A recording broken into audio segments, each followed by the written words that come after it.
in. Welcome. I'm E.G. Marshall. Lend me your fears.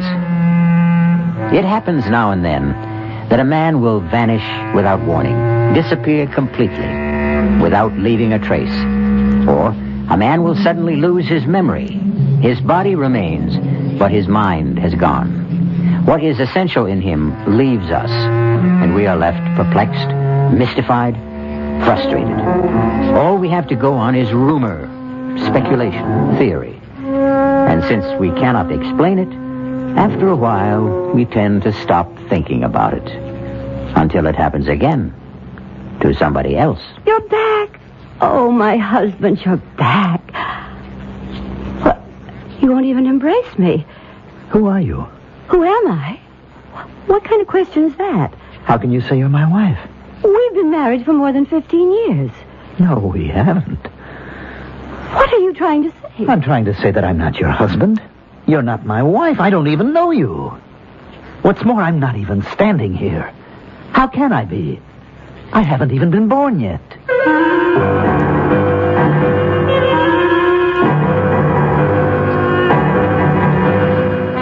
Our mystery drama, A Long Time to Die, was written especially for the Mystery Theater by Sam Dan and stars Mandel Kramer.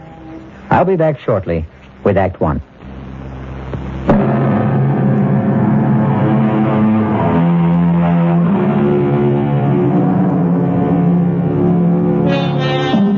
His name is Alfred Stewart Ainsley. He's 41 years old. Average height, average weight, average looks. Nothing about to make him memorable. Indeed, he has never in his life done anything to bring him notice from beyond the circle of his immediate family, his close friend, his rather esoteric profession. His name was in the newspaper twice. First when he was born, and then 30 years later when he was married. Right now, his name is on the front pages of newspapers in every country of the civilized world. Alfred Stewart Ainsley, quiet, unassuming, has it in his power to shake the government of the most important country in the world, and perhaps alter the very course of history. Alfred, do you want a drink of water? Water? Darling, I know this is difficult, but... Feel okay, Al? No, Jerry, he's not feeling okay. Can't you see there's obviously something wrong with him? Al, what is it? He's pale. He's sweating. Now, look, Al, you're not the one who's being investigated. If you're not feeling well, we can ask for a recess. The chairman's just come in. The committee stands in order. Mr. Ainsley, we will resume with your testimony. You are still under oath. I would like to continue along a line of questioning initiated by Senator Selby. Would you turn, please, to page 684? Here it is, Al. Question. Is it possible that Congressman Carstairs could have forged the secretary's handwriting? Answer, Mr. Ainsley. Senator, I would have more examples of both gentlemen's manuscript. Mr. Ainsley, you were given these specimens to analyze overnight, were you not? Or were you not, Mr. Ainsley? Al, you took those samples. You examined them. Say yes. Yes. Very well. Now, are you in a better position to answer my question? Well, are you, sir? Al, you told me you had studied them and come to a conclusion. Al, answer Adam's question. Counselor, is Mr. Ainsley having trouble understanding the questions? No, sir. Mr. Ainsley, it's obvious that something is troubling you. Yes, sir. Well, then suppose we take a recess, give you a chance to rest. Committee will adjourn till 3:45.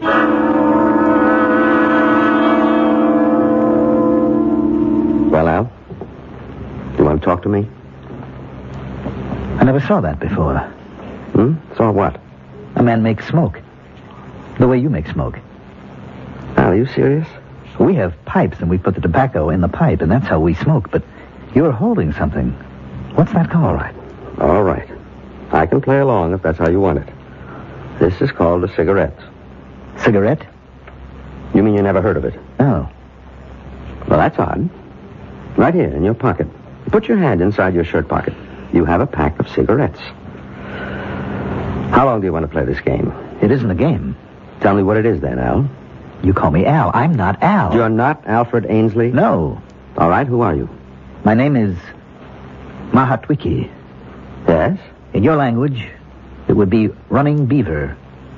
That sounds like an Indian name. Indian. That word, Indian. Yes. In this language, in your language, it would be Indian. You claim you're an Indian? Yes. Well. You don't believe me? Just tell me how you got here. I was sent to the north to scout the, you would call them the Iroquois. Scout? Yes, to see if we should make war. War? Make war or become allies. I was on my way home to my tribe. I was at the place where the mist covers the rocks. I walked into the mist, and there was a noise. What kind of noise? Loud thunder, a flash of lightning. It was as if someone had hit me over the head with a club. I knew nothing. Then I was sitting in a strange room in strange clothes, and strange people were talking to me on a subject I know nothing about. You claim to be an Indian. You talk about fighting in wars. Well, that would be before the white men came to this country. I've never seen men like you and these others. There's one small detail that troubles me. How does it happen you speak English? I don't know. You don't know? I don't know. I was returning to my people. They live near the banks of the Great River. The Great River? The Potomac. As I told you, something took place in the mist. I awoke. Now I am in a strange place. I find that I can speak the language, but I don't know what anything means. Where is this place? Who are you? I'm your doctor, your friend. My name is Carl Stitzer. And who am I? Al Ainsley. You're a collector of and a dealer in autographs, historical papers. You're considered one of the top experts on handwriting. I don't know what any of that is. What is it that you know how to do? To track? To scout? To hunt? All right, Al. I've gone along as far as I can. Now, let me tell you something. Your testimony can destroy Congressman Carstairs. I don't know anything about this Carstairs. If you testify that, in your opinion, Carstairs forged those papers, then not only will Carstairs be destroyed, but the principles he stands for will be discredited. You believe in what Carstairs stands for, Al. I am not Al. You're torn, Al. You don't want to examine those documents. I don't even know what documents are. Because if they are forgeries, you will put an end to Congressman Carstairs' political life. And you can't bring yourself to do that. I am a stranger in a strange land. I need a friend. You're afraid to find out if Carstairs is guilty. You can't face the consequences. When a man finds himself in such an intolerable situation, he tries to escape. You're a doctor. In my language, that means a medicine man, a magician. You've escaped to a remote past, to a long-gone, buried, forgotten world. You don't believe me. You don't believe me.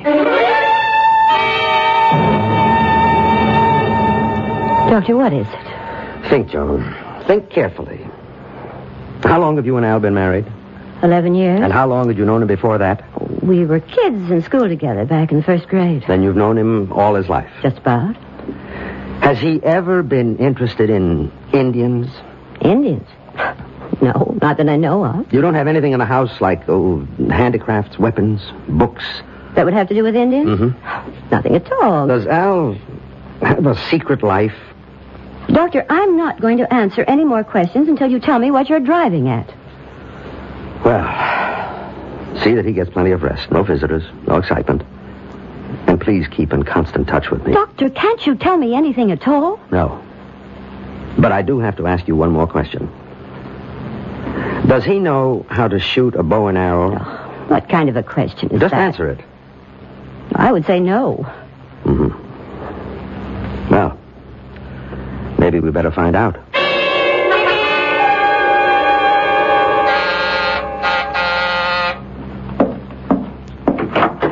Morning, Jerry. Doc, I've been waiting for you. Is Al dressed and ready? Look, Doc, you've just got to talk to me. Why? Why? Why? Don't pretend to be living in a world of your own. You read the papers, you hear the news broadcast. Yes? Al has to testify. Yes or no?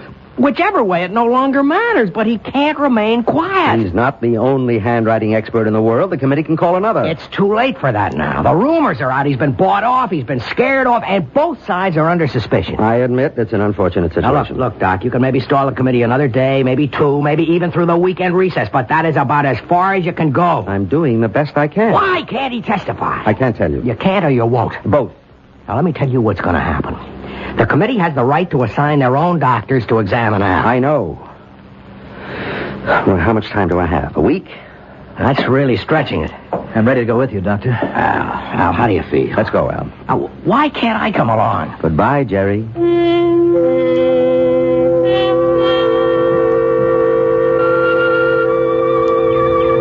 A fox has been by here.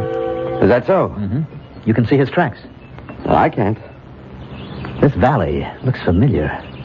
And yet, so strange. Where are all the animals? There's no sign of deer or wolf. Where are the animals? If you really are running Beaver, you wouldn't believe what's happened. Now, in this box is a bow. A bow? Yes, here's the bow, the strings, the arrows. I've never seen a bow like this one. How strong. And these arrows. I don't know the first thing about it. Is this mine? To keep? To be able to hunt with? Why don't you hit that oak tree? About 60 or 70 yards to the left. Well, that's no shot. The tree is standing still. A child could hit that tree. What's moving? Is there a rabbit or a squirrel, a hawk? No, I'm sorry. There's nothing around. All right, then. I'll put this arrow into the center of the trunk of that small tree on the right. That maple. But that's almost 150 yards. It's an ordinary shot. I'm ashamed of it. But there's nothing else. Right in the center. Well, Doctor? I don't know, Running Beaver. I don't know. How do I explain this? Someone, probably a seasoned politician, said once, when in doubt, tell the truth. That sounds great, in theory. But how would you like to have to tell this kind of truth to a sharp congressional committee? We'll have more of this kind of truth when we return shortly with Act Two.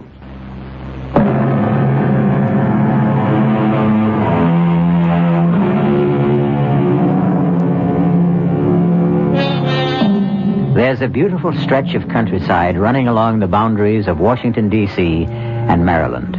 Hilly, wooded, charming. It's the site of many lovely homes. Some 500 years ago, it was just as hilly, just as charming, much more wooded, wilder, of course, filled with game, and inhabited by Indians. Running Beaver! Running Beaver, it's you! Stop! Huh? You're alive. For days, the council has been waiting for you, Running Beaver. The council? You're ill. You've just returned from a long, hard, dangerous journey. But you're the only one who could do it. Now, what bothers you, Running Beaver? You act as if you don't even know me. I'm your friend, your blood brother, Eagle Wing. Come, we must go to the council immediately.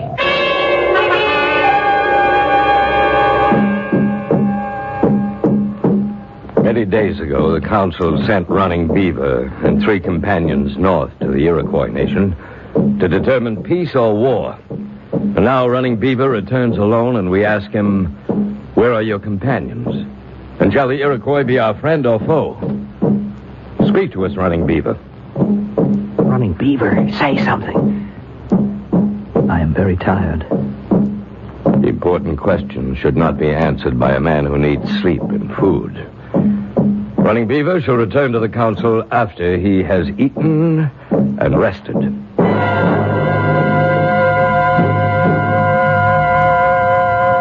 Sit, my husband. I have meat, corn. I was so frightened. So afraid the Iroquois would kill you. Sit, rest, and eat. Now, I will tell you the news about the boy. The boy? Our son. He's been chosen for the Wolf Society. You always wanted that. Your mother brought him this bearskin robe. You're not eating. It's not cooked. It's the way you like it. Is something wrong? You don't look right. Perhaps you'd better see the medicine man. The medicine man? Red Bear. He always liked you. There is something wrong. This is not like you. Not to be hungry, to be so quiet. You're frightened. Why are you frightened?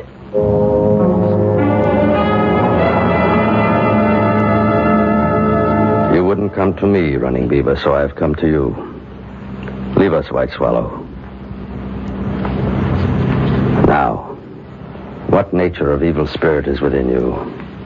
Was there a spell cast upon you in the Iroquois country? I wonder if I can talk to you. You wonder? Your father was my closest friend. I seem to understand.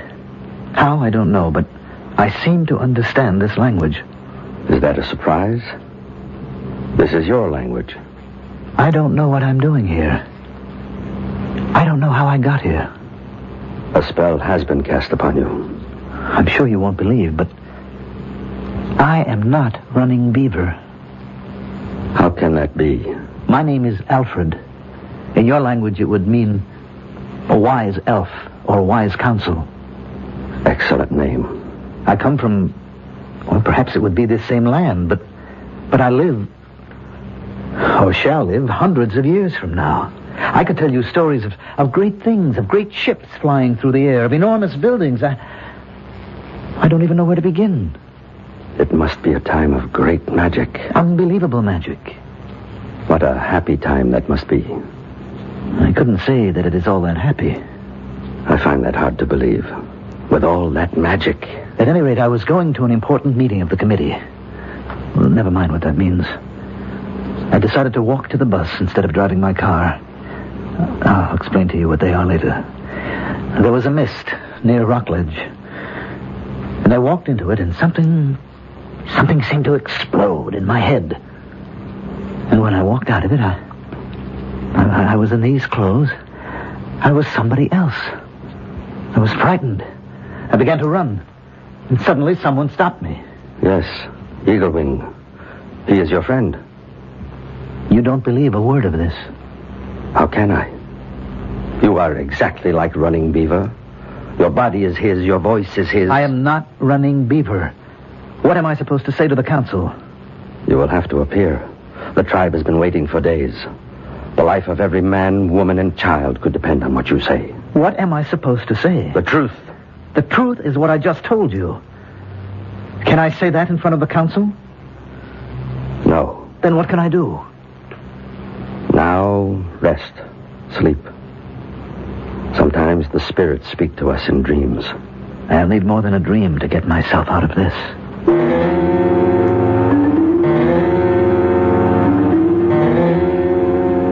Running Beaver? My husband? Are you awake? Oh, what a dream. Joan, you'll never imagine. Oh, no, I'm still asleep. Running Beaver, can you eat something now?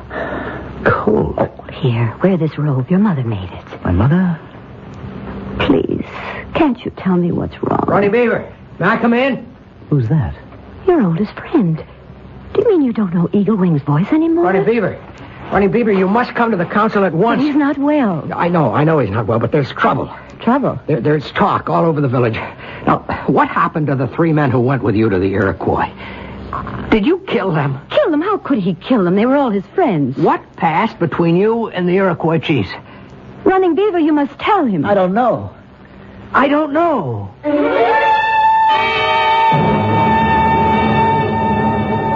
I tell you, all of you gathered here. I don't know. Running Beaver, in war and peace, you've been first among us. We sent you as our ambassador to the Iroquois. We entrusted you with the lives of 3 of our bravest young men. Now, where are they? Their families have a right to know. Speak. Chief, I will speak for him. No one can speak for a man before the council. Not even you, Red Bear. Running Beaver is ill. What kind of illness? He has lost his memory. Convenient loss of memory. Quiet! Where is my son? Where is he gone? I can't see him anymore. Quiet! He has lost his memory? Yes, Can you cure him, Red Bear? I can try. You have 6 days. At the end of that time, Running Beaver will talk to the council, or else submit to justice.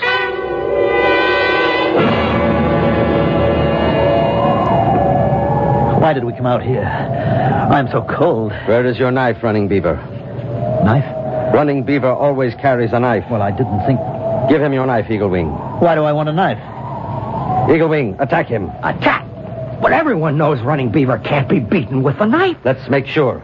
I'll only do it if he keeps his knife in a sheath. Now, you know how excited he gets even when we fight in fun. Attack him, Eagle Wing. Have your knife at the ready, but Running Beaver. Look. Are you ready, Running Beaver? Now. What did you do that for? Did I catch you off guard? Look, I am trying to tell you people, I am not... Eagle Wing, go back to the village. But I... Do as I tell you. I was never able to do that. Go back to the village. There is magic here. Yes, I'm going. What did I just see? You saw a man knock me down. You don't know how to fight with a knife anymore. When did I ever know how to fight with a knife? I can't believe it. I was just a quiet kid when I was in school. And I suppose you can't shoot with the bow. No. Or throw the lance. I'm trying to tell you I am not your Running Beaver. Then we have magic. Call it what you want.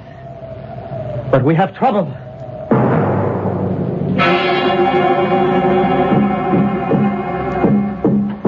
As chief of this council, I call upon Running Beaver to speak. Chief Star Tracker. I haven't called on you, Red Bear. I called upon Running Beaver. But, Chief... The council has given you 6 days, Red Bear, 6 days to cure Running Beaver. Let me talk. Gentlemen, I don't know how to make you understand. Be quiet. No. Let him talk. But he's mad. Let us judge. I am not who you think I am. I am not Running Beaver. I told you he was mad. You say you are not Running Beaver. No, I am not. I don't know how to convince you because I don't even know how it happened myself. White Swallow, step forward. Yes? Is this man your husband? Yes. She really doesn't... Silence! Why do you deny? Are you tired of me? Is there another woman? Oh, good Lord. You could have been living 500 years from now. You women never change. I thought you loved me. All of you, listen to me, please. I know it's hard to believe, but I am not Running Beaver. Who are you, then? I am a man from a time... I don't know, and it must be hundreds of years from now. Yes, Silence! A spirit has captured him. This is the council. We'll have no disorder here. Running Beaver, have you anything more to say? I have plenty more to say, but I don't know how to say it. The council will retire. We shall return with our decision.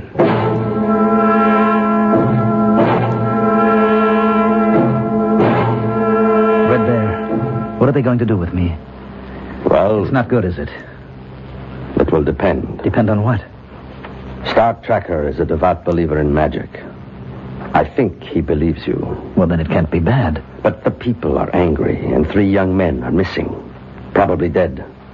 The people feel it's your fault. But Probably the council will declare that you have been possessed by an evil spirit. it's all nonsense. I'm sure you know what you think. But you asked me what I think. What will happen? The evil spirit will have to be driven out of you. How? Or shouldn't I ask? By fire. By lance. By arrows. You mean they'll kill me? That's how we drive out the evil spirit. Is there anything I can do, Red Bear? I don't know. But I'll try to think.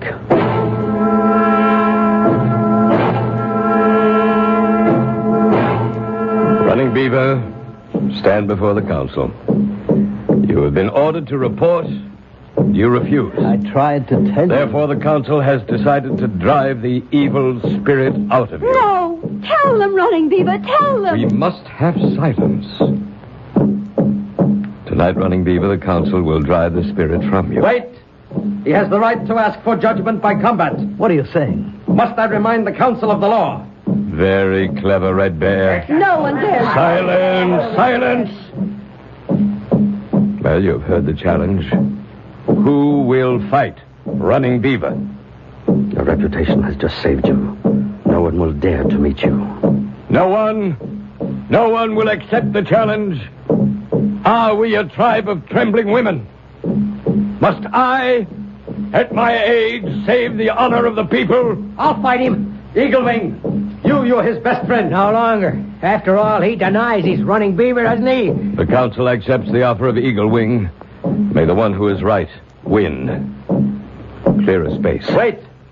The law says each contestant must fast and pray for 3 days. No. Silence! We shall obey the law. We shall meet again in 3 days. What did you get me into? I got you 3 days. What good will it do me? You could learn to fight with a knife. Well, you've been a quiet, unassuming handwriting analyst all your life. You've never so much as swatted a fly in anger. Now, suddenly, you have to fight to the death with knives, no less. And how is the other fellow doing? The one who has to face the congressional committee. We'll see how it all comes out when we return shortly with Act 3.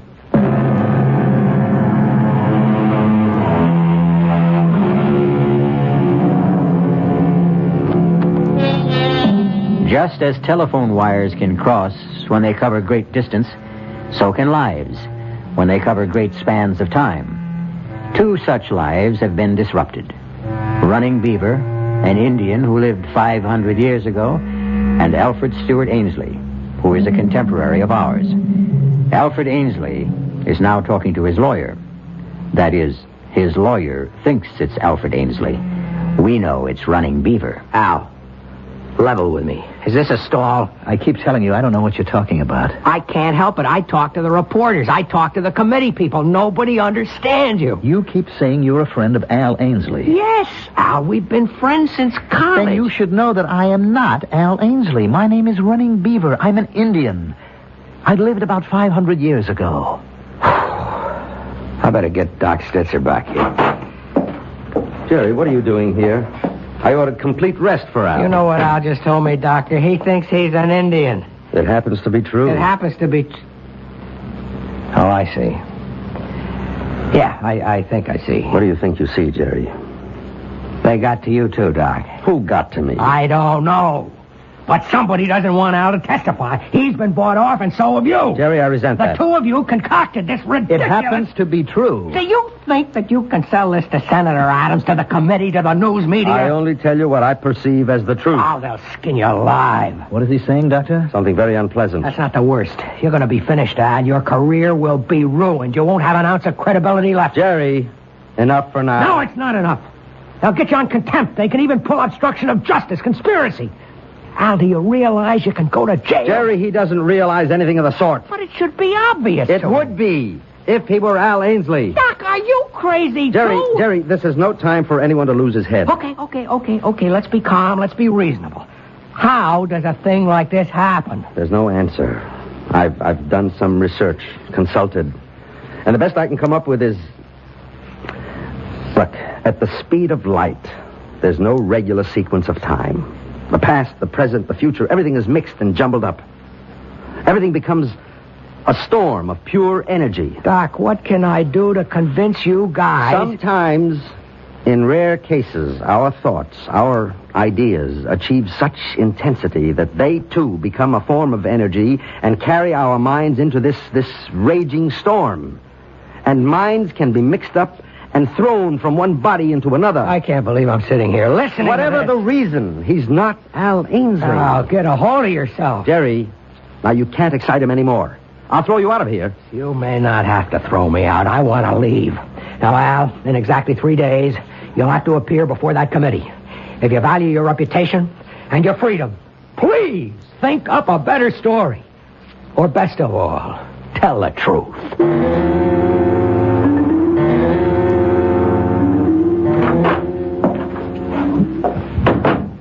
Are you awake, Al? I brought you some tea. This is the first chance I've had to talk with you. Darling, what is it? Are you my wife? I mean his wife? What are you saying? I'm not your husband. Don't say that. It's true. I know you, darling. I've known you all my life. Who knows you better than I do? I am not Al Ainsley. There's someone else, isn't there? Another woman. please. I knew you were timid, but I didn't think you'd go this far. I have a wife. What? Her name is White Swallow, and we have a son. Al, I don't know what your game is, but you won't get away with it.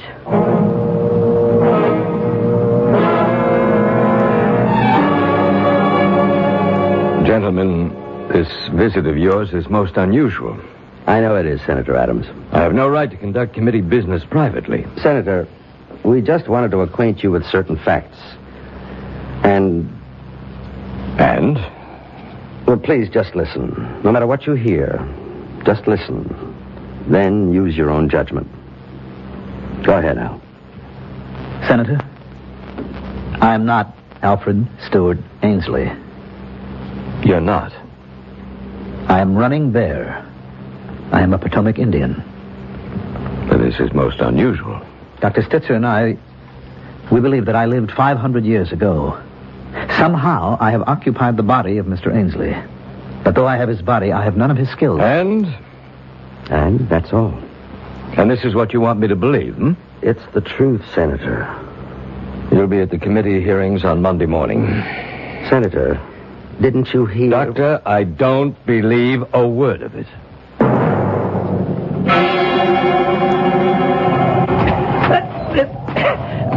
It's no use. It's no use. Watch the knife. Watch it constantly. Don't look at your opponent's eyes. Oh, Red Bear, I'll never learn. You may not be running Beaver, but you have his great body, his strength, his agility. I'll tell you what I don't have, his desire to fight. Are you a coward? No, I just don't believe in violence. Strange. I can't kill anybody. The council has already decided, Red Bear. But this will be murder, Chief. He isn't running Beaver. He does not know how to fight. A man who doesn't know how to fight? Impossible. He is not one of us. He's from another time. Well, how does he happen to be here, then? There is a place, Chief, where the soul that belongs to each man is put into his body. Yes, we know that. It is the sacred, haunted place where the mist meets the rocks. There's always thunder there. Evil, malicious spirits have an opportunity to play tricks. And so... I understand. I even believe. But the council has spoken. He does not know how to fight. He will have to learn. Keep the knife low and moving. It's no use. I just can't kill anybody. Even to save your own life? Suppose I kill Eagle Wing tomorrow, then what? At least you'll be alive. To do what? To live out my life here in an alien place doing things that I hate? Fighting, hunting, killing? No, I'm better off dead. You'll have to testify before the committee. I can't. You'll be ruined. Well, if that's the only way... Relax. Think. Don't fight against Alfred Ainsley. Accept him. Let his thoughts flow into your brain. Let his knowledge come to you. Why? So you can get past the committee. And then? What do you mean, then? Then what will I do? Live here as Al Ainsley, away from my wife, my son, my friends, my people? Never to hunt, never to fight? To exist in this strange and terrible world, a place I can neither understand nor accept? No. Rather let me be disgraced.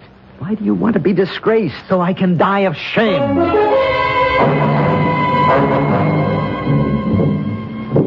Wake up, Running Beaver. Wake up. It's time to start out for the fighting ground. So early? You still refuse to fight him as Running Beaver would? Yes, I refuse. Why? I told you. I want to die. I know why you would want to die in this life, but I don't understand why you would want to die in your other life. What are you saying? What troubled you? You are a man of trouble. I see that. When you walked into the mist, were you troubled? How did you know? I am only guessing. In your other life, did you also want to die? I'm not sure. Perhaps I did want to. Why? Because I would have to say something that oh, you couldn't understand. It would have to be something you hate? Yes, I would have to ruin a man that I had always respected. Does he deserve to be ruined? Yes, because he broke faith. And you did not have the courage to do your duty. In other words, you are an even greater coward than I thought. Maybe. Would you rather die under Eagle Wing's knife, or what? Or go back? Do your part as a man. Face your responsibility. Go back? Testify against... Isn't that what must be done? Isn't that what truth and justice demand? Yes. Then you'll go back. But how? How can I go back? Are you sure you want to? Yes. You'll do what's required? Yes. You believe it with all your heart? Yes. Yes, I believe it. Now I believe it. Then come with me. Where? To the place of mist. The sacred place. Where you became Running Beaver.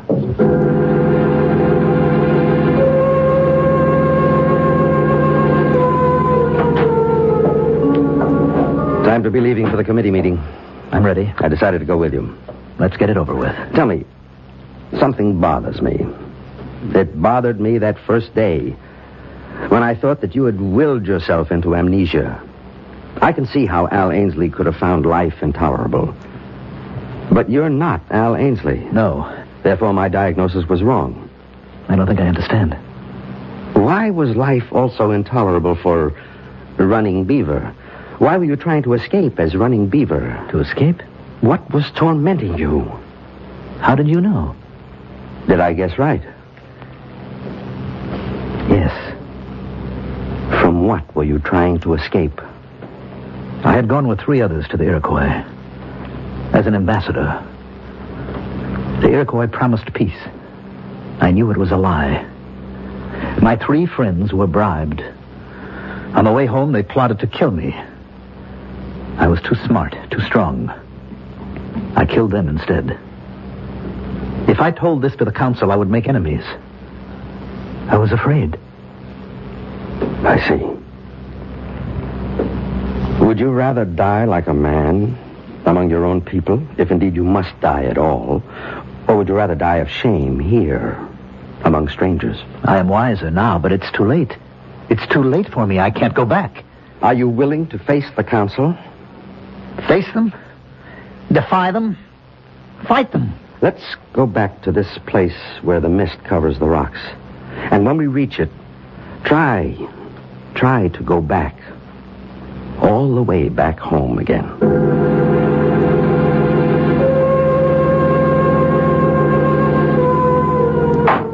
The committee will stand in order. Mr. Ainsley, are you finally prepared to report your findings? Yes, Mr. Chairman. I've studied all the relevant materials, and I am absolutely convinced. I will stake my professional reputation on the fact that the signature is forged.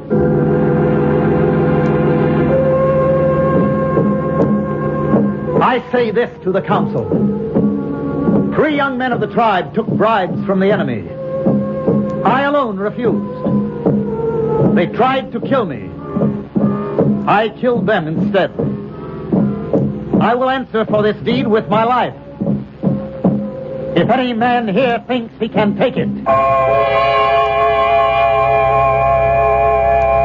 At a certain speed, at a certain intensity, at a certain burning level of anxiety or desire, time, space, and spirit can be twisted out of shape or sequence. That's how we might explain it today. On the other hand, there are evil and mischievous spirits who delight in creating misery and confusion. That would be yesterday's explanation. Choose one or the other. Or supply your own. I'll be back shortly.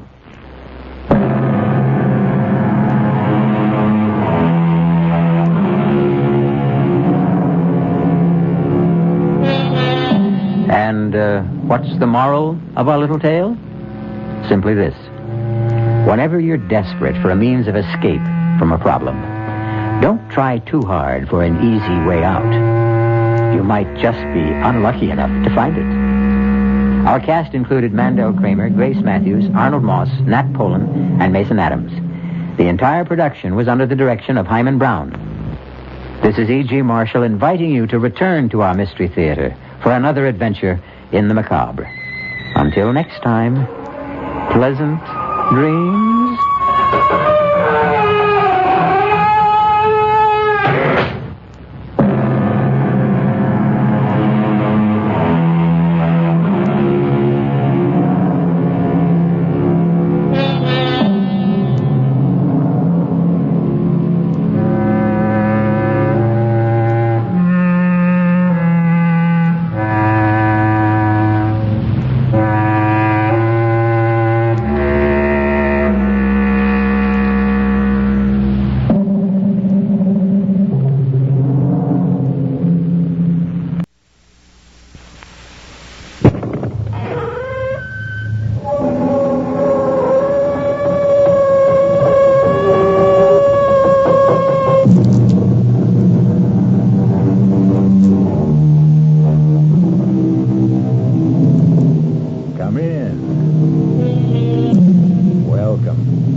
I'm E.G. Marshall. Welcome again through the creaking door. The sound which always signifies the beginning of another tale of danger and suspense. Being in the mystery business, our fables often deal with crime and criminals. This time, it's a thief, but a thief with a very definite difference. For Ruth Moody is a young lady who walks into department stores and simply helps herself, simply because she can't help herself. Yes, you've heard of her peculiar ailment. It's called kleptomania, the neurotic impulse to steal. But kleptomania isn't the only trouble in store for Ruth.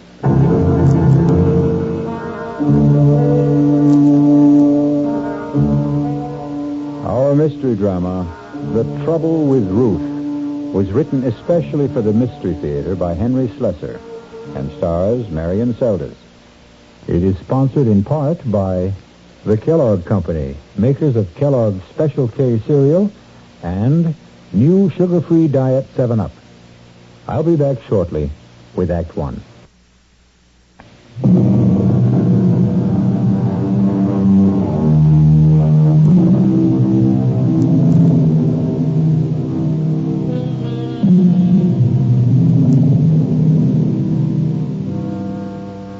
We're in Barnett's department store in the downtown shopping district. And if it looks and sounds like a battlefield this morning, it's no different from any other Saturday. Well, maybe a little more so, since Barnett is running its semi-annual clearance sale, just as it does every other month. It's the ideal place and time for bargain hunters, and unfortunately, for shoplifters. Pardon me, miss? Yes? Would you mind coming with me just for a moment, please? What for? Our assistant manager, Mr. Hutchins, would like a word with you. I don't know, Mr. Hutchins. Why should you want to talk to me? Now, please don't make any trouble. I could call the guard and have you escorted upstairs. You wouldn't want me to do that now, would you? Guard? Oh, why? What have I done? I think you know exactly what you've done now. Will you please come with me quietly?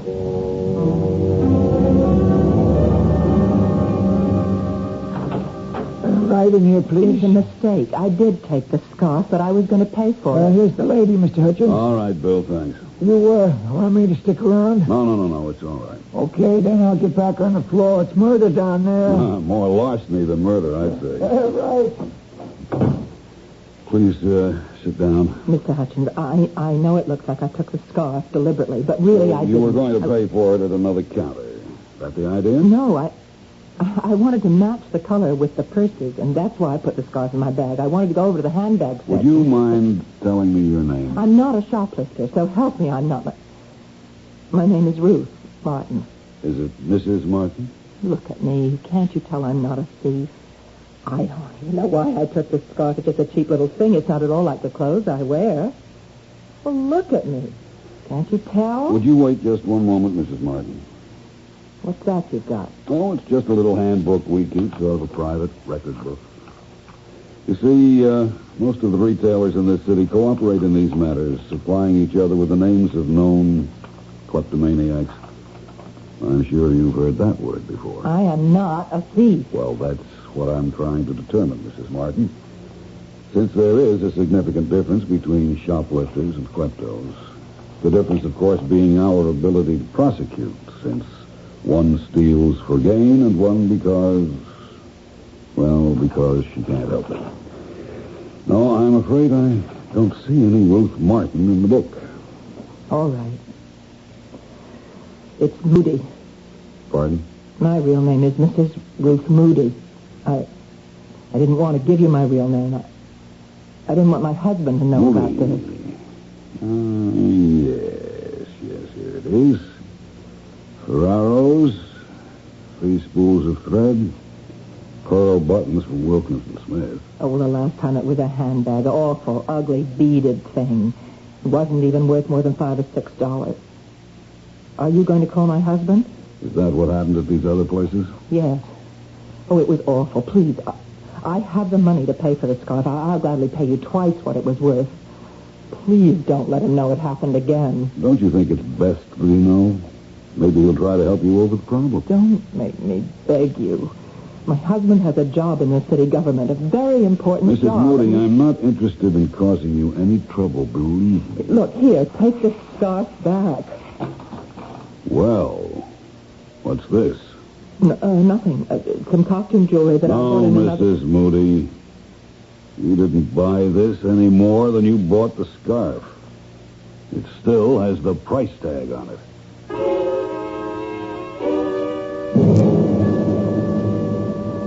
$1.95. That's what makes it so unbelievable, Ruth. $1.95 rhinestone pin. Don't know why I took it, Ralph.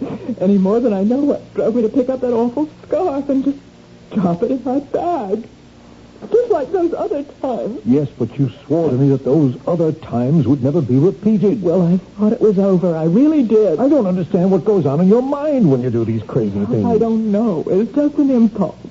It seems so terribly easy. Those things are just sitting out in the open the way they are, and I never even stop to think if I like it. Just if I can get away with it. But you never do. You get caught. Maybe that's part of the sickness, too, huh? Oh, stop saying I'm sick. I'm not. Well, what would you call it? Look, honey, you've got to see a doctor. I told you that a dozen times. I will not go to a doctor. I can't stand the idea of it, Ralph. Just talk to one. Give him a chance. Maybe it's something simple. Maybe you're just trying to get punished because of guilt feelings that you can't resolve. Oh, you're wrong about wanting to get caught. I don't. I swear I don't. I've gotten away with a dozen things. What? What was that? Nothing.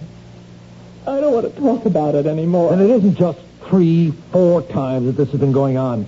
You're probably out there shoplifting every single day. That's not true. I almost never go into the stores for exactly that reason. All right, Ruth. That settles it. You are going to talk to a doctor. Then, you do remember the first time you stole, Mrs. Moody? Yes. I remember very well, but it was something I really wanted then, Dr. Berger. That was the big difference. How old were you? I was about 8 or 9.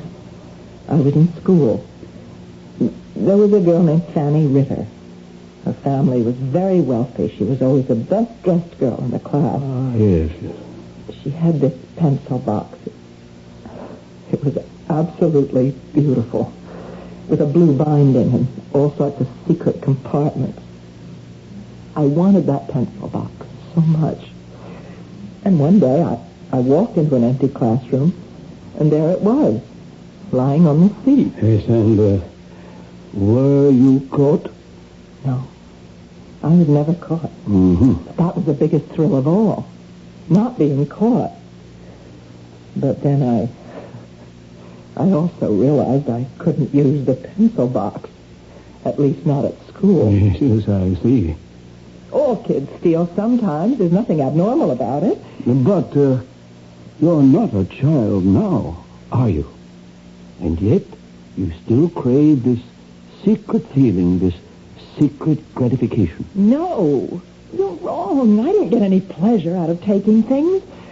I feel terrible afterwards every single time. Ah, but that may be exactly the gratification you require. I don't want to hear any more. You sound just like my husband. Believe me, Mrs. Moody, neither your husband nor I want to find fault with you. We both want to help you. Well, it's his job my husband is worried about, not me. Why do you say that? Because he works for the city government in the controller's office, and he's afraid if they ever found out about me that he... Why am I talking about Ralph that way? I know he loves me. I know he wants to help me. Yes. So why don't you let him try? Let both of us try. No. I don't need a doctor. All I need is to stay out of department stores.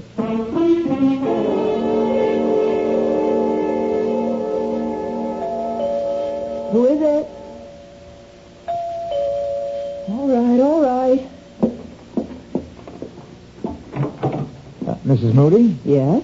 Hi, Mrs. Moody. You don't know me, but my name is Tom Andrea. There's something I have to talk to you about. I know exactly what it is. Encyclopedias. Or is it magazine subscriptions? No, ma'am. It's nothing like that. Well, whatever it is, I'm not interested. It's about department stores. What? You know, stores where people buy things and take things, too, sometimes. Are you from Barnett? No, Mrs. Moody, I don't work for Barnett or for Wilkins and Smith or any of those places that you like to shop in. Look, it's pretty drafty out here. Can't I come in for a minute? All right. Thank you. Your husband's not home, I suppose. I mean, it's a working day, so he's at work, right? Oh, that's clever thinking. Can we talk in here? Only if you get right to the point. Well, now, look, this ain't the kind of thing you like to just blurt out. I mean, it's kind of sensitive. You know what I mean? No, I don't. I mean, it's about you and your husband and so forth. If you think about it for a while, you'll get my meaning. Am I right? You'll have to be more specific. Well, you just won't come out with it yourself, huh? Okay, I'll say it for you. I'm talking about you being a shoplifter. That's a lie. Whoever told you that is a liar. No. It's true. Wait a minute. If you think you can blackmail me by telling my husband... No, Mrs. Moody. We know that your husband knows all about it. He's been getting you out of jams for years. Then what do you want here? Well, believe it or not, I want to give you money. I don't want to take any from you. What for? Services rendered. What? I got a little proposition for you, Mrs. Moody. How would you like to make $1,000? $1,000? How? Well, you do like I tell you. You'll get $1,000 in the mail. But if you don't, well, your husband may not be able to make a living anymore. You get what I mean? No. I don't know what you're talking about. I'm talking about stealing stuff, Mrs. Moody, about that bad habit of yours. Now, we got a use for that habit. And you'd better listen to what we have in mind. How did you know about me? Who told you about me? Well, let's just say I got sources. I swear to you, I'm not a thief. Yeah, sure, I know that. We know it. We? Well, me and my friend. We know you're just a sick lady, that you can't help what you do. It's just like you had pneumonia or hay fever. It's not your fault. Am I right? That's right. Yeah, looks fine, only your husband still don't want the people around City Hall to know he's got a klepto for a wife. Does he? Then this is blackmail. A man in his line of work, he can't afford to have people know his wife steals. Now, some people would understand how it's only a sickness. But others, well, you know how people are. Tell me how much money you want. I don't want a dime from you, Mrs. Moody. Honest, all I want is your cooperation. You see, my friend and me, we have a little plan. A really, really sweet little idea. Everybody makes money and nobody takes any chances. Oh, what could be sweeter than that? A plan to do what, for heaven's sake? Well, my friend will give you all the details. All you got to do now is put on your coat and come with me. My friend will give you the whole deal. I'm not coming with you.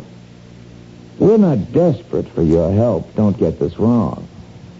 But we thought we'd give you a break. Well, that's too bad.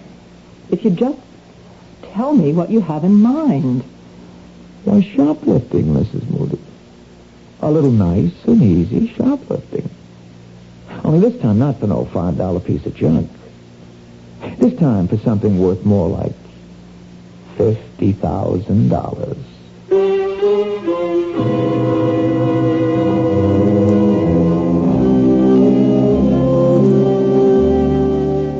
Well, troubles have a way of multiplying themselves, don't they?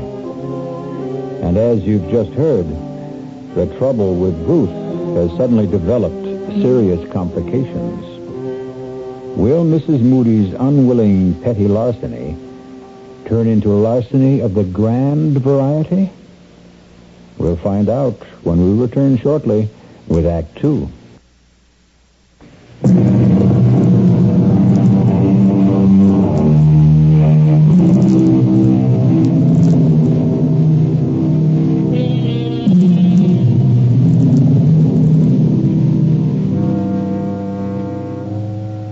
Mrs. Ruth Moody, faced with the prospect of harming her husband's career, has accepted the invitation of the man who calls himself Tom Andrea, although her instincts tell her that Tom Andrea isn't his name at all.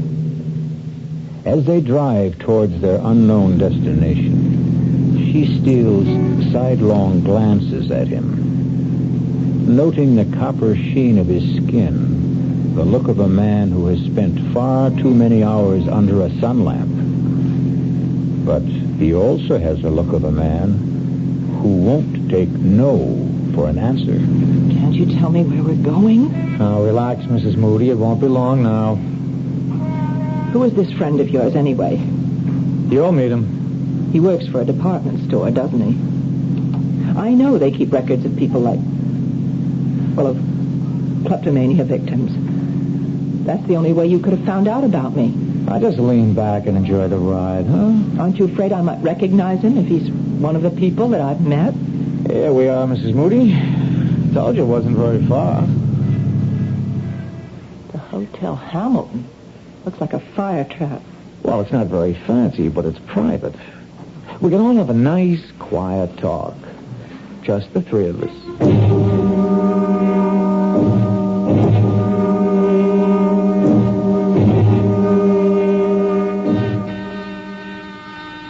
One moment. That you, Tom? Yeah, it's me. The lady with you? Yep, she's here. Just a second, then.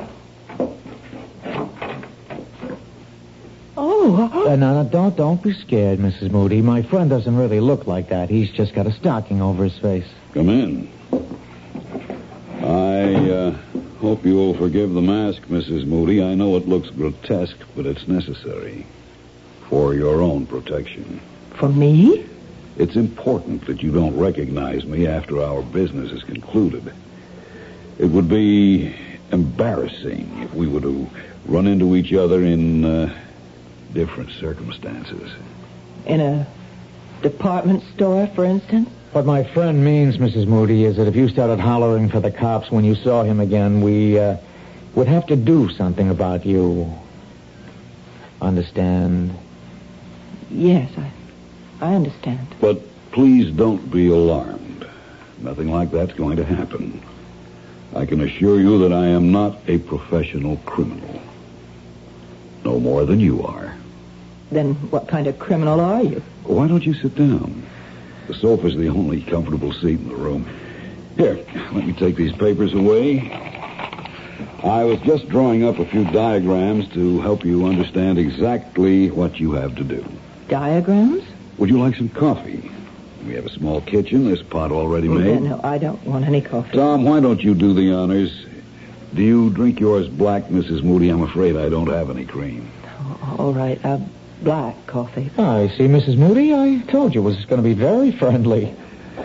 Well, now, how much has Tom told you about our little enterprise? He just said that if I didn't help you, you'd tell my husband's employers about me. Well, I really hate for that to be the inducement, Mrs. Moody. I was hoping that you'd cooperate more willingly. Why should I? Well, didn't Tom mention the $1,000? He also mentioned something about $50,000, about shoplifting something worth a fortune. Oh, don't tell me you have qualms about it. A lady with your history? You just don't understand about me. I don't take things because they're valuable or even because I want them. I'm not a thief, not in the ordinary sense of the word. Yes, we know that. And that's exactly why we're taking you into our little circle, Mrs. Moody, because you're a kleptomaniac, not an ordinary thief. And that's why you can help us commit an extraordinary crime. But I don't want to commit a crime, and I don't want your $1,000. Here's your coffee, Mrs. Moody. Let me tell you what makes it so different, Mrs. Moody.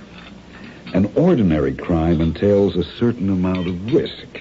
But this particular crime is guaranteed to be risk-free. No, that's what people always think. No, Mrs. Moody. Even professional criminals recognize a certain degree of chance when they plan their enterprises.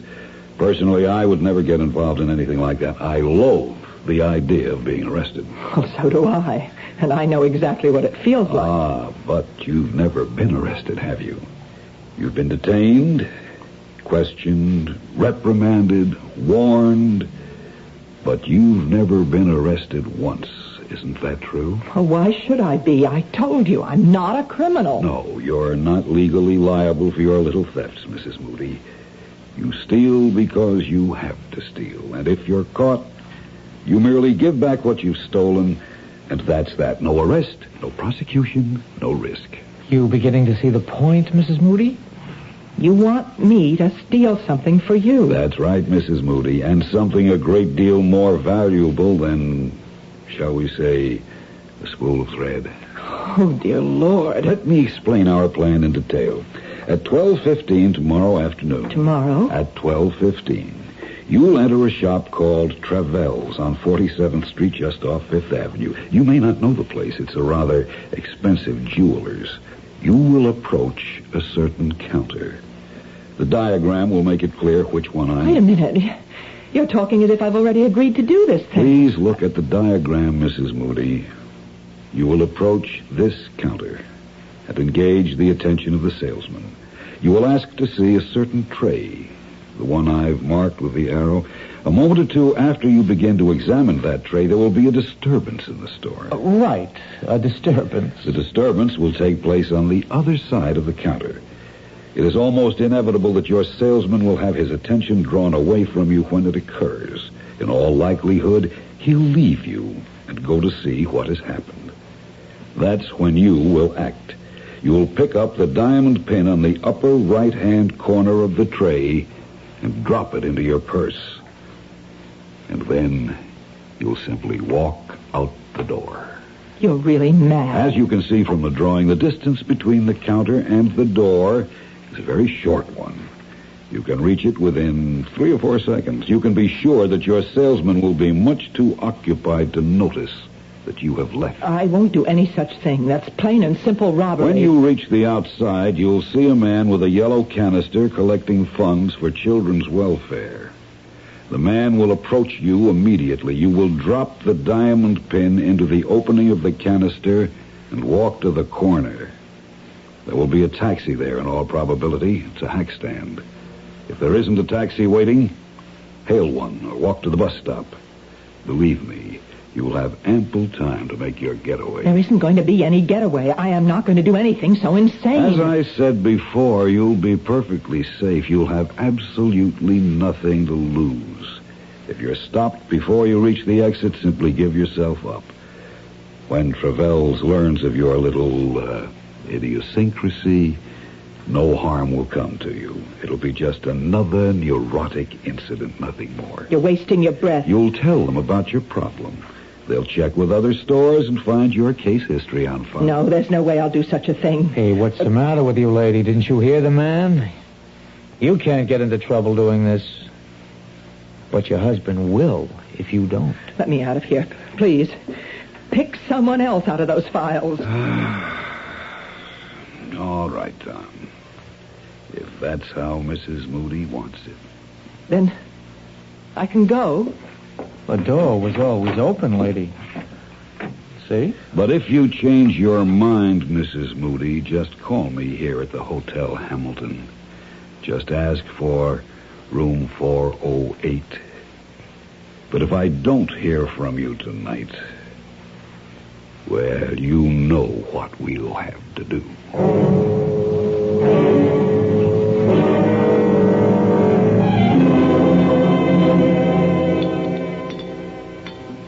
You've sure been quiet tonight, Ruth. Have I? You didn't go out today, did you? No. I told you I wasn't going anywhere. I was just wondering. I mean, you said something about dinner tonight, about cooking something special, and Here we are with last night's meatloaf. But you said you didn't mind. Oh, of course I don't mind. You know I'm not fussy about food. I know. You're just too nice for your own good sometimes, Ralph. And, you just weren't feeling up to cooking today, is that it? Oh, I know what you're thinking. You think I went on another shopping spree, or should I say shoplifting? No, Ruth, I didn't think anything of the kind. Well, I didn't. I swear I didn't. Okay. Ralph, can I ask you something? Sure. What would happen if people knew about me? What people? The people you work for, in the controller's office. Or, the mayor himself. What if they knew about my, illness?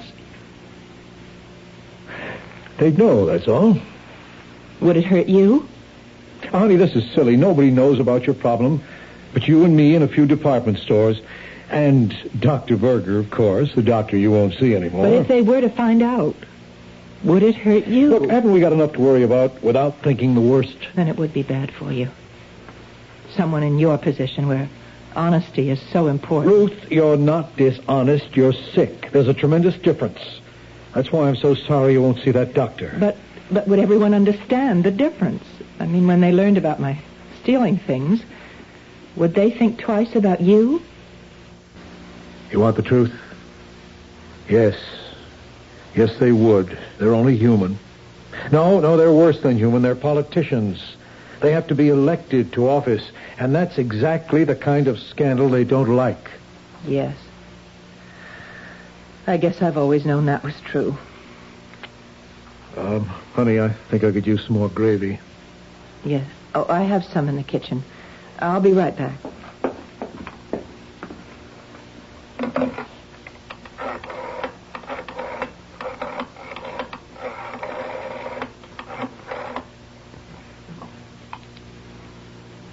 Is this the Hotel Hamilton? Room 408, please.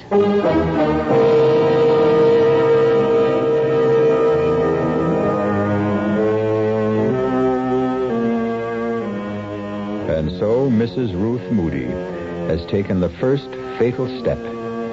And tomorrow at noon, she'll take several more steps to the doors of Travell's Jewelry. And for the first time in her life, Ruth will steal and know the reason why she's stealing. Will it really make a difference? I'll be back shortly with Act 3.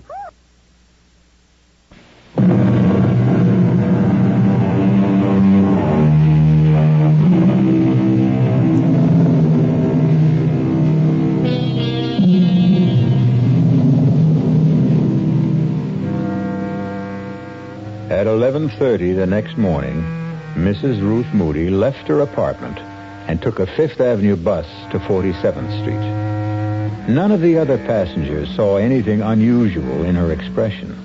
They couldn't read the turmoil of her thoughts or the fear that haunted her eyes behind the sunglasses she wore to hide them.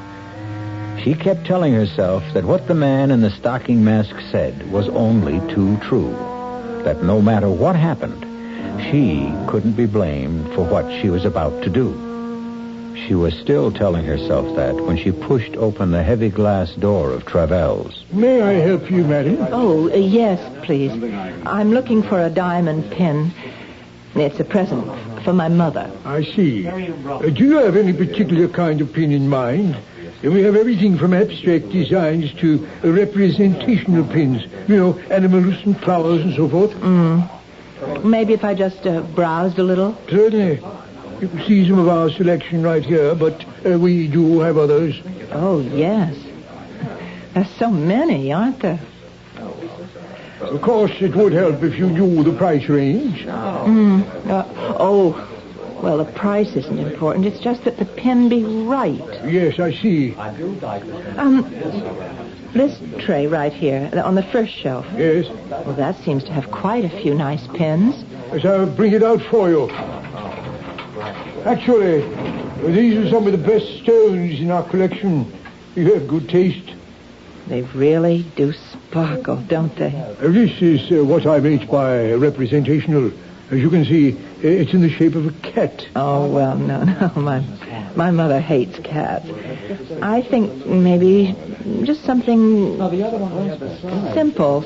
You just take your time. All right. Thank you. What was that? Someone smashed one of my cases. Excuse me. Terribly sorry. A clumsy thing to do. It's all my fault. I was holding my umbrella under my arm. It just slipped out and hit the glass. Ow. I'm terribly I've got to do it now. I really don't know. Yes. All right. I've Just got it. step back, please. Bob, would you lend a hand over here? There's glass all over the merchandise. I feel dreadful about this. It's quite all right, sir. No harm done to her, I assure you. I've done it. I've really done it. Outside. Help the needy children. Help the needy children, lady. What? Please help the Children's Welfare Society, lady. Oh, yes, of course. Here. That's all I have. Thanks very, very much, lady. Thanks a lot. Help the needy children.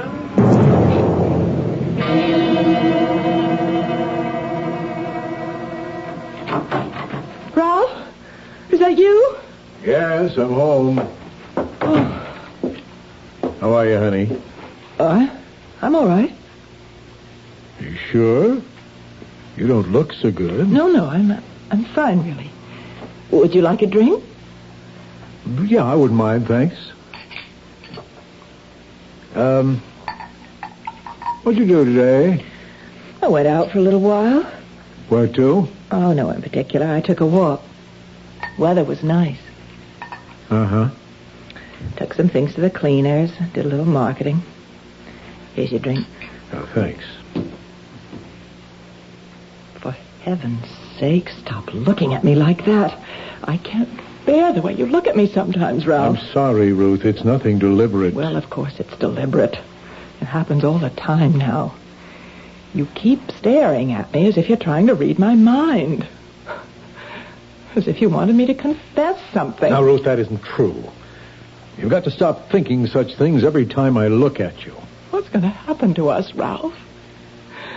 What kind of marriage are we going to have from now on? Ruth, we've been married 6 years now. I think we know how to live with each other. But you can't live with this disease of mine.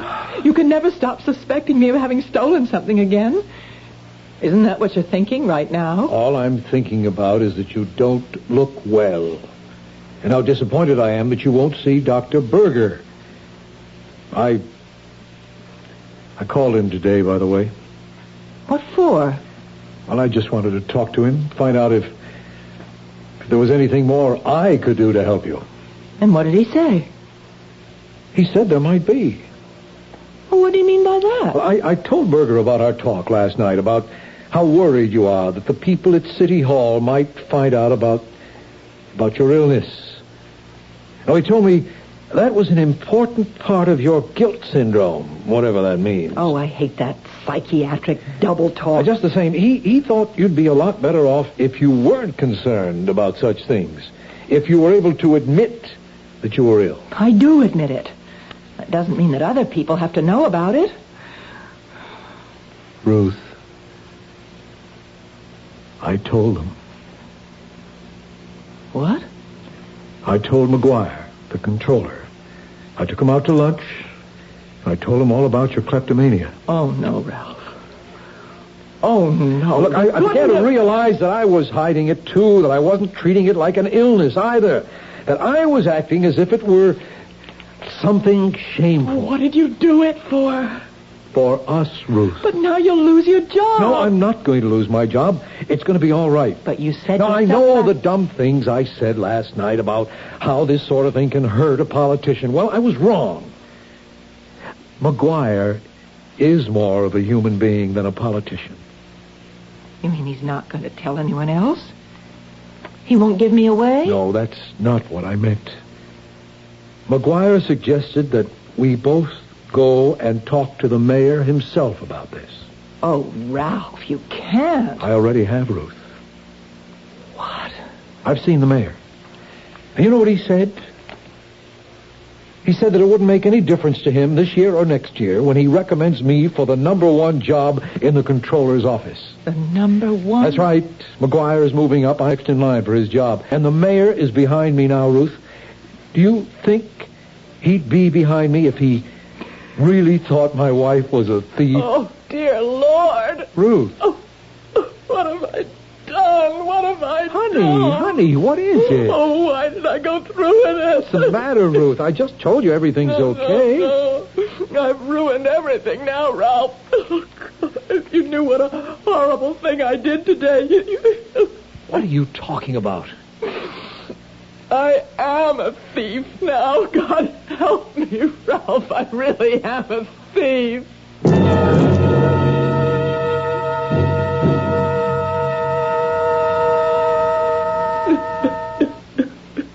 Try and stay calm, Ruth. Did you get a look at the man who broke the glass with his umbrella? Do you think that he was the same man you met yesterday at the Hotel Hamilton? I'm sure he was. But I told you he was wearing a stocking mask over his face. And this other man, though, the one who called himself Tom Andrea, he was the same man who was collecting for children's welfare outside the store? Yes. Ruth, you know, there's only one thing to do now, don't you? What do you mean? We've got to tell the police. Oh, Ralph, no, that would be awful. Travels will have discovered the theft by now. They must have your description from the clerk. Sooner or later, you might be identified. But they can't do anything to me, Ralph. I'm not responsible. I'm sick. No, Ruth, in this case, you are responsible. That's why we have to call the police.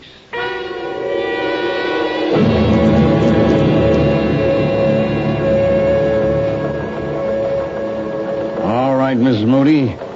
Here's the typed statement you gave us.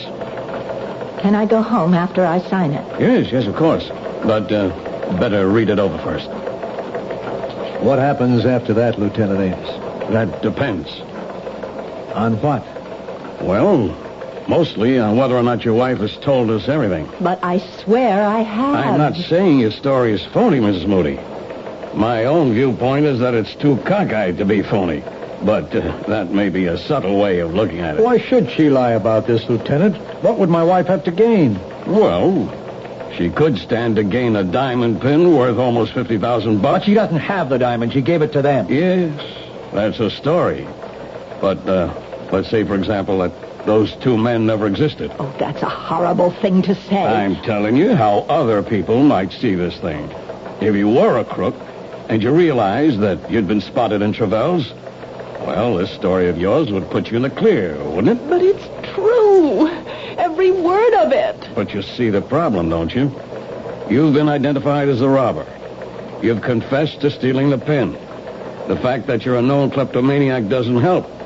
Some people might even be nasty enough to say that you got yourself that reputation deliberately. This is incredible. You're accusing my wife of being a thief. Oh, what can I say to convince you? If you could only give me a better description of those two men. Well, I've done the best I could. The first man, he was of average height, dark hair, very sunburned. Yeah. You keep telling me about that sunburn. But that's not going to last very long, is it? Lieutenant, you think that sunburn was a kind of disguise? I'm sure it was, Mr. Moody. And the other man, he wore a stocking mask. There's no way I can describe him. What about the hotel, Lieutenant? No good. It's a kind of a dump which doesn't even bother to keep a register, even though it's a city ordinance. But the clerk might be able to identify the man who took the room. Maybe, if we could produce him. Only, how do we do that? What about the $1,000 they promised to send her? Oh, I wouldn't count on that. If she's telling the truth, you'll never hear from him again. Okay, so maybe it's a new gimmick. Maybe one of them works in a department store, has access to the names of recognized kleptos. I'm sure he did work in a department store. Yeah, and so do thousands of people, Miss Moody. All you've got to do is name the one. And if she can't, what happens then? I think you know the answer to that. Will I be arrested? But you can't arrest her. She's sick. She was seeing a doctor. And I'm going to see him again. Oh, so help me, Ralph. You really mean that, Ruth? I'm not going to stop seeing Dr. Berger until I'm cured. Unless they send me to prison first. Well, have you read the statement, Miss Moody? Yes. Yes, it's all right. I'm ready to sign it. Fine. Yeah, let's see. I thought I had a pen on this desk. Oh, well, I think there's one in my purse. I'll get it. Hey, it's funny. What is? Well, this isn't your pen, Ruth. I don't recognize it, do you? Let me see. No, that isn't my pen. Oh, Ruthie, no, not again. You mean you stole it, Mrs. Moody? I'm afraid I did. I remember now. When the man was drawing the diagrams of the jewelry store, he left his pen on the coffee table, and I just couldn't stop myself. Wait a minute. You stole his pen, the man in the stocking mask? Yes. Will you arrest me for that, too? Let me see it. Miss Moody, do you realize there's a name on this pen? It's from Barnett's department store, and it's engraved with the name of the owner. What? Barnett's department store, J.M. Hutchins. Hutchins? He's the assistant manager. He's the one. Lieutenant, you found your man. Well, what do you know? This is the first time I've ever seen a proof of that old chestnut. Old chestnut? That it takes a thief to catch a thief.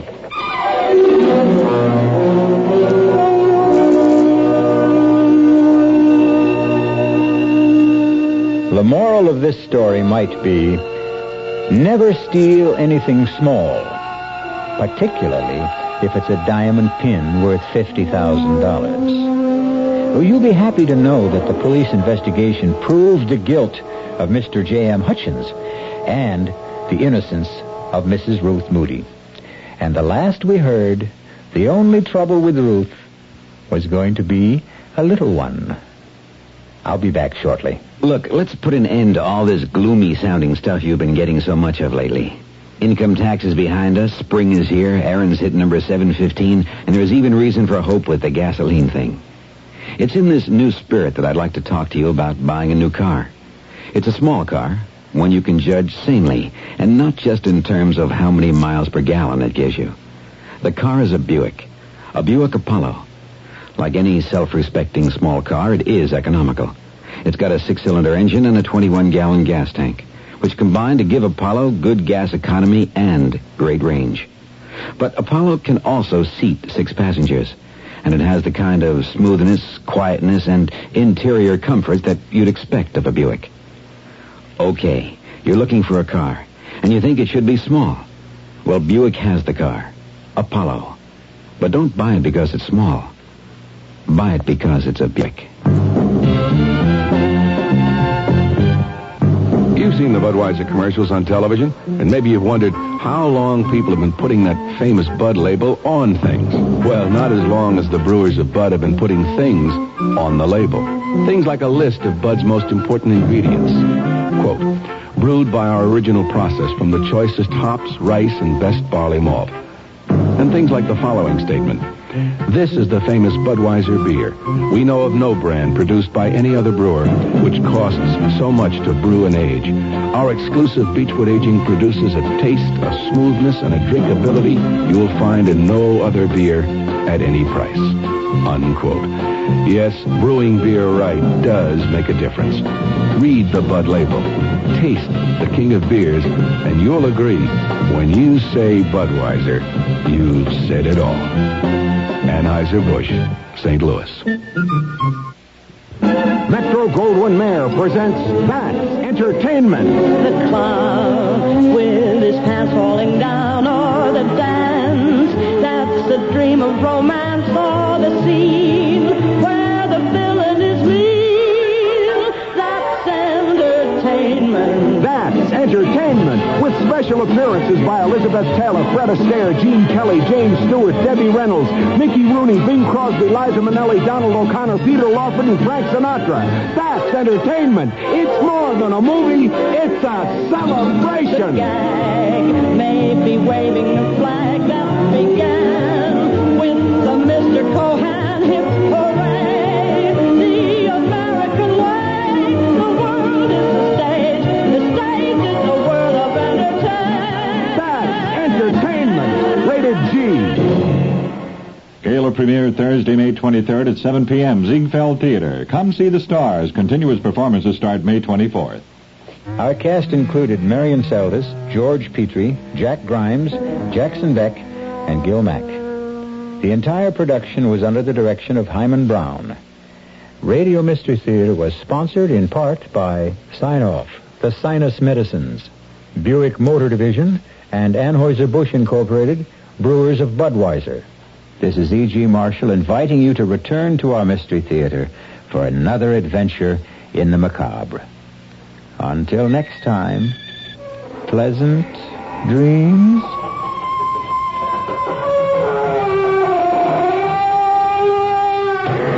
And now, Mystery Theater.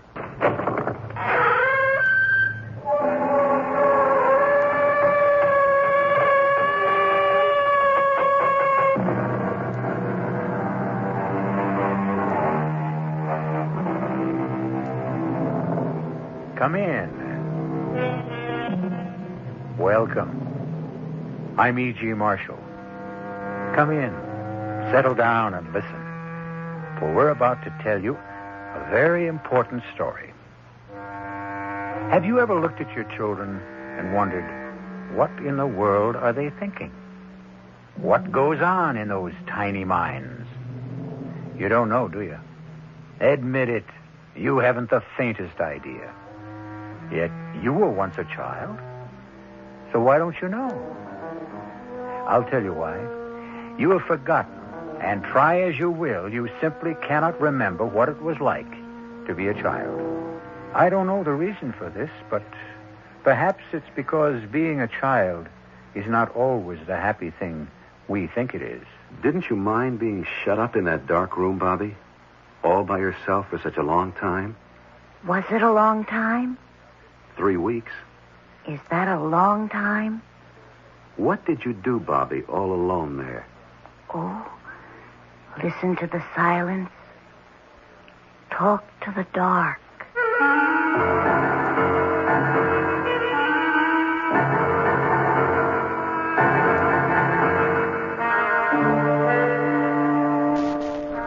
Our mystery drama, The Secret Life of Bobby Deland, was written especially for the Mystery Theater by Elspeth Eric and stars Michael Tolan.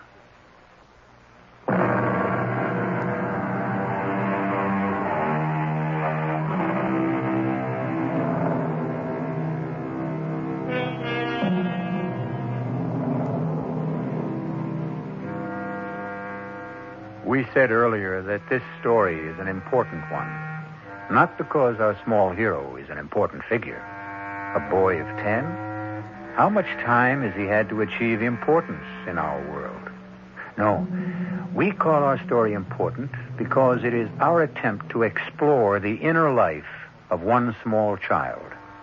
An attempt which we admit may be awkward and incomplete because we have grown up, and in growing up, grown stupid. All right now, children, playtime's over. Everybody inside. Go with Miss Hamill and Mr. Garth. Now we can talk better. Well, Mr. Carlin, have you finally made up your mind about adoption? I don't know that we want to go that far, Mrs. Appleton. Not just yet. You see, I thought if my wife and I could take one of the children home for a month, 2 months, see how it worked out. You see, our son died in an automobile accident a year ago. And Mrs. Carlin hasn't been really right since. Depressed, migraine, headaches, spends a good deal of time in bed. And I thought if there were a boy around the house, it might help her. Help me, too. You've been here several times. You've met all our children. There's one. I believe his name is Bobby. About 10 years old. Bobby Deland? That's the one. I looked for him today when I was walking around the playground. I didn't see him. He's still here, isn't he? Bobby's still here. Oh, thank goodness. He's such an unusual boy. I'm surprised he wasn't asked for before this. He was. Last year. It didn't work out. Can you tell me why? I can do better than that. I have a tape of the interview with the lady who tried to give him a home. It's a practice here to make tapes of the conversations with prospective parents. It saves confusion, possible embarrassment later, if there's trouble. Oh, you're being taped right this minute, Mr. Carlin. I hope you don't mind. No, not at all. All right.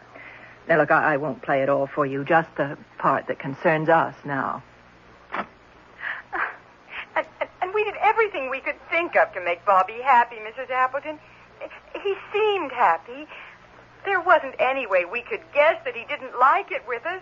And then to wake up one morning and he was gone. Simply gone. I'm sure you did everything you could. Oh, we did. And he seemed to like us. Of course, he's naturally so sweet, so good. Except for the stealing. The what? The stealing? Oh, look, I shouldn't call it stealing. We'd find little things missing. Little nothings. Once it was a frying pan. A wooden spoon one time.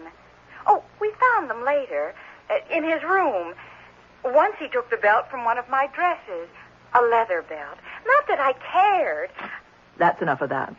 But I should tell you, Bobby's been guilty of petty pilferage like that here at the orphanage. A hairbrush belonging to one of the teachers. And Where did he go when he ran away? well, the police found him that same night, wandering along a country road. There was a full moon. They had no trouble. And when the woman came to pick him up, he wouldn't talk to her. Wouldn't even see her. Didn't seem to hold anything against her. He just said it was no use. No use? It's what he always says. Before? Several times during the last couple of years. Look, I'm telling you all this to let you know that if you take Bobby into your home, you're not getting the usual child. No child is the usual child, Mrs. Appleton. Well, shall we go and have a talk with him? See how he feels about all this? By all means. Oh, I should tell you, Bobby's in confinement. You don't mean solitary? He's confined to one room without lights or windows. I know that sounds severe, but it does. We've tried everything else, even corporal punishment, though that's prohibited by law. It didn't do any good. He doesn't seem to feel it. How long has he been confined? Oh, nearly 3 weeks now. Mrs. Appleton, 24 days is supposed to be the limit before the victim goes mad. That's been established in prisons with grown men. Bobby's a boy. A most unusual boy. Shall we go talk to him? Please. This way. Mrs. Appleton, may I ask you, what is Bobby being punished for? What did he do? Oh, didn't I tell you? He ran away from the orphanage. That's the only thing he ever needs to be punished for, running away.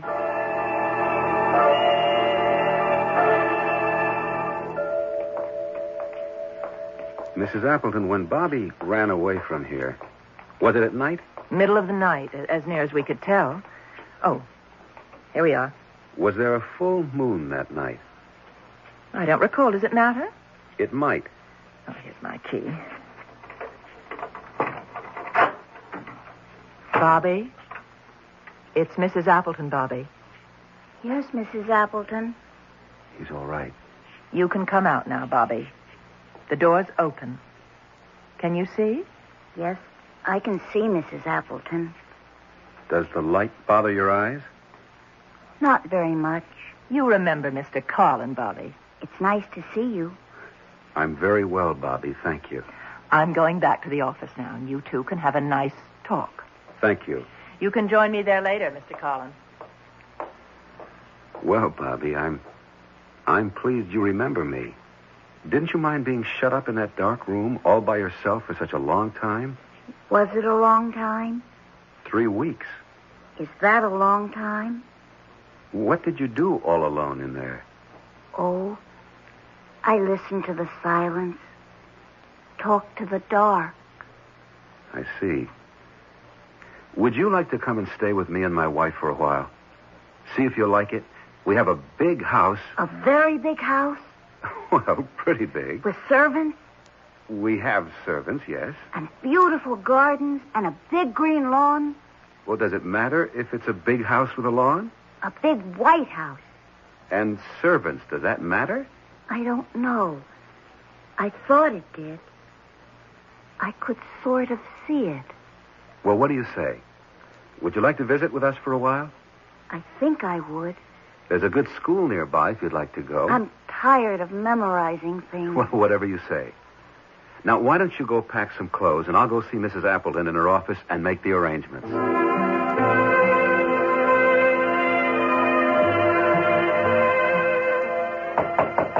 Come in. Mrs. Appleton, that's a remarkable child. Oh, close the door, will you, Mr. Collins? Oh, yes. You've persuaded him? I'm convinced the reason Bobby can endure, even enjoy 3 weeks of confinement is because he's able to hypnotize himself. And not only hypnotize himself, but put himself into a deep trance. Almost anyone can be hypnotized, but only 1 in 20 can hypnotize himself. And I've never heard of anyone who could put himself into a deep trance state. Well, supposing he can, what's the advantage of it? Why, it means that he can reach his unconscious mind and perhaps unite it with his consciousness. A terribly difficult thing to do.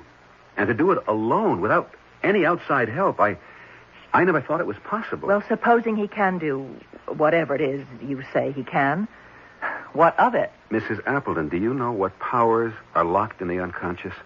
What forces, what instinctive knowledge, primitive memories? I've always thought of the subconscious as an untidy mass of very unpleasant emotions. It is untidy, but we've been taught the emotions are unpleasant because they lack morality and purpose, as indeed they do.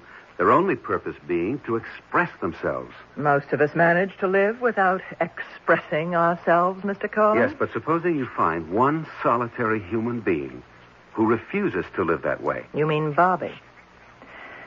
Well, Mr. Collins, if he's willing to go with you and you want him, I've checked you out and everything's in order.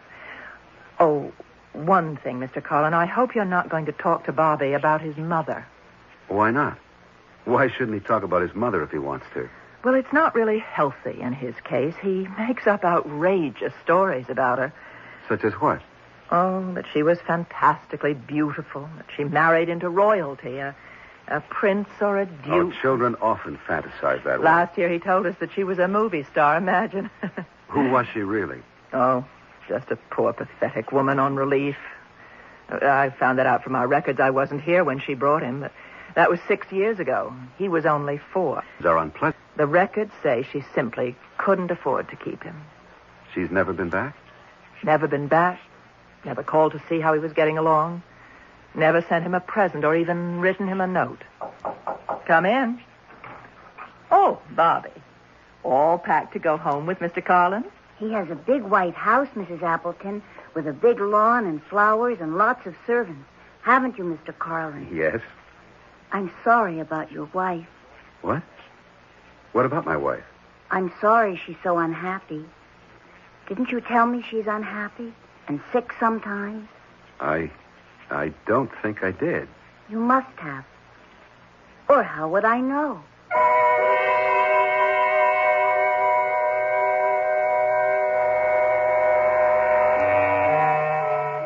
Do we really know only what we've been told?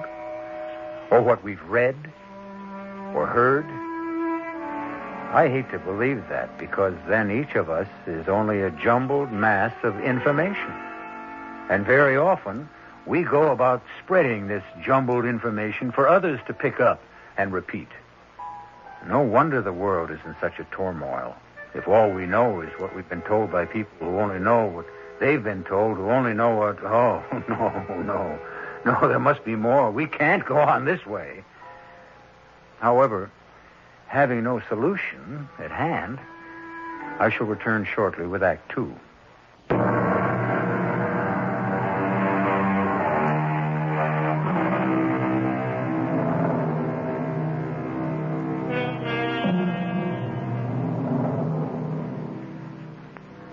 When one adopts a boy 10 years old, it is not only the 10-year-old boy who has been taken into the new home, It is also the boy who was once 9, once 8, once 7, and so on, clear back to the day an infant was born.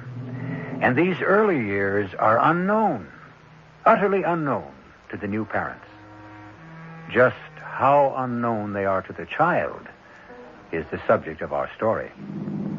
We're almost there, Bobby. I know. You know? Well, I figured. You mean you felt it? That we were almost there? Something like that, I guess. Mental telepathy, maybe? What's that? Well, thought transference. I was thinking to myself, we're almost home, and the thought transferred itself to your mind. Is that what happened? I wasn't thinking about anything at all. It's when we're not thinking about anything at all that the thoughts of other people enter our minds. I'd like to think about that. Well? I think that's very true, what you said, Mr. Carlin. It's when you're not thinking about anything at all. That's when the good things happen. What good things, Bobby? Oh, all the good things. Mr. Carlin, you should have turned right there. No, that's Birch Tree Road. We live on a You street... should have turned there. Go back. Hey, Bobby, take it easy. Go back. Bobby, I know where I live, and I know how to get there. Your telepathy wasn't in good working order that time. Now, here is where we turn. To the left. We go about a quarter of a mile up this road, and then we're there. It's pretty. Is it what you expected? Kind of. It smells nice. You smell something? It smells sweet. Very, very sweet. I don't smell anything. Oh, we're coming to the privet hedge. That's the sweet smell. Imagine you picking it up way back there. Now we're coming to the house. It is white. I told you it was. And there's a lawn in front with flowers. I told you there would be. Well, here we are. But it's not a very big house. It has 16 rooms. And where are all the servants?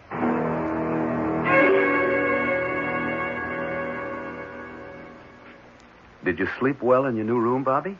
Yes, I did. It's a very nice room. Nicer than the orphanage? That was nice. But this is nicer. This morning, Bobby, I want to take you to meet my wife. Her name is Anita, if you want to call her that.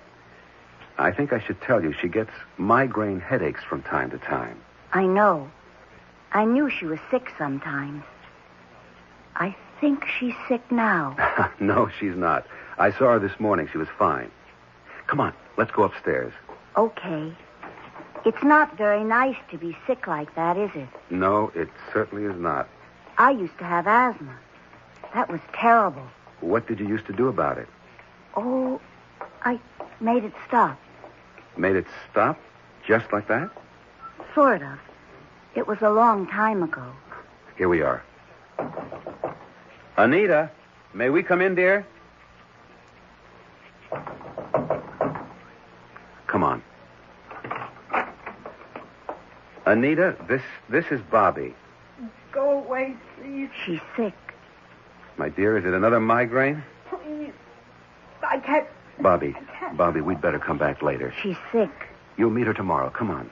Mrs. Carlin, I'm here. I know how much it hurts, but I want you to know I'm here. And I want it to stop hurting. Please. Try to look at me, Mrs. Carlin. Bobby, don't. When she's like this, it's no use. I want you to give me your headache, Mrs. Carlin. I want you to give it to me. Look, Mrs. Carlin. Anita, look. Give me your headache. I want to take it away from you. I'm going to take it away from you. Do you hear me? I'm going to take it. You're going to give it to me. I'm going to take it. Yes, I'm taking it. You're giving it to me. You're giving me your headache, aren't you? Yes, you are. I know you are. Please give it to me. All of it. Yes. Oh, please. Oh, yes. Yes. Yeah. Yes. Yes. Yes. Yes. Yes. It's gone. All gone. Bobby, where are you going? It's all right. All right. Bobby? I couldn't help Mr. Garland. I had to throw up. Well, that's all right, son. That's all right. How is Mrs. Garland? She says her headache is gone. Yes. Of course it's gone. She gave it to me. And how are you? I think I'm going to be all right pretty soon. I never knew before what a migraine headache was like.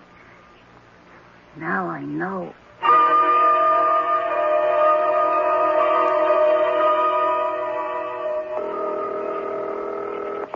Mrs. Appleton speaking. This is George Carlin, Mrs. Appleton.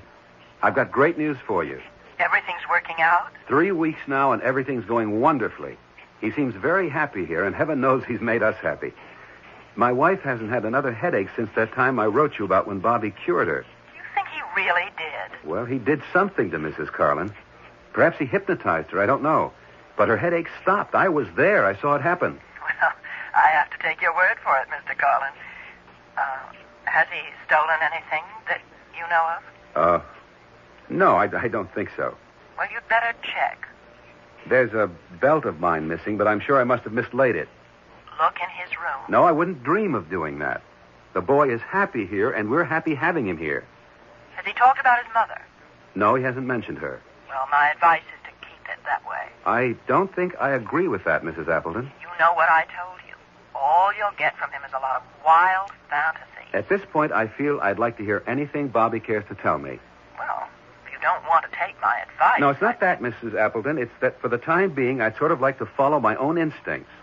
You understand? I suppose so. I'll keep in touch with you. Please do, and good luck to you. Thank you.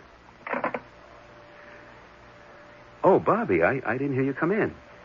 That was Mrs. Appleton I was talking to on the phone. How is she? She's fine. Do you miss her? Not too much. Bobby, you know that black-tooled leather belt of mine? Yes, I know that belt. I can't find it.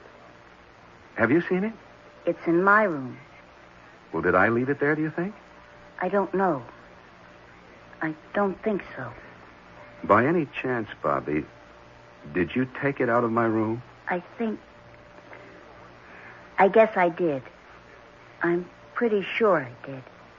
You want me to go get it? Oh, you can have it if you really want it. Only I'd rather you'd ask me instead of just taking it. But I don't want it. No? It's too big for me. Why would I want it? I don't know. I just saw it, and it reminded me of something. Reminded you of what? I was going to give it back to you. I didn't mean to keep it. I didn't even want it. All right now. It's all right. Just put it back in my room when you get a chance, will you? I'll put it right back now. No, in the morning we'll be all right. Bobby, do you ever feel you want to talk to me about your mother? My mother? Do you remember her at all? I know you were only 4 when she left you at the orphanage. She was very, very beautiful. What else? I'm not supposed to talk about my mother. Well, don't you want to? Not now, Mr. Carlin. All right. But if you ever want to, I'm here, you know. I know.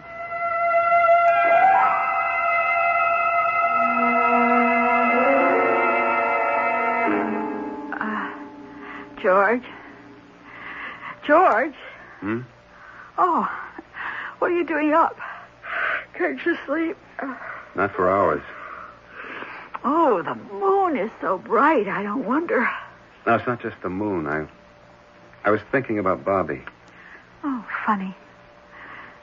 I was thinking about him, too. I talked to Mrs. Appleton this afternoon. She asked me, did Bobby ever talk about his mother? He never does. That's what I told her. And she said, fine, keep it that way. But I said I didn't agree, that I thought he should talk about whatever he felt like talking about. Oh, you're absolutely right. Bobby came into the room about that time, and I brought up the subject of his mother. And all he'd say was, she was very, very, very beautiful. That's all? I tried to get him to go on, but he just clammed up, said I'm not supposed to talk about her. Mrs. Appleton probably told him not to. She has a point in a way. She says Bobby makes up wild stories about his mother, whom he hasn't seen or even heard from in 6 years. You mean since he was 4? That's right. But he tells people, or used to, that she had dozens of admirers, finally married some title gent, became a movie star. Oh, George. Our children often do that. Another thing, Mrs. Appleton asked me if Bobby had snitched anything. And I told her about my black tooled leather belt. Then when Bobby came in, I asked him had he seen it, and right away he said yes, it was in his room. Really? I asked him if he'd taken it, and he said he guessed he must have. Did I want it back? It was too big for him anyway. Oh, isn't that peculiar? You know, I told you the woman who took him last year said he snitched silly things. A frying pan, a wooden spoon, a belt off one of her dresses. Oh. Now, I wonder if that's where our little frying pan disappeared to. They were asking me in the kitchen if I'd seen it. What, there's a frying pan missing? Heavens, George, we have about 12 frying pans of assorted sizes. Is there anything else missing? No, nothing else. Oh. Well, unless you want to say one of my shoes is missing. One of your shoes? Those high-heeled things. I've given up high heels, and I put those out to give away. And next time I looked, there was only one. Must have gotten thrown out. Goodness, it would take one shoe. Who would throw away one shoe? Oh, George. Look, come on back to bed. Maybe you can get to sleep. Yeah, maybe. That damn moon wasn't so bright. Shines right across the bed. Why don't you pull the curtains? You know what? It's a full moon. Well, pull the curtains and come to bed. Can you see, or do you want a light on? Oh, I can see. What was that? What was what? Didn't you hear a door close? What door? It sounded like downstairs. There he goes. Bobby? Yes, and there's a full moon. Oh, George. Like before. Call him back. Go after him, George. No, I don't think I'm going to do that. Well, for heaven's sakes, why not? You can't just let him go wandering around all by himself. No, I don't think he's going to be just wandering around. You think he's going someplace in particular? Yes. Where? I don't know. And I don't think he knows either. But someplace.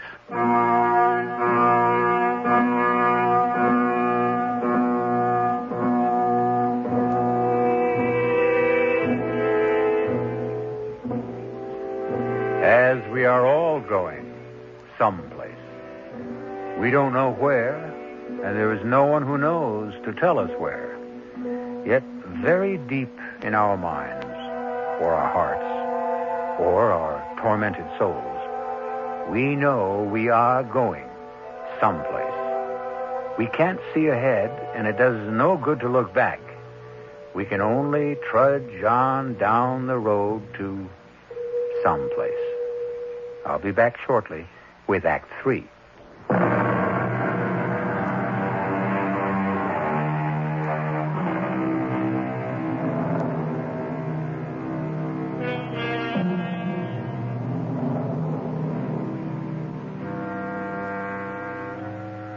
The full moon with which Act 2 ended has been wiped out now by the exploratory colors of the rising sun. And steadily down a winding road trudges a small boy, 10 years of age, steadily, purposefully, toward a destination he could not name were you to ask him. It is Bobby Deland. The thin little boy's arms start to wave wildly as a truck approaches. Stop! Please! Please stop! What's up, kid? Could you give me a lift? How far are you going? I don't know exactly. Down the road a ways. Come on, get in. Here, let me give you a hand. That's a pretty big step up. I can do it. What you doing out at this hour? It's hardly daylight. I have to go see somebody. You expected? Yes, I'm expected. I didn't say when, though. Going to see your folks? My mother. Oh, your mother. Then I guess you know where she's at. Somewhere along this road. No number? No name? Like on a mailbox? I'll know when we get there. You've been there before, I guess.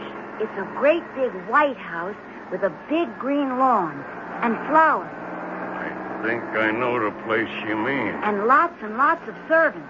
Yeah. There it is. There it is. See? Right there. Stop. I want to get out. Stop the truck. I'll stop. Don't jump. Hold on. I'm stopping.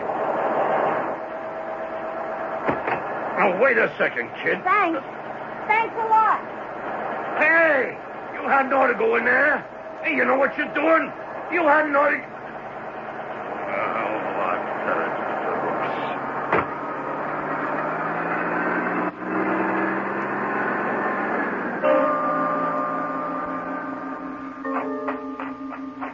That's it. That's the house. This is the lawn. There are the flowers. But where are the servants? Where's my mother? You want to sit here, Baroness? Under this tree. Is that all right?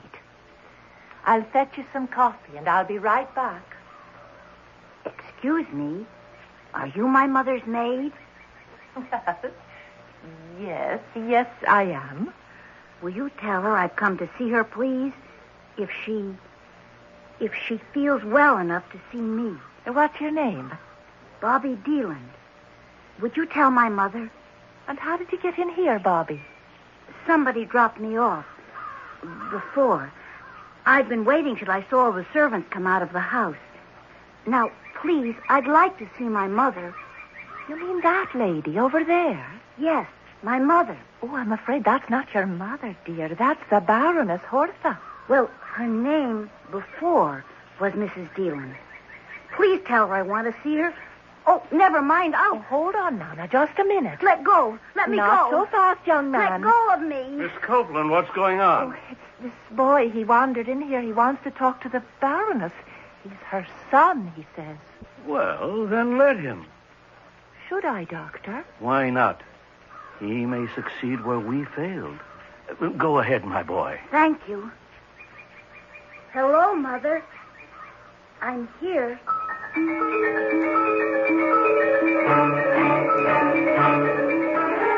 Hello, Mrs. Appleton? George Carlin. I wanted to tell you Bobby's been found. Thank you for not calling the police. Well, you know, I told you I saw him leave the house. I simply followed him in my car. It wasn't hard, so don't worry. What's that? Well, I don't think that's necessary, but if you want to... Look, can't you tell me over the phone? Well, all right. No, I'm not at home. I'm at the place where I found Bobby. It's on Birch Tree Road, not too far from where I live. A big white house, very big. Big lawn out in front.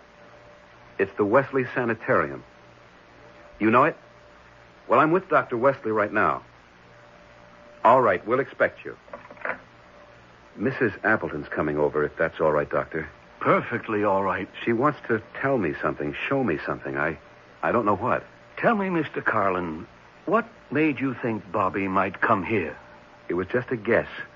But when I brought him home from the orphanage, he wanted to turn onto Birch Tree Road. Did he say why? He thought it was the road my house is on.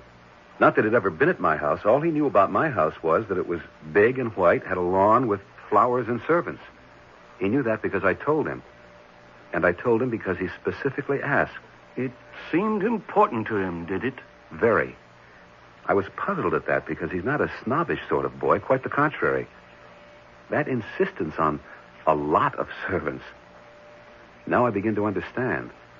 Your sanitarium does have a lot of servants, as well as a lawn and flowers.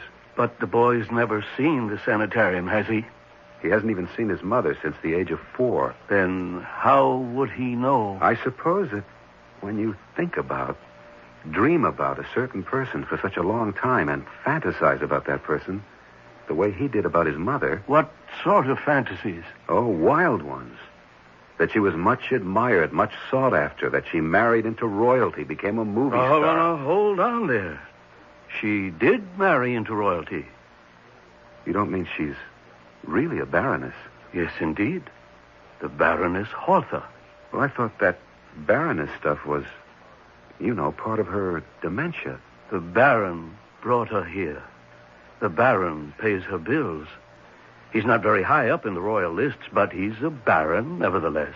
The boy couldn't have known that.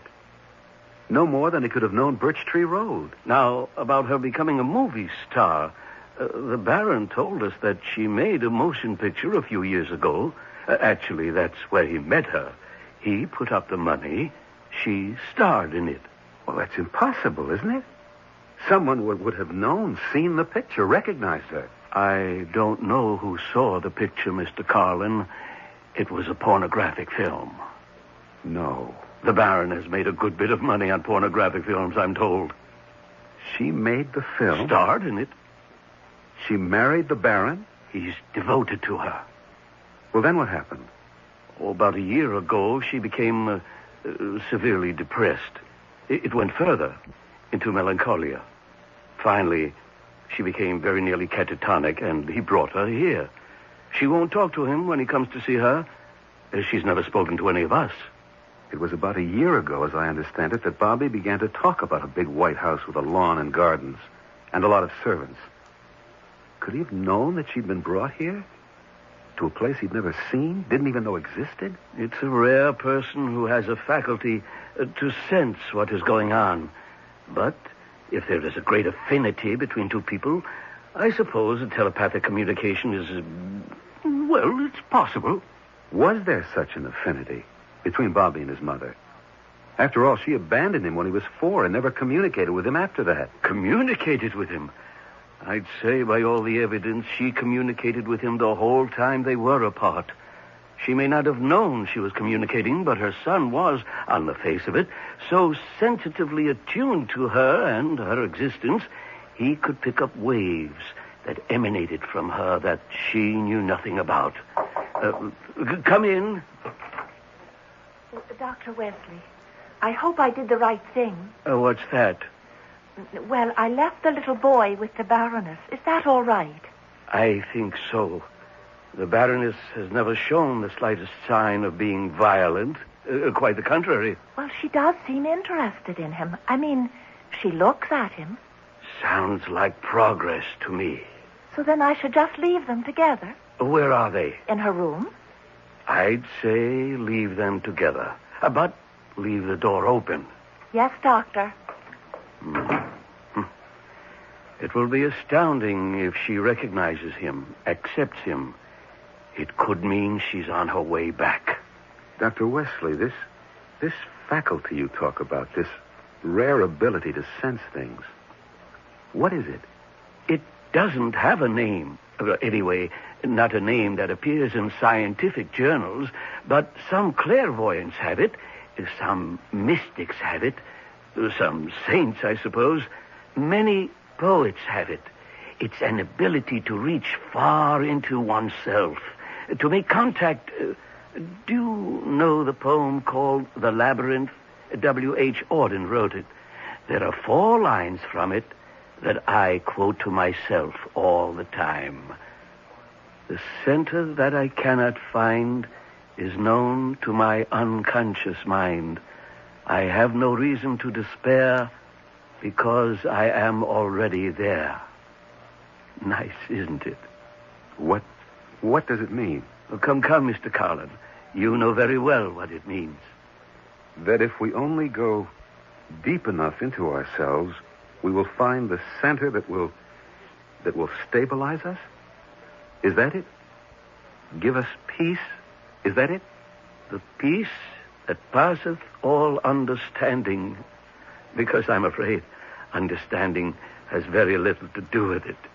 To think that a 4-year-old boy could hold fast to the image of his mother through all those years. What else had he to hold fast to? And then find her by his own effort. Which only proves again, Mr. Carlin, we get what we want if we want it enough. Come in. Mrs. Appleton. I got here as soon as I could. Mrs. Appleton, Dr. Wesley. Please sit down, Mrs. Appleton. Oh, thank you, Doctor. Now, the boy's all right, Mrs. Appleton. You're not to worry. He's with his mother. His mother? He found her here, Mrs. Appleton. She's the reason for his running away all those times. Mr. Carlin, Dr. Wesley, I've brought something to show you. Something for you to hear. And what is that? Well, when you called me last night, Mr. Carlin, I was so upset. Everything had been going so well, and then to have him run away again. Well, anyway, I couldn't get back to sleep. So I went down to the basement and I rummaged around among the old files and I found this.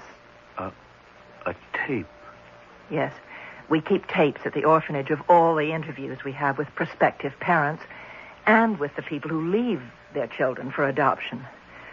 Well, this tape, this one goes back 6 years before I came to the orphanage. And it's a tape of... Oh, is it all right if I use this machine, Doctor? Oh, yes, go right ahead. All right. Now, I'll just play you the part towards the end. It's the tape they had running when Mrs. Deland came to leave Bobby. You gotta take him or I'll kill him. Look, I'm a cheap prostitute. I live in one room. I have to send the kid out to play in the street while I'm conducting my business. Now, how long can I go on telling him it's his Uncle Charlie I got up in my room? And another thing, I haven't got the greatest disposition in the world. And when I'm hungover, when my head hurts, I go crazy, and I'm liable to hit him. And not just hit him. I'll hit him with anything that's handy. Yesterday, I hit him with my shoe. With the heel. My shoe. A spiked heel this high. And it doesn't have to be a shoe. I'll pick up anything and hit him with it. A frying pan, the belt off my dress, anything that's handy. Well, I wanted you to hear that, Mr. Carlin, because you said that Bobby had taken a belt at your house, and the woman last year said he took a frying pan. He took a shoe of my wife's. I think we'd better go see if everything's all right. Come with me. He's right down the hall. How in the world did his mother come to be here? It's a long story, Mrs. Appleton. Well, how did he know she was here? That's an even longer story. Here we are. Is he in there with her? Yes. Be quiet. I brought you some presents, Mother. Look. Here's a belt. And here's a frying pan. And here's a shoe. See, Mother? They're for you. With my love.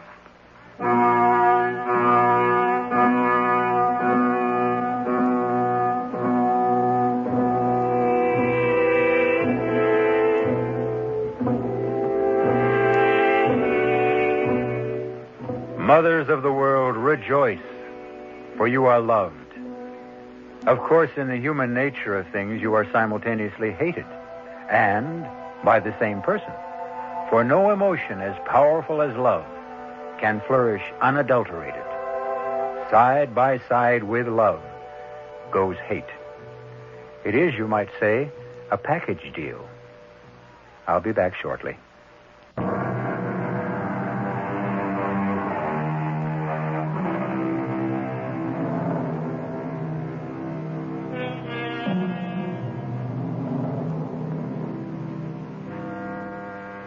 Isn't our real life lived within ourselves? The posturing we do in full view of others, what is that but the antic behavior of a poor clown who needs to be applauded?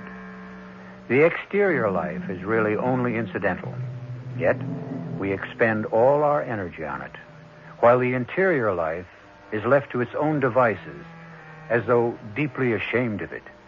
We wish to disown it. Our cast included Michael Tolan, Marion Seldes, Martha Greenhouse, Hetty Galen, and Gilbert Mack.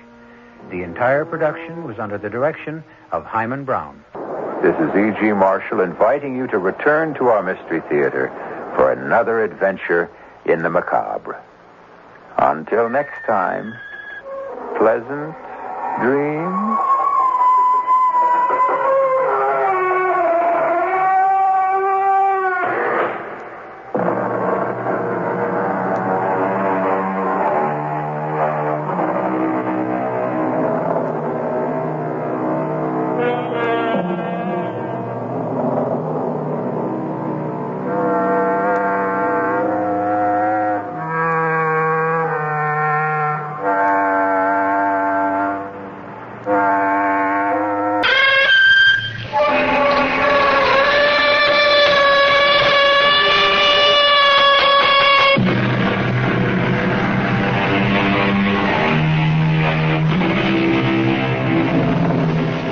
Come in.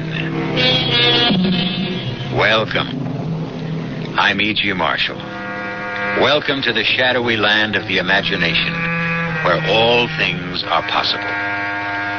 Would you believe that a husband and wife could look at the same woman, and the wife would see her as an old lady, almost in her dotage, while the husband sees a beautiful woman in her early 30s?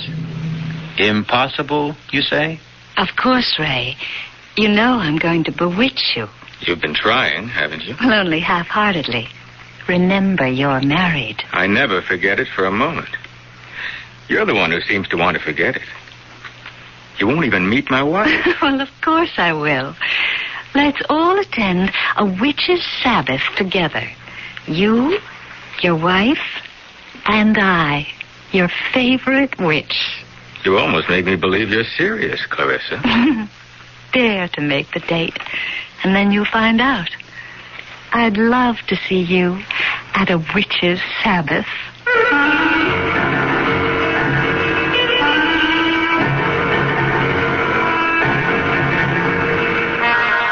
Our mystery drama, The Young Die Good, was written especially for the Mystery Theater by Murray Burnett and stars Patricia Elliott and Carol Teitel. I'll be back shortly with Act One. Weekdays on CBS television. Don't miss your favorite daytime dramas at new time. Follow the continuing stories of families in conflict, their lives changing every day, full of turmoil, triumph, and treachery. On The Young and the Restless. Then, it's the searing stories of romantic intrigue and hidden desire on As the World Turns. Be sure to watch The Young and the Restless and As the World Turns. Weekdays on CBS television. Check local listings for new time. Because Dad does a lot for you, True Value Hardware stores suggest you give him a Father's Day gift that will do a lot for him, like a quality skilled power tool. Hi, Pat Summerall to tell you they offer the Precision 7 1/4-inch skilled circular saw to help Dad with a variety of home projects. For only $34.95, Dad will get a rugged, dependable power tool that features a powerful 1 3/4 horsepower motor. This popular saw will give Dad the quality and confidence of skill and is available at participating True Value Hardware stores and home centers. A railroad car clatters through Pennsylvania's coal fields almost a century ago. Its only passenger, a doctor named Matthew Shields, beginning a 16-year special assignment for the American Red Cross. In railroad yards, on sidings, and in the great terminals, Dr. Shields would convert his home on wheels into a classroom and teach first aid and occupational safety to industrial America. And all along the way, local physicians were enlisted as Red Cross volunteers to continue the teaching effort. When the car rolled to a stop for the last time, 2 million people had learned first aid. The effort was called A Good Beginning, but only a beginning. Today, as the Red Cross begins its second century, we're proud that America still looks to us for first aid training. Now we teach over 3 million people every year, and we still say it's only a beginning. Red Cross, ready for a new century.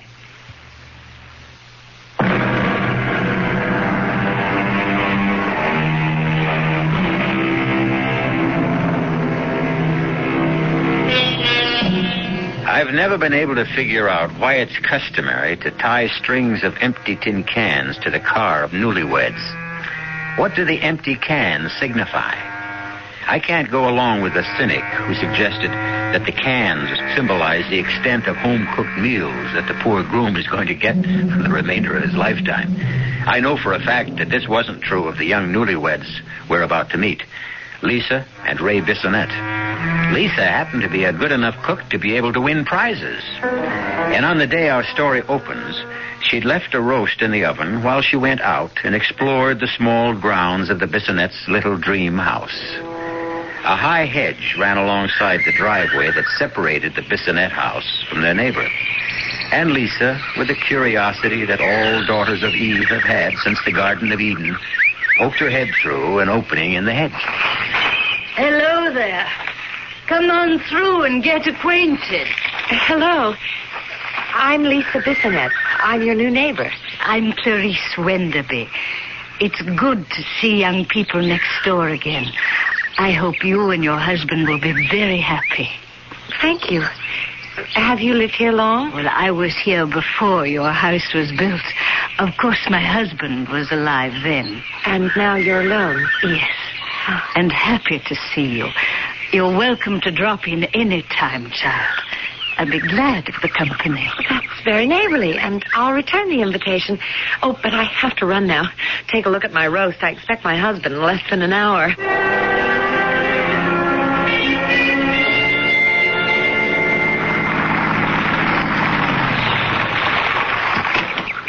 Hi there, neighbor.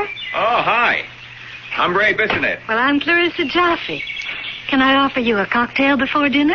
Sounds delightful, but my wife's expecting me. She heard me drive up and... Say no more. Just remember you have a rain check any time. I'll remember. Thanks. It's nice to have neighbors again. Be seeing you. Welcome, my lord and master, to your home and castle. Hey there, doll. Don't let women's lib hear that greeting. You know I didn't mean it. You didn't? Just the welcome part. Hey, something smells delicious. And yours was the second welcome I got since I came home. Oh? You can say that again. The dish who lives next door was at that hedge opening in the driveway and asked me in for a drink. That's why we're married, darling. I love you and your sense of humor. What's so funny? She really did ask me. I'm sure she did, darling. She's a lonely old lady. Oh, I'm sorry to spoil your little game, because I saw her earlier this afternoon, and you can't hope to make me jealous of a woman in her 80s. Well, I don't know what woman you saw, Lisa.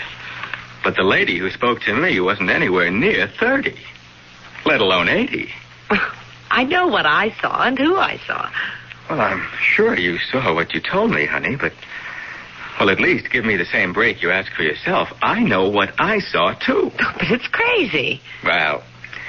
There's probably some simple explanation. I'll bet there is. And I'm the one who's going to get it from Mrs. Wenderby the first thing tomorrow morning.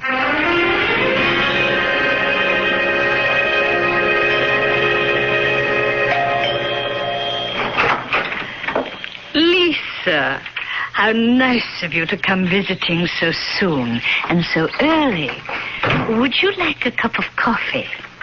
Coffee would be nice. Well, let's go into the kitchen. I always find it cozier.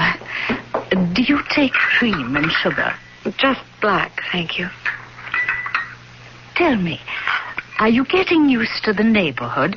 Do you find the shopping center exciting? As a matter of fact, yes. But if you don't... I get out so infrequently. There used to be a farmer's market on Duane Street that had the loveliest, freshest vegetables. Duane Street? It's just one block past the station. Of course, you don't meet your husband at the train, so... My husband's really the reason I came over. Oh, how interesting. You didn't meet him yesterday, did you? Did he say he did? Well, he said he met a beautiful 30-year-old woman. Here? In my house? Who's the woman my husband saw last night? My dear child, don't tell me you're jealous. Goodbye, Mrs. Wenderby. I'm sorry I bothered you. Please don't go. I'll try to help you. Why should it be so difficult? There's something here I don't understand, and I'm going to get to the bottom of it. It might be best if you move. What? It really might be best. That's ridiculous. Do you know what you're saying? Yes. But Ray and I looked for a house for almost 6 months. We could never find a house like this at the price we paid. I know. Perhaps you'll do well to find out why this house went so cheaply.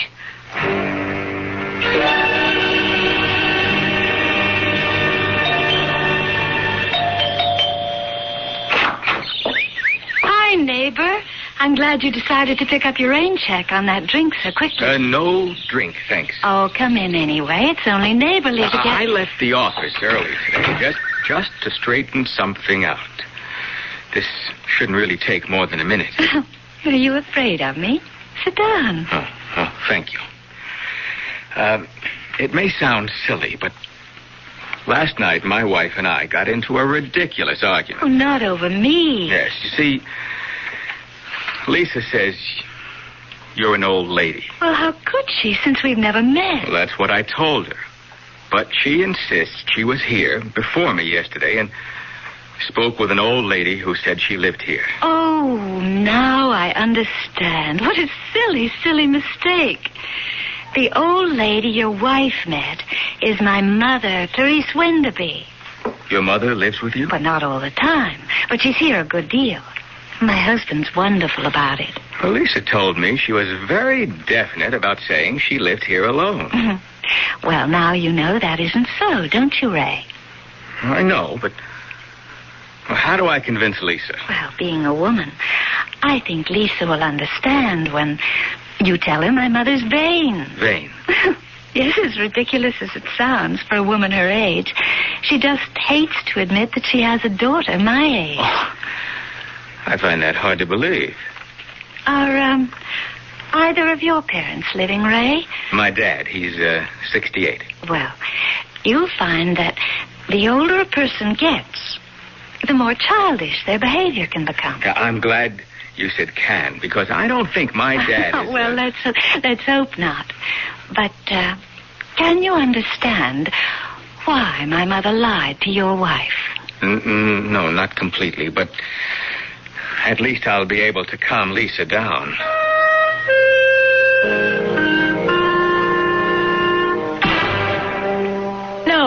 No. It's the most ridiculous story I've ever heard. But, darling, I tell you that I know what you tell me. You've been telling me for the past half hour.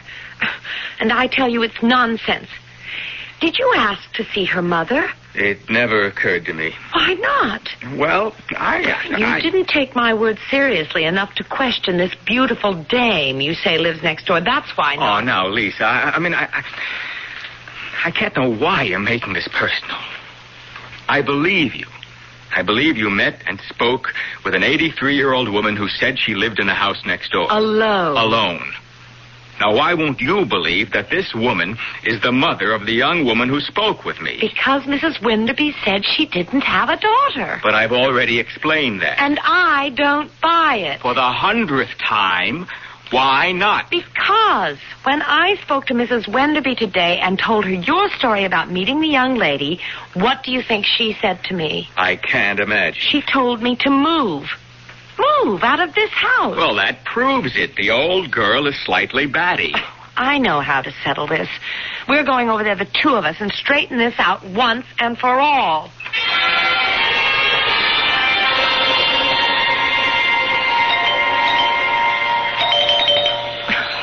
Well, it is possible that they're afraid to answer the door. That's not possible. But it is possible that no one's home. You said you were just talking to her. I think we've been arguing at least 15 minutes. She could have gone out during that time. But there are lights upstairs. Well, some people leave lights on when they go out because they're afraid that an unlighted house is an invitation to a burglar. I can't understand why you're so dead set against admitting that for some reason she doesn't want to meet me. And I can't understand why we're standing outside an obviously empty house ringing a doorbell when we could go back to our place.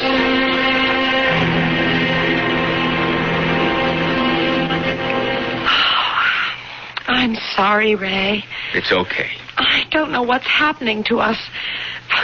Or I guess I should say what's happening to me. I'm behaving like all the wives I've hated all my life. Oh, forget it, love. Ray? Why was this house such a good buy?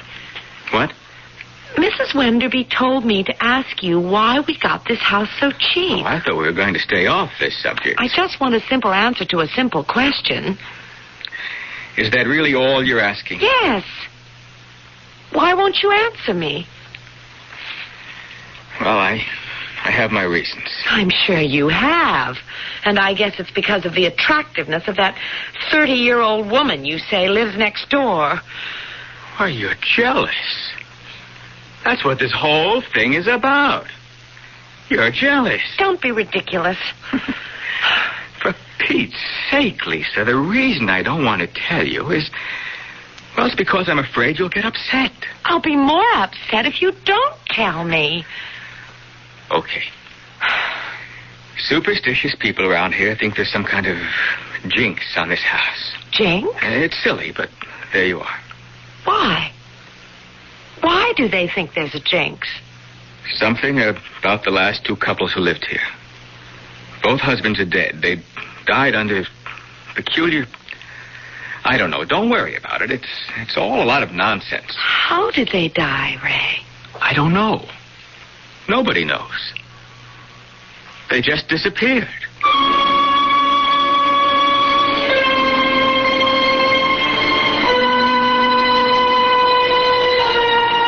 Disappearing husbands have always been a problem to the wives they leave behind.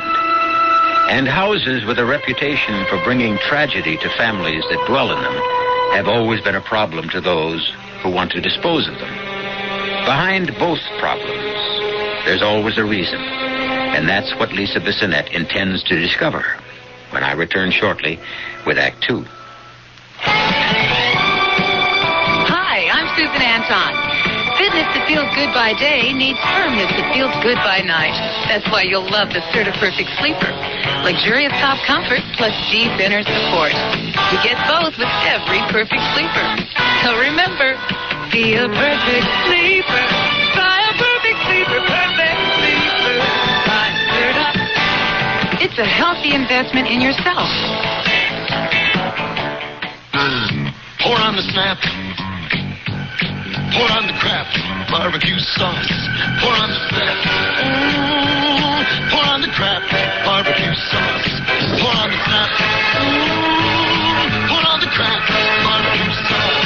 Only one barbecue sauce can give you the snap of this secret blend of 16 herbs and spices.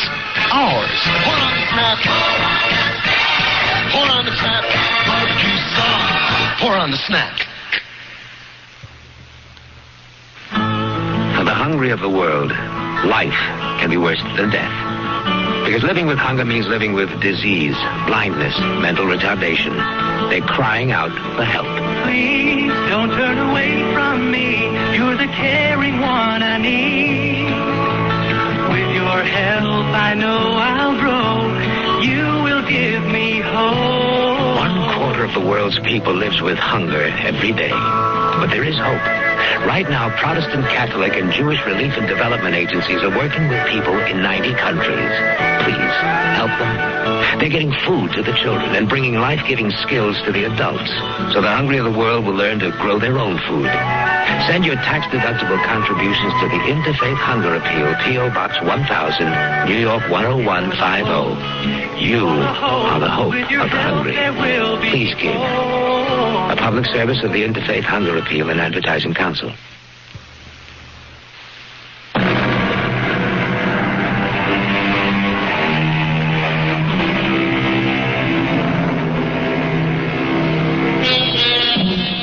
Today's civilization is replete with problem solvers of various kinds. We have our priests, ministers, rabbis, and gurus, and we have the psychoanalysts, the newspaper columnists, the palm readers, soothsayers, and astrologists, all doing their best to clear up the riddles of the living. Some strong-minded people prefer to do their own problem solving. Ray Bissonette was one of these. And he faced his problem by coming home early, leaving his car around the corner, and walking across the lawn of the house next door to his. Hi there, neighbor. You look like a man with a problem. All right, you are. Can I help? You bet. Because you're the problem. Oh, don't tell me it's your wife and my mother again. That's exactly what it is, and I'd be grateful if you just walk across to my house with me right now and let me introduce you to Lisa. Well, of course. You will? Well, you sound surprised. Well, forgive me, but this thing has Lisa so uptight. I guess some of her nonsense has rubbed off on me. Well, what seems to be bothering her? Is she jealous? It's hard to tell. She finds the situation strange. Oh! What happened? Oh, it's my ankle. Oh. I turned it in this hole. I told Harry we've got to do something about the moles. They tunnel everywhere. Can you walk? I'll try. Would you let me lean on you? Oh. No. This is no good. Let me carry you. Well, I'm certainly not going to meet your wife with you carrying No, me. I'll take you back to your place. Just put your hand around my neck.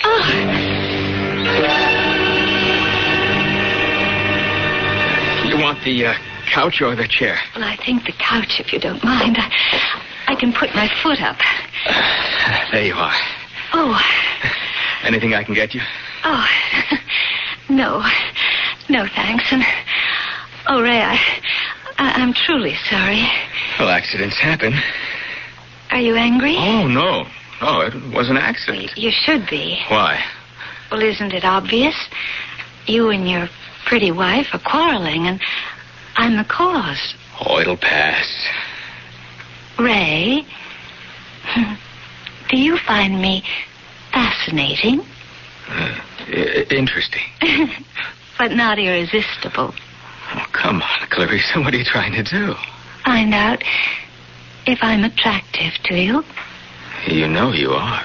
Good. That makes me happy. Just knowing that I'm still attractive. Hey, you talk like an old lady. Oh, women are funny. I wish I could tell when you're leveling. You will when you get to know me better. Well, that's not going to be until Lisa meets you. I promise you that we'll meet. When? I don't know, but... Hey, how about you and Harry getting together with us for an evening? Maybe dinner and a show. Well, I'd love it, but... Well, Harry's really pretty much of a stick in the mud. Oh, I'm sure you can talk him into going out with us. Well, I'll try. How about this Saturday? Well, you must prove to your pretty wife that there really is a Clarissa. That's one reason. I'll try to get Harry to go along. Where shall we meet? Well, if you don't hear from me, let's make it Theodore's. Okay. The food is good, the lights are low, and the music romantic.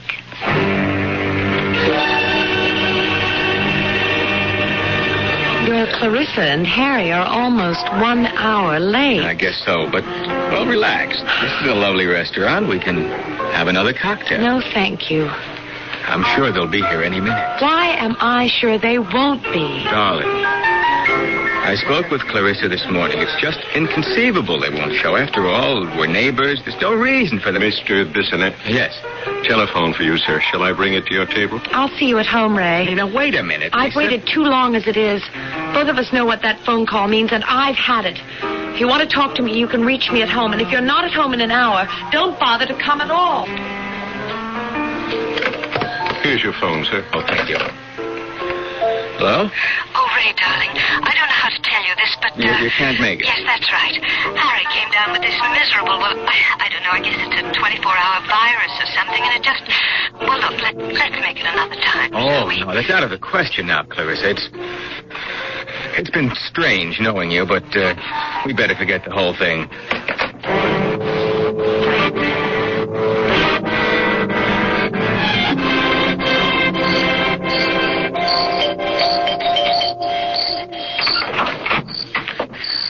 Why, Lisa, child, what brings you here at this time of night? Your sick son-in-law, Harry. I thought maybe he'd like... Harry? Sick? Isn't he? No, not that I know of. At least we're getting somewhere. You admit that you have a daughter and a son-in-law. Well, come in, child. All right. Now, perhaps you'll tell me why your daughter, Clarissa, doesn't want to meet me. Did you, find out why your house was such a bargain? Yes. And you're still not thinking of moving? I want to see your daughter. There's no way you can. Unless you're willing to take my advice. Are you trying to frighten me? I am trying to help you. Believe me, my child, I'm trying to help you. And I should know better. What's that thunder? I'm afraid we're in for a storm. You'd best be getting back to your house. But you still haven't told me what I've done more than I should. Now take my advice and take your handsome young husband and move out of that house.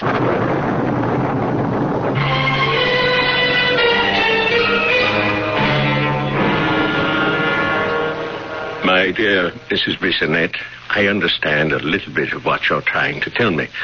But I still don't understand how you found me. Professor Cooper, I told you. I was looking at these books on witchcraft in the library, and I came across your name several times. And everyone seems to agree that you're the foremost authority on witches. So I checked with the publishers, and they gave me your address. And what is it you want me to do? Tell my husband that at least there is the possibility that something very strange is going on at the house next door. I couldn't possibly do that, Mrs. Bissonette. Not until I've done some investigating on my own. Oh, would you, Professor? I'll pay whatever you... It's not a question of money. It's time, of which I have very little. But if what you say is true, this might be very productive for my research for a book I'm doing on witchcraft now. I'll check it out.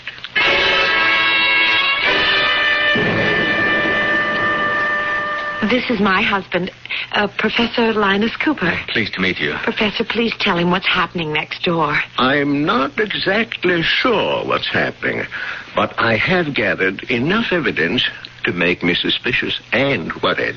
What do you call evidence, Professor?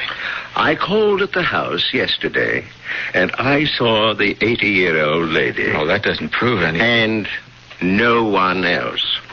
However, I am going to make one further test. Mrs. Bissonette, tell me, do you remember seeing any clocks in the house when you visited? I really can't say. I was only in the kitchen and walked through the living room. What's all this about clocks? Just this. I intend to get back into that house somehow in the next few days and explore it thoroughly. And if I find that there are no clocks in the house... What? I should then advise you to move, Mr. Bissonette, and move fast.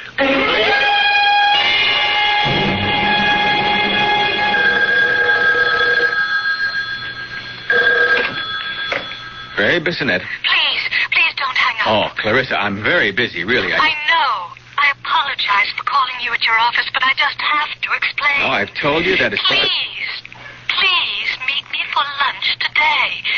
At Whitley's. Anytime at your convenience. On one condition. That you promise to meet Lisa and talk with her. I can't go into that again. Not on the phone. What time? 1:30. It's less crowded then.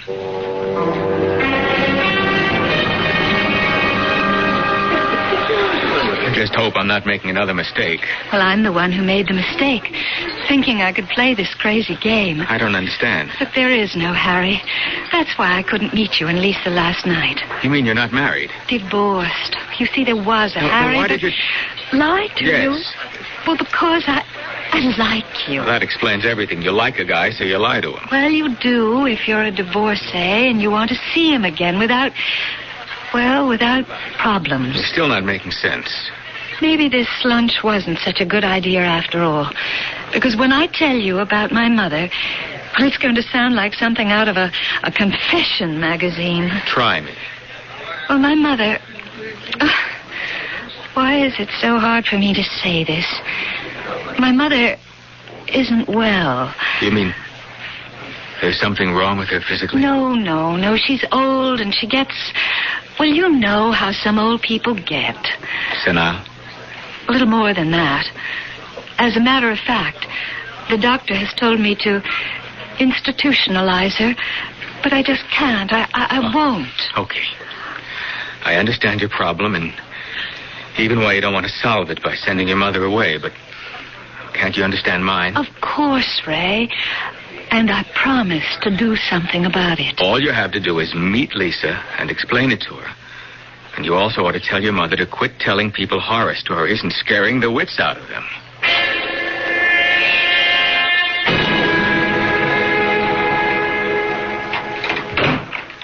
I'm home, Clarice.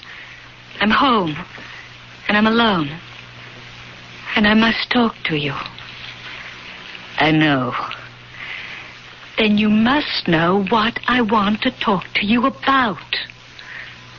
Of course. Please, be kind. How can I be anything else? Aren't we one and the same, just an older and a younger version of the same woman? That's why I know how angry you are, and it's also so useless somehow. Useless. Then why don't you appear, Clarice, before Ray? Let him see the old woman. For the same reason you don't meet Lisa and show her the young woman. Right, Clarice. You remember our bargain with him, our master. I only have so much of the energy, and it must be reserved for the young men whom we need to stay young. And I talk to the young women. But, Clarissa, this one I like.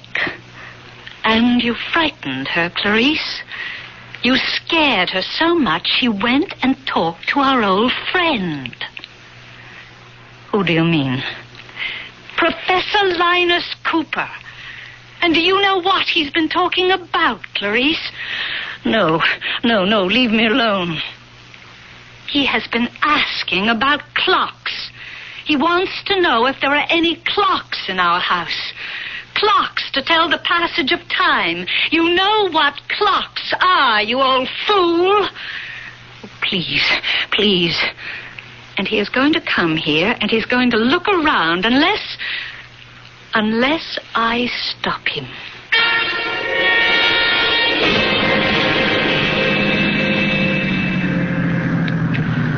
That's very strange. I'd have sworn the house was right around the corner. Now, let's see that street sign. Yes, Green Tree Lane. That was the name of the street. I'll just drive over the hill and turn the corner and... Hey, look out, you fool! Watch it!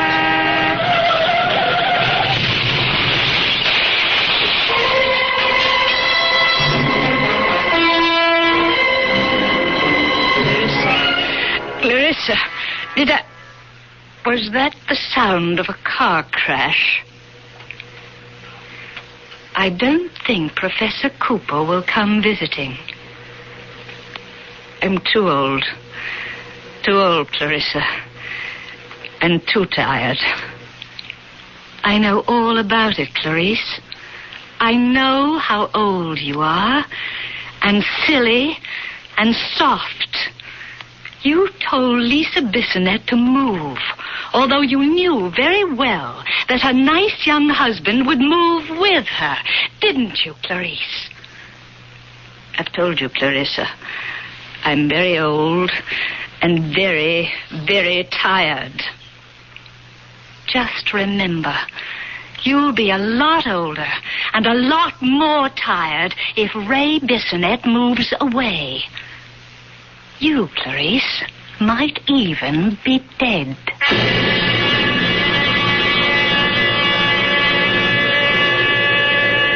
From our first arithmetic class, we're taught that 1 and 1 make 2.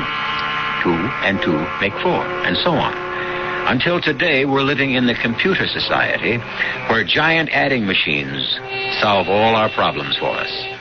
However, our minds would boggle, and the computer would break down in a world where 1 and 1 made only 1. I'll explain that strange arithmetic when I return shortly with Act 3. The family's all gathered, summertime is here. Volleyball and barbecuing, it's that time of year. Working up a thirst, just sitting in the shade. Nothing's finer than the taste of good old-fashioned lemonade. Country time, tastes like good old-fashioned lemonade. Made with natural lemon flavor, so it's not too tart, not too sweet. Country Time lemonade flavored drink. Tastes like good old-fashioned lemonade. Kodak brings the instant to life. An instant picture is instant fun. Is that me? Kodak offers you instant fun money. For a limited time only, get a $10 rebate when you buy either the Kodak Colorburst 250 or the new Colorburst 350 instant camera. See your photo dealer for details and get $10 for instant fun. It is me. Kodak brings the instant to life. Help me make it through the night. Still up when the other TV stations are signing off? After midnight, we don't let it all ring down. Now Channel 56 goes 24 hours. Night and day.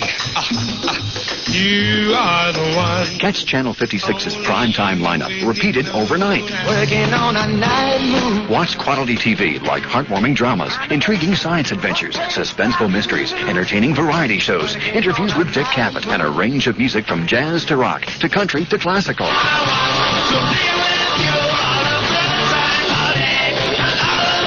So tune in at Channel 56 anytime and sample our new 24-hour schedule.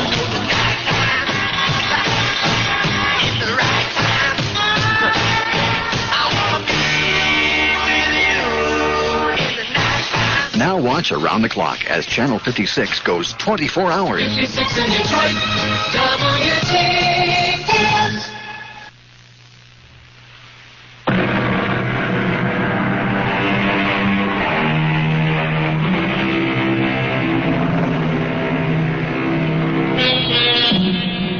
Jealousy is one characteristic that is just as prevalent among males as females. Jealous feelings often conceal themselves behind other facades. And Ray Bissonette is convinced that his wife, Lisa, is overreacting to their somewhat eccentric neighbors because she's jealous of the lady next door. Lisa's willing to admit there may be some truth in that, but she's also convinced there's a lot more to it than jealousy, even though she can't put a name to it. There's something so very wrong. I know it. I feel it in my bones. It just doesn't justify our giving up this house and paying a lot more for something nowhere near as nice. And what about Professor Cooper? Are you going to try and blame an automobile accident on Clarissa? Clarissa's just a name. I still haven't met her. And you know why not. Would you please listen to Clarice? Why should I listen to an old lady who would be in an institution except for the kindness of her daughter? You believe that? Why not? A lot of old people get funny ideas. Particularly when they live right next door to a house from which 2 young men have disappeared in the last year and a half. Why, honey, you're really scared. Yes. Yes, you big lug, I am. Okay. Short of packing up and moving us out of here, what can I do to unscare you? Listen to Clarice when you meet her. And when will that be? As soon as I can arrange it.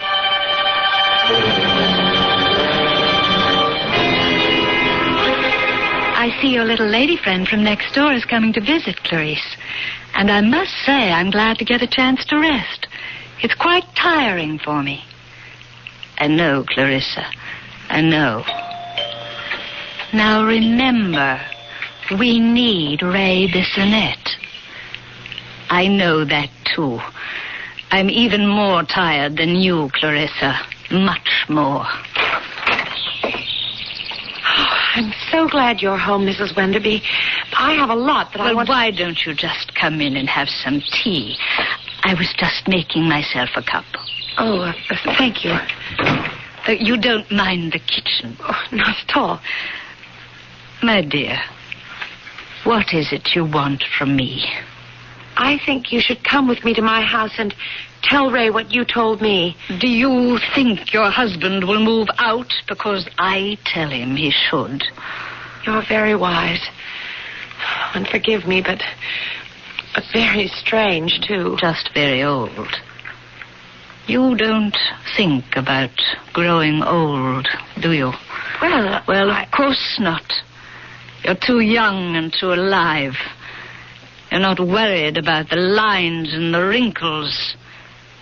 You wouldn't look for some way, for any way, to stay young forever. Now, come on, baby. This is the 20th century, the atomic age, the computer-controlled society. Don't give me this stuff about witches. How else can you explain what's been going on? I wish you'd tell me just what you think has been going on. Ray, why is it that I only see Mrs. Wenderby and you only see Clarissa? I don't know. It's because you're a man and I'm a woman. Why should that make a difference? If they both were the same woman, it would make all the difference in the world, wouldn't it? Do you know what you're saying? Yes. Where in the world did you ever get a nutty idea like that? From these books. Then I suggest you stop reading them. Stick with the comics. They make more sense. You see, the succubi are really frighteningly ugly, but to young men they appear beautiful and desirable. I can't believe you'd take all this witch and succubi stuff seriously. 2 men who lived in this house before us disappeared. The only thing about that bothers me is that it bothers you. If you're really concerned about me, there is something you can do. Well, if you mean move out, the answer... I mean put my theory to the test. How are we going to do that? You make one last date with Clarissa. Whoa. Hear me out. Just for lunch or cocktails or coffee. You tell me when and where. I'll happen along and you'll introduce me. After I meet her, I'll give you my word I'll never mention witches or moving again.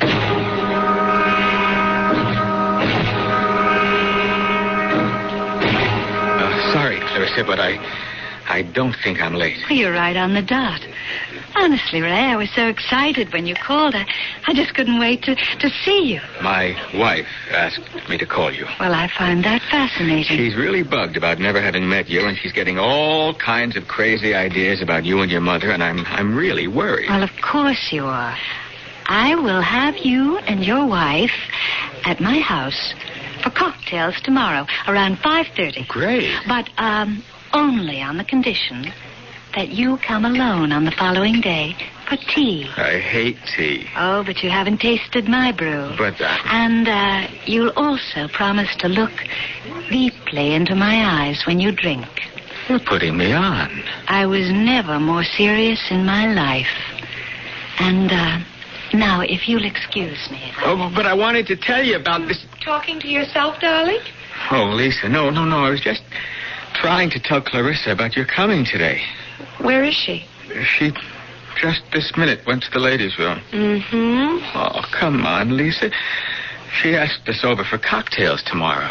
She did?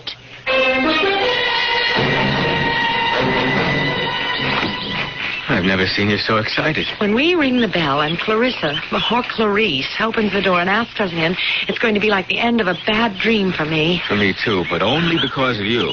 I've never seen you so uptight before. Oh, after I meet her, I'll make it up to you. Just go back to being your old self. I promise. Oh. What's the matter? I don't know. I suddenly feel dizzy, as if I'm going to faint. Maybe we shouldn't go any further. We can call and make it for some other... No way. I'm not going to break this appointment. Let's go. Oh, Ray. What? Help me. I'm falling.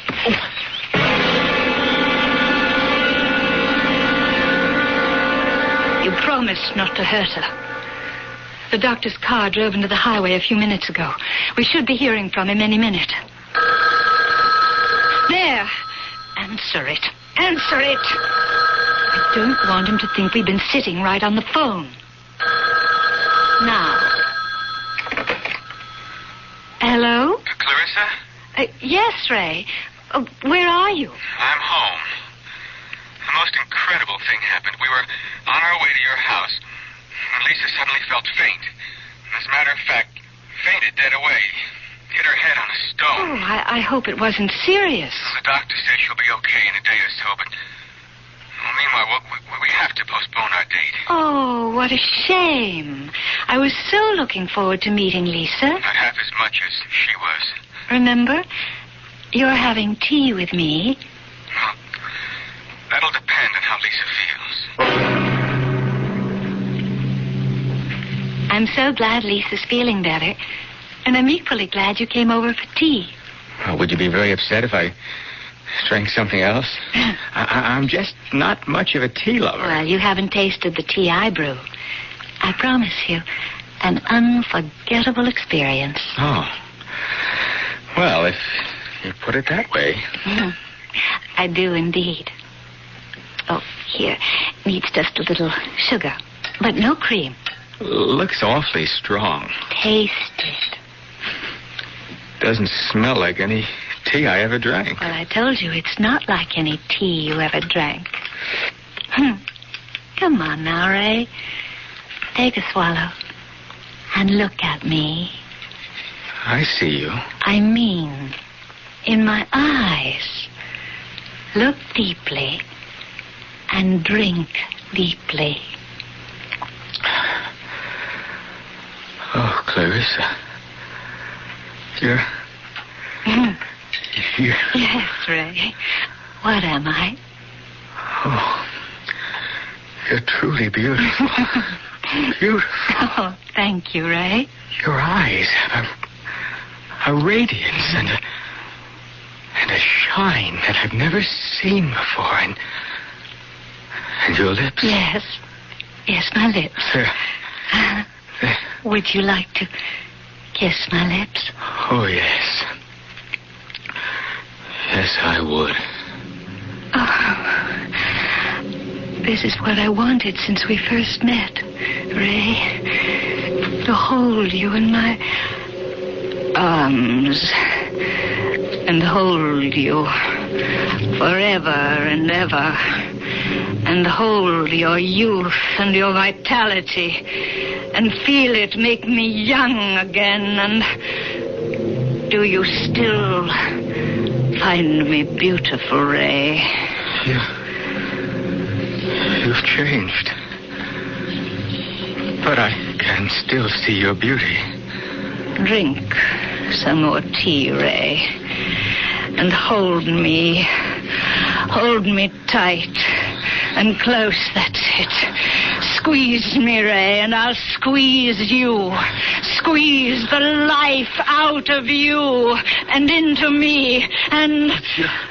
You're not Clarissa. Of course I am. I'm your Clarissa, and Lisa's Clarice, and your true love. No, you're old. You were the old lady Lisa saw. Hold me. Hold me, Ray. Hold me tight. The tighter you hold me, the more I'll seem like Clarissa. Hold me, Ray. Hold me. And love me for all eternity. Because we're bound together forever.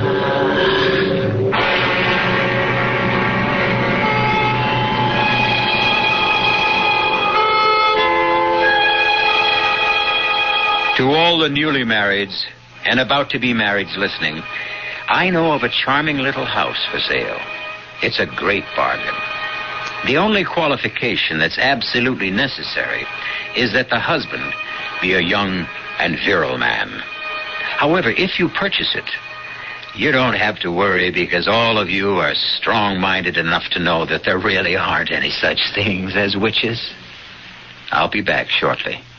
When you want quality, instant printing in a hurry, see the professionals who print at PIP. PIP stands for Professional Quality Printing at Low Prices.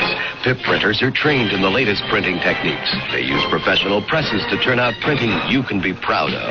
From carbonless forms, letterheads, sales reports, whatever. Depend on the professionals at PIP. Look for the PIP near you in the yellow pages under printers. That's PIP. People make the difference. Hi, I'm Julie Amato for White Westinghouse. Because food storage needs are so different, White Westinghouse makes refrigerators in many styles and sizes. You can get spacious side-by-sides in both 3-door or 2-door styles. Or choose a model with the freezer on the top, even a model with the freezer on the bottom. And if you already have a separate freezer, buy the all-refrigerator model. Many good reasons to White Westinghouse, your house. White Westinghouse, your house. Before Shogun, in a Japan of warring clans and star-crossed lovers, there was the glorious saga, Shike. Shike, the beautiful and violent epic of a warrior monk trained in 1,000 ways to kill, and the radiant noblewoman whose passion for him defies all tradition. Shike, the Japan you will always remember. In the Jove paperback you will never forget. Ohio's Junior Miss.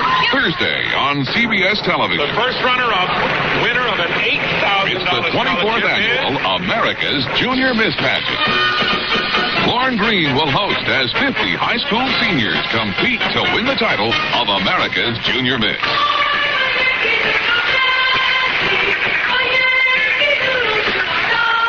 Don't miss the America's Junior Miss Pageant, Thursday at 8, 7 Central and Mountain on CBS Television.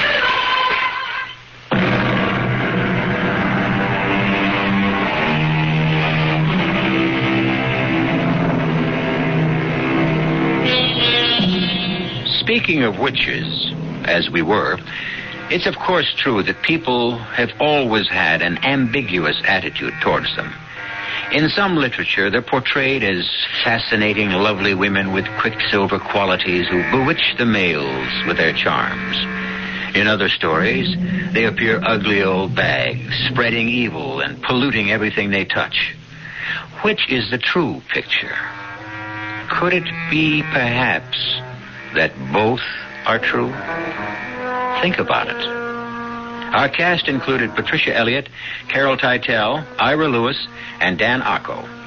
The entire production was under the direction of Hyman Brown. This is E.G. Marshall inviting you to return to our Mystery Theater for another adventure in the macabre. Until next time, pleasant dreams.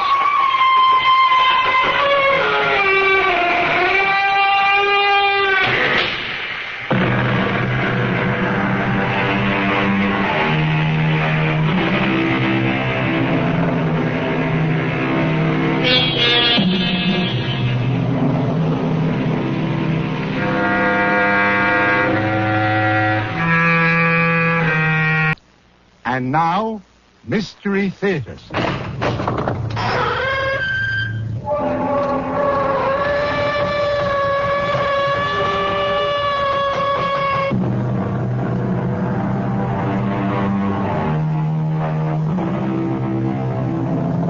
Come in. Welcome. I'm E.G. Marshall. Come in. What's that? Yes, it is rather dark in here. You see, we never turn on the lights. We don't need any. At the Radio Mystery Theater, all we illuminate is your imagination. We fill it full of ghostly radiations, mysterious emanations, the eerie glow of terrifying images. And now we have a most unusual image for you. The image of a doll. Yes, I said doll. And a very pretty one, too. Long, silky blonde hair, innocent, round blue eyes, a charming dress of taffeta and lace. This is the central character of the story you're about to hear. Of course, you're asking, what makes a doll an image of fear and horror? You've got to find it, Jimmy. You've got to get that doll away from him. Okay, honey, okay. Give us a little time. I don't have any time. If something happens to that doll, I'll die.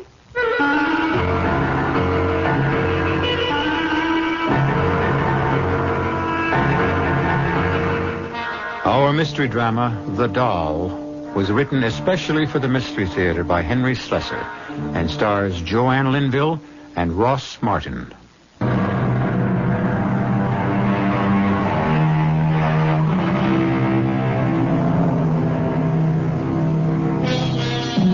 Our story begins in the classroom of a small coeducational university. Not a very unusual setting. But today, these young men and women are hearing an unusual lecture. The guest speaker is Professor Eric Douglas, and the subject of his address is written in chalk on the blackboard. Let's step a little closer and see what it says. Homeopathic magic, ancient and modern. Let's be quiet and listen. For thousands of years, people believed they could injure or destroy their enemy by injuring or destroying an image of him. And so they made likenesses in cloth, in wood, in clay. The ancient Egyptians used wax. The wizards would take a drop of a man's blood, clippings from his hair, or parings of his nails, and knead them into a wax figure. You mean like a voodoo doll, Professor? Voodoo belongs to the modern era, but the idea is exactly the same. Once the doll was made in this fashion, the victim was at the mercy of the sorcerer. So, you see, the doll is really man's oldest toy and perhaps his deadliest. You mean that stuff really works? Well, that is the strangest part of all. Sometimes it works very well. You got to be kidding, Professor. Young lady, I wonder if you'd like to help me with a little experiment. Me, Professor? Yes. Will you come up front, please? Now, just for the fun of it, shall we make a doll? Huh? All right. Now let's see. What shall we use? Now this little towel will do fine. I'll just tie a knot to make the head. Yeah. And now let's dress it up a little. Can you help me? How? Well, with some part of you, a hair from your head, perhaps. Now, how about something you own? That ring, maybe. May I borrow that? Well, yeah, thank you. Now, we'll put that around the neck. And voila. We have an instant voodoo doll. Fascinating, isn't it? To know that the doll is meant to be a representation of you? Now, look at it. I'm looking. Yeah, well, keep looking. Now, don't take your eyes off of it. You can almost see your face in the cloth, can't you? It's almost as if the doll is you. Whatever happens to the doll happens to you. You, the doll. You, the doll, sharing one body between you.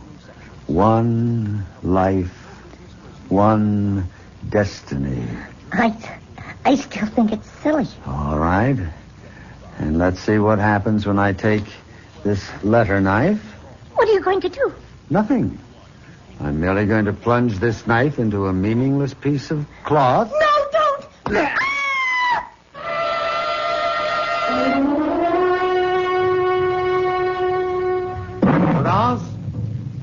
Prudence? Prudence? You called me Professor? Yes. I want to know what you think of this record. Fred Cartwright sent it to me. Claims it's an authentic Damballa ritual march. I could not say, Professor. I think it was probably recorded on Hollywood Boulevard. Well, that's enough of that. Well, what's become of Laura? Isn't she home yet? She's just arrived, sir. She's in the living room. Oh. Laura, darling. I didn't hear the door. You're very late. Oh, I'm sorry, Eric. The match wasn't over until 6. It went 5 sets. And who won? You know you don't care the first thing about tennis. That's a young man's game. Not for old birds like me. Oh, come on, stop that.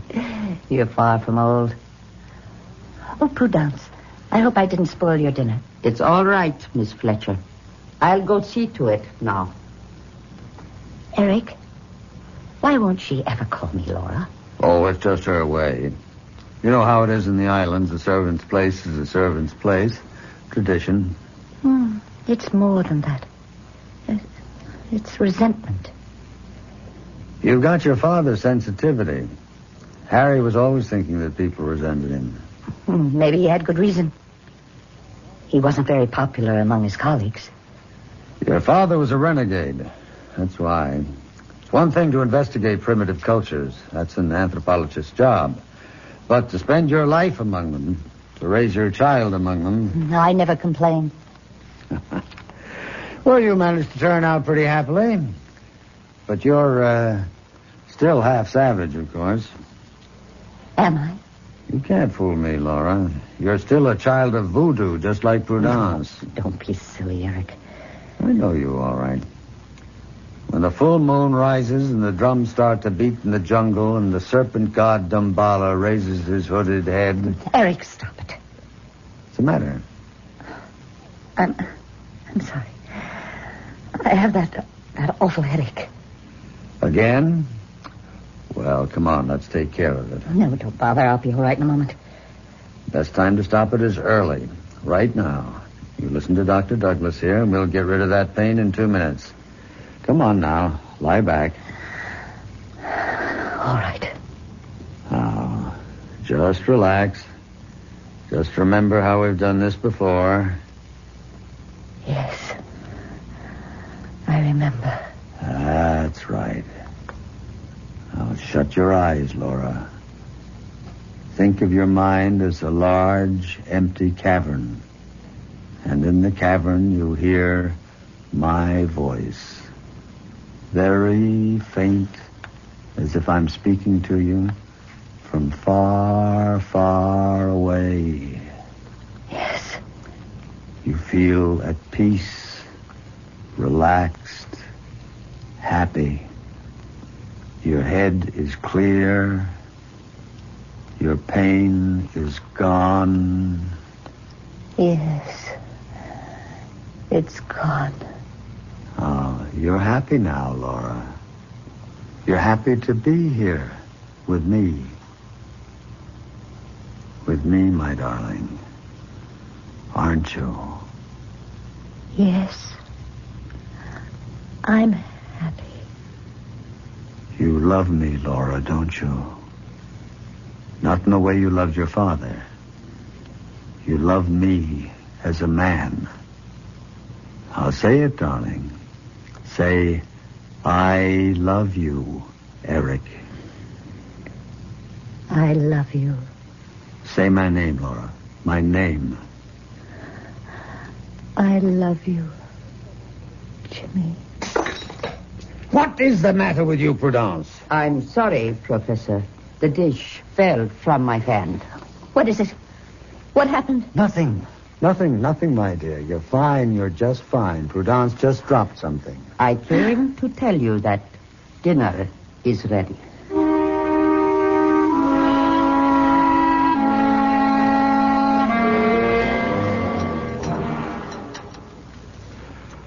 Well, so you had a good tennis game, did you? Was it mixed doubles? It was, as a matter of fact. Oh. Who was your partner? Not someone named Jimmy by any chance? Why, yes. How did you know? Oh, well, no mystery. You spoke his name while you were hypnotized. Who is Jimmy? Well, his full name is Jimmy Collins. You known him long? About 3 months. 3 months? Well, you've never mentioned him before. Oh, I'm sure I did. I'd love for you to meet him, Eric. I'm sure you two would get along. What's he do for a living besides mixed doubles? He's in Wall Street. Well. Maybe you've started choosing your friends more carefully, darling. I'm glad to see that. But, just the same. Eric, I wish you would stop talking to me like a scolding father. I am not your father. I was talking to you as a friend. I'm sorry. Do you wish dessert now, Professor? No. No, Prudence, no dessert. Gotta stay in trim.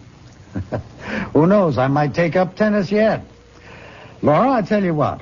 Why don't you bring this Jimmy around? I'd love to meet him.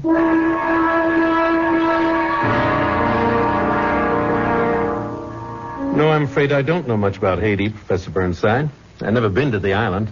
Oh, well, of course, Laura has told you of her life there. Oh, yes, she's told me all about it. In fact, you spent some time there yourself, didn't you? Yes, a few years. That's where I met Laura and her father, as a matter of fact. You can see that Eric brought back half the islands. Well, I have my souvenirs, like this thing, for instance. What is that? Looks a little tacky to me. Well, they call it an Ouanga packet. It's a charm the voodoo men use for every purpose. Some good and some bad. We should throw out that awful thing, Eric. Well, it was a gift made for me by an old Mamaloy in Port-au-Prince. It's a protective charm, guaranteed to ward off the devil, and, of course, Laura can tell you more about it. Laura's much more of an expert on voodoo than I am. You mean just because she was raised on the island? Well, it's an interesting primitive study, otherwise sheer nonsense, of course. Oh, well, you shouldn't have said that. You've offended Laura dreadfully. Laura's a believer, you know. She played with voodoo dolls the way other children play with Chatty Cathy and Betsy Witsy. Harry, please stop it. Ask her, Jimmy. Go ahead, ask her if that isn't so. Oh, I'd feel very foolish asking that question. Oh, Jimmy, of course it isn't so. Well, that's good to hear, frankly. I mean, it'd be a heck of a thing on our honeymoon, waking up and finding an Awanga bag in my slipper. Did you say honeymoon? Yes. Didn't Laura tell you? Laura and I are engaged. We're going to be married next week.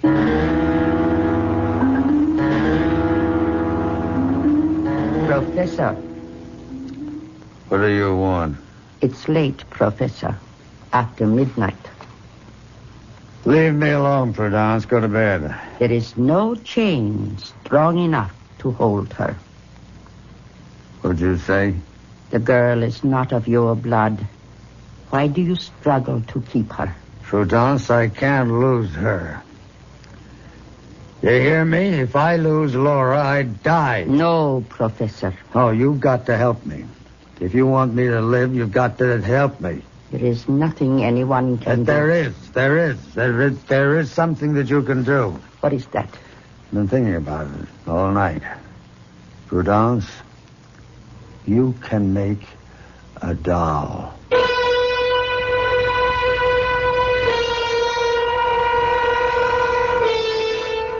Well, what have we here? A four-sided triangle? Professor Eric Burnside, young Laura Fletcher, Jimmy Collins, a servant named Prudence. Or is this going to turn out to be a five-sided triangle with the fifth member of the equation, a doll? We'll find out what Prudence can do to help the professor in his emotional dilemma when I return shortly with Act 2.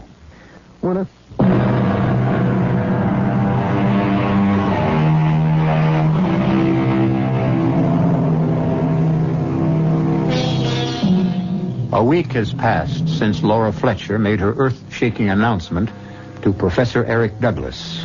The announcement which turned the professor's world completely upside down.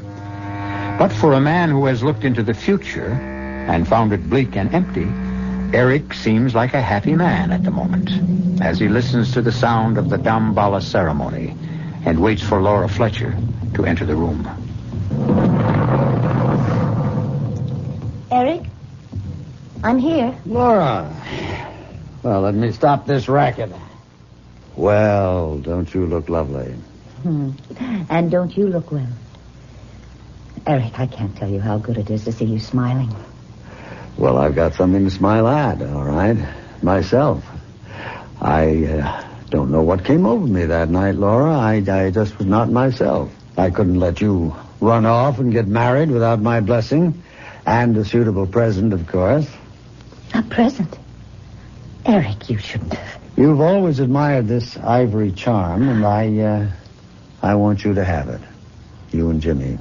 Oh, Eric. It's beautiful. It must be priceless. Well, it's not as priceless as our friendship. I wouldn't want anything to happen to that. Oh, thank you so much. Jimmy will be as thrilled with it as I am. I think we should talk before you go away, darling. I think we should talk about your father. What about him? I have to ask you this, Laura. Whether or not you've ever told your fiancé the full story. I've told him quite a lot. Including the way it ended for him? Don't talk about it now, Eric. Please. You know, I still blame myself. I knew that Harry wasn't right in the head. I could see the signs. And I shouldn't have let it go as far as I did. Please, Eric. You know that I cannot bear to remember that time. I know. You were only 14, but you witnessed it all. His mad delusions. Don't. Oh, my head. Laura, what is it? It's the pain again? Yes. Oh, poor darling. Here, come on. Lean back. It happens every time. I remember my father. Shh. No. Don't talk. Just lean back. Relax. Close your eyes. Yes. Thank you, Eric. Thank you. Breathe deeply, darling. Deeply. Now, you remember how we do this together. How we make the pain disappear. How you clear your mind of everything but the sound of my voice. Yes. You can't hear anything but me now, Laura. Just my voice echoing in your mind. You're asleep now. You're so deeply asleep that you won't waken until I tell you.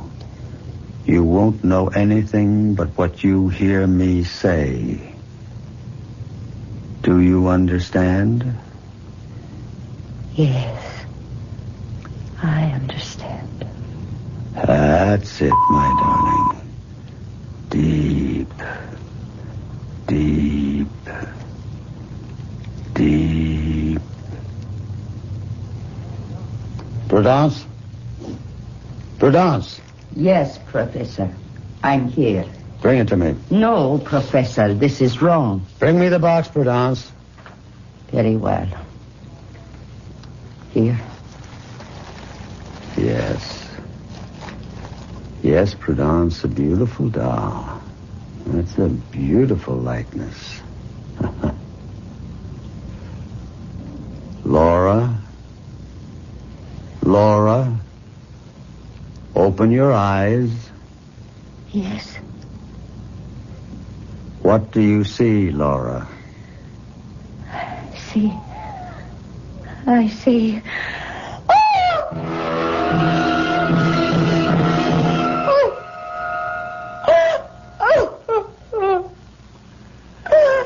There, darling. There. It's all right. Don't cry anymore. What happened?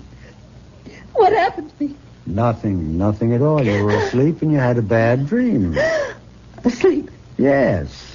You had one of your headaches, do you remember? And I put you under hypnosis, and then I decided to let you sleep it off. You seem so tired. I feel so strange. I know. The truth is, well, I'm not sure that you're well. What do you mean? When do you and Jimmy plan to get married?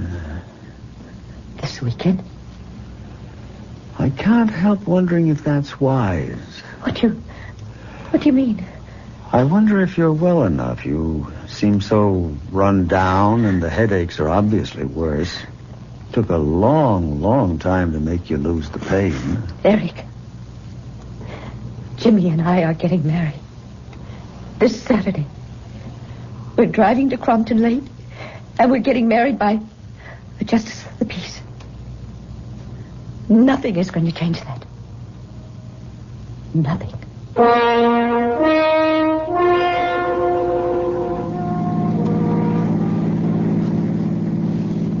You sure you feel okay, Laura? Yes, I'm all right. You hardly said a word since we started out. Well, a girl doesn't run off to get married every day of her life. I need time to reflect. Haven't changed your mind, I hope. No, I haven't changed my mind. Well, then what's that cold sweat all about? It's not another one of your headaches, is it? No, it's just nerves. These bridal jitters.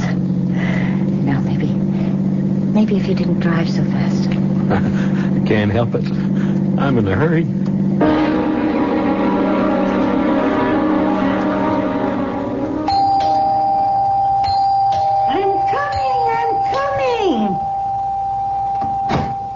Don't have to rip the bell off the door, young man. I'm sorry about that. My name is Collins. I called this morning about the wedding. Oh, the judge is inside. He's near deaf as a post, so better make the I-do's good and loud. I intend to. Oh, come in. Come on, come in, folks. Mom will act as witness. Fine. Young lady, you stand here, next to young man. Honey, are you all right? Huh?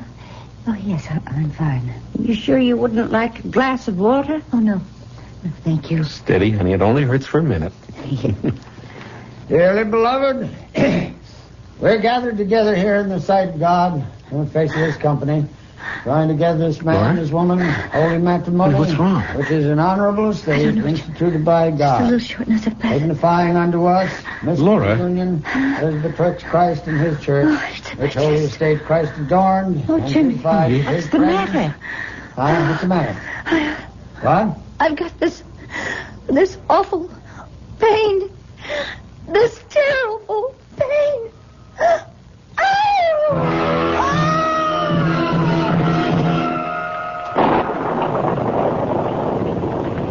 It's raining. Oh, Jimmy. I'm so sorry. Now, come on. Don't be sorry. Just take it easy, that's all. That's what the doctor said. I do feel better now. Much better. Oh, who would have thought the day'd turn out like this? Stuck in a cheap motel across the street from the Justice of the Peace. We're not even married yet. It'd be deliciously sinful if it weren't for this miserable room. Jimmy. What is it? Oh, God. Jimmy. Help me. What's the matter, honey? Is the pain again? No, it's something else. Jimmy, I have to get up. Oh, come on, I have stay to in get bed, up. darling. You heard the doctor. I have to move. Laura! Jimmy! Oh, Jimmy! Lord, you hit the wall. I can't stop myself. Oh, Laura, stop! Hold me, Jimmy! Hold me! I can't stop Come on, myself. don't bite me. Don't bite me. Stop. Bringing yourself around this way. Oh, I can't help it. I can't. I have to move. Go for the table. What's happening to me? I have to get some control of myself. I don't belong to myself anymore. Laura.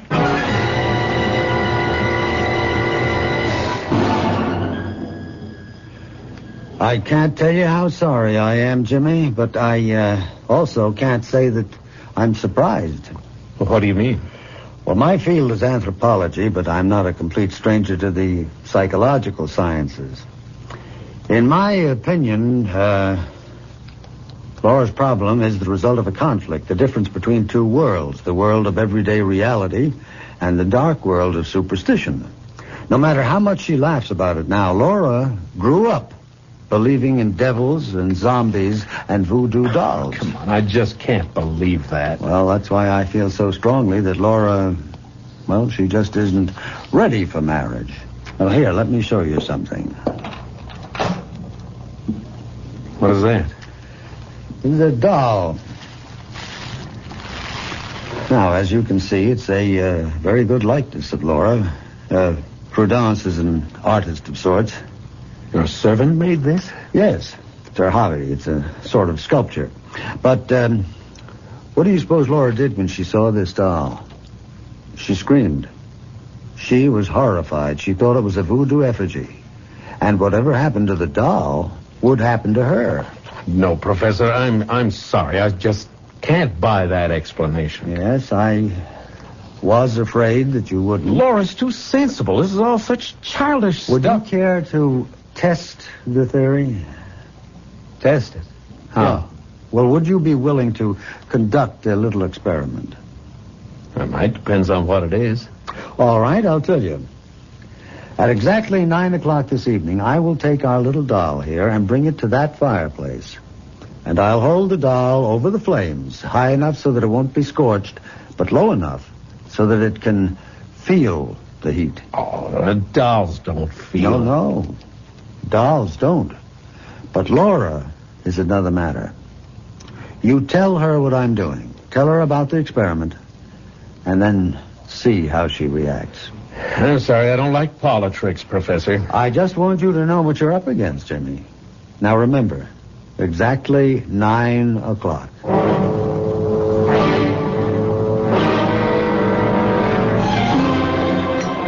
I don't understand you sometimes, Jimmy. I mean, I know you saw Eric. You told me you were going to. All right, I saw him. And? He just told me a lot of nonsense, that's all. About me? And my father? About you and voodoo dolls. What did he say exactly? Laura, why did he have that doll made? What doll? You know. The one that looks like you. What are you talking about? You said you saw it, didn't you? No. I never saw any such thing, Jimmy.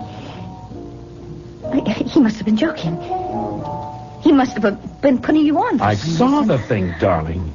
You what? I saw the doll. It was about this big and obviously hand-carved and...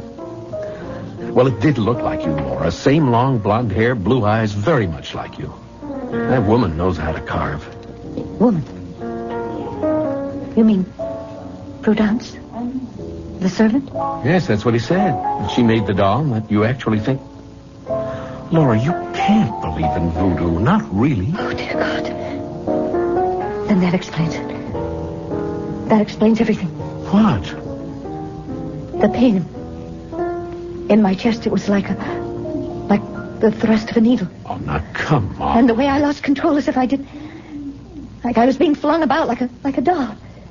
It was exactly like a helpless doll. Now, cut that out. You know that isn't so. You're just convincing yourself of this nonsense. It's all in your mind. But what else explains it, Jimmy? What else? As long as he has that doll, he has me. Shh.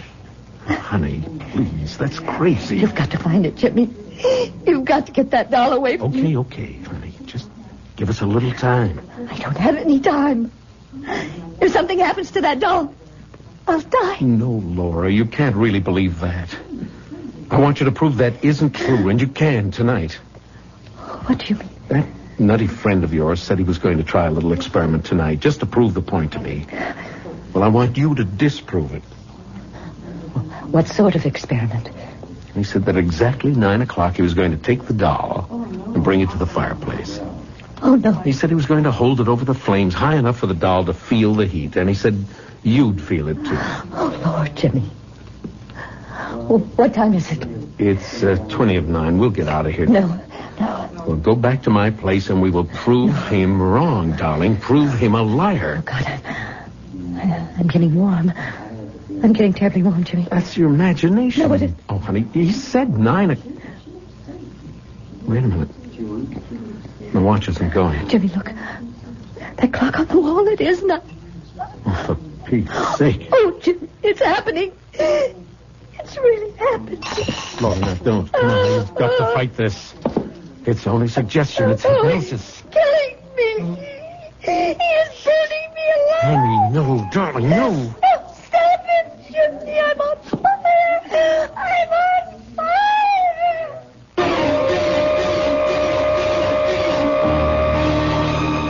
Yes, the mind is a powerful weapon. And when it's turned against ourselves, it's the most dangerous weapon on earth. Can Laura Fletcher find a way to stop her own mind from tormenting her and possibly ending her life? At least she isn't alone in the struggle. We'll find out what Laura and Jimmy can do about the deadly doll that menaces her when I return shortly with Act 3.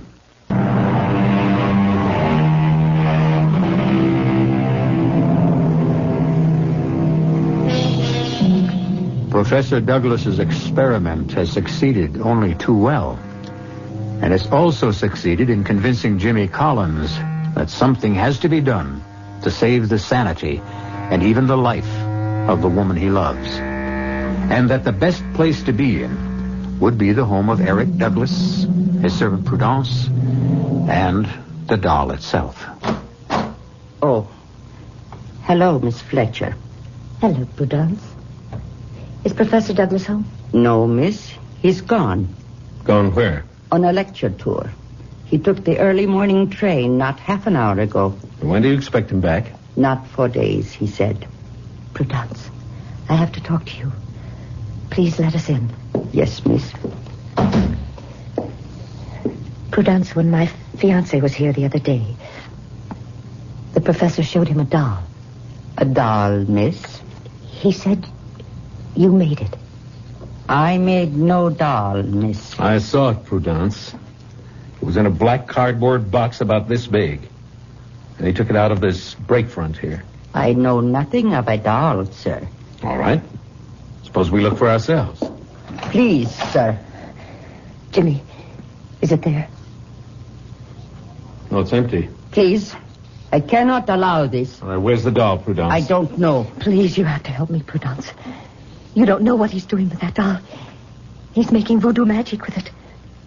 Do you understand? I am a Christian, Miss Fletcher. You know what I'm talking about. He's putting a spell on me, Prudence.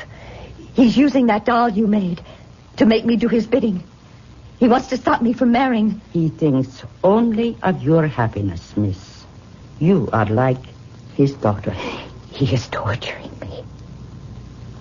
Would a father torture his own child? You've got to help us find him, Prudence. You must know where he's staying. I'm sorry. I know nothing. All right. Then the least you can do is give him a message. You tell him for me, for both of us, that his game isn't going to work. That Laura and I are leaving too, and we're not coming back. He'll never see her again. Did you get that? No matter what he does, he'll never see her again. Did you get that? No matter what he does, he will never see Laura again.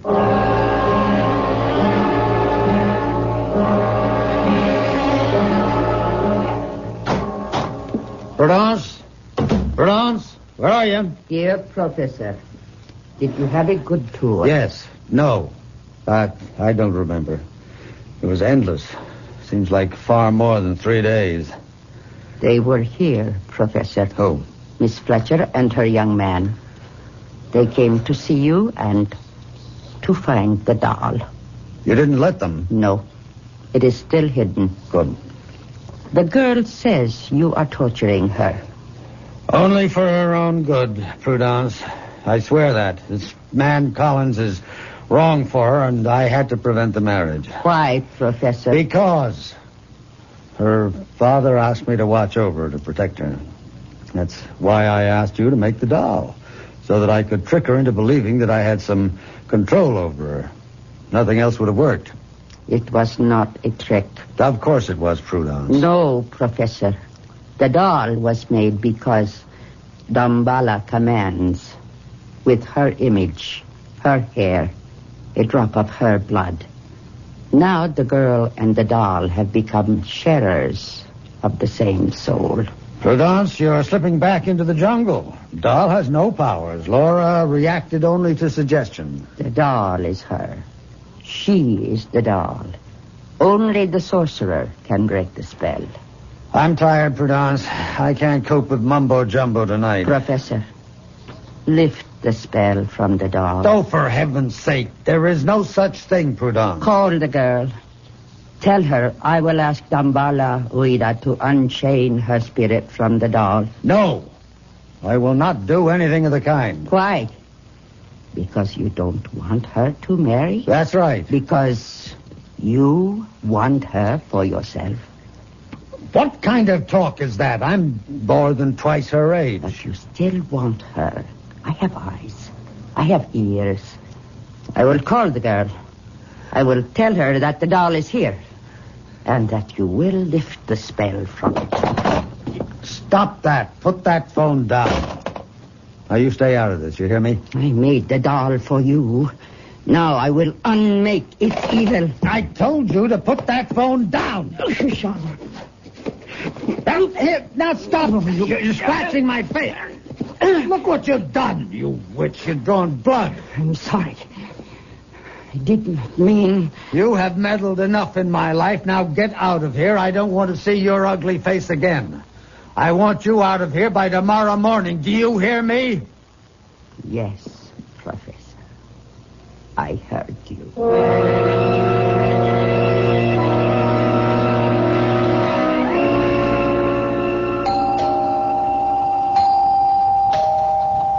A moment. Laura. Hello, Eric. You know Jimmy Collins, of course. What are you doing here? Sorry to be such early arrivals, Professor. We wanted to make sure you didn't go off to another lecture this morning. I have nothing to say to you, Mr. Collins. Don't plan to stay long, Professor. Only until you give us that doll. The doll? That's right. But for heaven's sake, you're really serious, aren't you? You really believe that doll has some mysterious powers. It doesn't matter, Eric. I'd just feel better if you'd let me have it. I know it's here. How do you know that? Who told you? Prudence called me. Prudence? Yes, very late last night. She told us that the doll is in the hall closet. In a black box. She lied to you. Woman's gone crazy. I had to fire her. Want me to look in the closet, Professor? How dare you? I could have you arrested for what you're doing. Eric, please. We've been friends. Friends for such a long time. That is a beautiful word, isn't it? Friends, almost as good a word as father. That is all I ever meant to you. Oh, Eric. Let's have the doll, Professor. Oh, yes, the doll. The voodoo doll. Mr. Collins, I think that you are as mad as she is. Maybe I am mad, Eric. But I am afraid of the doll. I can't help myself. So please let me have it. I'll give you 1 minute to lead us to the doll, Professor. Oh, and then what will you do? Pump me full of lead? And I'll find it myself. In the course of it, I might break quite a few things. Quite a few things in the process. Things you may value. All right, I will show you the doll. There. Is that what you're after? It does look like me. I think I remember seeing it once before, but it's as if it was in a dream. I'll take that, Professor. Stop right there. What? Now, suppose I didn't give you the doll. Suppose I smashed its head instead. Eric. All I have to do is smash the head against this wall. One sharp blow, and the head is broken. The skull caved in. The pretty blue eyes shut forever. Ah, shall I, Laura? Eric, why are you doing this to me? You smashed my life, didn't you? You didn't care what happened to me? Oh, Eric, but I do care. You walked out with him. You left me for him. Well, here's what he... Then... you, Laura. Professor. Eric, what's the matter? Jimmy, what's the matter with him? My chest... Jimmy! It's a heart attack. I think he's dead. Oh, my God. Are you sure? Look at his face. Oh, no. There's no sign of a pulse. He's gone, Laura. Oh, no. Lord, just like that. Must have been the excitement. No, it was not. Prudence. The spell is lifted, miss. When the sorcerer dies, the spell dies with him. What's that in her hand? Prudence, what are you doing with that knife? It was the only way, miss. Wait a minute. She's got something else. Some kind of doll. Prudence, you didn't. His skin and his blood from my fingernails. His curse from my lips and heart. Oh, Jimmy. How horrible. She killed him. Oh, no, Laura, no. It was a coronary. Only a coronary. I think. Well, personally, I don't think I'll ever trust a doll again. Not Raggedy Ann, or Betsy Wetsy, or even that paper doll they used to sing about. Of course, there's no question in my mind that Professor Douglas died of natural causes as opposed to supernatural. There's a great deal to be said for the power of suggestion, which, of course, is why you're about to hear the following suggestion.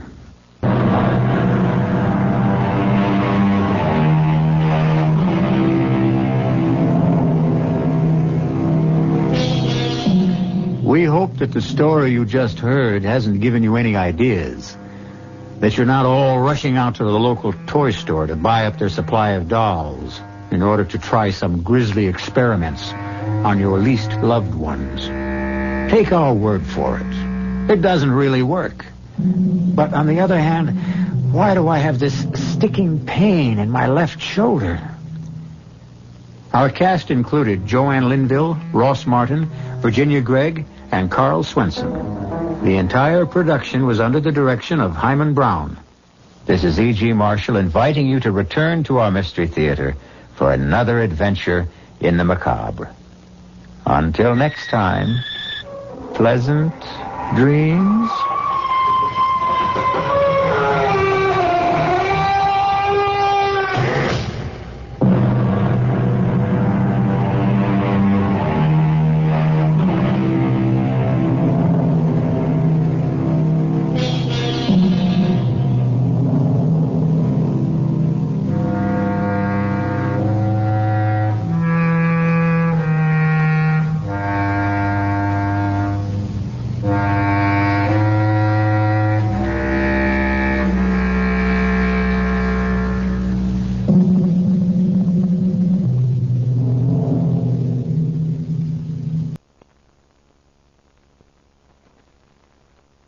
And now, Mystery Theater.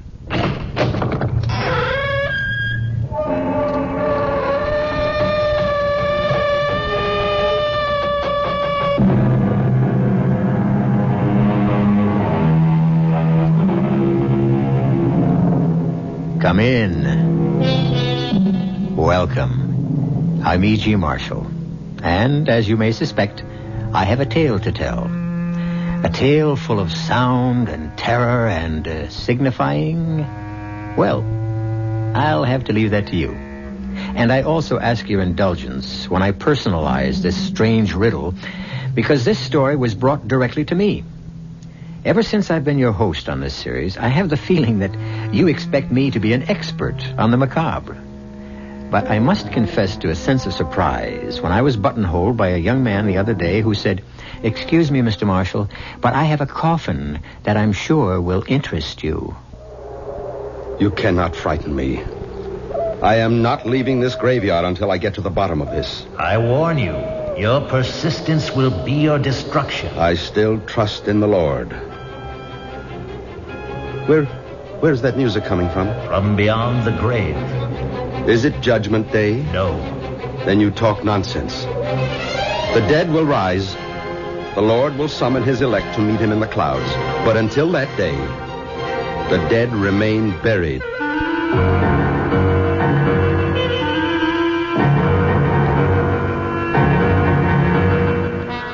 Our mystery drama, A Coffin for the Devil, was especially adapted for the Mystery Theater by Murray Burnett and stars Keir Delay.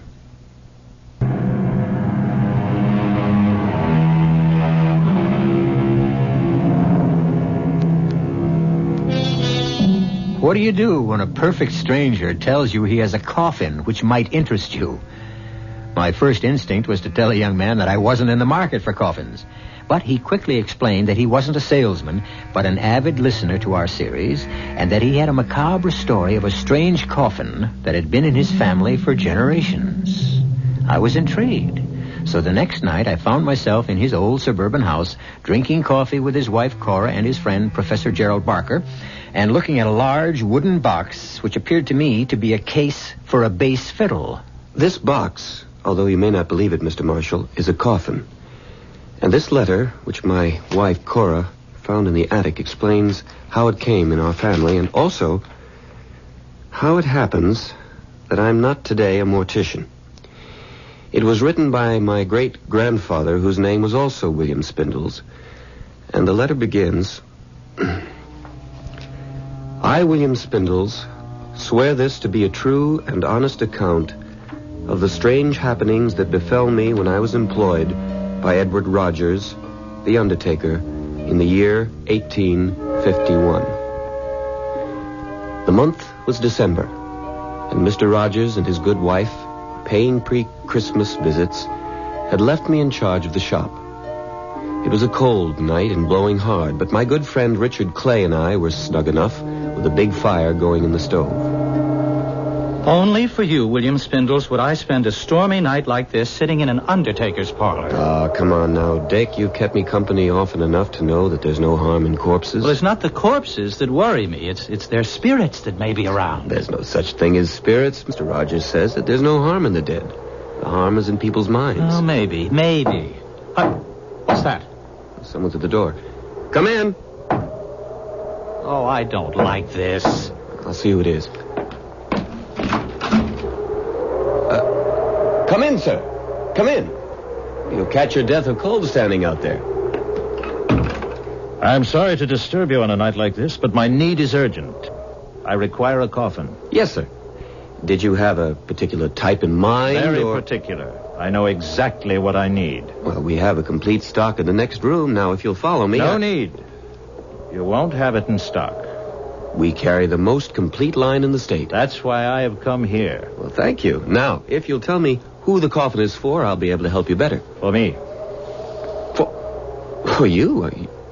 You mean it's for your own personal use? Exactly. I can see you're going to be busy, Bill, so I'll run along. Oh, no need to leave, Dick. This gentleman will have to come back tomorrow and see Mr. Rogers, so I cannot return.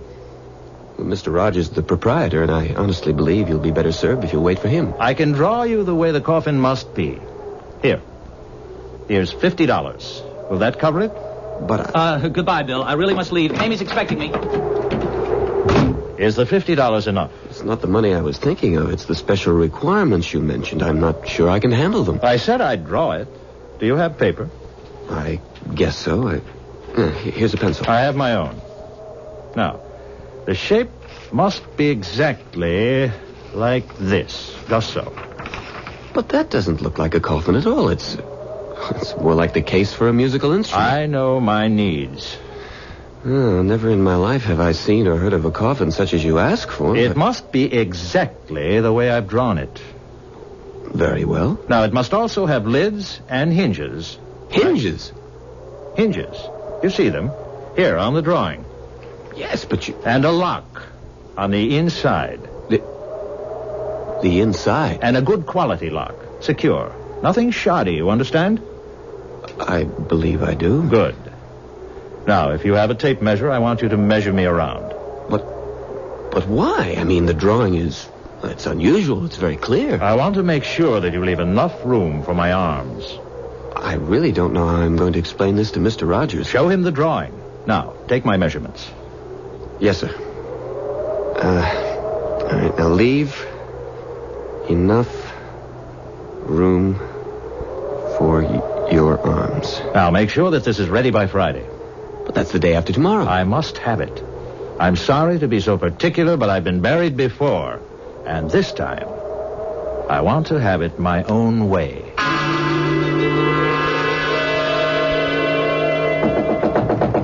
Bill! Are you in there? Just a minute. I'm opening the door. Lucy, what are you doing here? Are you all right? Is he still here? What are you talking about? Dick told me about that strange man who came here. Dick was really scared. He said the man wanted to order his own coffin. That's right, but I'm sure it was some kind of practical joke. Well, I don't care what it was. I want you to find another job. I hate the idea of your being an undertaker. Lucy, we've been through this before, and this job is no different than any other except in people's minds. I'm sorry, Bill. I'm sorry. I'm just so frightened. All the way over here, I was just worried about you and scared, but I came anyway, and now... Oh, Bill, I don't think it's going to work. Oh, I'd like to punch Dick Clay right in the nose for frightening you like that. Don't blame Dick. It's not his fault. If he hadn't scared you, you wouldn't have... Yes, I would. Maybe I wouldn't have come here tonight, but I hate what you're doing. I hate it. I know, honey. What do you want me to do? Quit. And do what? Oh, I don't care. What will we live on? Well, you'll find another job. Nowhere near as much money. I don't care about the money. Bill, can't you understand? I don't want hands touching me that have been touching death all day. All right, Lucy. I'll speak to Mr. Rogers about leaving.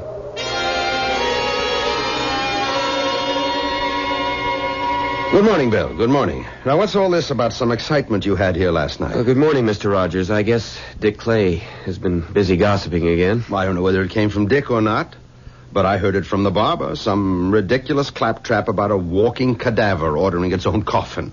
Well, sir, what happened was unusual. How so? Take a look at this. This is a drawing made by the gentleman who ordered this coffin.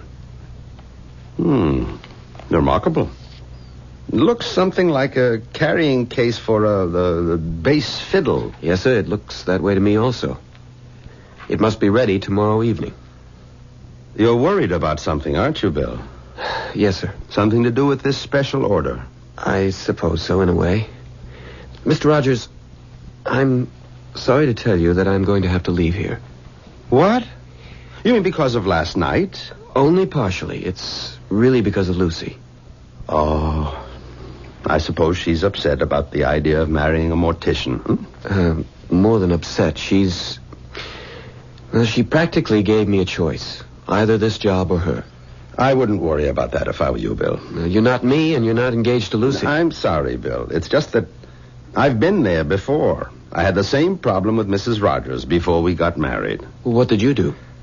Before I answer that, how do you feel about the business? I mean, would you stay on if Lucy would marry you? I think so. Bill, you know I have no son. No one to carry on. I've never said it, but I think you know how I feel about you and what hopes I have that you might be the one to carry on. Until today, I thought you felt the same way. I don't think I can change Lucy's mind. Of course you can't. But you just said that... You can't, but Mrs. Rogers can. Now, ask Lucy to talk with her, woman to woman. That's your best bet. My wife knows all the problems, and she has all the answers. I never thought of that. All the same, I wish you'd been here last night. It was... Well, the only word I can use to describe what happened is weird. Because he ordered a coffin for himself? That, plus the way he came in, and then the strange shape he insisted on. But most of all, because he appeared to be driven. Almost as if he were compelled to do what he was doing. What he felt or didn't feel isn't important, Bill. What matters is whether you've changed the way you think about death. I don't follow you. You have to see dying for what it is, Bill. Life's ultimate destination. It's nothing to be afraid of. It's just an inescapable fact. In the course of my life, I've met a lot of people, and I'm good at judging them. And up until now, I've thought of you as a no-nonsense, feet-on-the-ground, level-headed young man. But, sir, you didn't see this man. You didn't hear the terrible desperation he had in his voice. I've seen and heard almost everything since I started some 18 years ago. This poor fellow who ordered his coffin from you last night was obviously deranged. No question about it. Deranged.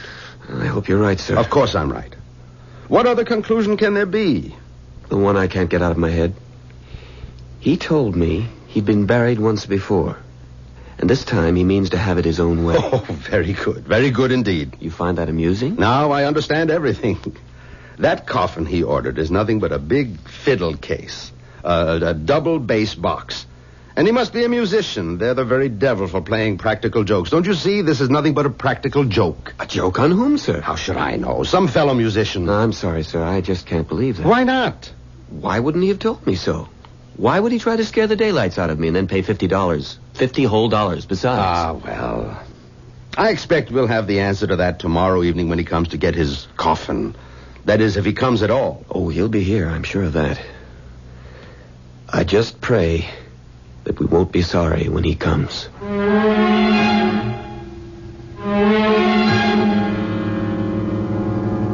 When the reading stopped, I looked at the faces in that sane and sensible 20th century living room. Spindle's wife, Cora, was wide-eyed. Professor Barker's lips were pursed and his eyes were skeptical. My eyes were drawn automatically to the subject of the letter, the large, strangely shaped coffin that stood in the corner of the living room, and I could understand the fear that had gripped that 19th century William Spindles. I'll be back shortly with Act 2.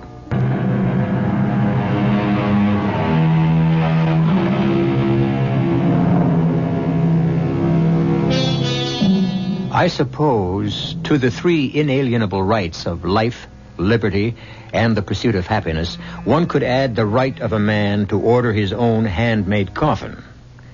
Most of us, I believe, would find the thought distasteful, but the feeling that prevailed among us in the living room of William Spindles was one of curiosity. We were all anxious for him to continue reading the letter from his great-great-grandfather.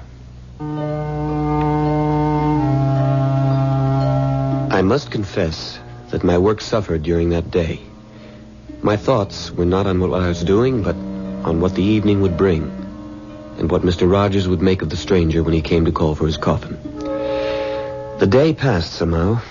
Bill, when did this customer of yours say he'd be back? Early in the evening. Matt, we'll give him another half hour, and then we'll lock up. That won't help if he wants to pick it up. What does that mean, young man? Someone tampered with the coffin, and we don't know who. We only have Sam's word that the coffin was tampered with. But he's our best workman. Well, like everyone else around here, I'm sure he's been infected with the idea that there's something strange about this order for a coffin in the shape of a bass fiddle. At last, he's arrived. Those raps didn't come from the door? Nonsense. Of course they did. It's cold out there. He wants to come in. I'll prove it to you. I'll open the door. No need. He's letting himself in. Sir? Sir, there's no one at the door. Get hold of yourself, Bill. Must have been a draft that blew the door open. I'll close it myself. Good evening, Mr. Rogers. Is my order ready? Good evening, sir. Come in, come in.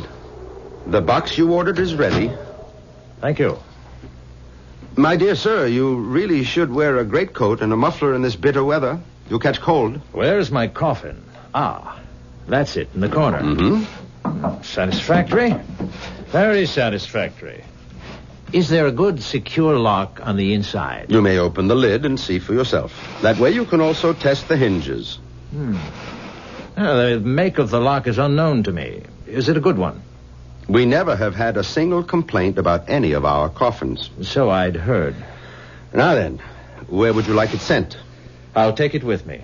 My dear sir, it's much too heavy for one man to carry. I'll manage. Perhaps you have a horse and cart outside.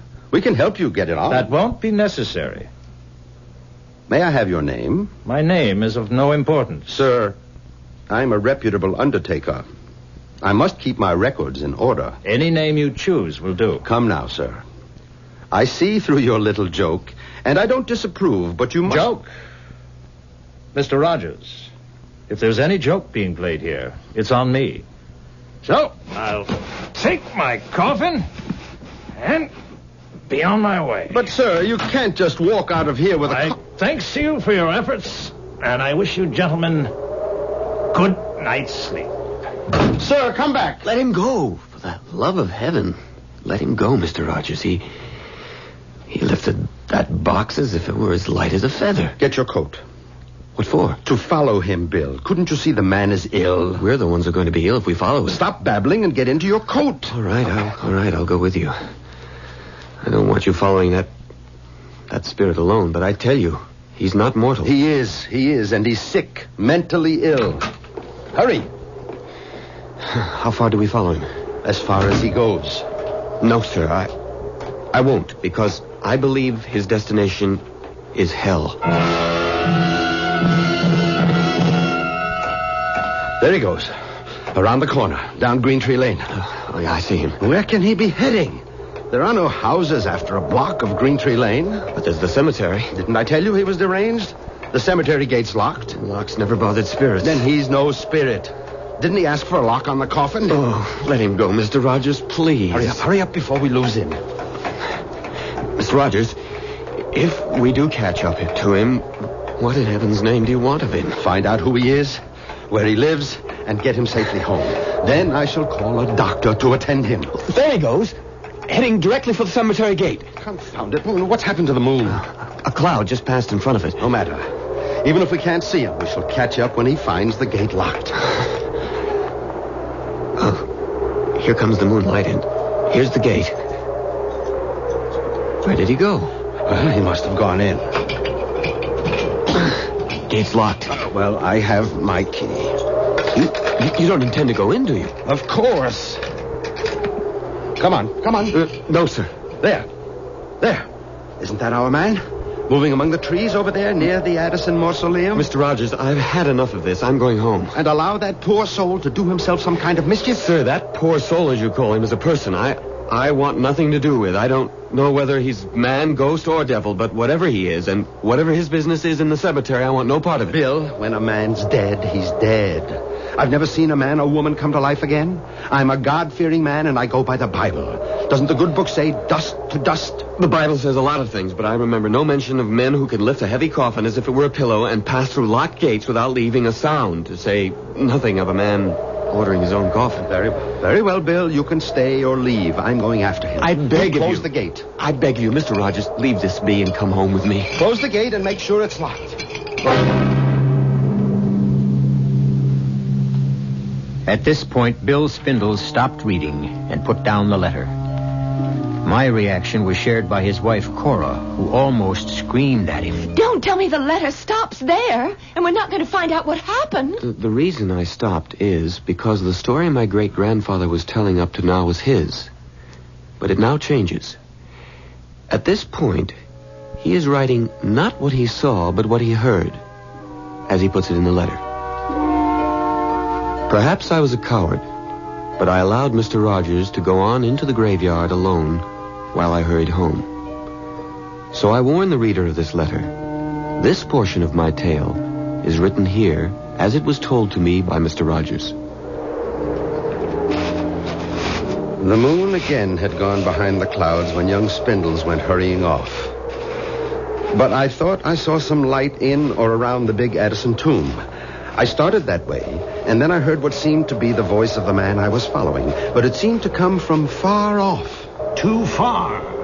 You have come too far on a useless journey, Edward Rogers. Turn back before it's too late. Where are you, sir? Listen to me. Thrice they tried, and thrice they died. Where are you? What are you doing with your coffin? Leave here, Edward Rogers. Your business with the dead is finished. You don't belong here. And what do you do here? I keep an age-old bargain. With whom? You must leave here. This place is dangerous for you. But not for you? Leave before it's too late. The Lord will protect me. Now let me help you. Don't you understand? You're ill. You need help. So be it, Edward Rogers. You want to join in a dance of death? The consequences will be on your head. Here, I show myself to you. Here I am. See if you can catch me. It was then that I started after him. I could see him almost clearly. He seemed to be heading for the Addison tomb. He was carrying the coffin, and I was certain I could overtake him. But he kept dodging behind headstones. I turned and twisted after him. And then my foot caught. I lost my balance and fell, hitting my head against the tombstone. Dick, wake up, man. Bill, what do you want? Get dressed. You've got to come to the cemetery with me. What? The cemetery? Are you out of your mind? Mr. Rogers went in there after the man who ordered the coffin. He isn't home yet, and Mrs. Rogers is worried. Then take her. Come on, Dick. I'll be with you. I wouldn't care if the whole town was with us. What time is it? 4:00. It will soon be light. Please, Dick, you must. All right. I'll get dressed and I'll go with you, but we'll wait for the dawn. But Mr. Rogers may be in trouble. Bill, whatever has happened has happened. I'll go with you, but not until it's light.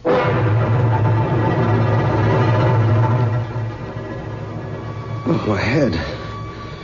It hurts. Where am I? Where you do not belong. Oh, it's you. Where's your coffin? Where it belongs. Good. Come. I'll take you home. You need more help than I do. I'll be all right. I was fortunate. It was just a glancing blow. I'll take you to the gate. See that you get there safely. You've changed. Why are you now worried about me? I admire your courage. You were concerned about me. Now I return the favor. No. You tried to frighten me before. For your own good. You're still in danger. From whom? From the damned. Sir, I don't know who you are or where you're from, but I'll swear you're of this world. There are no such things as ghosts. I know that's what you believe. I wish with all my heart that you were right. What's that music? Do you hear it? I do. What is it? It doesn't belong here in a graveyard. You're wrong. It's the only place it can be heard, and not by everyone. Come, the gate is this way. No, I am not leaving until I get to the bottom of this. I warn you, your persistence will be your destruction. I still put my trust in the Lord. Where's that music coming from? From beyond the grave. Is it Judgment Day? No. Then you talk nonsense. The dead will rise. The Lord will summon his elect to meet him in the clouds. But until that day, the dead remain buried. And quiet? And quiet. Oh, foolish man. I will not be able to protect you much longer. Go home now, while you can. I will, if you'll first allow me to take you to your home. Can't you understand? My home is here. Tommy Rot. I must go. I have work to do. You've been warned. My conscience is clear.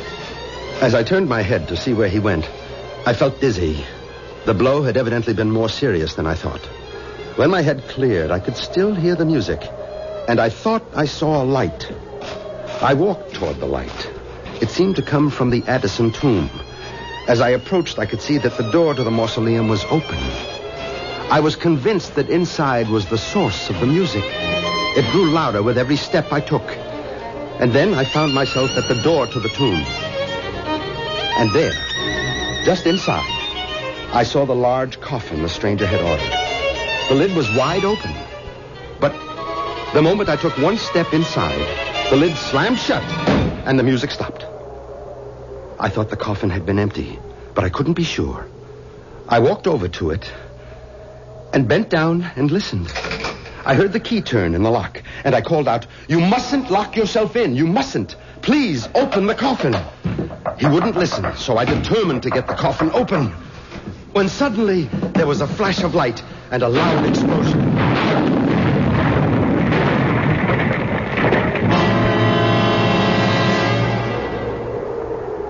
Bill, I can't see anyone in there. Mr. Rogers must have gone home. I can't see the whole cemetery from outside. We'll have to go in. The gate's locked. I have a key. Oh, look, do we really have to go on? It's practically daylight. There's nothing to be afraid of. Well, I hear you, but I'm still shivering. That's the cold. Come on. Hey, you seem to know where you're going. Oh, I shouldn't have left him. If any harm has befallen him, I'll never forgive myself. Well, he shouldn't have been here at all. The last I saw of Mr. Rogers, he was heading for the Addison tomb. I have a feeling that if we find him at all, that's where he'll be. There's the tomb now. Oh, the door's open. Should it be? We'll find out. Wait. Suppose there's something in that tomb that waited for Mr. Rogers, and now it's waiting for us. If you don't want to come in, you can wait here, but I'm going into that tomb. All right, I'll come with you. Good Lord, there he is, lying across that coffin, and so still. Is he dead? I don't know. But there's only one way to find out. I can offer no explanation, but I can tell you that the words of a letter written more than 100 years ago had cast a spell over all of us. A spell that had transported us back to a small 19th century graveyard. I'll be back in a moment with the strange end to this strange tale.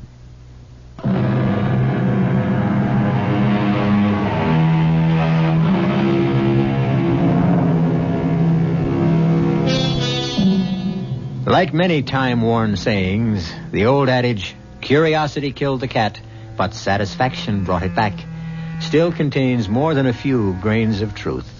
Certainly all of us sitting in the William Spindle's living room that night were anxiously waiting for him to resume reading the letter from his great-great-grandfather. But he further whetted our curiosity by prefacing his reading with this explanation. I think it's important to tell you that this next portion of the letter is an eyewitness account, not what was told to my ancestor, but what he experienced himself. So, if you're all ready, I'll continue. After Mr. Rogers told me what had happened to him that night in the cemetery, I was still undecided about leaving the undertaking business, although my dear Lucy was at me every day to give my notice. And then, one morning, Mr. Rogers called me to his office. Sit down, Bill. I think we should have a talk. Yes, Mr. Rogers? My wife tells me that Lucy hasn't been to see her. Have you spoken again to Lucy about discussing your future here with Emily? No, sir. You still believe that our strange customer was a ghost? Let's say I'm still undecided. What's that? Probably someone who wants to see me. Come in. Should I get the door? Don't bother. I'll go. Good morning, gentlemen. It's you. It is indeed I. And I'm not sure how long I'll be permitted to stay. Long enough, I hope, to give me an explanation of your actions the other night. That is why I'm here. Good. Perhaps you'll start by telling me... I come here, sir, at great personal risk. I ask you to believe me. I beg you to listen and keep an open mind. I believe I'm a fair man. Since you're a native of this town, you must know of the Addison family. Of course. Old Thaddeus Addison owned the leather and dye plant. He did. And do you remember a young man named Tom Addison, one of Thaddeus's 3 sons? I never knew the young rascal. Everyone heard about him, of course. He was a ne'er-do-well who finally ran away. That's what my father wanted everyone to believe. Hold on. Are you trying to tell me you're Tom Addison? My father wanted me to go into the factory. I couldn't abide the thought. In all modesty, I had a great talent for music, particularly the bass, a talent which my father felt was foolishness. All of our quarrels came because I wanted to practice my music, and my father thought it was a waste of time and money. Then you are young Addison. I am. And I am not. Not in the sense that you mean. I suppose you can explain that. The situation between my father and me became unbearable. He finally gave me an ultimatum. Either I'd go into the business, abandon my music, or he'd turn me out of the house. I really had no choice. I left. Mm-hmm. And what brought you back? The very same thing that took me away. Music. When my father disowned me, I wandered around the country trying to earn my living as a musician. It wasn't easy. One day, I found someone who valued my musicianship. I made a bargain with him. Who was he? He goes by many names. Take your choice. Satan, the devil, Beelzebub, or the Prince of Darkness. Rubbish. You believe in the Lord. Why do you find it so difficult to believe in the devil? I'm a God-fearing man. The devil has no power over me. Not unless you invade his realm, as you did the other night. All I did the other night was my duty, as an undertaker and as a man. How can I make you see the horrors that lie ahead of you if you will not listen? What will change your foolish obstinacy so that you can save yourself? Are you so insensible that if I tell you what I have suffered and am suffering, you'll still close your mind to what I say? I promise to listen, and I will. 10 years ago, I was in Chicago, living in a cold and miserable garret, hungry, alone, and with no hope of employment. In order to get something to eat, I knew I'd have to pawn my fiddle. Just before venturing out, I wanted to play it one last time, when suddenly I thought I'd lost my mind, because not only was I hearing my own instrument, but it was joined by a full symphony, and he was there. Satan? And he offered me the fulfillment of a dream. I would never have to worry about money again, and I could concentrate on my music. It dazzled me, the prospect of a life I'd always hoped for. And what did he ask in return? Your soul? Nothing so dramatic. What seemed a simple, harmless request. All he asked is that I play for him whenever and wherever he should ask. I hesitated, but only for a moment. How I wish I had thought longer on it, but I didn't. I agreed. And now I'm his forever. A member of his orchestra of the damned.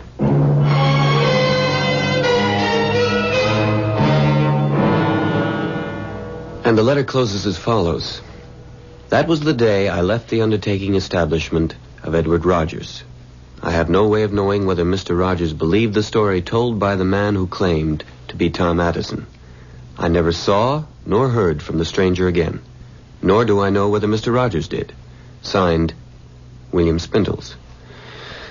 Now, what do you make of that? I'll take the ladies first. Cora, as my wife, what do you think? There's one thing I know, darling. I'm glad you're not an undertaker, because if you were, I wouldn't be your wife. Ah, you feel the same way as my ancestors, girl. Lucy. Emphatically. Jerry, you're the scientist here. Well, history isn't a science, thank heaven, but I do have some questions. First, how did the coffin come into your possession? Well, that's simple. When Mr. Rogers died at the ripe old age of 89, he left a sizable bequest in his will to my great-grandfather with the proviso that we keep the coffin as a memento. Why would he do that? Now, that, Cora, is an excellent question. If he insisted that the coffin remain in your family as part of his bequest, I think he must have had a reason. In other words, you don't believe that the stranger was a ghost? Let's say I'm dead set against the idea of ghosts playing symphonic music in a graveyard at night. Well, I believe he was the ghost of Tom Addison. Well, how do you explain Rogers leaving the coffin to the Spindles family? Simple. Rogers was probably hurt by Bill's refusal to stay in the business, and he wanted the coffin to remind him. Sorry, darling, that won't work. If he was hurt, why also leave my ancestor a bundle? And believe me, it was a considerable sum. Well, then why did he, Bill? I'm stumped. It's too much for me. I still don't believe in ghosts, and I think I can prove to you that this man who ordered the coffin was flesh and blood. How? Well, I'm going to have to do a little research. When did you say all these things happened? The date, I mean. December 1851. Why? Well, give me 2 days, and I'll let you know.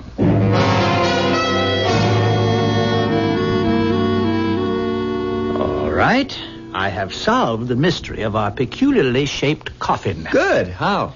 I kept asking myself, why did this man go to all the trouble of ordering a coffin, which, to say the least, was strange, and also behave as if he wanted everyone to believe he was a ghost? But have you forgotten Mr. Rogers believed that he was crazy?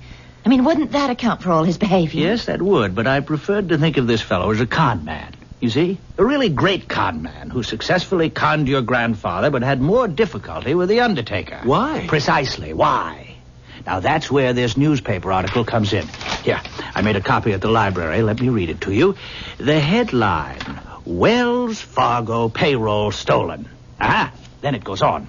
Yesterday, the largest robbery in the history of the Wells Fargo Company was successfully perpetrated by 3 masked men who boarded the westbound Lackawanna Limited, entered the baggage car, and made off with more than $40,000 in $10, $20, and $50 bills.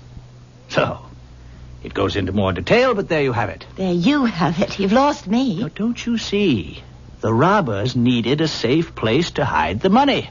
And you think that they decided to use a coffin as a hiding place? Remember, our man insisted on a strong lock on the inside. That's true, but that would be one way of making sure that no one opened this peculiar coffin by mistake and found a wad of 10s, 20s, and 50s that had been stolen from Wells Fargo. But according to the letter, Mr. Rogers found the coffin in the cemetery, and it was open, and there was nothing in there. That's right. Rogers followed the stranger right from the funeral parlor to the cemetery.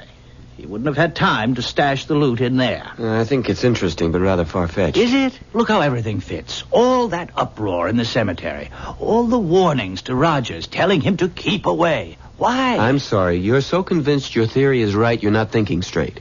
Once your man knows Rogers was going to interfere, he'd never have taken the chance of hiding anything there. Well, he may have had no choice. What do you mean? The money may have already been there. Look, have you forgotten that your grandfather's letter said that the workmen believed the coffin had been tampered with? Oh, Jerry, you're riding a hobby horse. Oh. You have a theory, and you're just going to see that everything fits.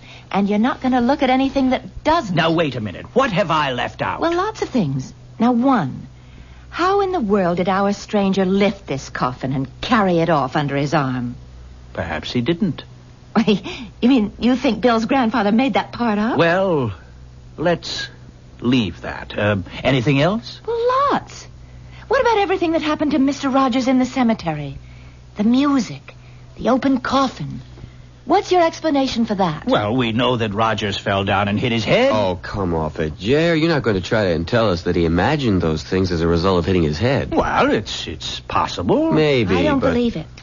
The other explanation, which you refuse even to think about, Jerry, is that he was a ghost and that Mr. Rogers reported everything faithfully. That's the one I believe. Even if I prove to you that this strange-looking coffin has plenty of room for some kind of secret compartment and there may be money in it? Why don't we stop talking and see if you can prove what you think? All right, good idea. Come on. How do we go about finding a secret compartment? Well, we'll try tapping and listen for a hollow sound. Okay. Who wants to do the tapping? Me, let me. All right, go right ahead. It all sounds the same. You're too impatient. If there's a secret compartment, he'd make it hard to find. All right. Dear. It's a great theory, Jer. I'm afraid it's just a theory. Why don't you try down at the bottom where it's widest? Okay. There. Right there. Doesn't that sound different? I think so. Go back there again, Cora. That's it. Let's turn it upside down. Here. You have to let us do that, Cora. That's got it now. Now what? Well, I think we should have opened the lid first. Okay, let's open it. All right, now, put your hand down in there, Bill. Feel around carefully. Around the joint in the wood. Yes. Do you feel anything? Nothing. I can't. You got it. You got it. Jerry was right. It's just a compartment. Well, is there anything in there? This. Money. A $20 bill. Well, there must be more. No, just the one bill. But wait. Here's a note. Well, what does it say? Wait a second. It's hard to read. Dear Bill, or descendants of William Spindles, you having found this secret hiding place should know by now that I was right when I insisted that there were no such things as ghosts. I was also right when I told you, Bill, that there was a fortune to be made in the undertaking business, as is proven by my bequest. God bless you and your family. Signed, Edward Rogers.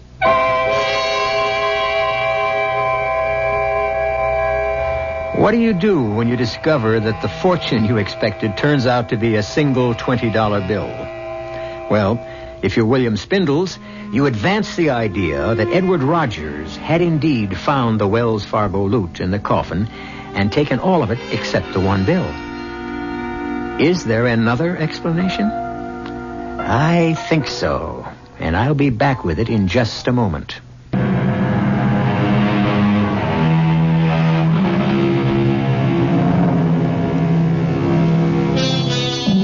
For what it is worth, I present you with this thought. There never was any Wells Fargo money in the coffin to begin with. Edward Rogers had obviously been a man of strong beliefs, and he took this way of proving to Bill Spindles or his children that there are no such things as ghosts, and that there was money to be made in the undertaking business. Did the Spindles accept my explanation? I really don't know. How about you? Our cast included Keir DeLay, Marion Seldes, William Redfield, Peter Collins, and Nat Polan. The entire production was under the direction of Hyman Brown. WCCO Radio, Las Vegas for 3 days and 3 nights.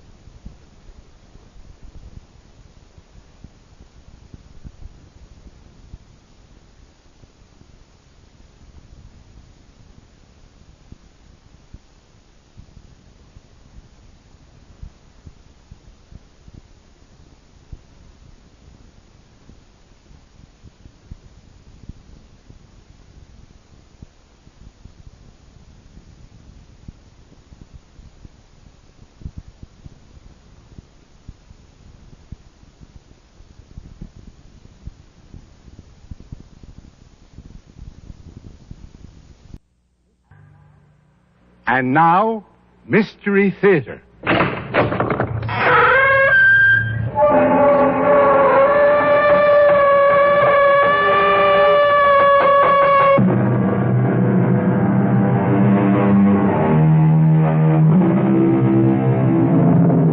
Come in. Welcome. I'm E.G. Marshall. Now, what do you think of when you hear someone say, the spirit of 76? Fifes and drums? The Battle of Bunker Hill? Valley Forge? Most likely. But what isn't too well known is the fact that there was a spirit in 76. A spirit. A ghost. A demon. Indeed, a fearful, deadly apparition to whom all of us owe an almost incomprehensible debt. Because had we not been able to secure the good offices of this frightful phantom at precisely the right moment, well, we might still be subjects of his, I should say, her Royal Majesty. Jabez Follansby, this court-martial has found you guilty of spying for the enemies of your sovereign, King George III. But, General, I just been trying to fight for freedom. It is the sentence of this court that you be hanged by the neck until dead. General, I don't think he's going to stand for it. Well, you don't think who is going to stand for it? Windandingo, that's who. He's the old Indian spirit of justice. And these are his holy and sacred stamping grounds. He isn't going to let you hang me. Oh, indeed.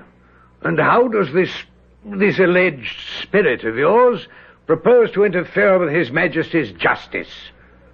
Oh, he'll think of something. Well, he better think quickly.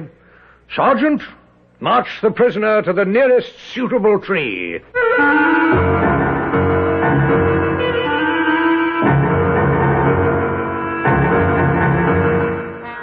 Our mystery drama, Windandingo, was written especially for the Mystery Theater by Sam Dan and stars Jack Grimes and Kurt Benson.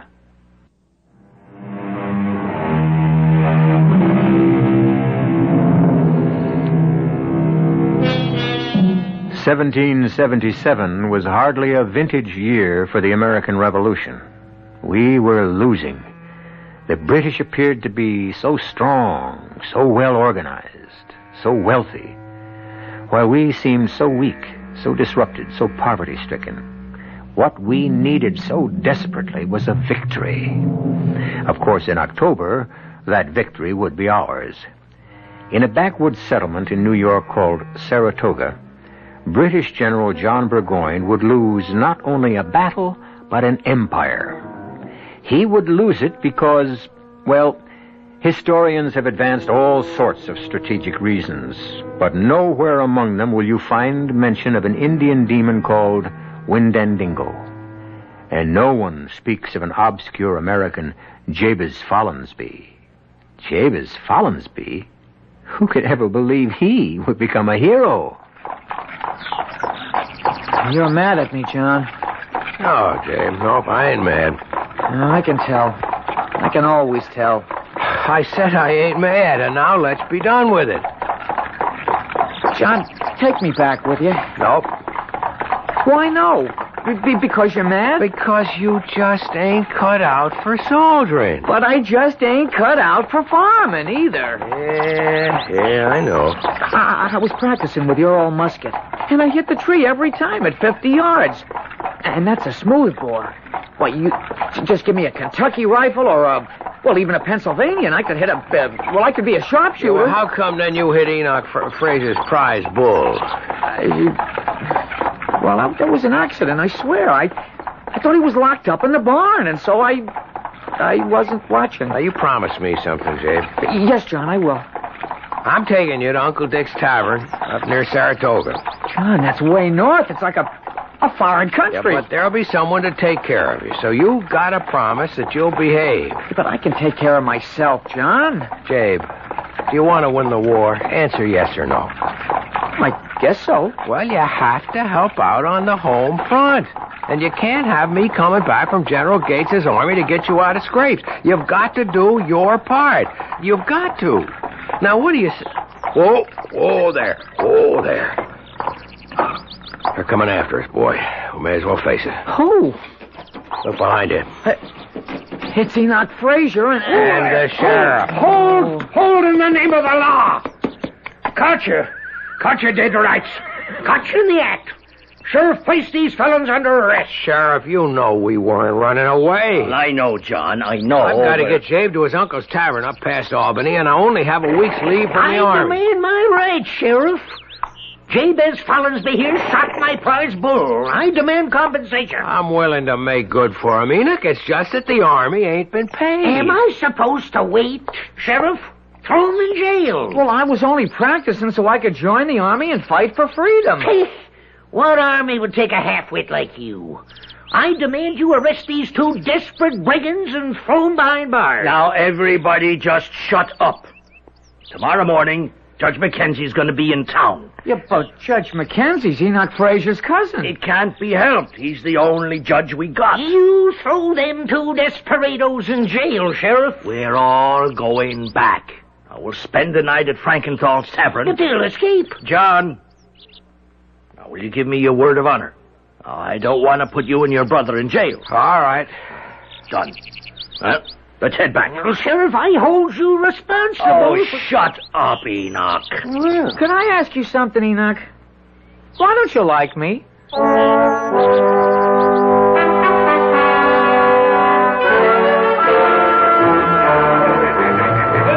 What'll I do to us, John? I don't know. But you're a captain in General Gates's army. That should mean something. Yeah, I guess it would mean a lot more if we were winning. John, you mean we ain't gonna win?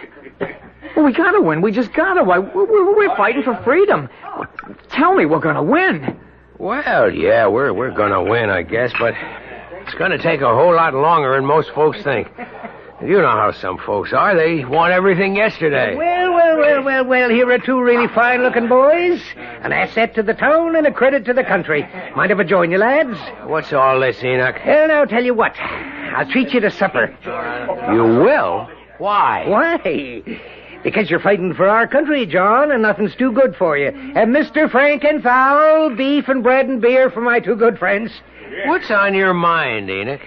Well, now, boys, I got Jabe here for a good 16 pounds worth of damages. Agree? Yeah, but I said I was sorry. Oh, I know, son, I know. That's why I'm willing to offer John a proposition, a confidential proposition. Yeah. John, you and me, we're men of the world. Is that a fact? You're talking. Well, now, it ain't our fight, John. Them Southerners want the land in the Ohio Territory. The merchants are looking to get more for their goods. The rabble-rousers are out to have a good time. What's all this to do with law-abiding New York farmers like us? Enoch, I don't want to hear any more. Now, sit her down, Mr. Frankenthal, and make sure them plates are kept full. Well, now, as I was saying... I said I don't want to hear no more. Well, that ain't like you, John. You was always a prudent man. Prudent, that is, till you get swept up in this rebellion hip-hip hooray. Well, it gave a bunch of high-spirited boys a chance to play soldier. Dave, don't you eat another bite. Well, is something wrong with the bread of treason. Maybe you did win a couple of skirmishes against some poor, scared, imported German farm boys in red coats, but... Oh, that evil spirit is caught hold of Enoch. But now the British are sending in trained and seasoned regulars. General Burgoyne is marching down from Canada. General Howe's marching up from New York City. You'll be cut in half, caught in a trap. That's how you see it. A prudent man thinks of the future. Therefore, he chooses the winning side. And you think you have? Oh, I know I have. And here's my proposal. As a captain in Gates's army, you'd have certain information. You want me to become a traitor? Oh, no. A lover of your fellow man. The war's lost. Why not end it sooner? End the waste of lives. I ought to report this to the sheriff. John, you just see the light. I'll forget about the damages to my prize bull. And he's worth 16 pounds. I'll pay it. Sure.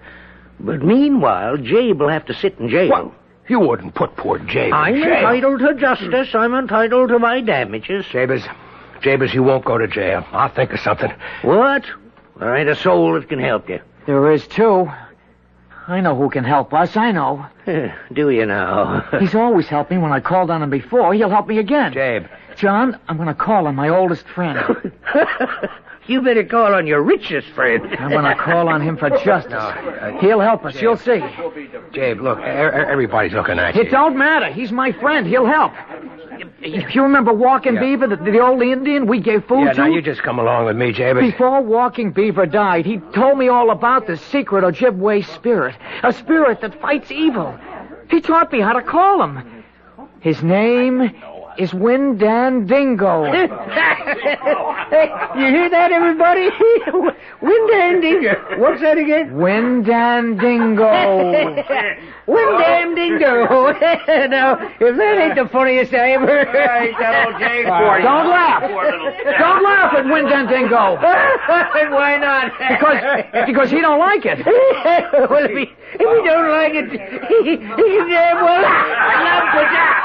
I'm warning you. I'm warning all of you. Windandingo don't like it. All right. The joke's over. Any man here who laughs at my brother has to settle with me. Hold on, everybody. We don't want no fighting. Now, John, You just take Jabe upstairs and put him to bed. But, Sheriff, I don't want anything to happen to Enoch. Nothing's gonna happen to nobody. But Enoch Fraser has got to say he's sorry to Windandingo. He's got to say it. Hey, John, you better get him upstairs.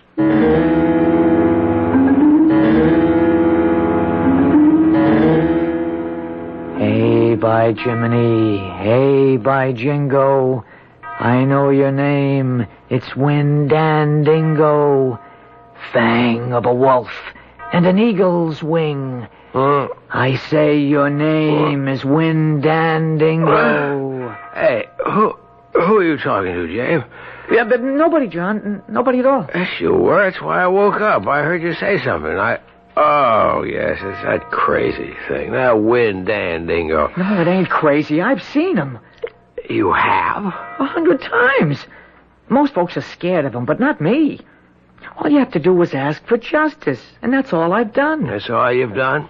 Windandingo's a good spirit, and I'm asking him to fight against the evil spirit that's taken hold of poor Enoch Fraser. Because, well, it takes a spirit to fight a spirit, don't it? Jabe, go back to sleep. Yes, John. Tongue of a copperhead, horns of a moose, claws of a bear, feathers of a goose. Jabe. Hey, by Jiminy. Jabe, shut up. I'm really sleepy. But, John, this is the only time we can call Windandingo, at midnight. It's the only time he's able to hear the voice of mortal man. And the clock just struck. Listen. He's here. That's his voice. Jabe, that's just an eagle way off. Listen. Will you go back to sleep? Who's that? Sounds like Enoch Fraser. He's come to kill me. Enoch must be having a nightmare. Don't let him. Let me go. Let go. Oh, Enoch does drink an awful lot. Don't kill me. No, it's Windandingo, all right. Don't. And justice is being done. What? I didn't think Enoch's crimes were that serious.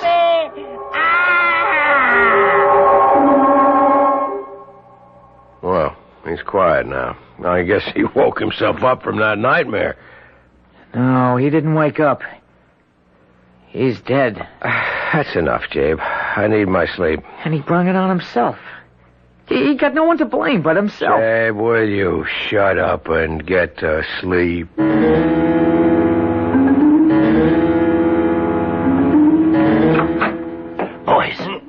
Boys, get up. Wake up. Come up, Sheriff. John. What is it? Boys, you got to leave. What's wrong? Shh. Don't let no one hear. Get out of here as fast as your legs will take you and as far as your horse can go. Why? Enoch Fraser is dead. He's dead? Dead. Murdered. But who killed him? Who? Why, Jabez. Who else?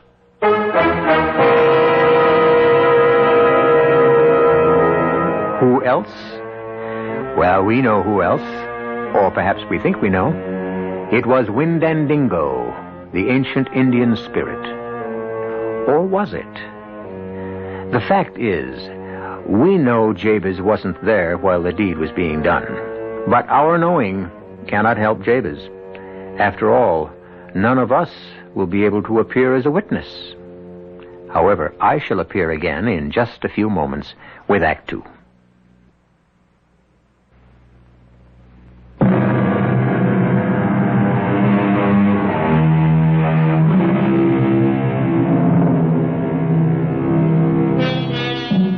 It is the fall of the year 1777. We're about a month away from the great victory at Saratoga that will turn the tide. And one of the principal characters who will decide the fate of the revolution is now deep in trouble in a little Hudson River town. His name is Jabez Follansbee, the same Jabez we met earlier. Impossible. How could Jabez be the principal character in anything? Well, don't sell our Jabez short. He has a great many hidden facets. Nah, Sheriff, you know Jabe couldn't kill anybody. I know, but it don't look good. Jabe, did you kill Enoch? No, John, I never killed anybody. And he don't lie, Sheriff. Except maybe that prize bull of Enoch's. Look, boys, Everybody heard Jabez threaten Enoch with this Windindango. No, Windandingo. Well, whatever. And that was the name Enoch was screaming. You know how some folks are. They'll claim Jabe was guilty of witchcraft. It's no witchcraft, just Windandingo bringing justice. Sheriff, Enoch ate and drank like a pig. He had a nightmare and he died of indigestion. Well, now, I'm sure that point of view will be considered at such time as cooler heads will prevail. But that time sure ain't gonna be tomorrow morning. Now, you two better be on your way faster than lightning.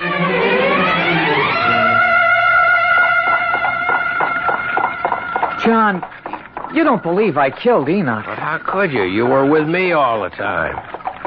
Well, you could believe I had Windandingo do it. I don't believe anything of the kind. I didn't ask Windandingo to kill Enoch. All I asked for was justice. Sure.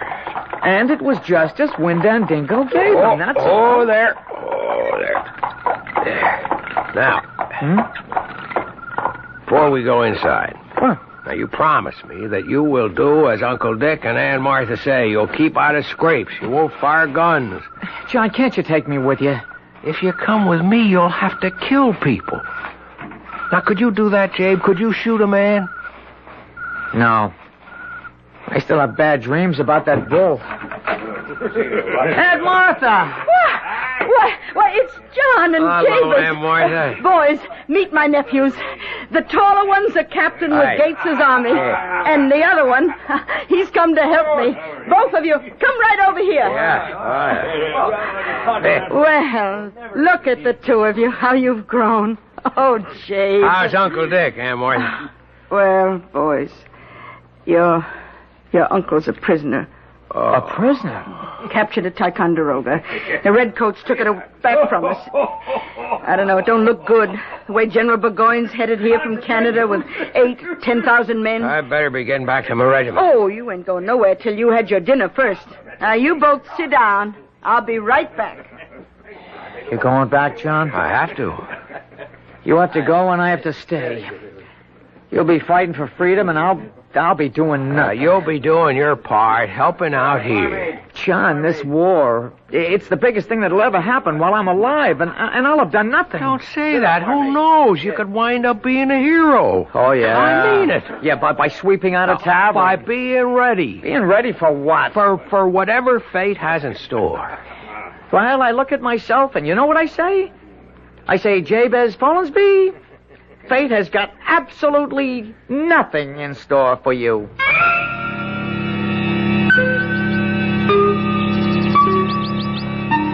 Yankee Doodle, keep it up, Yankee Doodle dandy. Mind the music and the step, and with quick girls. Yep. You there. Yes, sir. Oh, you're a captain, aren't you? Yes, I'm a captain. I can tell from my uniform. My brother's a captain. He's with General Gates. Yeah, well, where are the nearest American troops? Well, I guess they're in Albany, Captain. How far is that? Oh, maybe 30 miles. Can I get a fresh horse? Yes, sir. Now, son, listen. The British have broken through. General Burgoyne's headed this way.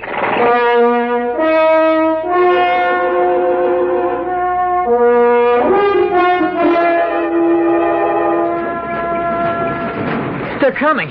Aunt Martha, Burgoyne's army. They're coming. I see him. I hear him. Aunt Martha, I found a rifle in the hayloft. You just leave it there. Leave it. Yeah, but we just can't let Burgoyne's army go to Albany. Yes, we can. Dave, the British are people, just like we are. Yes, ma'am. And they go to church. Yes, ma'am. And we're tavern keepers. It's an old and honored profession, and our duty is to dispense hospitality to all that cross our threshold. Look at them, Aunt Martha. Look at how big they are. How they march. And all the guns and cannon and wagons and everything. I guess you could really call them an army. Not like what, Aunt Martha? Nothing. I don't care. I just bet our boys can fight better. Hey, look, that man with all the gold and the lace. Oh, ain't that some horse he's riding? It must be General Burgoyne himself. He's riding toward us? You better get on your feet, Jabe. Right. Over. Good day to you, madam. This, I presume, is Follansby's Tavern. Yes, sir. And you would be Mrs. Martha Follansby? And he would be your nephew, Jabez. How did you know? We have our information, madam. You mean you're spies? Jabe. Well, now, Jabez, don't look down your nose at spying. You may decide to try it yourself one day. Mrs. Follansby, I'm told you prepare the best table in the province. Oh, well, Yes, I understand. You just as soon not feed a morsel nor bestow a drop upon the red-coated tyrants. Oh, no, I never said it. Why, I was telling Jabe here just before that... Yes, well, we shall pay. I might add at your usual pre-rebellion rates. None of your Yankee hanky-panky. Captain Sterling, the army will halt here. Parkhurst, have our baggage brought in. Well, Jabez, no need to look frightened. Pop, I'm not frightened. I haven't come here to hang you from that sycamore tree. Although if I did, would it be such a significant loss to anyone? Would it? Well, sir, it would be a significant loss to me.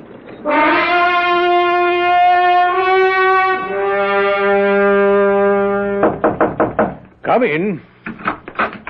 You told Aunt Martha you wanted this wine, General, and here it is. I see. Aunt Martha wants me to clean up the room, too. Yes. May I inquire, Jabez, that's a rather large knife you carry in your belt. Yes, sir. You look like a peaceable enough fellow. Why are you so well armed? Well, I'm in the woods a lot, and you need a knife. I must say, Jabez, I'm considerably relieved. I'd overheard you and your aunt talking in the kitchen. Oh, General. No, I wasn't eavesdropping. Well, the truth is, I was. Who can resist the temptation? And I heard you talking about fighting for freedom. I had assumed, perhaps, that you might strike a blow for freedom with that knife. With the knife? Well, how? How? By letting out the heart's blood of Sir John Burgoyne. Sir, please don't say that. The idea of stabbing somebody, it makes... It makes me sick. Well, what's this? You're actually trembling. Here, have some wine. No, sir. That'll make me sicker. Oh, I'm truly sorry. I didn't mean to upset you. But you must admit that the assassination of the tyrant commander, as I believe I'm called, would be a mighty blow for freedom. No, sir. I ain't gonna admit that. Why not? Well, I've been thinking and... Well, I figure I'm willing to die for freedom. I'm just not willing to kill for it. Sir, the dispatches have arrived. You have a communication from General Howe. Do I have a letter from Mr. David Garrick in London? No, sir. Well, are you sure, Parkhurst? Yes, sir. But this letter from General Howe... But Garrick, as good as promised, he would produce my play this season. Sir, this letter from General Howe... Oh, the devil take General Howe. Damn it, Parkhurst. My Maid of the Oaks is as good a work as anything Garrick could put on the boards. Better. This letter from General Howe in New York City is most urgent. The devil take William Howe. Fanny Kemble herself wants to play the part, and... Did you say a letter from General Howe in New York City? Yes, sir.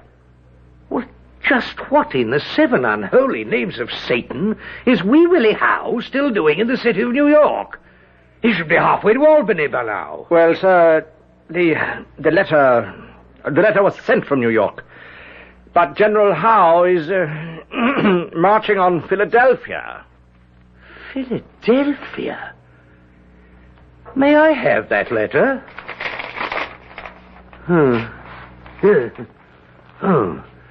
And so, dear Burgoyne, the greatest assistance I can give you is to capture Philadelphia, and thus prevent Washington from moving northward. Your obedient servant. Washington? He wants to save me from General Washington, that threadbare Virginia aristocrat, and his pathetic rabble that masquerades as an army? Well, it's Gates and Morgan who threaten me here. But, sir, what's to be done? Well, we'll move back very quickly toward Fort Ticonderoga before the rebels can close in and cut us off. Jabez, bring me more wine. Quickly. Yes, sir, General. I want the army ready to march in 2 hours. Jabe, I was listening at the door to every word. General Howe ain't coming. Burgoyne has to skedaddle back to Canada. Well, that's a blow for freedom, isn't it? It'll be a bigger blow if Burgoyne was captured, taken with his whole army, the entire kit and caboodle, all them guns and horses and ammunition and supplies. But how, Aunt Martha, how? You're gonna do it, Jabe. Me? Yes, sir, you. You're going to be responsible for the capture of Gentleman Johnny Burgoyne and 8,000 of the best troops in the whole British Army. You, Jabez Follansby.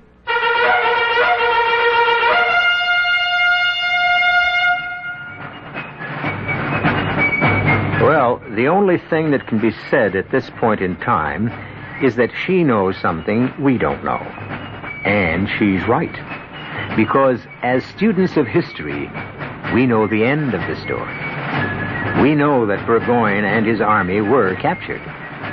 Now, we shall expand that knowledge and discover how, when I return shortly with Act 3.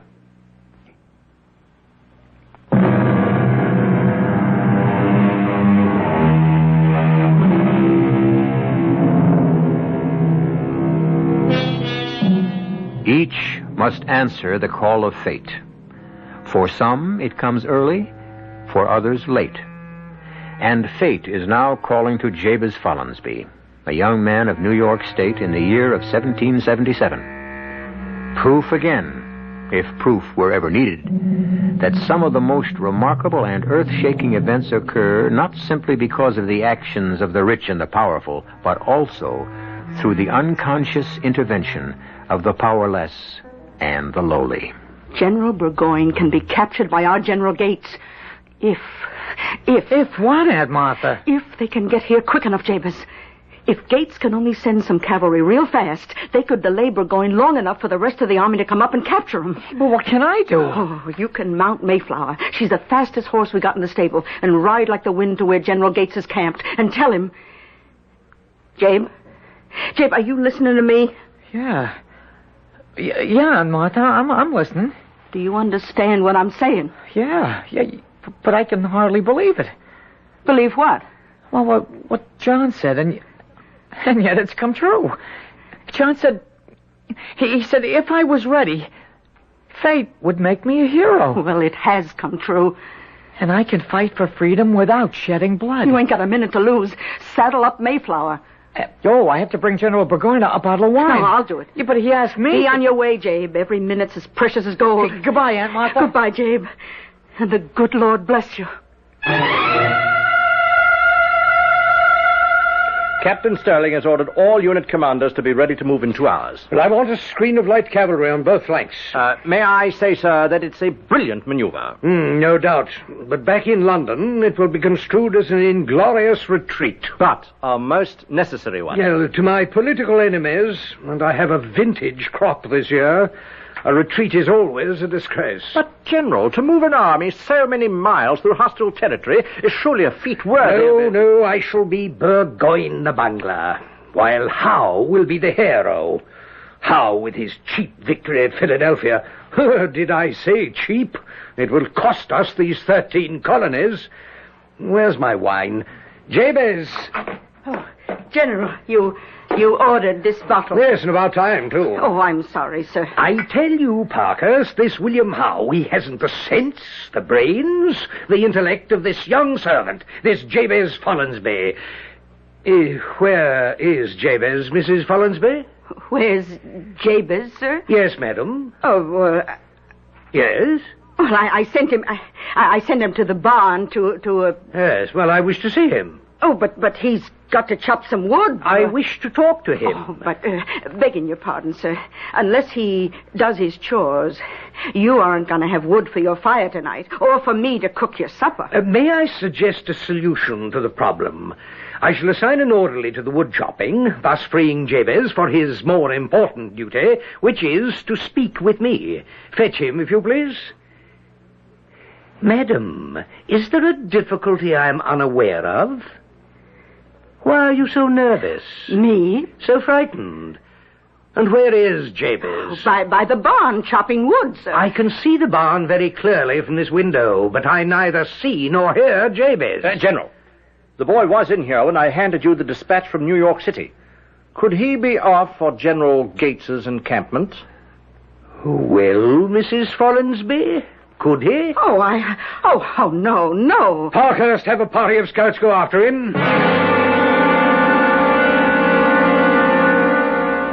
Well, Jabez? General, I guess you were wrong. Wrong? Well, you said you didn't come here to hang me to the sycamore tree outside, but those men who captured me said that's what you're going to... I'm sorry, Jabez, but we have rules. Don't hang him. Why should you hang him? Because he was conveying information to the enemy. Who says so? Oh, of yours. He will appear promptly at midnight. General, is it possible you don't realize... Parkhurst! I will deserve disgrace if I run from this continental rabble. I've decided to stay, to fight, and to break the back of this impertinent rebellion. Is that clear? Yes, sir. Jabez, will your Windandingo appear promptly at midnight? Yes, sir, he will. You'll see him. I had better, because if I do not, if you are playing me false, then I shall hang you. Hang you from the bough of that sycamore tree. I shall hang you by the neck until you are dead, and leave you dangling for the kites and crows to feast on your carcass. You understand? Yes, sir.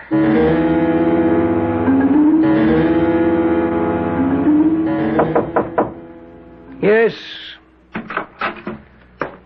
Sir, I wish to report that it's midnight. I'm aware of that, Parkhurst. Also, word from the outposts. Enemy signs on the left flank. Thank you, Parkhurst. There may still be time to break out, sir. That will be all. Yes, sir. Well, it's midnight, Jabez. Jabez? Hey, by Jiminy. Hey, by Jingo. I know your name. It's Windandingo. Fang of a wolf and an eagle's wing. I know your name is Windandingo. Is he a wolf? An eagle? What, Jabez? Tongue of a copperhead, horns of a moose, claws of a bear, feathers of a goose. Where is he, Jabez? Where? I know your name. It's Windandingo. Well? Windandingo. I don't know, General. I don't know. He's always showed up before. Were you lying to me? No, sir. Those words always fetched him. Admit you were lying. But I was telling the truth. Say you were frightened. No, it's the truth. You made it up to save your life. I tell you it's true. Admit it's a lie, and I'll spare your life. But I've seen him. I know him. For that, Jabez, I shall hang you. Windandingo! Windandingo! There is no Windandingo. But there is a Major Parkhurst, and I shall order him to assemble an execution squad. Windandingo! Windandingo! I know your name! It's Windandingo! There is no Windandingo! Listen. Well, it's a quiet night. I can hear an eagle screaming in the distance. Listen! Can that be a bear prowling about? The hissing of a snake, the call of a moose, the growl of a bear, the cackle of a goose. It's Windandingo. Ah, there is no...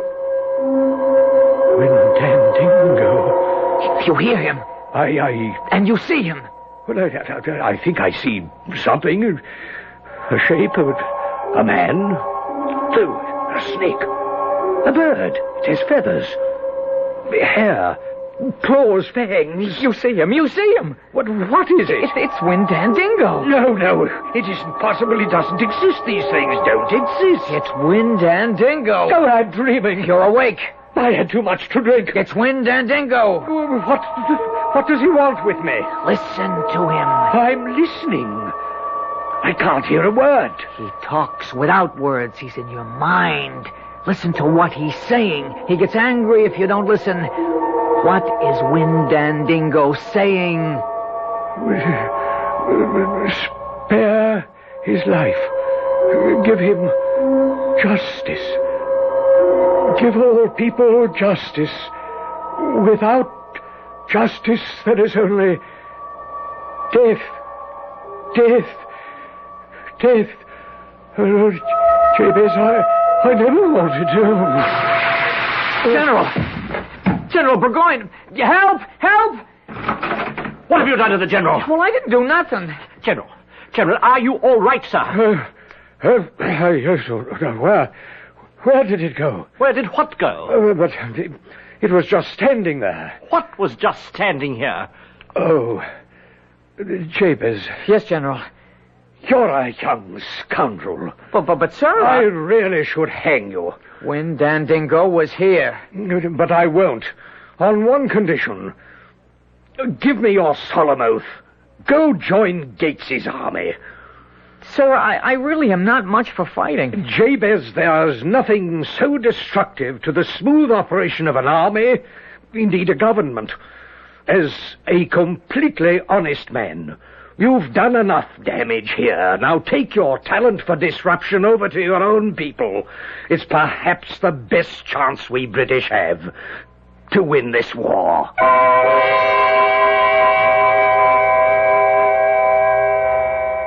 Well, Jabez did manage somehow to join General Gates' army, and he fought side by side with his brother John. However, Burgoyne's cynical hope was not to come true. After all, we did win the war.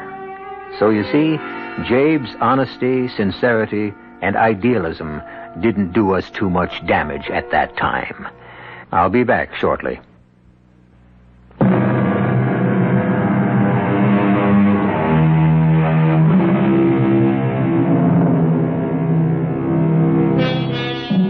In case you're wondering what happened to Gentleman Johnny Burgoyne, he went home to become richer and more powerful than ever.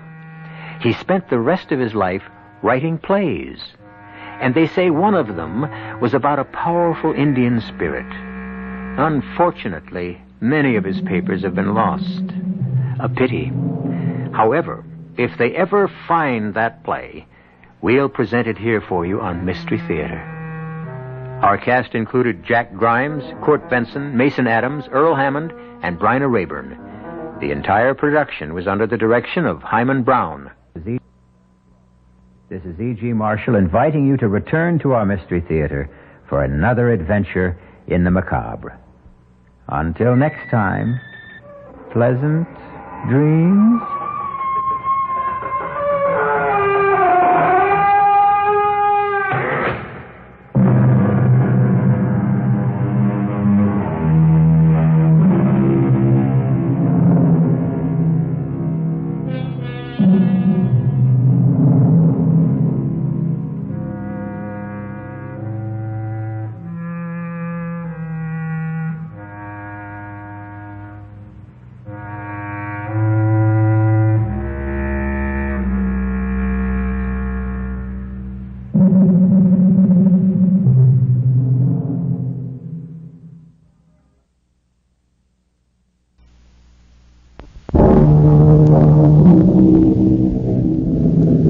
Come in.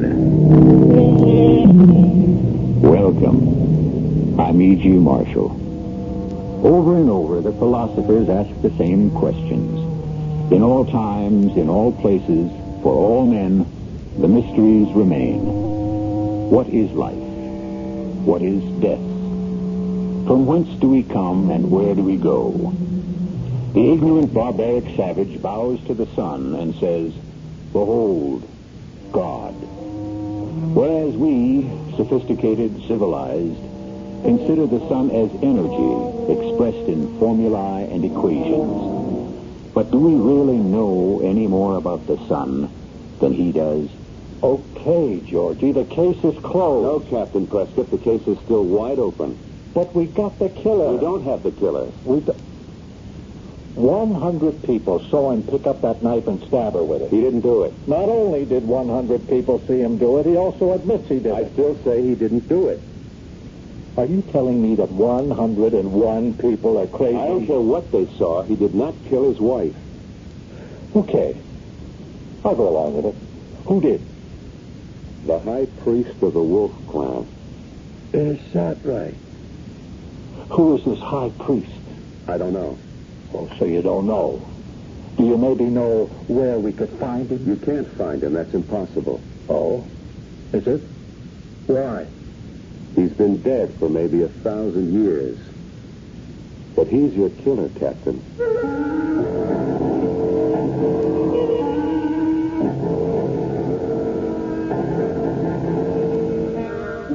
Our mystery drama, The Night of the Wolf, was written especially for the Mystery Theater by Sam Dan and stars Michael Tolan. We are in a bright, bustling city in our own Southwest. A new city, but an old settlement. Almost 100 years before the Pilgrims landed in Massachusetts, the Spanish adventurers came here in quest of gold. And when they found none, they went away. After a while, the conquistadors were succeeded by a new breed of explorers who understood that gold doesn't have to be hard and yellow. Gold can also be liquid and black. And thus, a new city was built here. A gleaming city of metal and glass. A new city, but not the first city. For thousands of years, men of many kinds and various colors have built cities here. Cities that have flourished and vanished. Right now, it is an early evening during the spring, and we find ourselves in a museum gallery, which features an exhibition of the primitive cultures of those early years. Terry. Yeah? Fix your top shirt button. But it's hot in here. Close your collar and pull up your tie. You look like an ape. Okay. Don't embarrass me in front of my friends. Hello, Colonel McKeever. Hello. Terry, don't look so bored. I don't look like nothing. A little culture won't kill you. Why do you make me come to these things, Enid? Because everyone who is anyone is here. Yeah, okay. And you're not to touch a drop. Now, look. You ought to keep away from the refreshment table. Do you understand? No. In a moment, Colonel. Colonel McKeever wants to ask me something. Terry, can I trust you to stay here? Of course. Don't wander off and make a fool of yourself, and don't touch a drop of liquor. Okay. Terry? Terry? Oh. Why do I always have to look for you? Colonel McKeever wants to talk with you. Yeah. Terry, what are you staring at? What's so fascinating about that shabby old thing? It looks like a little old lady's faded bathrobe. Well, it isn't. Oh, of course it isn't. I can read. Ancient ceremonial robe. Said to belong to a high priest of the Wolf Clan. Possibly Mojave or kindred tribe. Well, what's so all fired interesting about it? Shut up. What did you say? I said, shut up. Do you mean you're telling me to? Who says I can't tell you to shut up? I warn you, Terry, do not make a scene. You know something? I think I will make a scene. Terry, have you gone mad? Maybe. Let's get out of here quickly. We won't even wait for the car to come. We won't? We'll hail a cab and I'll... And what? I'll take you to a doctor. Why? Because something has come over you. Maybe something has. People are starting to stare at us. Well, so what? Terry! You! Hey, you over there! What are you looking at? Terry, you're embarrassing me. Hey, I mean you! You, the fat slob with a face like a pig! Terry, we've got to leave here. Enid, we ain't going nowhere. I demand that you... Shut up! Well, what are you looking at, huh? You know me? I'm Terry Jessup. 10 years all-pro middle linebacker till I busted my knee. And I got so scared that I had to marry this witch broad. Terry, you've gone mad. I let her father buy me. I let her old man buy me. Terry, and break me. You ruined me. You ruined me. You and your old man, you used me. My name, my reputation, you used me to sell that crooked stock of yours, those dry wells. Please, somebody call an ambulance. I haven't got a real friend in the world because of you. Oh, he's terribly ill. That's why I'm going to kill you. Go away, baby. I'll take anybody in hell who tries to stop me. Terry, put down that knife. That's official knife. 1,000 years old. Still good. No, Terry, Look, the point. It's still... He killed her. I told you. Yeah. I killed her. Maybe somebody ought to call the cops.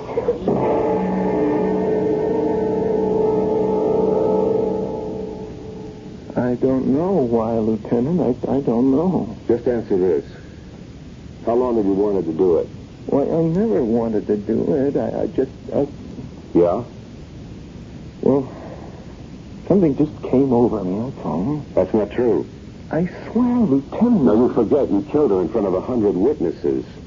You said that her old man bought you. I never said any such thing. Now, don't fight it, Terry. 100 people heard you. But I don't remember saying it. Do you believe it? No, I don't believe it. Why would I... You said they used you to sell a phony stock. Well, how could... Terry, I wouldn't say this if I didn't get it from people who were standing there. You said that you lost all your real friends because of them. It's crazy. That's what you said. Well, how could I say a thing like that? I was in love with her. Still and all, Terry, you killed her. Why? I don't know. I was so much in love with her, Lieutenant. I mean it. She was the kind of woman I wanted all my life. Girl with class. Sure. But those words you said to her, that anger that made you say them, where did the words and the anger come from? I'm telling you, I don't know, Lieutenant. I must have been out of my head. Sure. Something came over me. What? I got scared. It was like nothing I ever felt before. Like what? Something in that place. Just something in that museum. Something wild. Come on, Terry. What could be wild in a museum? It was like something set my mind on fire. And the words, everybody heard me say, I didn't even know I was saying them. And did you know you killed her? It was like something had to be driven out of me. You understand? No. Something that was wrong, something that had to die, and if she wasn't standing there, I would have killed myself. Yeah. There's something in that place. Sure. Believe me. You gotta believe me. I'm not the one who has to believe you. A judge and a jury has to believe you. It's in that place, Lieutenant. Something is in that place.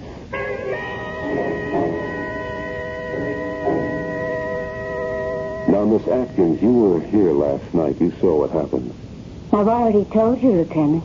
Terry Jessup says that something came over him. Oh, I'm sure something did. He says something in this place, something here in this museum, drove him wild. Something in here? Yes, Miss Atkins. Now, what is there here that could do that? Look for yourself. We have pictures on the walls. We have some sculptures, some artifacts. Has anything unusual ever happened here before? Well, now, what unusual thing could ever happen in a museum? Yeah, that's what I figured.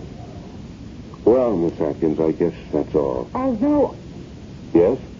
Well, this is of absolutely no use to you in terms of last night, but... Well, we did have an incident here, 3 weeks ago. We had a fist fight. A what? There were a party of 4. 2 men, 2 women. And suddenly the men started a violent fight. Unfortunately, the guards were able to restrain them. What did you do? Well, the guards hustled them out of the building, but the 2 men kept going at it on the street. Finally, the police came. And then what? Well, I don't know. Just that you asked me about unusual things. And since we have so few of them, well, almost anything would stick in my memory. Yes, it was exactly 3 weeks ago. And then there was another incident. When? Well, that's the peculiar thing about it. It was just about... No, it was exactly 3 weeks before that. You sure? Yes, I remember because it was the first of the month. And the first day of this special early American Indian exhibit. What happened? Well, there was a man. And he was standing, well, right where Jessup was standing.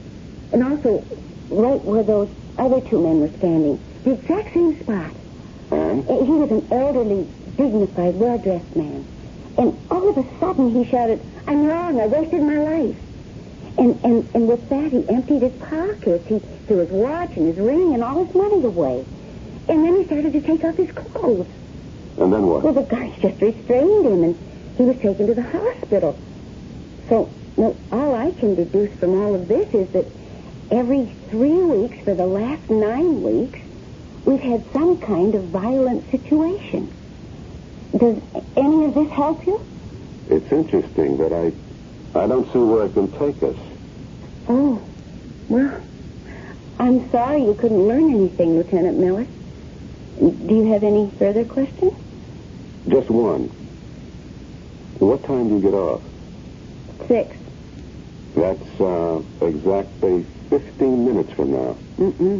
Your watch is slow. It's less than 10. How about some dinner? But you've never asked.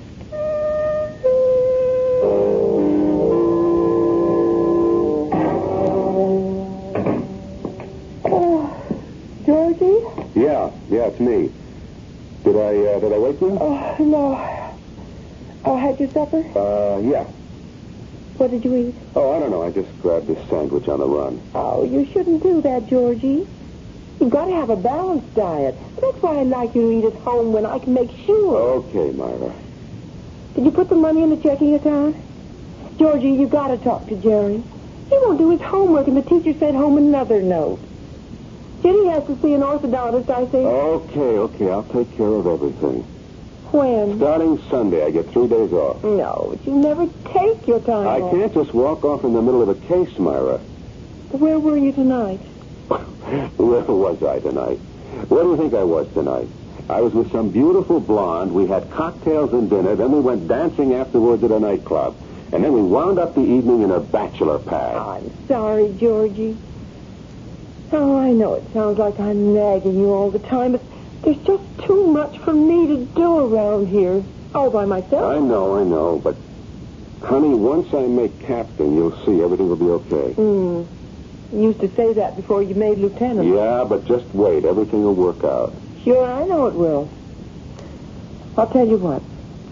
I'll make us a snack, and we can sit up and talk. Now, honey, I'm beat. It's been a long, long day, and I got to get an early start in the morning. You understand? Sure, Georgie. I understand.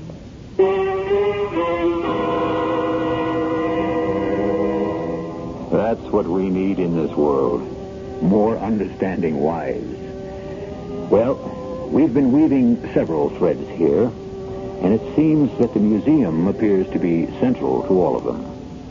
And this museum will have a few more interesting, if somewhat deadly, exhibits on display for us when I return shortly with Act 2.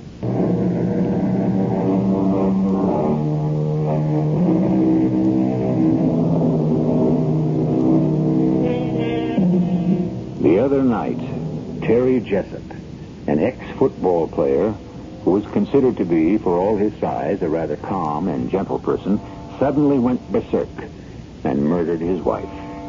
This came as a surprise for 2 reasons. First, everyone had always assumed that he worshipped her. Second, he killed her in a museum, of all places. You going to be home for supper, Georgie? I don't know, Myra. I'll have to call you. Why don't I just figure you won't be, as usual? That might be best. Well, promise me you'll eat. Sure. Honey, you're at the age where a man can start to get all kinds of things wrong if he doesn't watch himself. I'll take care of myself, Myra. Look, honey, I know you got the kids all day in the house, but, But what? It's just how it works out. You've got your job. I have to put up with it. Well, that's just it. You say you have to put up with it. Well, I do, don't I? Like these other men in this neighborhood, they have jobs out at 9, home at 5, Saturday and Sunday off. And that's it. Well, you knew I didn't have that kind of job when you married me. You knew what life would be like on the force. I also knew some 9-to-5 cops. Yes, and you knew I wasn't one of them. Honey, I just wish you didn't have to work so hard. But I like to work hard. You know your problem? I don't have a problem. You should develop some interests. I've got plenty to do around here. No, I mean away from here. Something that you do for yourself.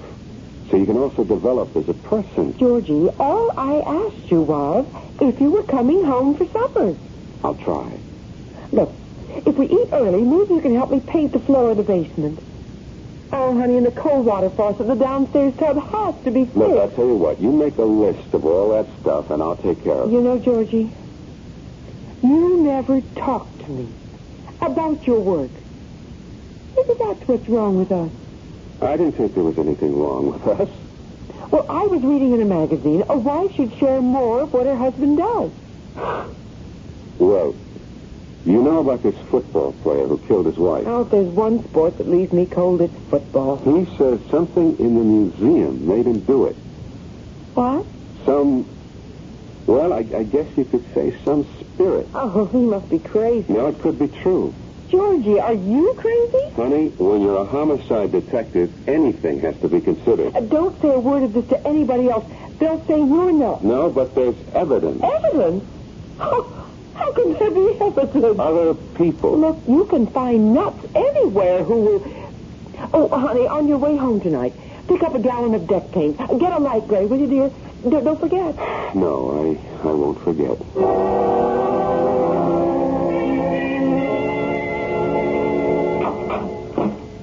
Hi. Hello, Polly. You busy?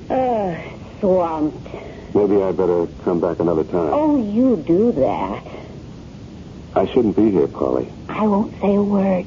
We agreed last night it mustn't go anywhere. Oh, yes. We agreed. But last night would have to be the end of it. I know. But the real reason I'm here is this does happen to be the scene of the crime. That's true. Something in this place made Terry Jessup kill his wife, made those other people go crazy. Something? I don't know too much about it, but it could be some kind of spirit. You think I'm crazy? No. Well, the way I figure it, these tribes, they believed in magic. It was their religion. Maybe there was some truth in it for them. And so... Well, go ahead. And so these things, these knives and clothes and the things here, the magic could still be in them. Or on them or something. Now you go ahead and call the guys in the white coats. I'll do no such thing. I always believed in that myself. But you're educated. So are you. I don't have the books. You don't need the books. Come here. Polly,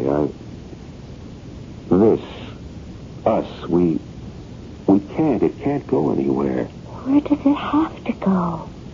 It's already arrived. Polly, can I see you tonight? Why do you feel you have to ask?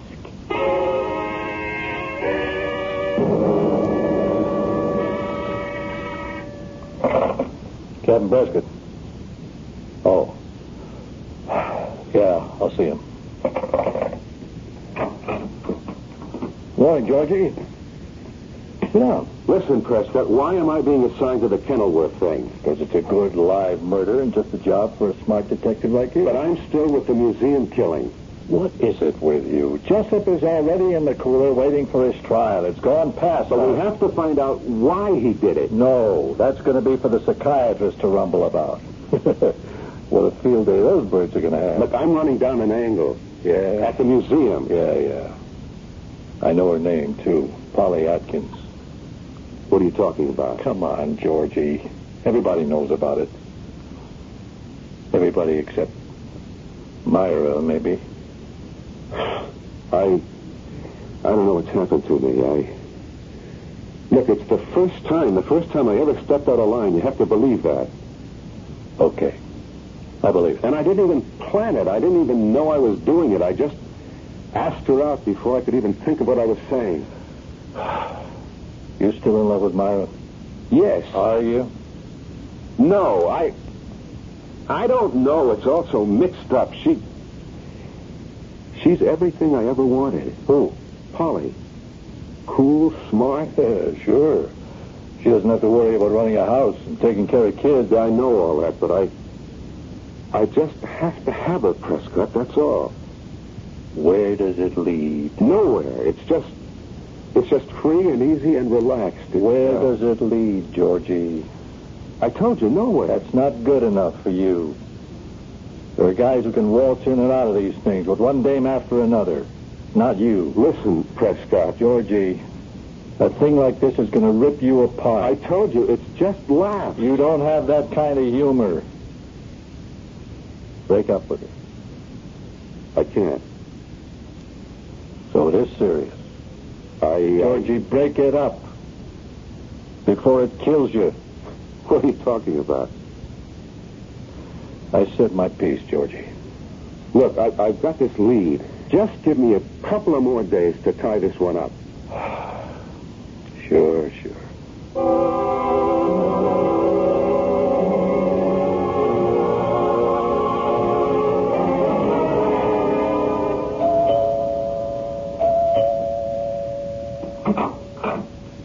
Yes? Mrs. Stanley Howarth? Yes, but not for long, Brown Eyes. I've already had the paper served on big-hearted Stanley. I'm a police officer. Oh? Well, do come in. Your husband, Mr. Stanley Howarth. Do we have to talk about him? About a month ago, you, your husband, and another couple, a Mr. and Mrs. Andrew Seeley, Yeah, that's another great pair. were in the Museum of Indian Art. I still don't know whose bright idea that was. Suddenly, your husband and Mr. Seeley started swinging at each other. Why? Why? Yes. Well, I don't know. Did anything happen that would have created a fight? They just couldn't start swinging at each other for no reason at all. Well, the truth is, neither of them's a great intellect, if you know what I mean. Could you just tell me everything that happened while you were in that museum? You got a one-track mind. Well, let's see. I don't know why we went there. But Betty Seeley said, let's go for laughs. Shows you where she is. So we wander around, the whole thing's a drag, and I say, Stanley, let's take off, and he says, shut up. Why? Stanley's a man of few words, and those are two of them. Well, anyhow, everybody's saying to Stanley, let's go, but he's just standing there, staring at this thing that looks like a bathrobe. A bathrobe? Well, no, it ain't a bathrobe. It's one of those old Indian robes, and he's staring at it like he's hypnotized. Yes? So, Andy Seeley puts his hand on Stanley's arm and says, let's go. And Stanley pushes him away and says, you're the one who ruined my life, and on account of you, I'm a crook today. Well, what did he mean by that? Well, Stanley and Andy, they're partners. Well, they put together deals, and all I can say is they never lose money. Then what? Oh, I never seen Stanley so mad. Or Andy either. Each accused the other guy of dragging them down. You know what I mean? I don't know what got into either of them. And they started slugging. I mean, they'd have killed each other. Well, it took the museum guards and the cops. I know. They were booked and then released on bond. What happened later? These two crazy guys, these two nuts, they actually gave away all their money. What? Well, fortunately, I got some of Stanley's in my name. But they spent days in the office investigating worthy causes. And they just got rid of all they owned. Could I see your husband? Yeah, sure. If you want to go to India to look for him. He went to India? Well, was it India or Africa? I don't know. Might have been South America. Why? To do good work. Can you tie a thing like that? Any wonder I want to ditch him?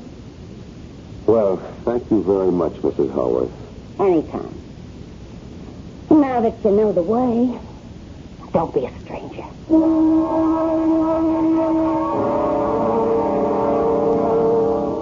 Terry, try to think. I can't remember nothing, Lieutenant. You were looking at something. I don't remember. Were you looking at anything special? I can't recall. Were you looking at a robe? A robe? Yes, a robe. Well, I think maybe... Try to remember. A robe, Terry. Would a robe mean anything to you? Well, she wanted me to go away from the robe. Yeah, that's what she wanted me to do. Is that why you killed her? She said, what's so fascinating about that little old thing? It's like some old lady's bathrobe. Ancient ceremonial robe. High priest of the Wolf Clan. And she wanted me to go away from the robe, and so... Yes? The robe told me to kill her. How could a robe tell you to kill her? Well, that's what it told me. You mean the robe was able to speak? No. It wasn't in words. It was a force inside of me. Please, Lieutenant, please. But right now I feel so weak, so tired. I don't know what I'm saying. Please, let me alone. What you're saying is crazy. Okay, I killed her. Everybody saw me kill her. Now, I say that robe made me do it. You say it's crazy? Okay, it's crazy. Now let me alone.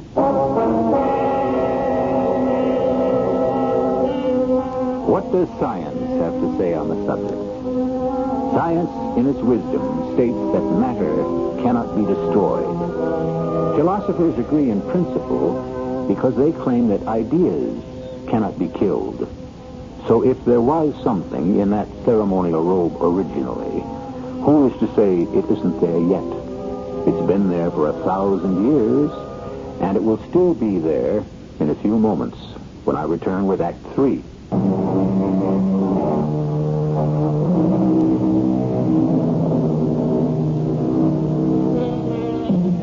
All cities are built on the ruins of others.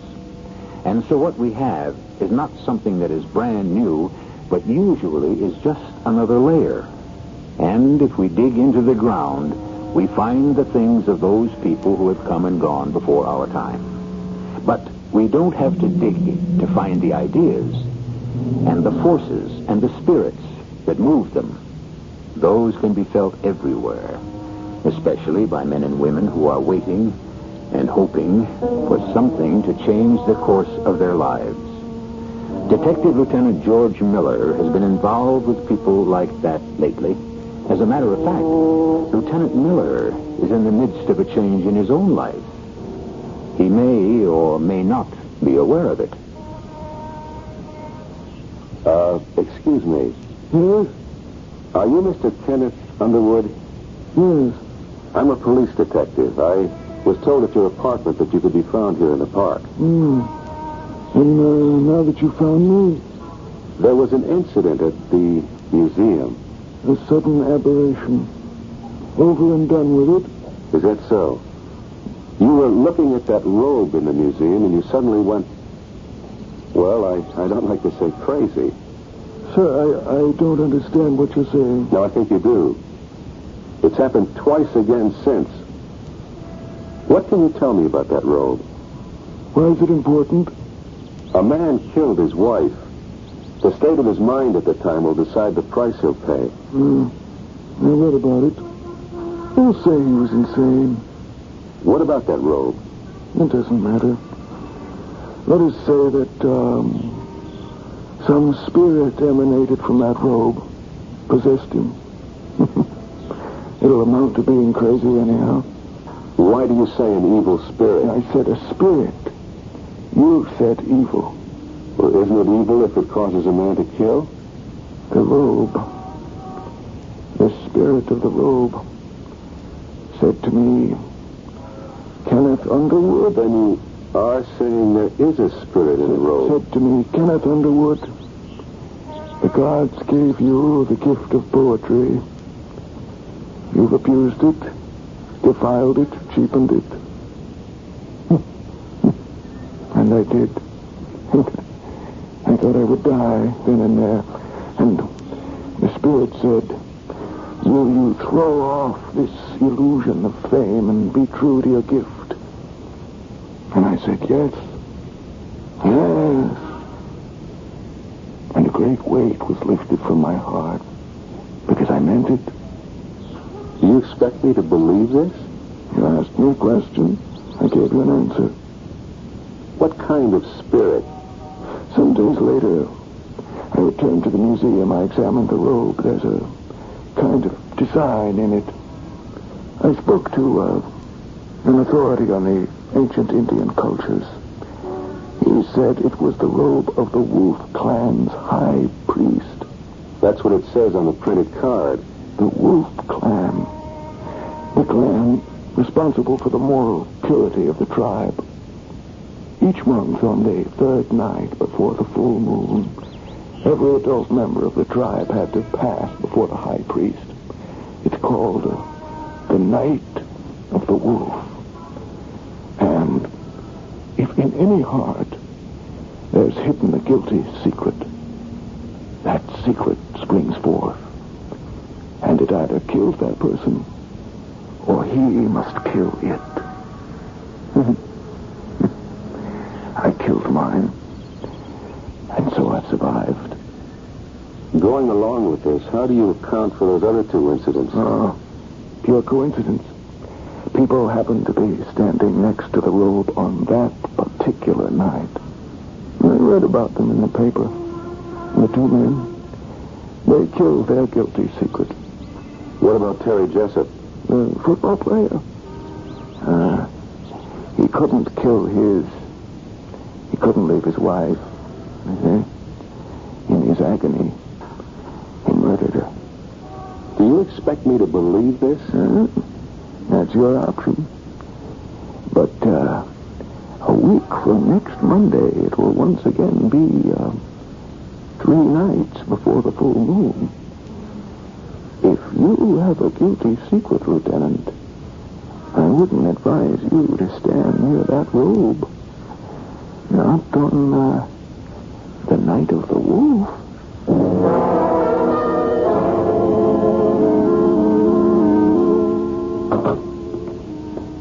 Myra? Georgie, I didn't expect you. What do you mean you didn't expect me? Oh, honey, you usually don't get home for dinner most nights. Well, I always call. Where are the kids? Oh, well, you know, Tuesday's Jerry's night for the Cub Scouts. And Ginny's sleeping over at a friend's tonight. I didn't prepare anything. That's okay. You want to go out and eat? Well, no. Okay, then. Let's just spend a quiet evening at home. We're entitled to it. I don't know if I can, honey. Why? What's the matter? Well, you said I should get myself an interest.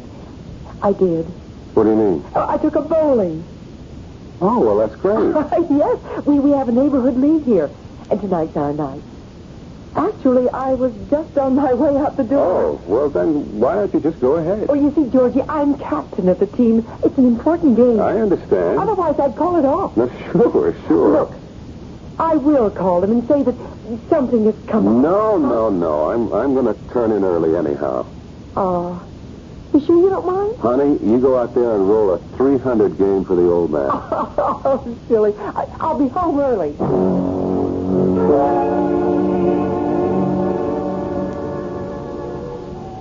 A glass of wine, George? No, I don't need wine or anything else when I'm with you. Thank you, Seth.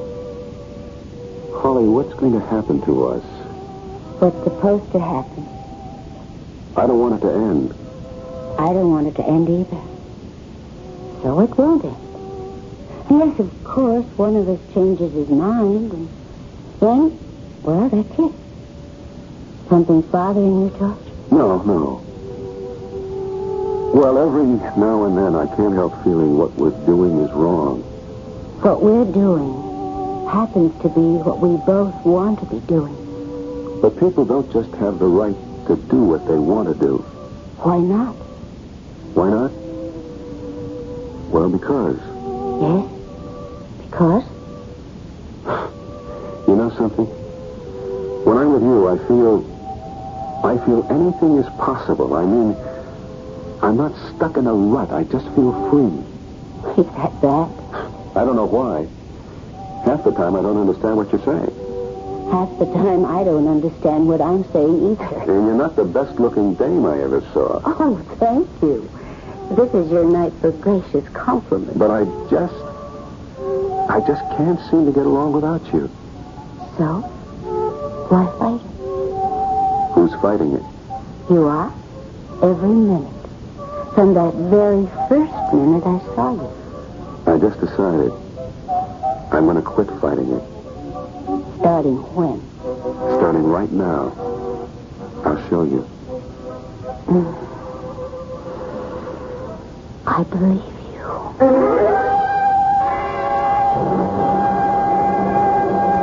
How much longer you want to fool around with the museum murder case? That's why I want to see you, Prescott. I want you to take me off it. You're off. As of right now. What happened? Nothing. I don't want to go near that place again. Meaning what? Meaning what I said. Does that include Miss Polly Atkins? Miss Polly Atkins is my affair. That's very well put. Look, what have you got for me to work on? What I've got for you is 1 week sick leave. Sick leave? You better take it. Why? You look terrible. I never felt better in my life. Don't hand me that, George. This thing with Polly it's killing you. Are you out of your mind? Down deep. You're hurting yourself. Badly. Because this thing, it's wrong. Who says it's wrong? Everything you were taught to believe since the day you were born says it's wrong. That doesn't make it so. It makes it so for you. Don't you think I'm trying? I say I'll never see her again. But the next day... Let's not get confused with any of that. It's just wrong. That's all. It can't be. It seems that the two of us, Polly and me, we just belong together. Well, then divorce Myra and marry Polly. I can't. Why not? I don't know why not. Maybe I love Myra. Then get rid of Polly. No, I love Polly, too. Is it wrong to love both of them for different reasons, for different things? Yeah. Who says so? You keep asking. I keep telling. You say so. Your conscience says so. Okay. I'll ask someone else. Who? Nobody you'd know. Sure, but who is he? A priest. A priest? What do you think a priest is going to tell you? This particular priest, I don't know what he's going to tell me. Georgie, are you sure you're all right? Yeah, Prescott, yeah. Just now, for the first time in weeks, I feel all right. If you don't want to take the sick week, see me later for your assignment. Sure.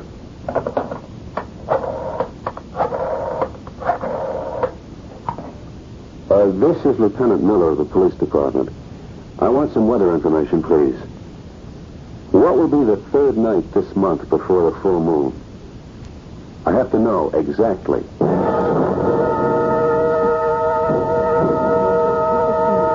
I can't imagine why you'd want to come here this evening, George. Oh, I don't know. I just want to see the exhibit again. Well, I'd think you'd seen all you wanted of it this past month. Well, I never really looked at things before.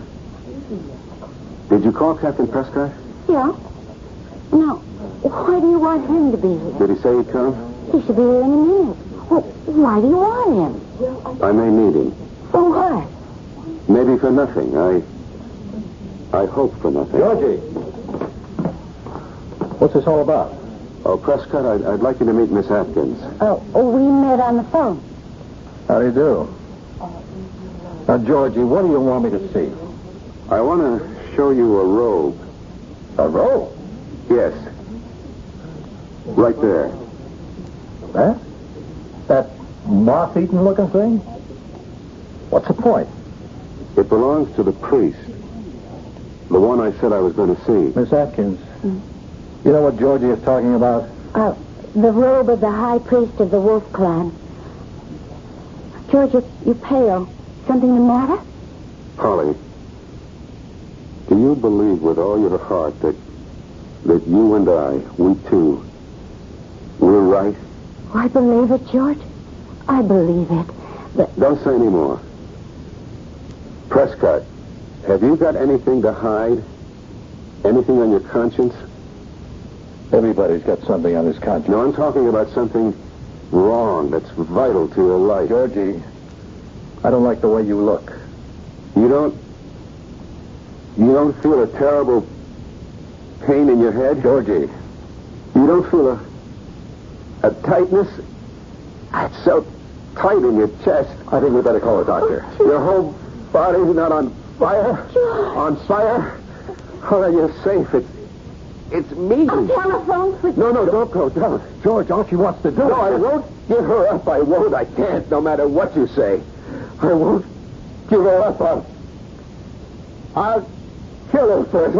Kill myself. George, put that knife back. It's the same knife that other man used. George, I won't give her up. I love her. Wait a minute. No, let's put... No, I have to kill her. George, it's the order of the high priest. George, drop it. Drop it. I have to.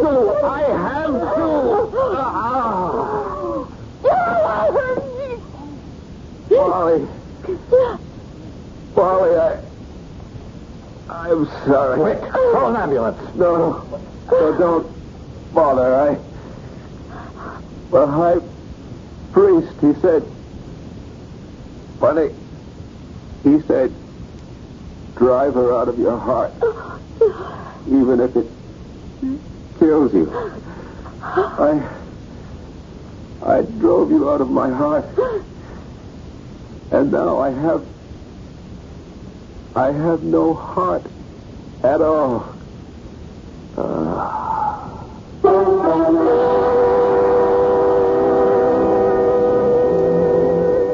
Who knows who sentenced Lieutenant George Miller to death?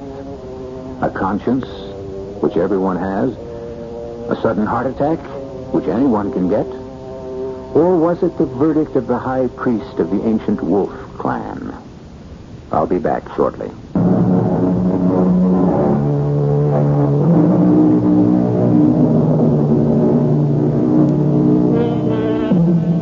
It has been said, when a man lives with truth, there also will justice dwell. For the man of honesty and righteousness will determine the verdict for himself. He will be his own judge, his own jury, and if justice demands it, his own executioner. On this show, we deal in poetic justice every time, and we will have another case in point for you tomorrow. We hope you will continue to be interested. Our cast included Michael Tolan, Joan Shea, Evie Juster, Ken Harvey, and Russell Horton. The entire production was under the direction of Hyman Brown. This is E.G. Marshall inviting you to return to our Mystery Theater for another adventure in the macabre. Until next time, pleasant dreams.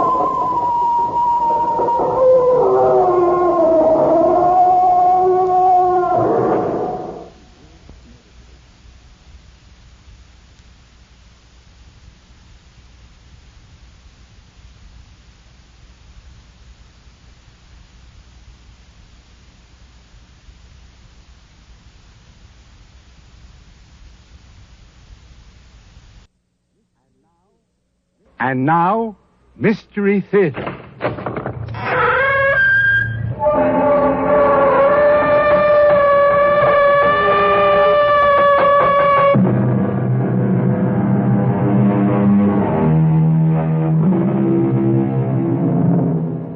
Come in. Welcome. I'm E.G. Marshall.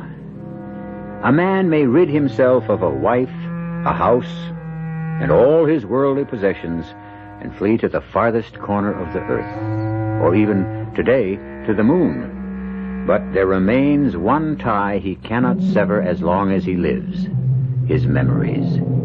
But how far back can man remember? Childhood? Birth? Or do the ties of memory stretch back over a span of years and reach into other places and other times? I need you, John. I need your love. I have always needed you. You have me, Ilsa. I'm yours. Then you remember, John. You remember the old life. And you will return and live that life with me. The only real life, my darling. You and I and this life are enough for me. John, darling.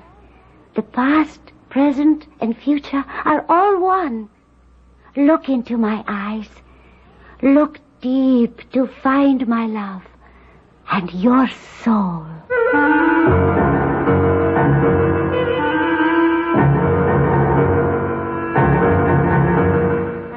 Our mystery drama, The Velvet Claws, was written especially for the Mystery Theater by Murray Burnett and stars Gordon Gould.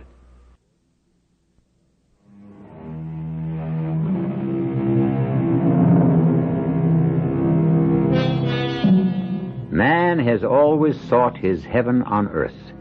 Each of us secretly dreams of some faraway place where we'll live out our lives in quiet contentment, free from the troubles and cares of everyday living. But have you ever thought about what you'd do if you really found such a place? Let me tell you the story of a man who did find such a place and who went from this Shangri-La directly to a psychiatrist. Dr. Hazard, maybe you can help me find some explanation of what happened to me in that damnable town. There must be some reason why I felt the way I did, and why I saw what I swear I saw. You'll make it easier for both of us if you started at the beginning.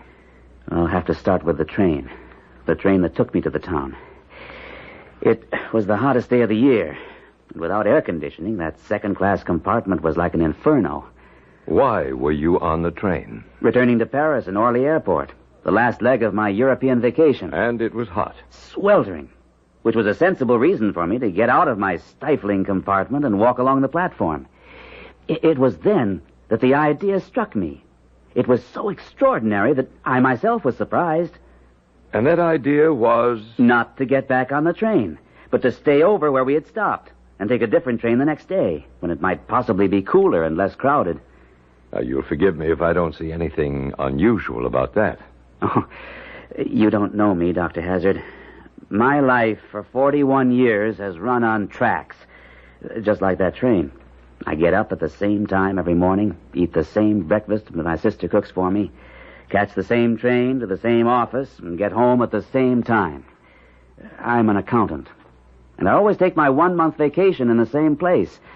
So when I suddenly decided not to get back on the train, I was surprised at myself. Go on. Well, particularly because the train was about to start. I ran alongside the train to the window of the compartment where I saw the man with whom I'd shared the compartment. I shouted to him in my bad French to please hand me my valise. To my dying day, I'll never forget the look he gave me. Half warning, half revulsion. But he handed me my bag and shouted a long sentence. I only got the last part, but I'm sure that he was warning me. I remember the last words, which were, à cause du sommeil et à cause des chats. À cause du sommeil et à cause des chats. That's it exactly. I think it means because of sleep and because of the cats. I got the strangest feeling that he was trying to tell me not to remain in the town. I'm sorry, but I can't make it any clearer than that. Well, that'll do. Go on. Well, outside the station, I saw it was a very small town. And as I looked around, a taxicab pulled up. Taxi? Yes. Can you take me to a good hotel? There is only one. The inn. They will make you very comfortable. It doesn't really matter. I'm only going to be here one night. You might change your mind. Our little town has a way of growing on people. Do you happen to know what time the train to Paris comes through here tomorrow?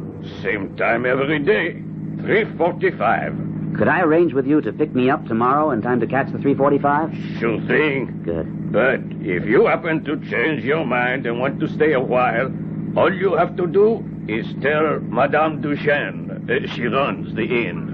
You're quite a booster for this town. So is everybody who lives here. Here we are, the inn. What's that racket? Just cats. People around here keep a lot of them. Because of the cats, the man had said. Maybe it was those words, or perhaps the cats I'd heard, that fired my imagination, so that my first glimpse of Madame Duchesne, sitting in a chair near the desk, knitting, reminded me of a tremendous cat, a large, fat mouser. She looked up as I entered. Do you have any other bags? No, I'm only staying the night. you want me to pay in advance? No, not sensible. You might decide to stay longer. Whatever you say. Should I sign the register? It is on the desk. I will get someone to take your bag up. Well, that won't be necessary. What's this? The register. No, my name's down here. It's written here. John Latour. Dr. Hazard, my name was there. Written clearly and spelled correctly. I swear it, Doctor. I believe you. Well, can you explain it? Well, how did Madame Duchesne explain it? It was the strangest thing. Her voice was soft and running, and it seemed to me as if she were stroking me when she said soothingly, "Gently, young man. It does the blood no good to get so excited in this heat." But my name's written down here. Of course it is. That train must have been like an oven, and you must have suffered in all this heat. How did you know I came by the train? How else would you have come? But my name here in the register... You will feel so much better after you have rested. Are you telling me that I wrote my name in this register? What does it matter? Madame, I'm not suffering from the heat. And I'm not crazy. I never wrote my name in your register. And I intend to find out how my name got there. And so you shall. After you have had some rest. Dinner is at 6:30. We are very early people here, and we cherish quiet nights.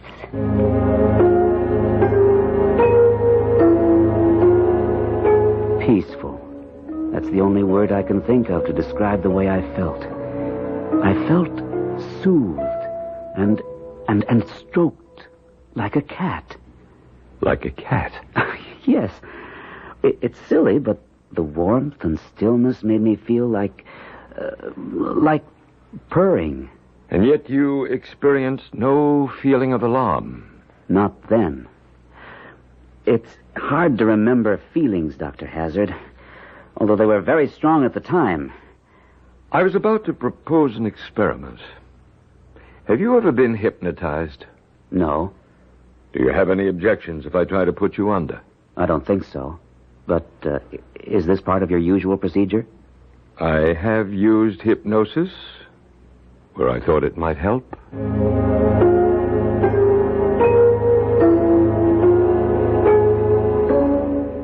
Can you hear me, John? I hear you. It's your first day at the inn. You're in your room. How do you feel? Peaceful. Quiet. Everything's velvetized. Velvetized? Smooth and furry, like the room is fur-lined. And you're going down to dinner? Not yet. First, I want to take a walk in the town. It's just after sunset, and dusk is covering the quiet, peaceful streets. Are there any people? Oh, yes. Men and women all busy and paying no attention to me. No, that's wrong. They're watching me. Closely. Very closely. Ignoring me is all a sham, a pretense. They're watching me. You discover this right away? No, not right away. Not till after I sit down. Where? Where did you sit? On top of the wall of the old fortifications. I can see down into the valley. Almost the whole town lies below me in the last of the sun. And there's music. The music is strangely beautiful. It has a definitely feline quality. Now and again, I even hear the plaintive meow of a cat. But somehow, it belongs. Suddenly, the music stops. I'm hungry, and I remember Madame Duchesne telling me that dinner was at 6:30. I feel it's important to please her. I don't know why, but I do. And I start back to the inn. Hurrying back? Oh, no. No one ever hurries. I stroll back. And my eye is caught by a small porcelain figure of a girl in a shop window. The porcelain figure of the young girl in the window. How much is it? I do not know exactly. You don't know? You see, monsieur, the price varies depending on the customer. You might be able to buy that figure at a ridiculous low price. Oh, come off it. You already know I'm interested. You don't have to give me any phony sales pitch. How much is it? Please. How can you believe that I would play tradesman's games with you, monsieur? Oh, no. Never with you. Look, I don't want to be late for dinner. How much? 35 francs. Well, that seems a bit high. It is a beautiful porcelain. But seeing who you are, I might let it go for 25. And just who do you think I am? Excuse me, monsieur, but my cat is hungry. Well, the cat can wait. I am sorry, but we do spoil our cats here. So I will allow you to examine the little figure, and if you want it, just leave 25 francs or whatever. The price is not important. And he disappeared into the back of the shop. All at once, I was afraid. Afraid of the quiet, dark shop. Afraid of the porcelain figure in my hand. It's so quiet, and yet I sense with every fiber of my being that there's activity. Intense activity going on around me. I can't hear it, and I can't see it, but it's there, and it's sinister and dark and disturbing. John Latour. What? Oh, Dr. Hazard. I was under, wasn't I? Did you learn anything? Something was beginning to disturb you. I didn't like what was happening, so I brought you back. I don't remember anything. You were in a shop looking at a statuette of a girl. Oh, yes. Yes. That crazy old man mistook me for someone else. Did you ever find out who he thought you were? Not then. I went back to the inn, had a good dinner, went to bed. And the next day, I was out in the courtyard waiting for the taxi driver to pick me up. I kept getting more and more nervous as the time passed, and he didn't arrive. Madame Duchesne kept assuring me he'd be there in time for me to catch my train. I remember my relief when I heard the car coming. Why are you so late? Up right in, monsieur. I will have you at the station in no time. Didn't you cut a little fine? Nothing to worry about. You will be waiting on the platform when the train pulls in. Although I must admit I am surprised. I thought you would decide to stay over. I know you did. I told you I wouldn't. So you did. What's wrong? Nothing. Just the engine acting up. I will take a look under the hood and have her running in a moment. You sure you have enough gas? I had a full tank this morning. There is no need for you to get out, sir. I can fix it. There's the train. Get my bag. Not too much use in that. You could never make it working. Well, can't you fix it? I am afraid not. It looks like my battery is gone. You mean I'm going to miss the train? Today's train. There will be another one tomorrow. But I wanted to... Why don't you walk back to the inn and stay over one more night? I will bring your bag after I get this thing moving.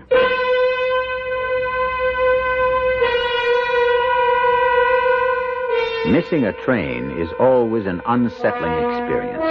But when that missed connection forces you to return to a town seemingly possessing a secret life, where the townspeople seem intent on spinning some soft, invisible web to catch and hold you, then the simple fact that you've missed a train takes on overtones of terror.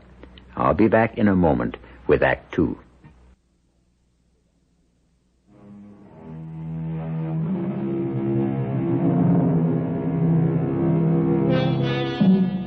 When asked the question, "How was your vacation?" many of us give the standard answer: "Great. All I need now to recover is another vacation." However, in our tale, when John Latour returned from his vacation, he felt he needed a psychiatrist. And not just an ordinary run-of-the-mill doctor, but a specialist in the extraordinary. A man Latour hoped would be able to find a semblance of sanity in the strange and sinister events that befell him in the tiny French town of Roanne. Dr. Hazard, it's difficult sitting here to do justice to the emotions that tore at me as I walked back to the inn after missing the train. A mixture of rage, curiosity, and surprisingly, Relief. Can you tell me which was the strongest? No, I can't. Well, now let's try to sort them out. You were angry because you thought you'd been tricked into missing the train. I didn't think, I knew. That taxi driver's battery was fine. He deliberately... All right. We'll assume that was so. Now, why curiosity? Everyone seemed to know me. Why? Who did they think I was? I felt very strongly that I had to do something. Had to make a decision. And last you mentioned relief. Yes. In a strange way, I was happy to be going back to the inn. But I didn't go directly. I don't know why, but I decided to go back to the shop where I'd seen the porcelain figure I liked. Monsieur, welcome back. I'll take the statuette now. I've decided to buy it. Oh, I am so sorry. It is sold. Perhaps there is something else. I don't believe you. Monsieur does not mean that. Monsieur knows that I would never lie to him. Why not? Well, don't just shrug your shoulders. I asked you a question. What's so special about me? Monsieur should know that there are others who can answer that question better than I. Who?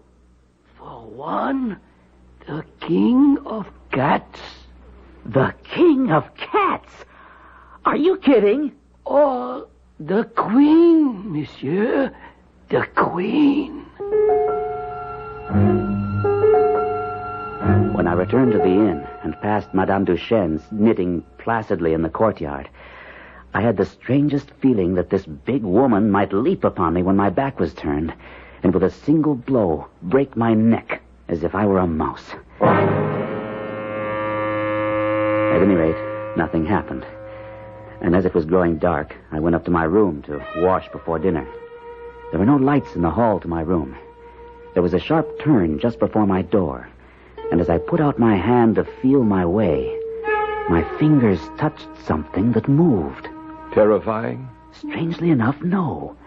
What I touched was soft and warm, indescribably fragrant, and about the height of my shoulder.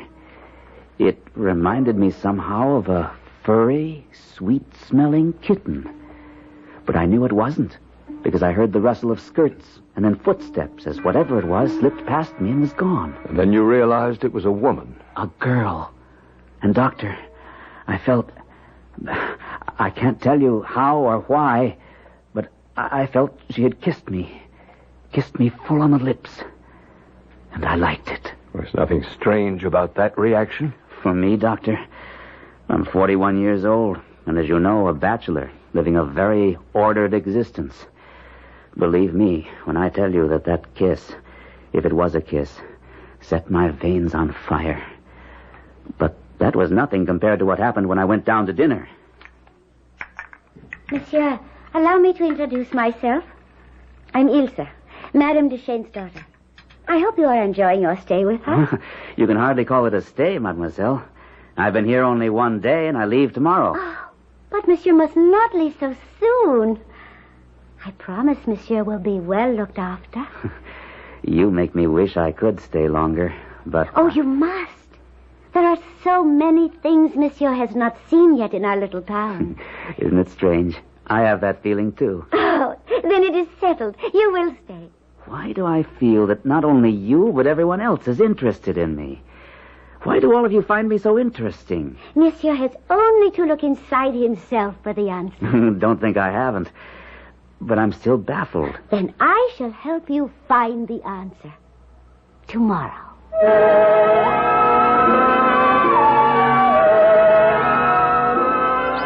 Look. From the top of this wall, you can see the whole town. Oh, is it not beautiful? You're beautiful. Oh, thank you. Look, you see that old house there? Yes, it seems abandoned. It is. That is where my family lived many years ago. Oh, and that big aristocratic-looking mansion. Who lives there? Oh, no one now. But that was my mother's house, also years ago. What happened to make your mother decide to abandon a great house like that? Oh, this wasn't always the quiet little town you see now. It was full of tourists and townspeople. But it was the ignorance of the people that made it as you see it now. Ignorance? You see that large square over there to your right? Yes. That was where they burned the men and women the ignorant called witches. Witches? There were witches here? So many people believed years ago. And after they burned many good people, the town died with them. And now it is peaceful, quiet. Precisely. And there are many of us who think perhaps it is better this way. My mother enjoys running the inn. And you? Oh, I adore it. After all, how else would I have met you? Well, that's smoke from the burning leaves. Smoke? Over there. See? Watch and you'll see some flames now and then. Oh, no. Maybe if we got closer, we could smell it. It's one of the most delightful scents in the world. No, run. Come quickly. Run. What's the matter? No, hurry. We must run. Ilsa, wait a minute. Ow! Can you get up? Can you walk at all? I don't know. It's twisted pretty badly. We must get you back to your room.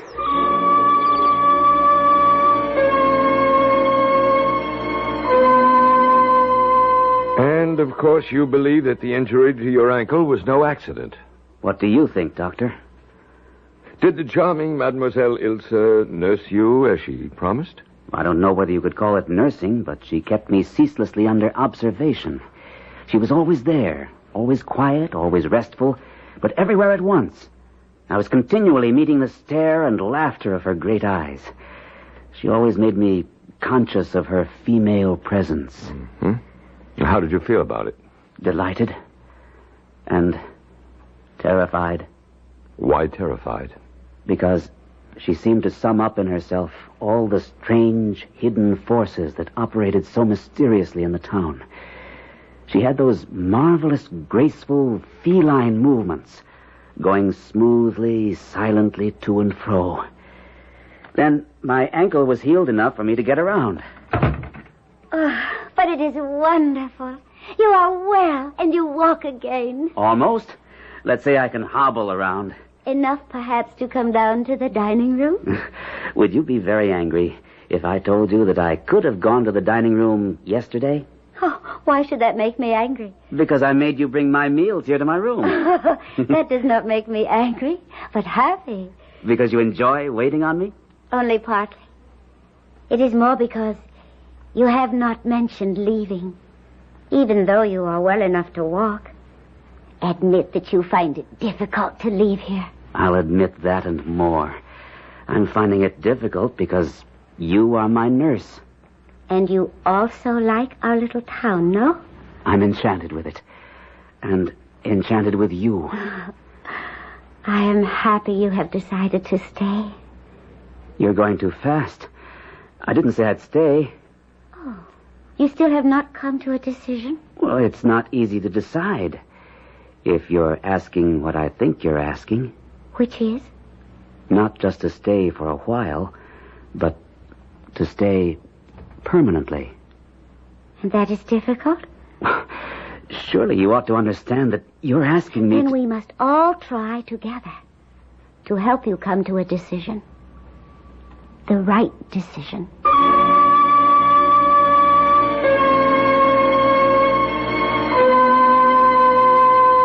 We can't always choose our enemies, but we do have the choice when it comes to our friends. I can almost hear someone quip, when you make a girl like Ilsa your friend, you won't need enemies. But who is Ilsa? And what is she? An enemy of John Latour? Or is she to be his salvation? I'll return with the answer and Act 3 in a moment.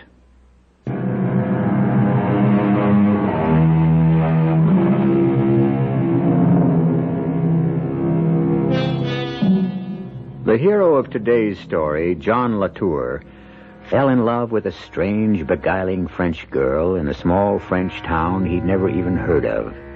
The trouble with John Latour was that at the same time he loved, he feared, and yet he didn't know what it was that made him afraid. He hoped to find an answer from psychiatrist Dr. Kenneth Hazard. And now I come to that afternoon, Doctor. The afternoon when, for the first time, Ilsa gave me a glimpse of the dark and secret life of the people of Rouen. Yes? I I think you're going to find what I'm going to say incredible. Well, why don't you try me? We were walking again along the ruined ramparts. We stopped. I don't remember why. But I remember leaning across the ramparts with Ilse close beside me. Ilse, you don't know how much these past few days have meant to me. How much you mean to me. I look at you, and it's as if my eyes were open for the first time. You're the most beautiful thing I've ever seen. You do like me, then? You know I do.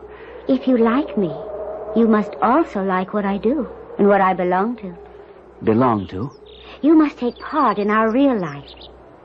You will come back to us. Come back? The past, present, and future are all one, John. What is this real life you speak of? The old life of long ago. The life to which you too once belonged, and to which you still belong. Why do your words make me think of death? Not death, my love, but the past. With this old life, what was it? Our life. The life we led once before and will again. The life you came back to and do not wish to leave. But I did want to leave. I tried to go, you know that. I know. But I have the spell to hold you. The spell of old love. I can make you live with the old life with me, because the force of the ancient tie between us is irresistible. I mean to have you, for you love me and are utterly at my mercy. Ilse, this is nonsense. I came to this town wholly by chance. No, you came because I called you. I have called to you for years, and you came with the whole force of the past behind you. You had to come, for I own you and I claim you. No one owns anyone else. Come close and look into my eyes. Look deep, my love, for the truth lies in my eyes. Tell me what you see. I see forests and mountains and caves. And I see you. I see you wonderfully clear. You have leaves in your hair, and you are dressed in rags, but still beautiful. How beautiful. Go on. Keep looking. I see flames and smoke. You're dancing. Dancing before some altar. And there's a figure on the altar. There are others. They're dancing too. And all looking at you with hotly desirous eyes. But you're only looking at the man you're dancing with. And who is that man? It's me. I'm dancing with you. I'm your partner.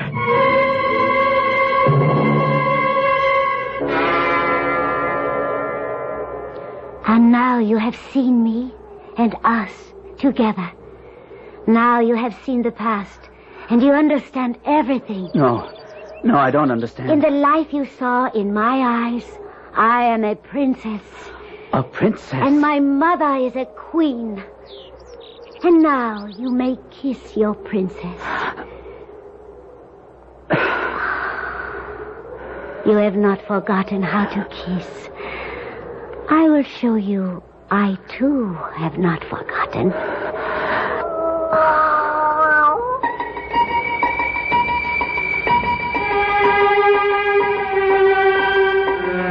I knew I had to escape. I ran back to the inn, hoping to reach my room unobserved. But the hall wasn't empty. A large, dark thing lay against the wall to my left. When it moved, I thought it was a cat. But then it rose straight up before me, and I saw it was Ilse's mother. Monsieur has decided then. Ah, that is well. I am content. Here, give me your hands. My hands? But of course, for the dance. We go this night to celebrate. Ilse, come to us. Come quickly. And suddenly, Ilse was there, and we joined hands, and we danced some steps that seemed oddly and horribly familiar to me. Ilse was dressed in rags, as I had seen her before. And then others were there, all dancing. and I heard voices crying, "To the Sabbath! To the Sabbath! On to the witches' Sabbath!" And suddenly, Ilsa's mother shouted, "It is time! It is time, and we must go!" They released my hands, and I found myself alone in the hall. Yes? Now you're alone in the hall of the inn. And what happened then? Well, I decided to go to my room and lock myself in. I thought I would be safe there. After I'd locked the door, I went to the window and peered out, trying to see what was going on. All around me, the windows of the rooms I thought had been unoccupied were opening, and human forms were dropping from them into the courtyard. But once they were in the yard, they fell upon all fours, and in a split second, they changed into huge, silent cats. Which amazed you. No, that's just it. It was familiar to me. I remembered it all. I remembered that it had happened just like that hundreds of times before, and that I myself had been part of it. I knew that if I stayed, I was lost. I knew that with a dreadful certainty. So I unlocked my door and tiptoed downstairs. They had all gone. Well, didn't you think it strange that they should have left you there alone? Very. I couldn't believe I was forgotten. I moved as quickly as I could through the courtyard and to the rampart wall. I couldn't resist climbing to the top, because I knew from there I would get a view of the surrounding countryside. And when I reached the top of the wall, I was transfixed by what I saw in the valley below. I saw countless moving forms drifting between the trees, and overhead, flying shapes in the sky. And you knew what those shapes were? The townspeople, flying on their way to the witches' Sabbath. I see.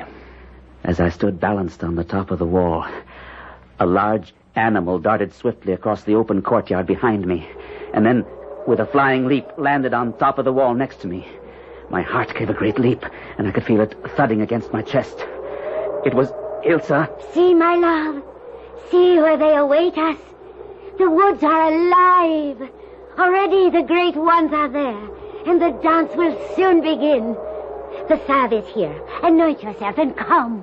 And my memory stirred with the pungent smell of the salve she'd smeared over her. A smell that was curiously attractive and revolting at the same time. "Transform! Transform! Rub well your skin, you fly. Come with me to the Sabbath. The terrible sacraments are prepared. The throne is occupied. Anoint and come." Ah, Satan is there. Satan has come. We will worship and dance till the moon dies and the world is forgotten. Here, let me anoint you. It burns. Wait. It is sweet fire, my love. No. Let me think a minute. It's been so long. No time, my love. Here, wait. Come.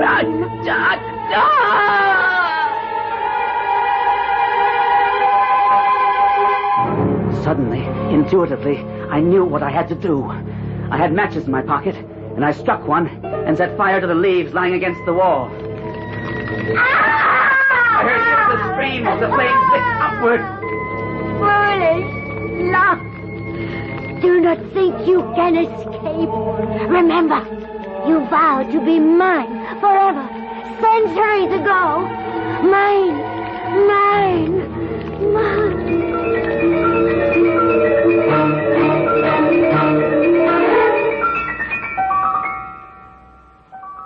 I know I never returned to the inn, but how I got back to this country, I don't remember. All I know is that I'm here, and I'm frightened. Of what? Demons, Doctor. The demons Ilsa unleashed in me. Can you help me fight them? Will you? Before we can talk about fighting, we must understand exactly what it was that happened to you. Whether or not this wasn't just a vivid dream. Dream? Look at this mark on my shoulder. Let me open my shirt so you can see it clearly. Yes, I see a faint reddish mark. Yeah, well, that's where Ilsa rubbed me with the salve. That should prove it wasn't a dream. Well, what do you think it was? Well, that's why I came to you. It was no dream. Can you offer any other explanation? Perhaps. Have you ever read any books about witchcraft in the Middle Ages? Never. Then there would be no way of your knowing that in the year 1700, the town where you stayed had been a sort of headquarters for all the sorcerers and alleged witches of the entire region. After trial and conviction, they were burned there by the score. That's what Ilsa said. Including 2 women, a mother and a daughter. So Ilsa and her mother could have been... Could have been what? I don't know. How did you find all this out? I've been doing a lot of research. I've discovered that the inn you stayed at was built upon the very spot where the funeral pyre stood. The pyres that burned the witches. But how does this apply to me? One of 2 things is true. Either you're a man who's extremely sensitive to atmosphere and auras of places and people, and because of this sensitivity, you dream... I told you it wasn't a dream! Or, and this possibility is fascinating, you and Ilsa and her mother were somehow in that time long ago tangled up in the events that took place there. Are you suggesting I'm a reincarnation of some 18th century warlock? No. I'm not suggesting anything. You see, we have evidence that some people under hypnosis can recall events and people and conversations that took place centuries ago, and you may very well be one of those. And how do we find out? Well, I'm not sure. I'm not sure we can, but I'm interested enough to give it a try. I'm going to visit your little town and answer some questions of my own.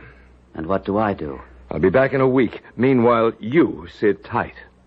And I urge you, on no account can you go back to Europe because it could be dangerous. Ah, yes. I remember Monsieur Latour. I trust he is well. Oh, he's all right? How's your daughter? Ilsa is well also, thank you.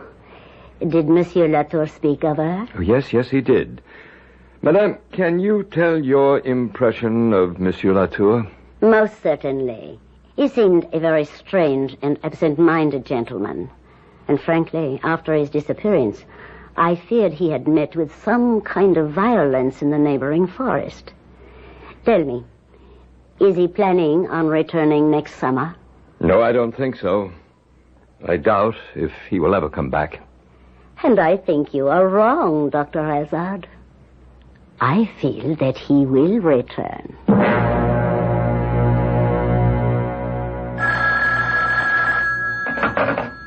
Dr. Hazard? Hello, Doctor. This is John Latour. I know we had an appointment as soon as you got back, but I'm calling to cancel it. Well, when do you want to make it? I don't know. I owe you an apology, Doctor. An apology? For what? For wasting your time. I really believe that it was all just a bad dream. At any rate, I won't be able to make another appointment for a while because I'm calling from the airport. I'm off to Europe in half an hour. I'll drop you a line from the old inn at Rouen when I get there.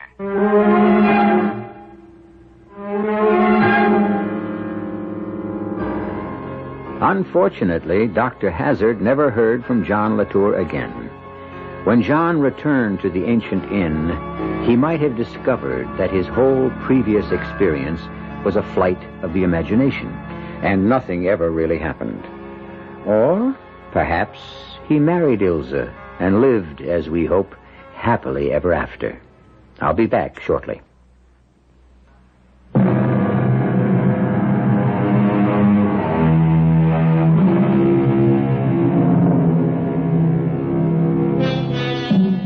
We've all had the experience of coming to a place and finding it strangely familiar. In fact, we're sure we've been there before. We try to dredge up memories which would help us recall the reasons for us thinking we'd been there. After this tale, maybe some of us will be happy to let our memories remain cloudy and our subconscious happy. Our cast included Gordon Gould, Arnold Moss, Evie Juster, and Gilbert Mack. The entire production was under the direction of Hyman Brown.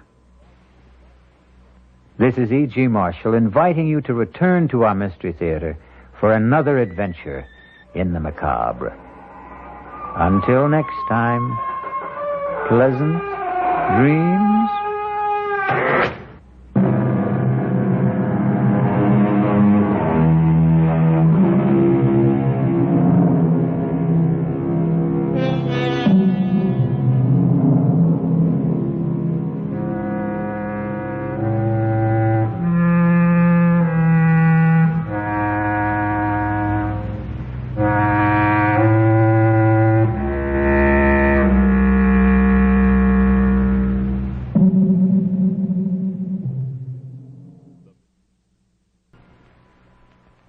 And now, Mystery Theater.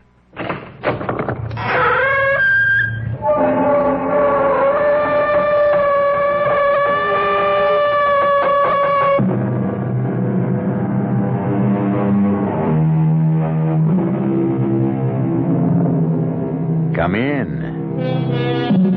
Welcome. I'm E.G. Marshall, pilot of this shadowy craft which wends its mysterious way through the uncharted depths of your very own imagination. They were giants, those founding fathers of ours. Not only were they superb statesmen and soldiers, they were men of many spectacular achievements. In these modern times, when so many of us are confined to our own particular calling, it's hard to conceive of men who could turn a talented hand to anything that needed doing. Consider Benjamin Franklin now. He was a writer, a publisher, a philosopher, a diplomat, an inventor, a scientist, and, according to the French, who should know something about it, he was a formidable lover. So, you shouldn't be too surprised to discover that Ben Franklin was also a detective. Benjamin Franklin. Benjamin Franklin. Who are you? I'm Captain William Clemens. Clemens died 20 years ago. I am his ghost. You can't be his ghost. Why do you say that? Because everything that was Will Clemens, his body, his soul, are burning in the eternal fires of hell. I am the ghost of William Clemens. Why have you come here? To kill Ben Franklin. Why? You know why. You damned, impertinent, interfering publisher of scandal and lies. I only print the truth. From now on, you can print it in hell.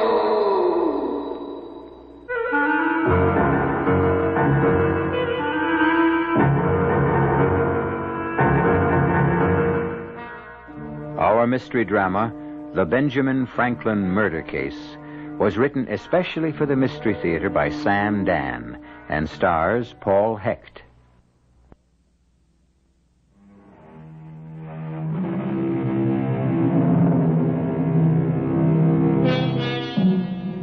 The year is 1750, and things are relatively quiet in the American colonies. So far, no one is seriously advocating rebellion. And even so, Sarah Clemens would pay no heed to talk of rebellion. Sarah Clemens is a young lady who has troubles enough of her own. We are in the city of Philadelphia. We say city because we know Philadelphia as a city. But back in 1750, the only settled place in all of North America that could legitimately claim to be a city would be Mexico City. Well, getting back to Sarah Clemens and her problems, the most pressing one is concerned with, don't laugh, ghosts. Young woman. Please, sir. I say, young woman, I cannot call you a young lady. You will come to a bad end. But, sir. But me no sirs. Oh, you are a cool one, a sly one. But those innocent-looking eyes don't take in Amos Edward Chiver. No, they don't. Sir, what are you talking about? Oh, you stand there bold as brass, cool as ice, and you say, what am I talking about? Young woman, you belong in the theater. You do. You not only have the talent, but you've got the morals of an actress. Sir, I will not permit you to insult me in my own parlor. You almost sold me this house. Almost? I thought we had an agreement. I'm breaking that agreement. But why? No, stop it. Stop blinking them innocent eyes and asking why. But I am asking. Why? Because the Clemens house is a haunted house. Sir, did I hear you correctly? The Clemens house is a haunted house. That's what everyone in town is saying. Oh, tavern loafers. Aha. So you do admit people are talking about People, drunkards, idlers, vagrants. Any time a house stands empty, the ridiculous rumors. What, the Clemens house is the finest dwelling in the province of Pennsylvania. Then why don't you live there? Why do you want to sell it? Oh, Mr. Chiver, I've already discussed this entire matter. I cannot afford to maintain so large a place. You can't. Why can't you? Well, I don't need all those rooms. It requires help, and I can't afford servants. You could buy slaves. Mr. Chiver. Mr. Chiver, what? It would violate every one of my moral, ethical, and religious principles to own the body and soul of another human being. Beggars can't be choosers. Just tell me, sir, what affair is it of yours? You say you can't afford servants and you won't have slaves. But you could afford servants if you was to turn the place into a tavern. Never. It's a good, respectable trade, and you're pretty enough wench to attract the business. Sir, this impertinence If you do not wish to purchase the property, I'm sure there are plenty of others. How long you been trying to sell the house? If it's such a bargain, how come it ain't been snapped up? Because... No, ma'am, it won't do. The house is haunted. Very well, sir. Have it your way. Aha! Then you admit it. I admit only this, Mr. Chiver. I was wrong about you. When you first inquired about the house, I said to myself, here is a man of judgment.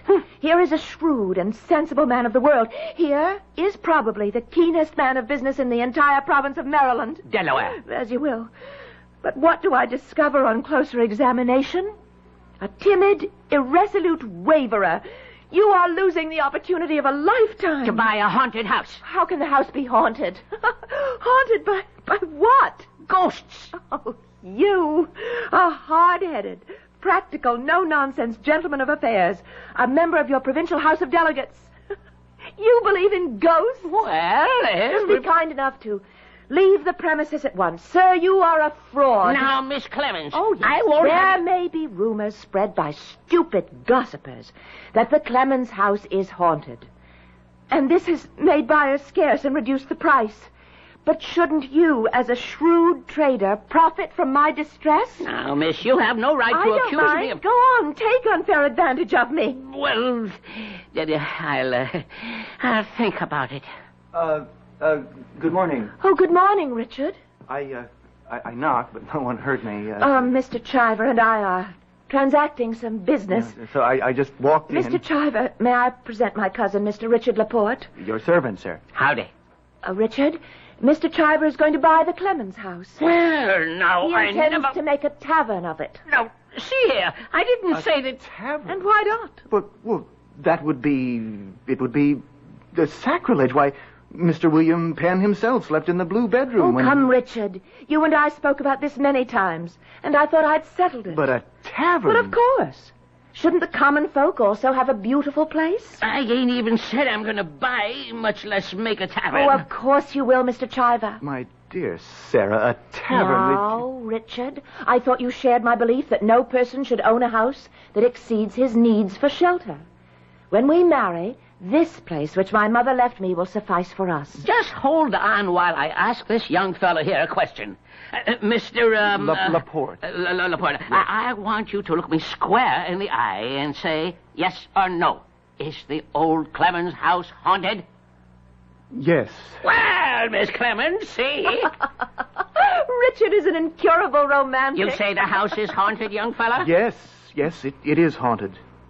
It's haunted by demons of the past. Oh, nonsense, Richard. Haunted by memories, haunted by haunted by the ghosts of Clemens as long dead. Well, all I can say to you, Miss Clemens, is good day. Wait. What for? Here, this young man, your own intended, admits, confesses... Oh, it's nonsense. And he ain't no tavern vagabond neither, far as I can But see. there are no ghosts. That ain't what Mr. Laporte says. Of course, there are ghosts. That's because the past never dies. Miss Clemens, how can you say there are no ghosts when this man, who's to become your lord and master... Oh, no.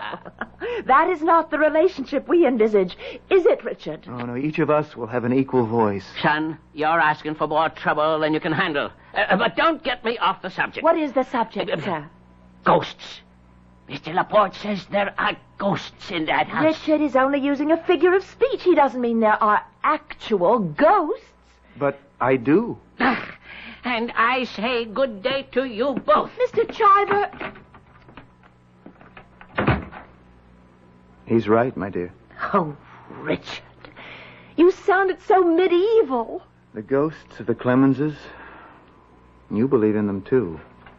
And that's why you want to sell the house. You're ashamed of them. What are you trying to say? You are ashamed of the fact that the first William Clemens was a pirate and slaver. That's just malicious rumor. No, my dear, it's an unfortunate fact. The family fortune was founded on blood. You were a child growing up in that house. You knew it. You were ashamed. Richard, I shall become extremely angry. I was a child, too. The poor relation invited to play. And my eyes were open. I saw everything. Please, Richard. We both talked about it constantly. Death. Murder. How frightened we were of the old man. The ghost of the old man. The murderer. The pirate. Richard, those were childhood fancies. Nothing more. Nothing more. Ghosts cannot exist.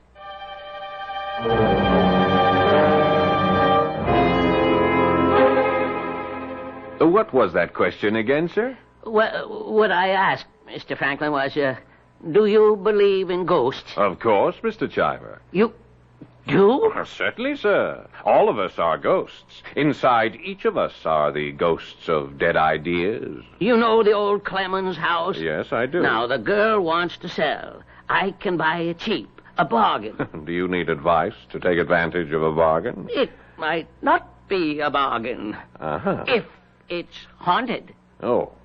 Can a house be haunted? Mr. Chiver, I cannot give you that answer, but I can suggest how you might find one. Now you're talking. Go up to the house.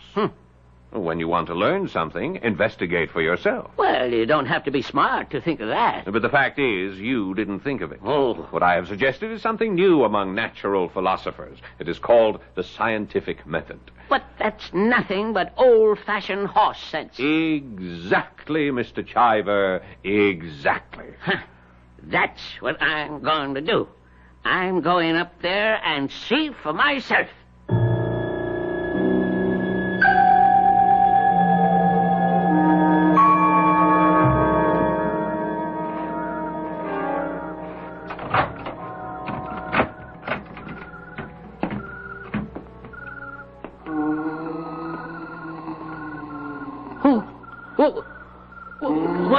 What's that?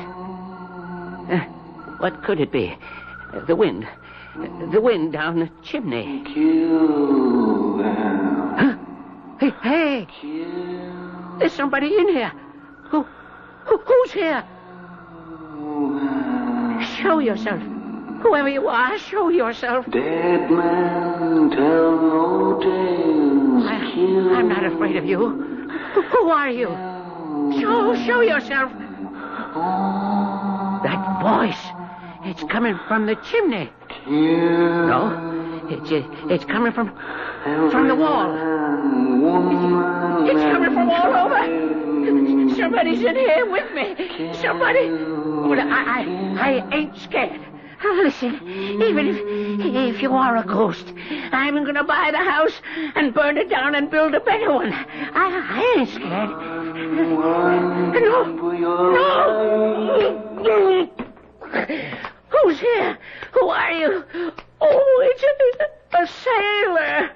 Get away from me. Get away. Who are you? What do you want? Oh, you're choking me. Please. Stop.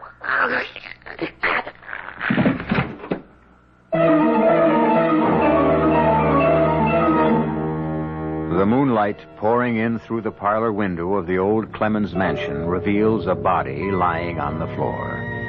Sightless eyes staring with terror. Face contorted with agony. But at least the efficacy of the scientific method has once again been affirmed. Is there such a thing as a ghost? Amos Chiver has found out. The hard way. You have some things to find out also, when I return shortly with Act 2.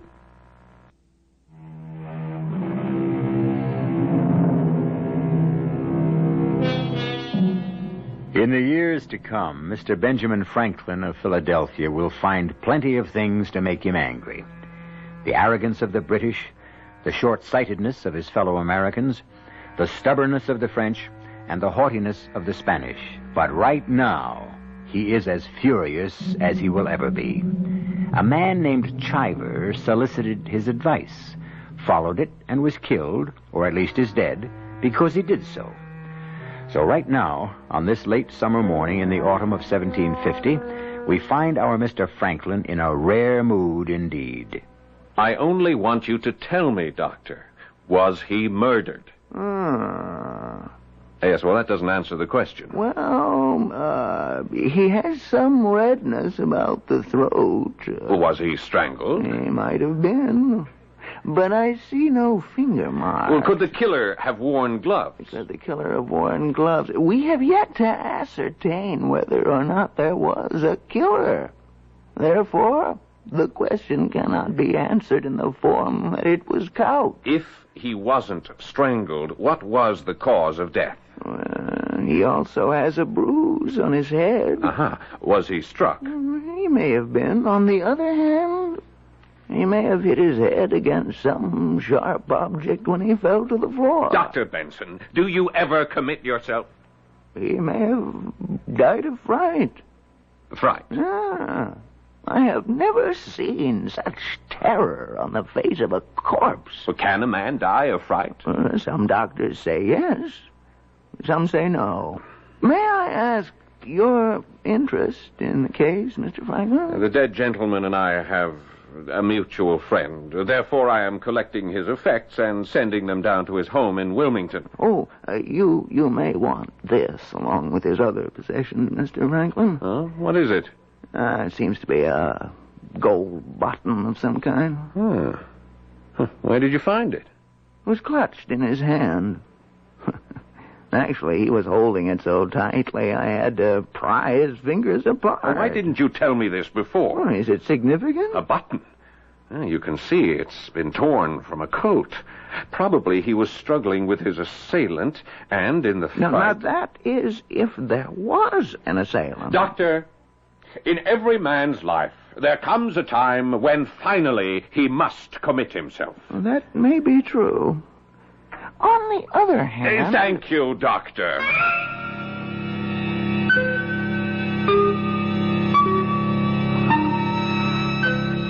Now, Sarah, I want you to look at this button. How could that poor man have died in the house? Obviously, the murderous ghost The of button, Sarah. Richard, look. Do you recognize it? It's the kind of button that old Captain William Clemens wore. William Clemens, who built this house? This gold button with the star and the anchor. It was on all his uniforms. Well, then it was the ghost of William Clemens. No. What do you say to that, Mr. Franklin? I say we have a problem. Assume it was a ghost. Is a ghost substantial? How can a ghost be substantial? If he were substantial, he couldn't be a ghost. Then why would his clothes be substantial? No, Mr. Chivers was engaged in combat, mortal combat. With whom? Now, I say a man followed Mr. Chiver to the house or waited for him there and killed him. I say a man because it's hard to conceive of a woman strong enough. Mr. Franklin, it was Captain Clemens' ghost.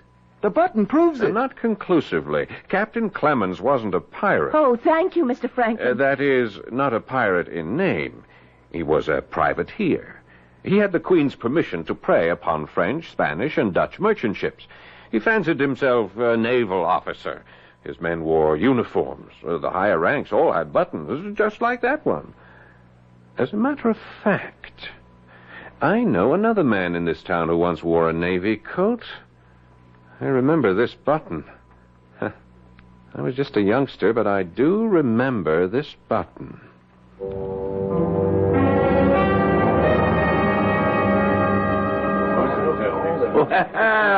If it ain't Mr. Franklin. Good day, Abner. To what do I owe the honor? I've come here to see if I can arrange to have you hanged. Oh? What did I do? What did you do? What haven't you done, you scoundrel? You sold whiskey and guns to the Indians. You bought stolen merchandise from pirates. But none of it proved. But all of it true. The commandment warns us against the bearing of false witness. Here we have the devil quoting scripture. Why not? The devil can read. Now, how do you hope to hang me? For the murder of Amos Chiver. You mean the poor fellow from Wilmington? Yes, Abner, the poor fellow from Wilmington. Oh, hadn't you heard he was killed by a ghost? Everyone knows that Clemens' house is haunted. No, he wasn't killed by a ghost. No. Who did it? I think you did it, Abner. Oh, why would I want to kill the man? I didn't even know him. And you didn't want to get to know him either. You're a hard man to follow, Mr. Franklin. But I know you always wind up someplace, so I'll listen. Thank you. You don't like competition, Abner.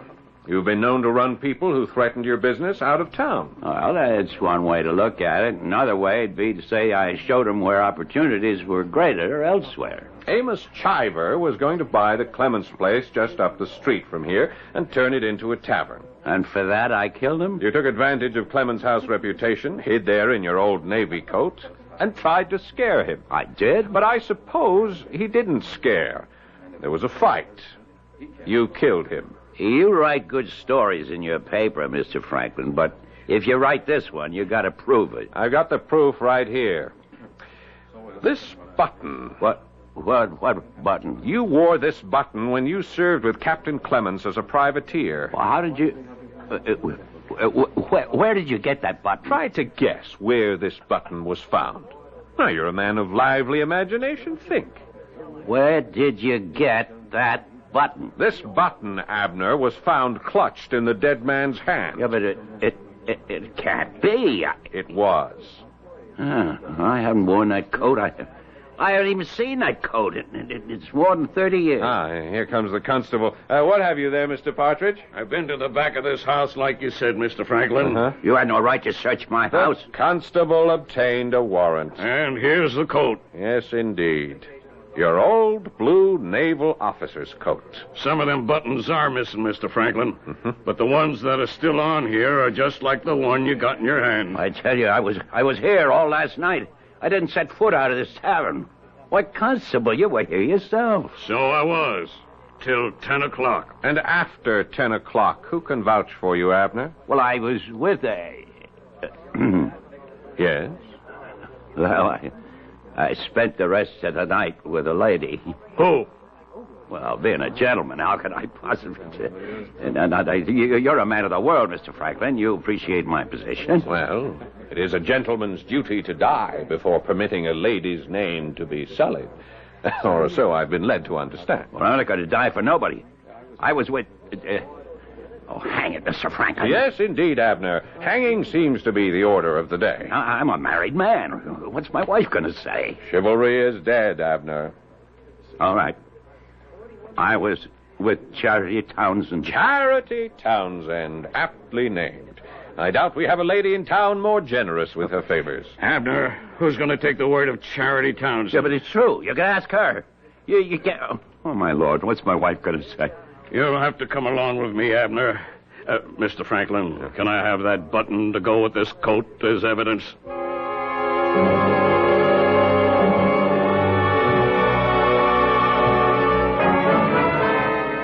Now, Charity, are you telling the truth? Oh, yes, Mr. Franklin. I can't lie. I mean, that's the source of my problems. I just can't lie. You were with Abner all of last night. Well, I could lie, you see, and save my reputation. But my dear old dad, he's in heaven right now. He said to me, girl, never tell a lie. And you know why? Folks aren't going to believe you anyhow, so you might as well be hanged for telling the truth. Yes. Well, about Abner. Oh, I was feeling a bit poorly last evening, so I thought a glass of wine might suit me. And after having a few, Abner says to me, Charity, you want to come to the back of the house? What for, I asks. And he says, I got some trophies I took when I was serving in the Navy. Well, I have a weakness for sailors' trophies, so I says, all right. But what's your wife going to say to me? I come into a private room, and he says, never fear, she'll be none the wiser. She's visiting her sister across the river in Camden Town. So you went with him? Oh, but I'm telling you, everything was proper. We just sat and talked. Oh, he tells such stories. And before I knew it, the sun had come up. A most unusual evening. Oh, yes. And so you claim you were with Abner all of last night? Well, I wish I could lie, but you see, I can't. Not even to save my reputation. Yes, sir, Mr. Franklin. Judge Herkimer spoke with me an hour ago. He wants to hold the trial tomorrow. Constable, may I see that coat and that button again? Sure. I got them right here on the table. Look at them all you like. Oh, thank you. It's plain as day. That's the exact same button as them others on that coat. And there's 3 of them missing. This could be any one of them. Judge Herkimer says we might just as well prepare the scaffold now. Before the trial? Well, you know the judge, Mr. Franklin. He figures if a man ain't guilty, he wouldn't be in the prisoner's box in the first place. Yes, and Charity's testimony? Now, Mr. Franklin, you know what that's worth. Do you suppose I might see Abner? Can't imagine why, but you're welcome. And let me hold on to this coat and button for just a moment. Well, Mr. Franklin, I guess you were right. You said you'd arranged to have me hung, and you've done it. You think so? You know, in my lifetime, I've done 100 things that called for hanging, but I always cheated the rope. And now I'm about to swing for something I never done. I know. I can even prove it. You can. Abner, I have a problem. A most serious moral and religious problem. Now, look here, Mr. Franklin. If you know I'm innocent... Let us say you are innocent in particular, but guilty in general. Yeah, but if you know I didn't kill Chiver, why let me swing for it? I must search my conscience. Examine my soul, as it were. You are an engaging but a thoroughgoing scoundrel. You are responsible in one way or another for the death of hundreds of people. Well, scores would be more truthful. Yes. Even now, some poor farmer on the fringes of the Ohio Territory could be murdered by an Indian using a musket that was purchased from you. Well, that can't be proved. Justice must be served. Yeah, but that ain't justice. Well, if it's just for you to go free when you're guilty, why is it unjust for you to hang when you're innocent? Now, come, Abner, you can't have it both ways. Mr. Franklin, please. Think the commandments. Thou shalt not lie. Thou shalt not bear false witness. Oh, it's out of my hands, Abner. At this moment, within my soul, a battle is being fought for your life and freedom. Both sides are marshaling potent and convincing arguments. Shall you live? Shall you die? I must wait for the answer to be revealed to me.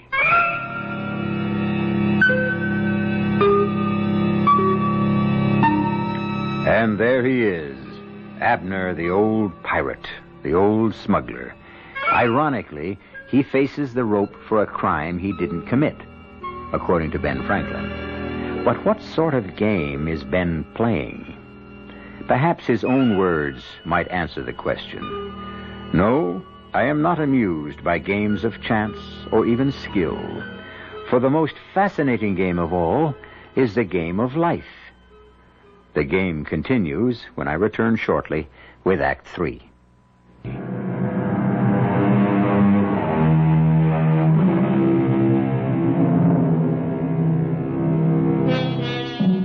Retribution.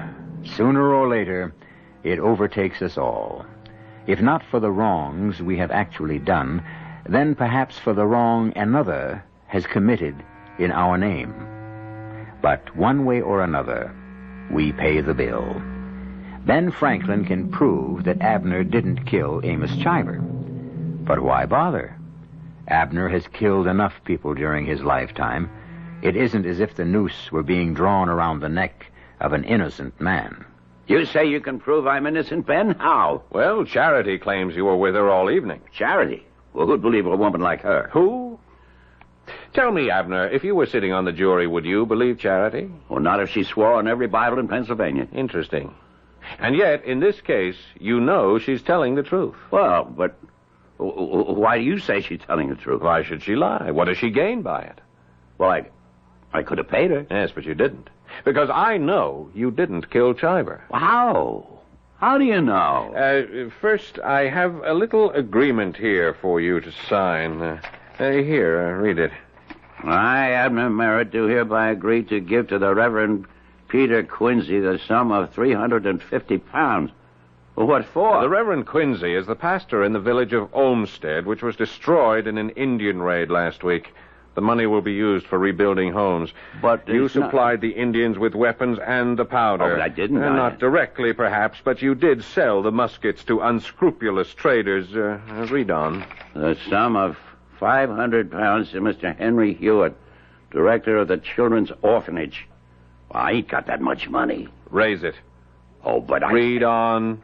You'll make a poor man out of me. Poor, but happy. Poor in wealth and worldly goods, perhaps, but rich in the love of your fellow man. Ah, no, I'll sign no such paper. All right, then hang.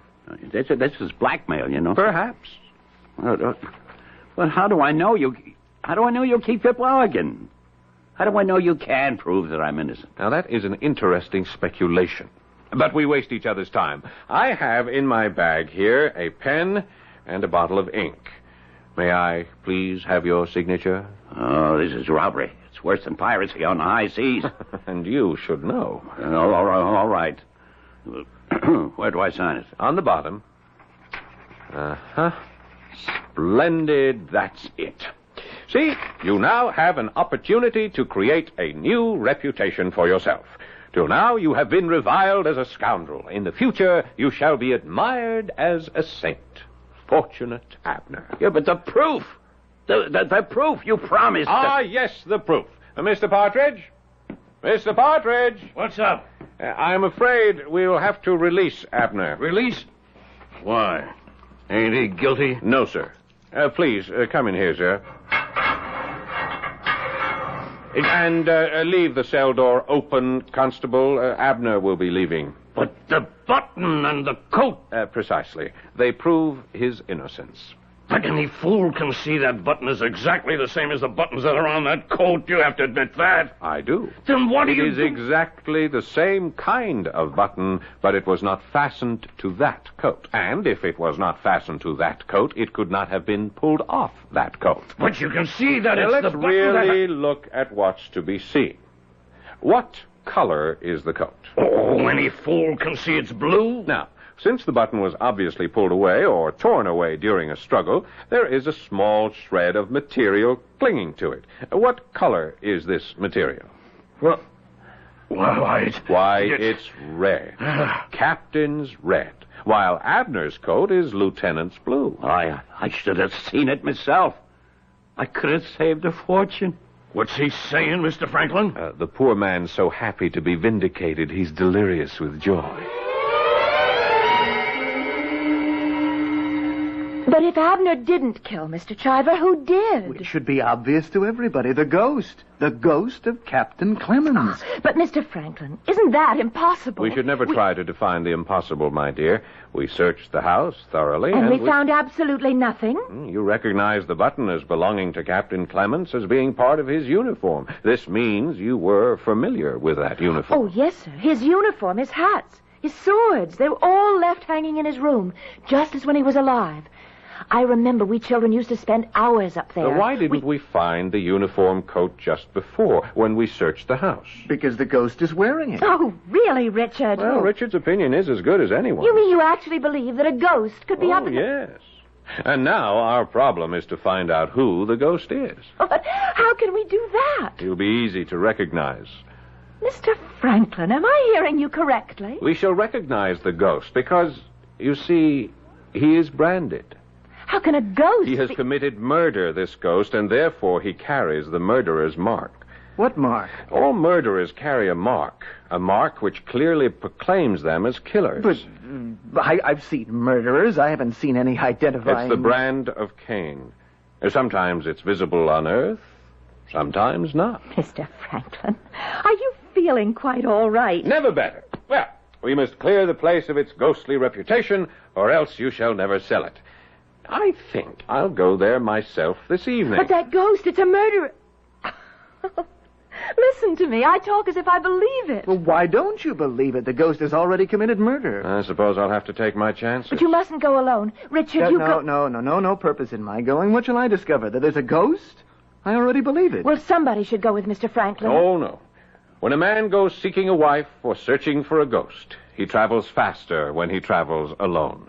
Now, no one is to mention the fact that I'm to visit the Clemens house this evening. Yes, sir. Oh, we three shall keep the secret. Well, you know the saying. 3 can keep a secret if 2 are dead.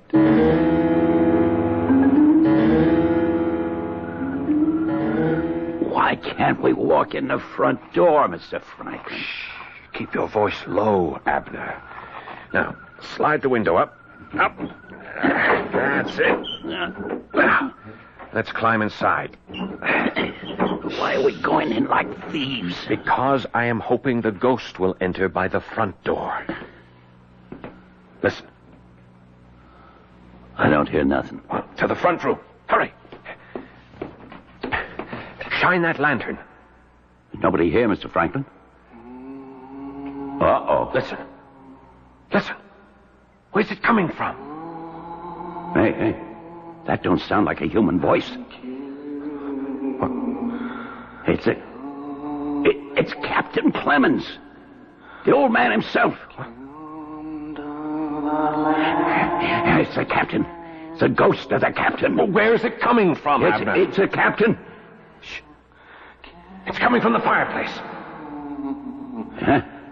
Yeah, that's the captain. That's how he talks. I'm getting out of here. No, wait. It's the captain. He said death couldn't keep him away. He'd come back. That's what he said. Where is that voice coming from? It ain't human. It's coming from everywhere. I don't know about you, but I'm going. You're right, Abner. It is time we were leaving. I'll never sell the house now. It's all over town. Abner's been telling everyone how the ghosts are all over the place. Thank you, Mr. Franklin. Sarah, Mr. Franklin was only trying to help. Besides, what could he do? After all, how can a human being fight a ghost? Now, sir, do you believe the ghost of Captain Clemens haunts the house? Richard, why do you object to Sarah's selling the Clemens house? Well, it's just that it's haunted. It isn't because you wanted to own it yourself one day? Well, how could I ever own it? You will at least share in the ownership when you marry Sarah. Well, why would I want to own it? Mr. Franklin, Richard was always unhappy there. I know. That's why he wishes to own it. Richard was the poor, despised cousin who was patronized by the Clemenses. That's true, isn't it? They were very kind to me. The bread of charity is bitter when it is offered by the hand of arrogance. And so you dreamed, didn't you, of one day walking through that house, not as a petitioner, but as a master. Yes. Yes, it's human to feel that way. Yes, Richard. Why are you wearing a glove? I have an infection from a poisonous plant. So, you have discouraged Sarah from selling. But he never said to me, don't sell. He didn't have to. He spread the rumors that the house is haunted. Well, everyone in Philadelphia knows. You are the one, Richard, who keeps making sure that the reputation for the house being haunted is kept fresh and Sir, green. I cannot permit you to insult my fiancé. I thought you were my friend, Mr. Franklin. I am, Richard. And I am no fair-weather friend either. I shall stand by you as a friend, even though you are to be tried for murder. Murder?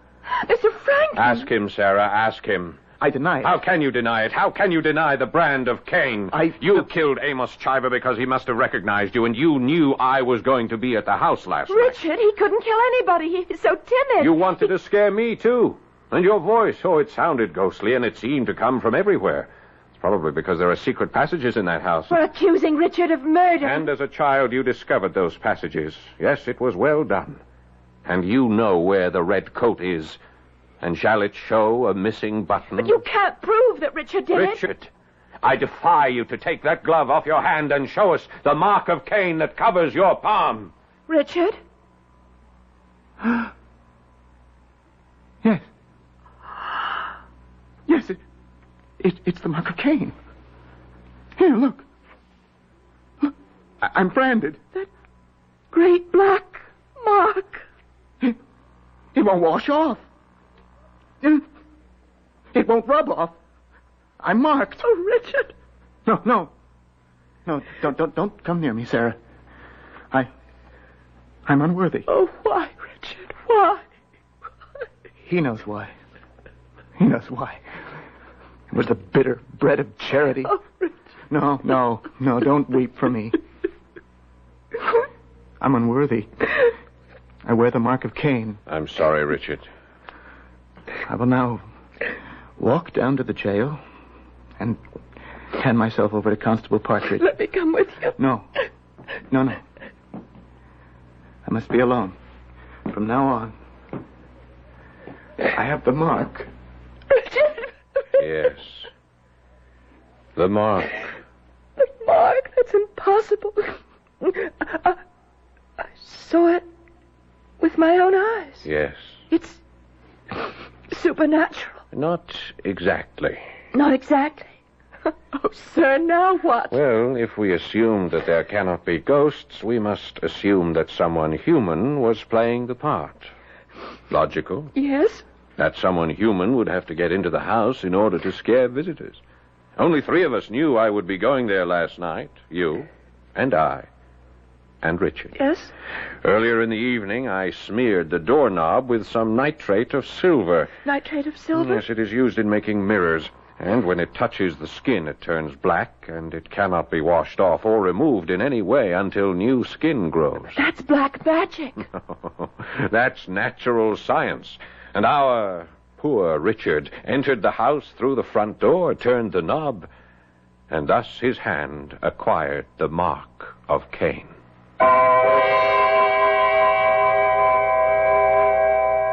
The mark of Cain. It exists on every murderer. The problem is to make it visible. For that, however, you need men of perception. Men like Benjamin Franklin. Well, poor Richard didn't hang. He went quite mad and spent the rest of his life in an asylum.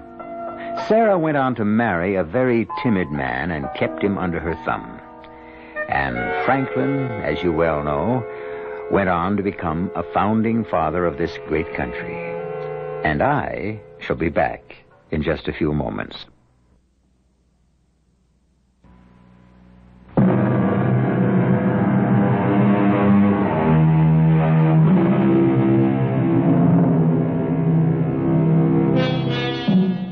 Chemist, psychologist, detective.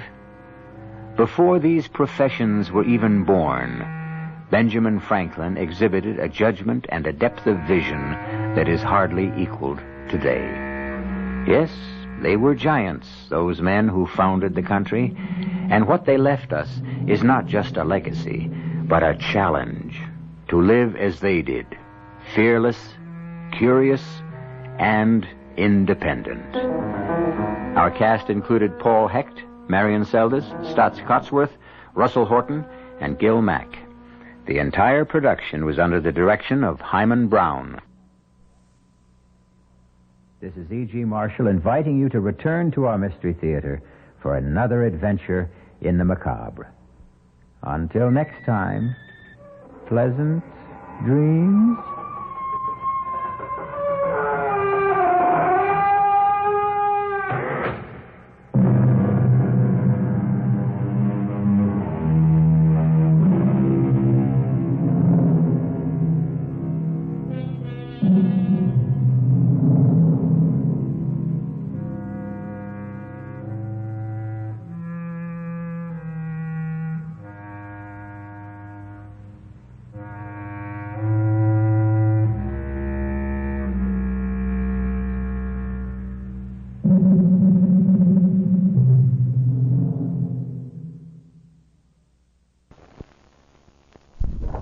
And now, Mystery Theater.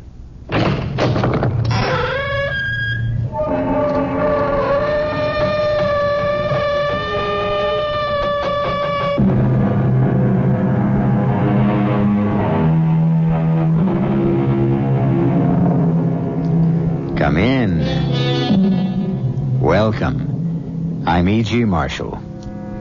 From almost the beginning of time, the tellers of tales have been fascinated by the story of the being who leaves this life, makes a short trip to the regions of the dead, and then tries to find his way back again into the land of the living. Not always an easy thing to do. In fact, the ancient Roman poet Virgil said, if we may be permitted to update his words a bit, the way down to hell is a cinch, but the way back may present a few difficulties. Our story involves just such a trip. Why are you torturing me this way? You, my own mother. I'm not your mother. Your mother is dead. What you see before you is horrible. I'm afraid of you. Where's the love you always showed for me, the kindness, the gentleness? Look into my eyes. What do you see? Dead, black, yellow eyes with no pupils. Show pity on me, Katie. Show mercy. I have no mercy, no pity. I am a body without a soul. A living corpse that wishes you everything evil. Nothing but evil. Because I loathe and despise you, my son.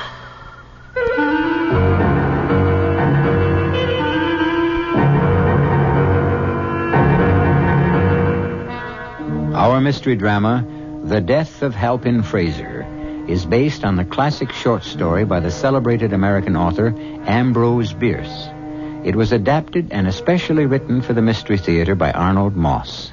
It stars Michael Wager.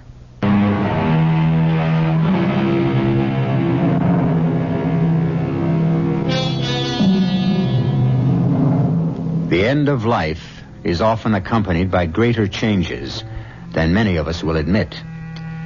We have heard, for example, that the spirit of a dead person may occasionally come back to haunt the living, taking the physical form of the body that spirit once inhabited. But there are other times, we are told, when the body returns without the spirit, without the soul that had animated that body in life.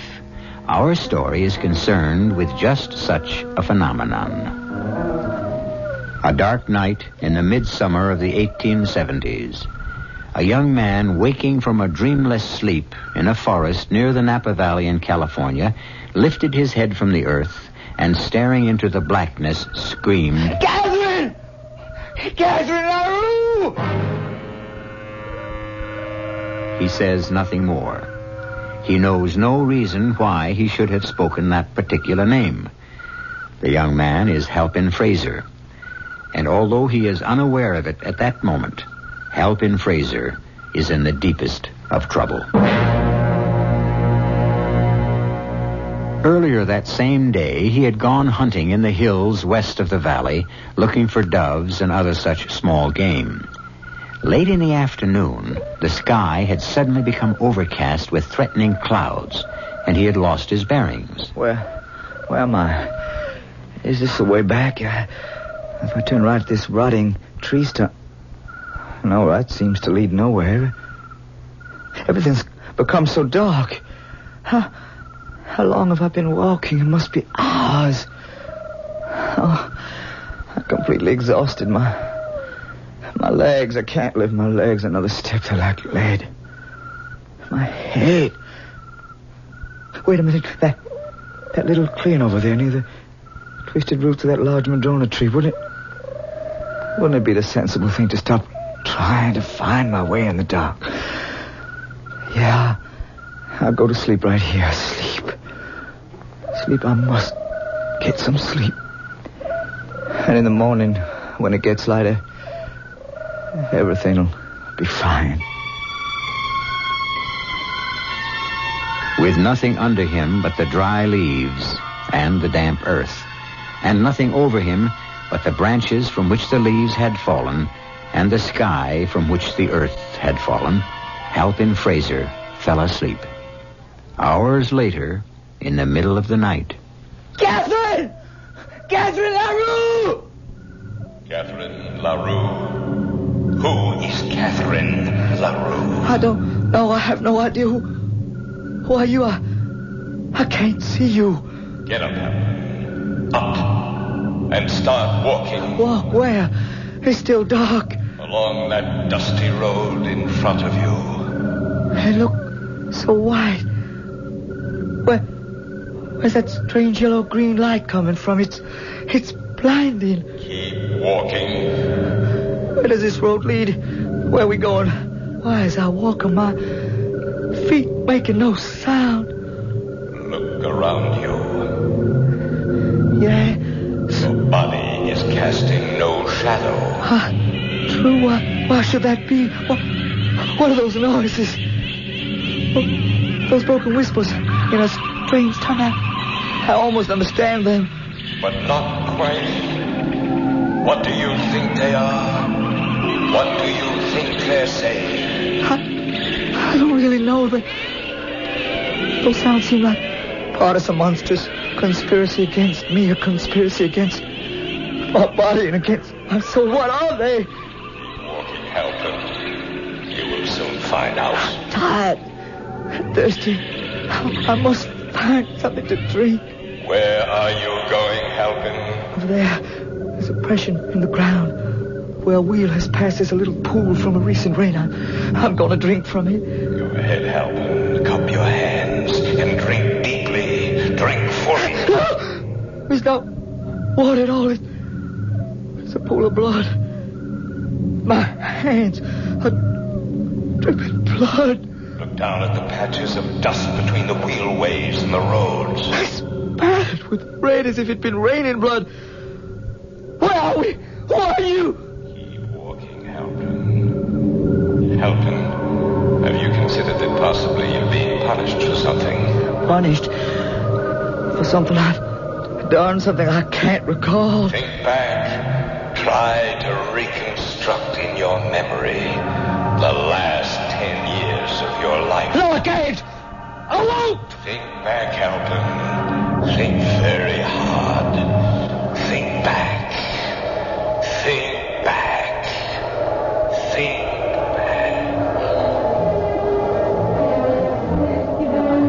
Halpin, it would seem your mother has done it again. Her party tonight is surely the peak of the Nashville social season. Mother certainly does know how to give a party. Look at all those beautiful young women twirling around in their pretty party dresses. And the young men so handsome and gallant as they dance with them. In spite of the fact that some of those young men have only one arm or one eye. Thanks to bleeding their hearts out at places like Chickamauga and Bull Run. Now, that's all past, son. We mustn't think back. Besides, we can be grateful that, thanks to some of my good friends, you were spared the worst dangers of the battlefield. How well I know, Father. Will you just take a look at old Ben Ashford cavorting around on the dance floor with that handsome young lady? Spry as a man half his age. Get to know old Ben, son. A real good man to know. I'm sure of it, Father. A person of great power can be most helpful to a young man beginning his career in the profession of the law. Are you listening to me, Halpin? Excuse me, Father. My mind was on something else for the moment. Oh, I think I see what you mean. Isn't that Oscar Shelby's daughter over from Memphis? That's right. Mary Ellen Shelby. Yeah. Juicy little morsel, isn't she? I admire your taste. Oh, Fraser, what dark and terrible thoughts are you trying to implant in the innocent mind of my darling son? Evening, Katie. You look beautiful tonight. Oh, thank you, sweetheart. You both enjoying yourselves? It's a fine party, Katie. Oh, just trying to be good wife to you, Ben. And a devoted mother to you, Halpin. It's not every day that a young man just 6 months out of law school is promoted to a junior partnership in one of the most distinguished legal firms in the state. I'm real proud of you, Halpin, my love. This party's just my way of showing it. Well, I did help a little, you know. Oh, look, there's Sue Cameron over there waving to me. Will you excuse me, Halpin, while I hobble over to on these poor arthritic legs of mine and see what's on her mind? Oh, and Halpin, after the party, do come into my bedroom and kiss me goodnight like a good boy, won't you? So many things I want to talk to you about. Her poor arthritic legs, her poor arthritic brain. There's nothing wrong with her legs. You know as well as I do, Halpin, she's still using that one to get your sympathy. She'll be asking you to dance with her any minute. Would you please excuse me, Father? Certainly, son, and convey your father's compliments to Mary Ellen Shelby. That's one of the prettiest pieces of woman flesh I've seen in many a day. Thank you, Father. I think you ought to know I'm about to ask that pretty piece of woman flesh to be my wife. But you're a grown man, Halpin. There's no reason for you to submit to these humiliations any longer. I will not listen to you talk about my mother. Halpin, dear, you just refuse to face the truth. The attachment she has for you is beautiful. Beautiful? Is that what you think? My Katie is devoted to me as I am to her. The way your mother thinks of you is not with the usual devotion of a mother for her son. And you even call her by her first name. I love my mother. But it's proper you should. But let's not talk about it anymore. Oh, the important thing right now is you and me. You know I love you more deeply and more completely than anything in this whole world. You love me well enough to leave Tennessee, to accept the offer your firm has made to establish a branch office in San Francisco, 2,500 miles away from Nashville, with very few chances of ever returning. I think so. And breaking out of this sick iron grip of your mother and father holding you in, because that's what you're going to have to do if you want me. As long as you're by my side, my wise, my intelligent, my obstinate, my beautiful darling, I can do anything. Oh, I love you, Halpin, with all my heart, my body, and my soul. Kiss me.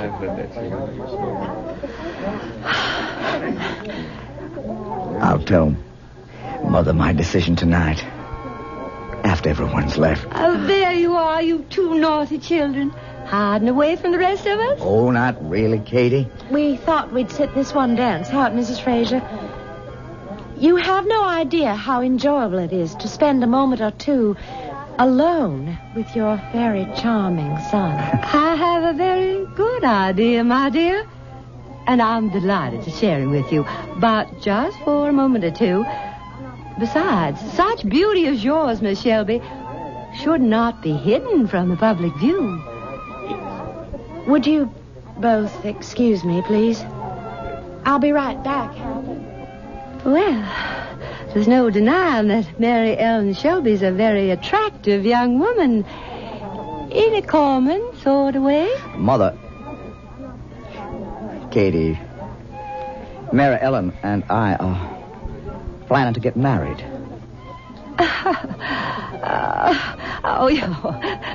You can't really mean that, Halpin. I do, Katie. I've asked her to marry me. Oh, but you're still a child. How can you be thinking about marriage? I am 22, Katie. Exactly. Have your little fun, I say, if you must, but marry? Why, in heaven's name, why not? Well, you're just beginning your career as a lawyer. A career that promises to be a brilliant one. Besides, nobody could ever separate us from each other. Could they, Halpin? I'm not yet ready to give you up to another woman. I'm sorry I was gone so long. Forgive me. We'll be serving supper in the next 5 minutes. Before we do, Halpin, Mr. Fraser, sir, I would be honored to be asked for the pleasure of this next dance. I'm awfully sorry, Mother. I promised it to Mary Ellen. You have? And the dance after that. And the one after that. You've made a fine beginning, Halpin. Keep thinking back and keep walking straight ahead, straight through this archway, this tunnel of overhanging trees. Oh, twisted yellow vines are blocking my way there. That gets me at the throat, choking me. Just follow the glare of that greenish light ahead of you. At the end of the tunnel. You haven't far to go. Just a few more steps, Halpin. Halpin, Fraser. Mother. We meet again, Halpin. I told you we would. It's taken a long time. Such a long time. since they placed me in my grave. We read that the grave unites us all. The grave, where even the great find rest. That small piece of the churchyard that fits every one of us. And for most, a grave gives comfort. But for some, as we are about to see, the grave becomes a place of unrest rather than a place of rest. I'll return shortly with Act 2.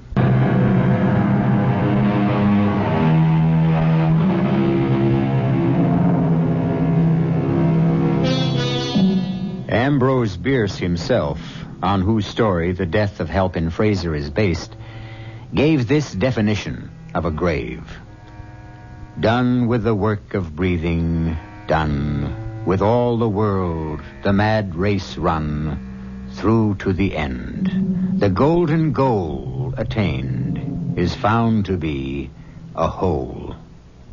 Having left its grave, its hole, if you like, the dead body of Halpin Fraser's mother taunts her son with a promise she made when she was among the living. Look at me, Halpin. Look into my eyes. Look into the drawn, bloodless face of your mother standing here. Try to recall the promise I once made. Stop torturing me. You and all the rest of you in this weird place of evil. We will help in good time. Remember that night 10 years ago, after the ball, after all the others had gone, you came to my bedroom.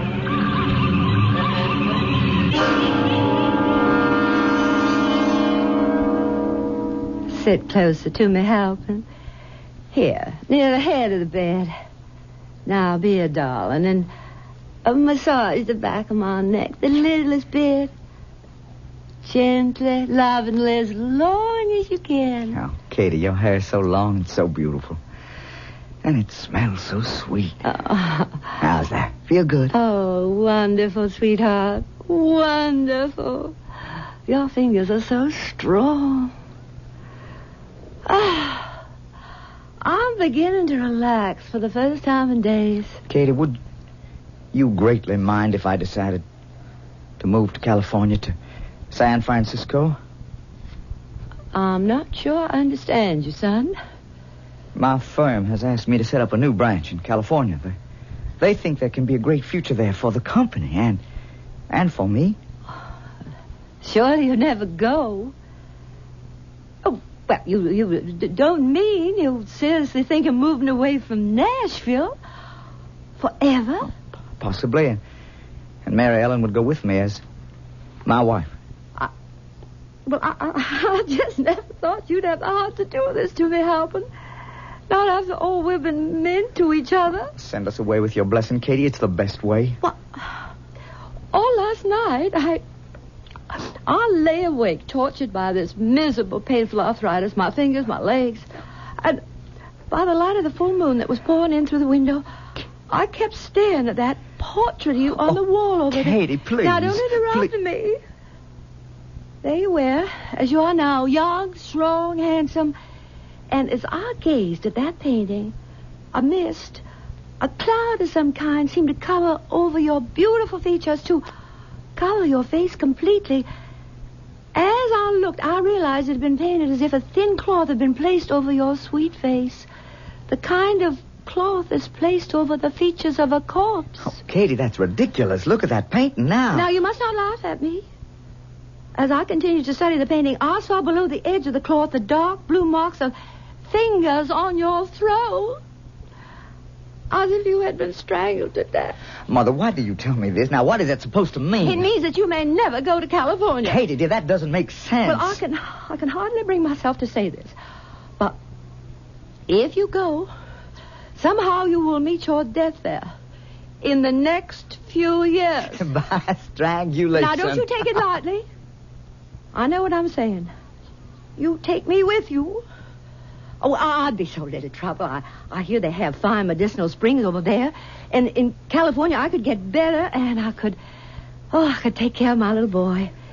See that nothing evil ever happens to Katie, him. you listen to me. You will be killed if you leave me. So will the Shelby girl. And I will die, too. Katie, Mary Ellen and I have decided we are leaving in a week. Well, in that case, I suppose there's nothing for me to do except give you the blessing you asked for. Thank you, Katie. Well, as a wedding present for your wife, I'll give her the brooch I wore tonight at the party. Grandma's pink coral brooch? And her mama's before her. Been in the family almost 200 years. And for you, well, go over to my dresser and open the top drawer on the right. You see anything unusual? This hunting knife? That's for you. My papa's pearl-handled hunting knife. Forged out of the finest Toledo steel. And, take that little portrait of me in the gold frame, too. Oh, thank you, Katie. You are most generous as well as understanding. Mary Ellen will be pleased, and I am most grateful. Kiss me good night, Halpin. Good night, my darling Katie. No matter where you go, no matter what may happen, I promise you that you and I will surely meet again. Sometime, somehow, someplace. I will not break that promise. Good night, my love.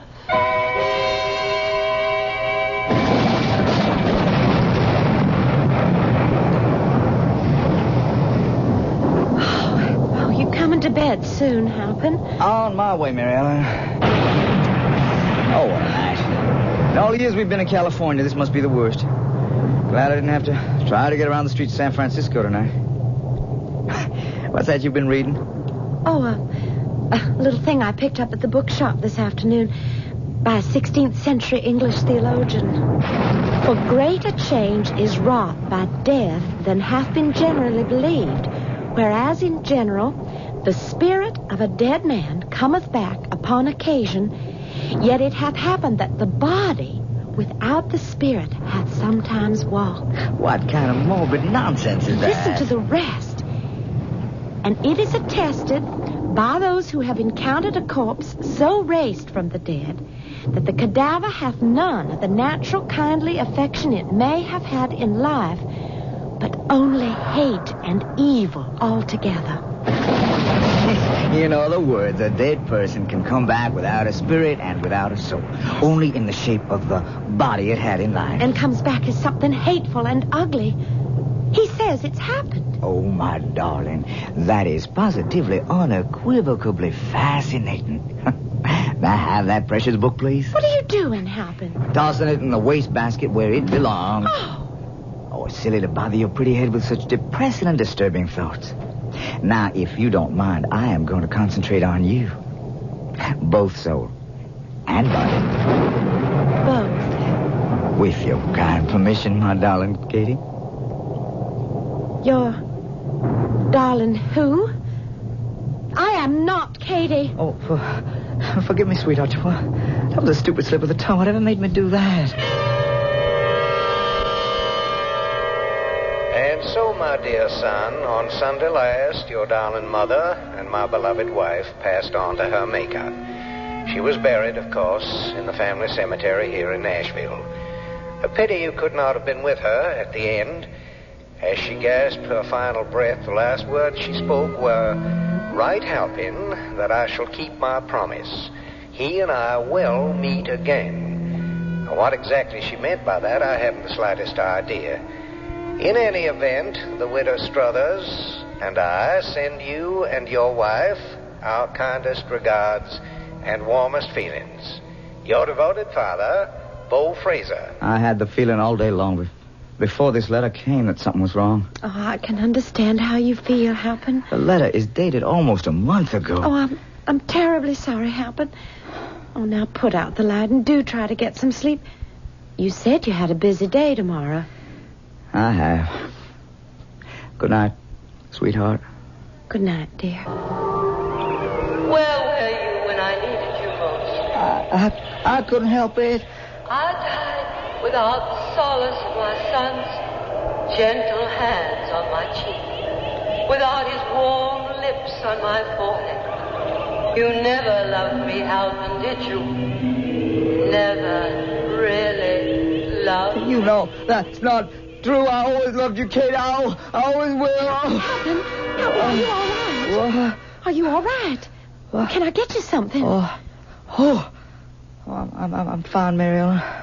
You've been talking in your sleep again. Oh, my darling, try to go back to sleep. I don't think I can. Oh, let me get you a cup of warm milk. Oh, no, thank you, Katie. I don't think it... Katie? Not again, Halpin. I'm sorry. Katie is dead, and we are both well rid of her. I love my mother. That was always plain enough. To me and to the rest of the world. You take care of what you're saying. Halpin, I will not be forced to compete for your love and your affection with a dead woman. She played on your sympathies with a whole bag of cheap female... You are speaking of my mother, a sick woman. A very sick woman. Oh, but not the way you mean. You were her disease. You, her young, handsome son, tied to her with an unbreakable cord that led right back to her womb. Mary Ellen, I think you've said enough. Well, you've asked for it. Her strong young son who turns out to be nothing but a sad little weakling. Mary Ellen! Respect. That's enough! Oh. You will never speak to me that way again. You understand? And that is the last time you will ever strike me. The very last... Where are you going? What are you up to? Here are your precious mother's wedding gifts. The pink coral brooch she gave to me, which I have never worn. My grandmother's brooch, you've broken it. And this picture of your darling mother can keep it company. Mary Ellen. And here's your grandfather's beautiful pearl-handled hammer. Are you out of your mind? Put down that knife. We'll not until Drop that knife, you fool. Careful, you... Careful, give me that knife. You cut me across my arm. Give me that knife. Try to get away from me, you mama's boy, you great big nothing who just looked like a man. Watch out, Mary Ellen. I have the knife now. Go back to your mother's grave and let her suffer you. No! Help me! Slash my throat. My neck is covered with blood. I can't see you murder. You murder.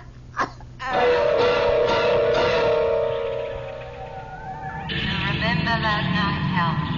That scream in the middle of the night. You begin to remember. You begin to realize why you are here. I'm not sure. Do you begin to realize where you are? I think... Yeah, maybe I do. A place from which few of us return. Are you beginning to recognize who I am? That voice of yours is so familiar. I'm sure I know it. It should be familiar, Alvin. And you should know it. Who are you? I am you, Alvin. You.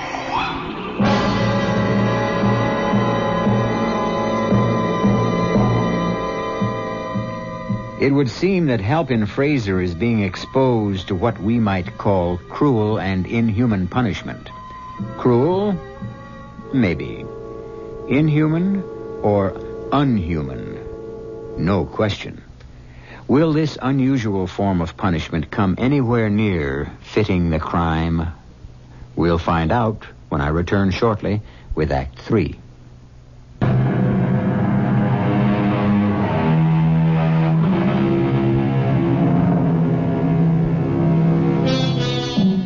In ancient Britain, a dead body, a corpse, was also known as a lich. At the entrance to the cemetery, the coffin which carried the remains of the deceased would pass under the roofed lich gate and be placed with attendant ceremony on a lich stone to await the arrival of the priest or clergyman. The lich gate was sometimes called the resurrection gate. The body or lich of Katie Fraser, devoid of spirit or soul, seems to have resurrected itself. It continues to torment Halpin Fraser. Why are you doing this to me?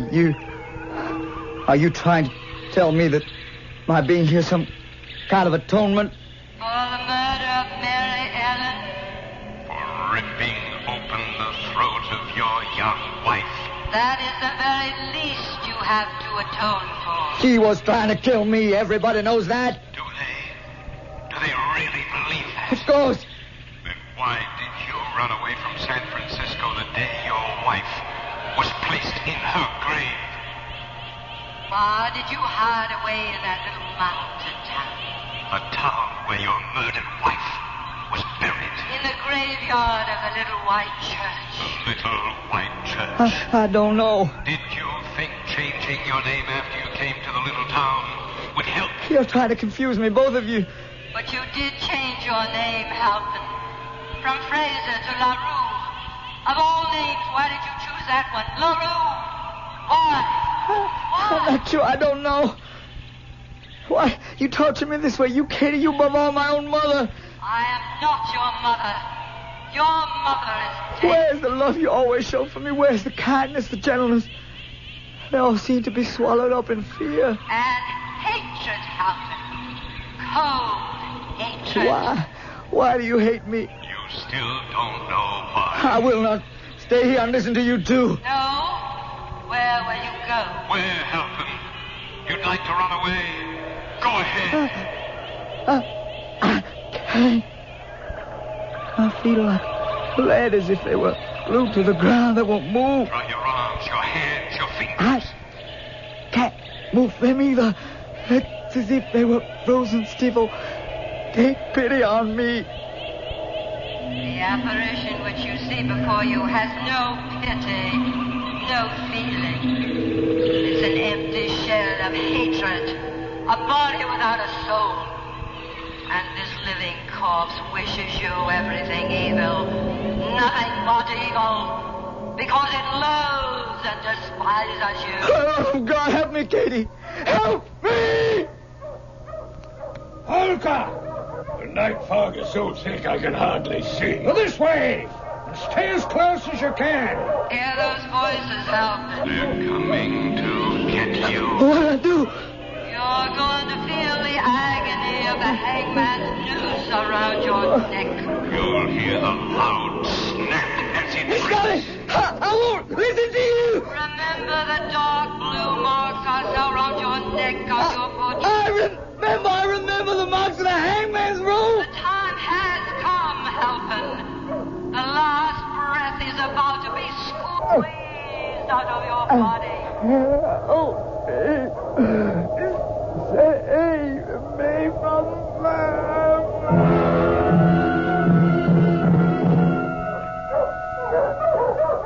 How much further, Geraldson? Little white church? No more than half a mile. There's no graveyard next to it. Imagine two grown men, you a county sheriff and I a big city detective, walking along a road on a miserable, foggy morning like this. When you can't see your hand in front of your face. On their way to a little country graveyard. You know, I didn't get you here armed all the way from San Francisco just for a pleasant walk. There is the matter of the $500 reward for the capture of wife killer, Mr. Halpin Fraser, most recently known as LaRue. Every night, he comes to the old deserted graveyard with the little white church. Well, that's where they buried his wife.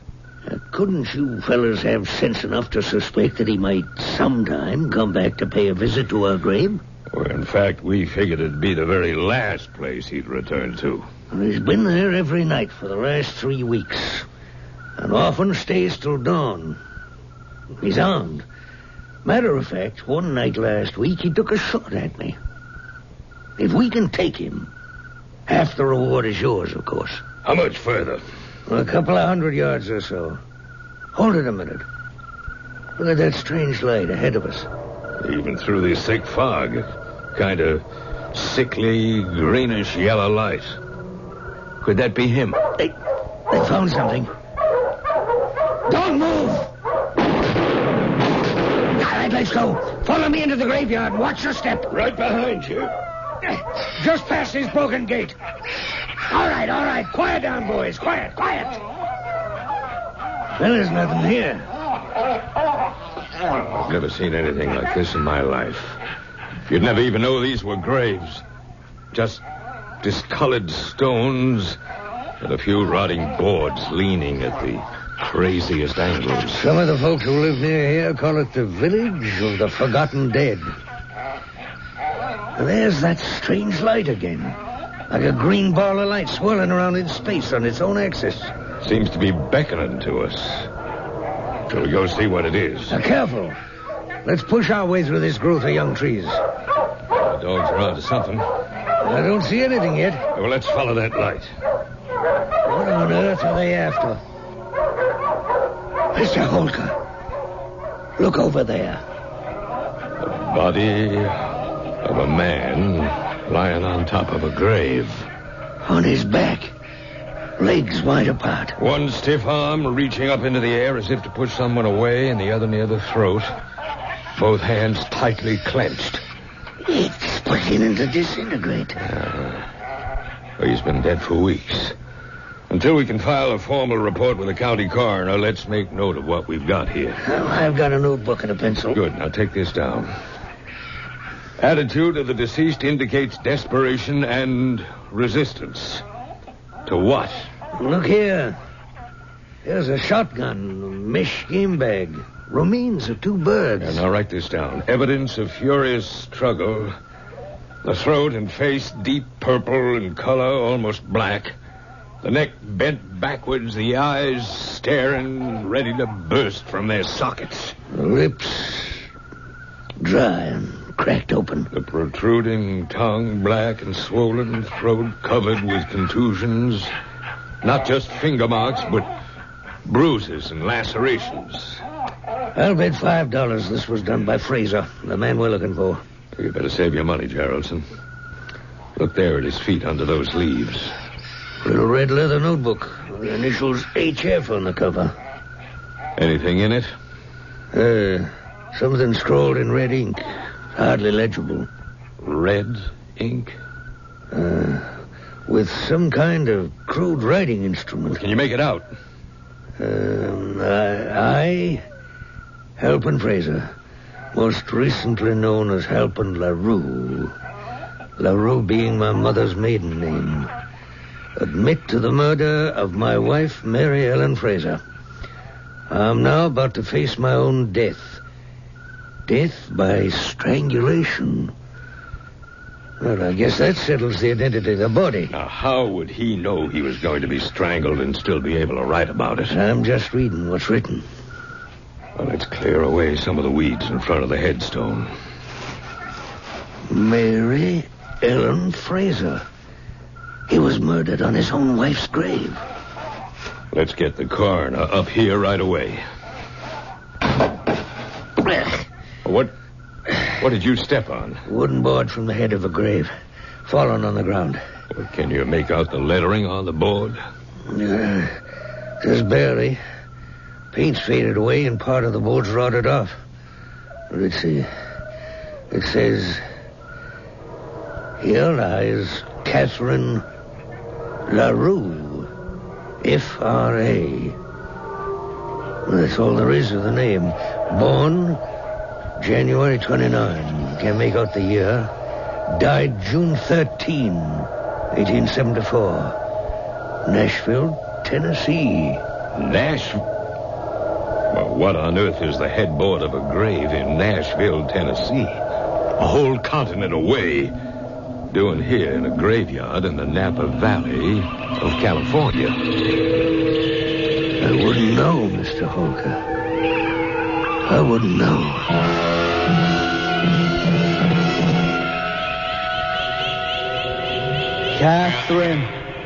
Catherine LaRue.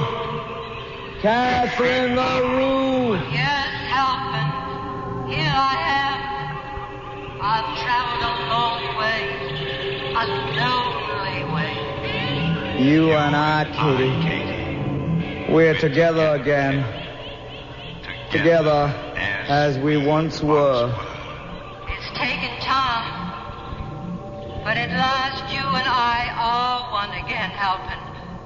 One again. You two are a body without a spirit. A body without a soul. Unloved.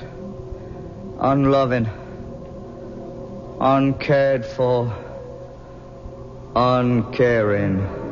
But we are together again. Aren't we, Halpin? My son.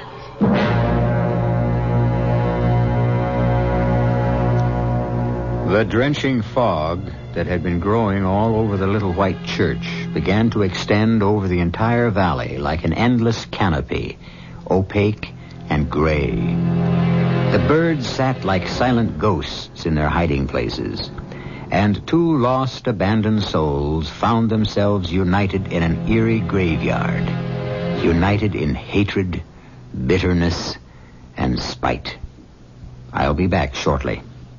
Where are the new...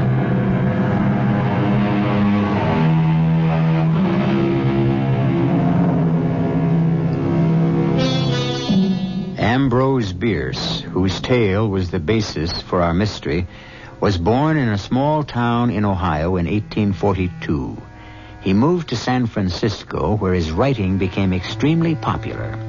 In 1913, at the age of 71, he disappeared into Mexico. Every trace of him was lost forever. Is it conceivable that he, like Halpin Fraser, might have met his end at the hands of some Mexican lich? It's interesting to speculate. Our cast included Michael Wager, Grace Matthews, Arnold Moss, Patricia Elliott, and Court Benson. The entire production was under the direction of Hyman Brown. If it's time, add some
And now, Mystery Theater.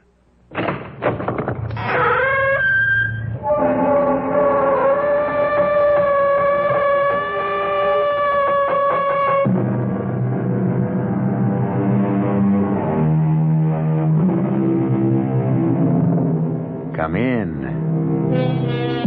Welcome. I'm E.G. Marshall. Thus, conscience does make cowards of us all. A quote, naturally, and almost as naturally from Shakespeare. On the other hand, like Proverbs, quotes tend to contradict themselves. It was Oliver Goldsmith who said, "Conscience is a coward, and those faults it has not strength enough to prevent, it seldom has justice enough to accuse." That contradiction is what this story is all about. What are you doing in that closet? Oh, why, Aunt Hester, I was just trying to make myself at home. Never poke your nose into anything in this house that isn't your business. I didn't mean to. What's that you have in your hand? It's so queer. All leather and steel and buckles and things. I don't know what it is. Nor is it your business to. While you stay here, don't you ever meddle with anything that doesn't belong to you. That's the first and last thing you have to learn about Malvern Grange.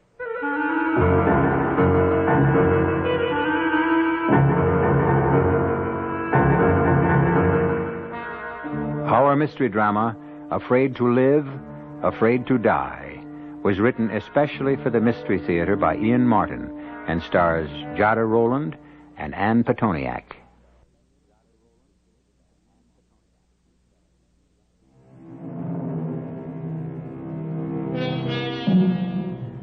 She's an old lady now, and an old friend in my family, and she is a remarkable woman.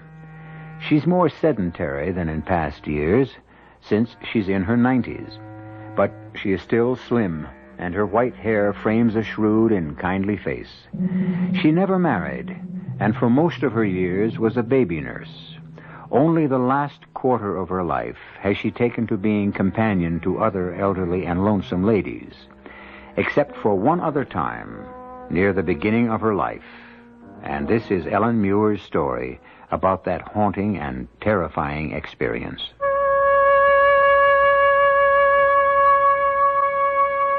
Even young as I was then, I had this strange feeling about Malvern Grange. When I first saw it, dark and shadowed at the end of the long drive, lined by the great shade trees that made an eerie black tunnel on that otherwise bright moonlit night, it was the very picture of the haunted house.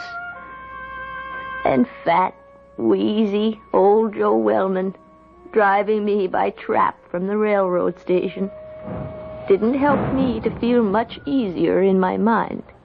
Well, hello there, Missy. I reckon you'd be Hester Milgram's niece she's expecting. Yes, sir. Ellen Muir, right? That's me. I'm Joe Wellman. Pleased to meet you. Jack of all trades. Gardener, groom, handyman, and general bodyguard to all them lonesome women out to the Grange. This all the luggage you got? Yes, sir. Oh, no, I can carry it. Oh, why, bless you, little one. Ain't no weight at all, even for an old geezer like me. Now, come on. I got a horse and trap waiting to drive you off to the Grange. Yes, sir, you sure don't take after Hester. You're a right pretty little thing. What's the matter? Cat got your tongue? Oh, no, sir. I didn't say anything out of line, did I? It wasn't that. I just didn't know what to answer.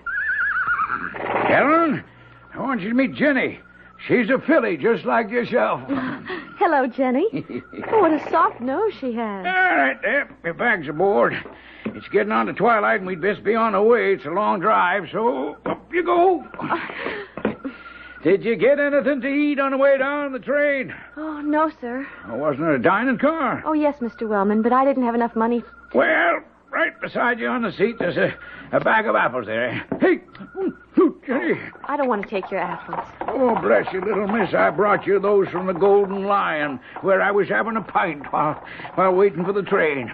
So just fire away. Well, that was very kind of you. And to tell you the truth, I am powerful hungry. Well, those will keep you going till you get to the Grange. Only don't fill up all the way, 'cause I know your Aunt Hester has tea and a currant cake all waiting for you time you get home. Now, what'd I say wrong? Nothing wrong. Just... Home. That was it, wasn't it, huh? You're homesick. Kind of. I've never been away from home. Not much of a one you're coming to at that. What do you mean? Well, it's a gloomy old place for a bright young lady like you, stuck off in nowheres with a bunch of old clucking hands and her. My aunt's very nice. She came to see us once. Oh, aye, Miss Milgram's all right if you don't cross her. Her heart may be kind enough, but her word is short and her word is law. And don't you ever forget it. You mentioned her. Who is her? Oh, well, no. That's something else again. You've only to watch her and see she's possessed by old Nick himself. She's more than half a ghost. Ghost? A ghost, yes, sir. She's near 100, you know. All wizened up and wrinkled like a witch with long, pointy nails and hands that are all skin and bone. You mean the madam? Madam Lytton. Who else? Lord knows how she's lived this long. But the good Lord also knows we all hope and pray she'll live to be 150. Our jobs depend on it. When she goes, we go. And so does Malvern Grange. But there's a grandson. Doesn't he live there? Dr. Lytton. Sakes alive, no, he can't abide the place. He lives and practices in the city. Now, here it is dark enough for the moon to be the only light and me scaring the living daylights out of you. I'm sorry. Oh, that's all right, Mr. Wellman. I didn't mean to, Miss Muir. I just wanted to prepare you for your visit. Well, this isn't a visit. I've come here to work. A little thing like you? I'm strong. And I can cook and clean as good as any. And things haven't been so good with my pa. My sister Becky is old enough now to help Ma out with the 6 young ones, and also I had to hire out. And my aunt needed help. That's why I'm here. Well, I see you can talk up well enough when you're of a mind to. Well, mainly when I'm nervous, sort of, and it does sound a bit scary. Well, we won't talk on it anymore. Though I must say, it's a queer household, right enough.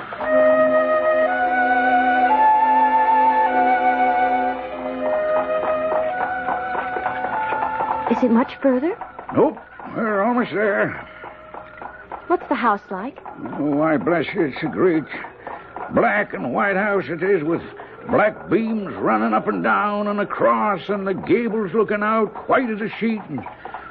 Except like now when the moon is out and it throws the shadows of the trees on them, and you can count the leaves shadows dancing in the wind across the stucco till they look like crabs scuttling across the sand. Oh. Only upside downsy like, you know. Ooh.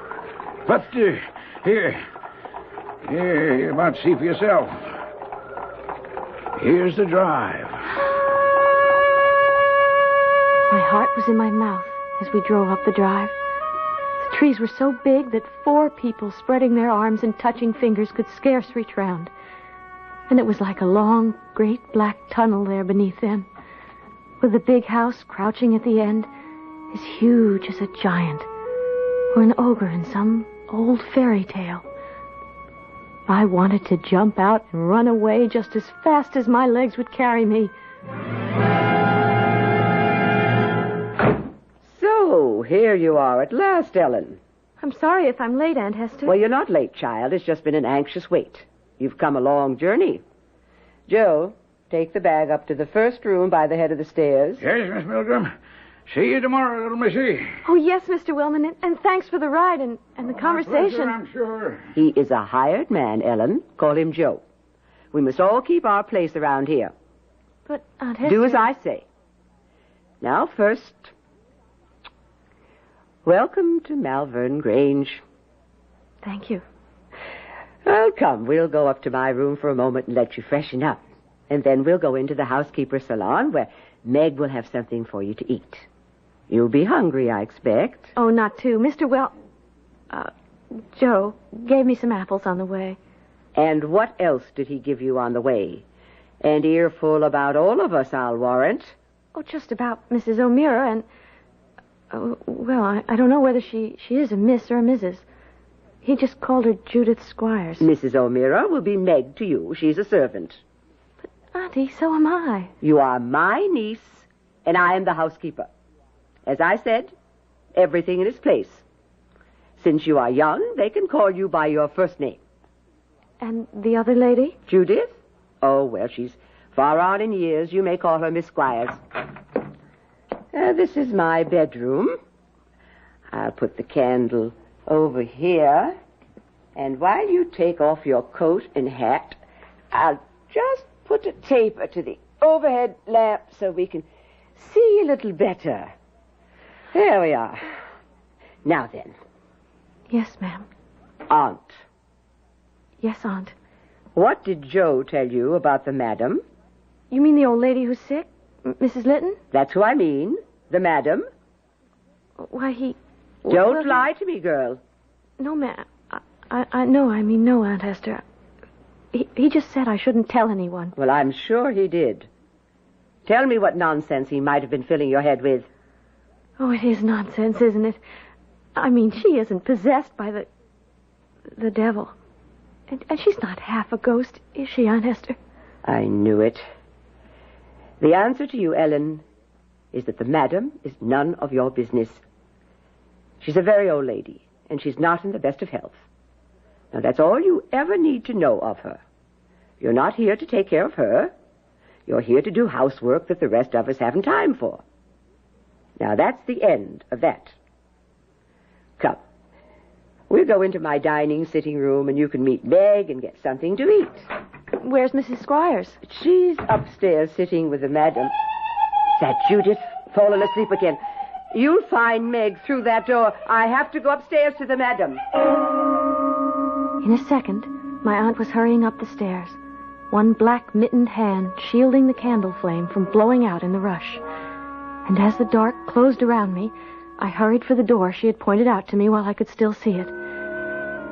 The room I entered was all paneled in oak, a fine fire blazing away, plenty of light and tea and hot cakes and meat smoking away on the table. And there was Meg, fat and jolly, big as a house. Well, and here's our new companion at last. Ah, a pretty little thing that'll put a bit of light in this gloomy old house, maybe. You'll be Ellen. Well, I'm Meg O'Meara. Pleased to meet you, Mrs. O'Meara. No, let's make it Meg Mavourning. For though I've a year or 20 on you, we're the only ones in this house with the juice of youth still bubbling in our veins. Thank you. Oh, me darling, you must be hungry. Sit down then and eat. Oh, where's Miss Milgram? Something happened upstairs. Oh? There was someone with a weird sort of laugh. And Aunt Hester went running upstairs. Oh, that'll be the madam. Oh, Lord preserve us, I suppose Judith fell asleep again. Oh, and if the old one got away, well, never mind. Your aunt will take care of it. Oh, sit you down, darling, and start eating and forget the other. While you can.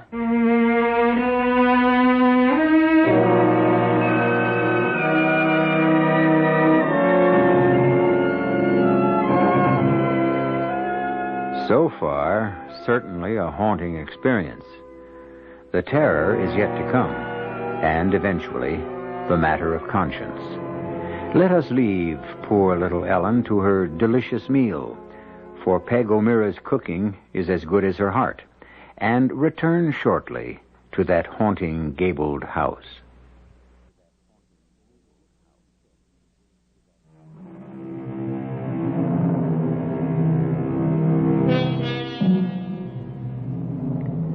It's fascinating to sit and watch Ellen Muir tell her story today, calmly and sadly, looking back over 70 years to when it happened. It is easy to understand how vividly she remembers the young girl who lived it, the Ellen Muir who sat in that haunted house, homesick and hungry, and in spite of her jolly companion Meg, still filled with an inescapable premonition of a terror yet to be faced. You'll have some more cake, Ellen, and a spot more tea. Oh, no, thank you, Meg. I'm so full I couldn't even manage another crumb. Oh. Thank you. I wonder what's keeping Aunt Hester so long. Well, I'm thinking it's Judith's getting the tongue lashing this time. She probably fell fast asleep like she's apt to do, and the old madam was up and away. But I thought she was bedridden. Well, no, she is, and she isn't.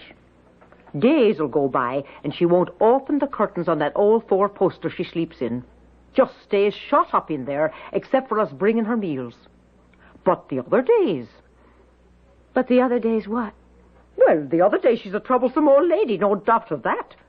You have to be sharp watching her, or glory be to Mary, she'll be into the fire or out the window. How old is she? Oh, you wouldn't believe it. 99, her last birthday. And that 8 months gone by. Could I ask another question, Meg? Ask away, what's the harm? 'Tis not to say I'll answer. Is the old lady well in health? Well, no harm in asking that. She's been a bit off for a bit lately. But she's much better this last week.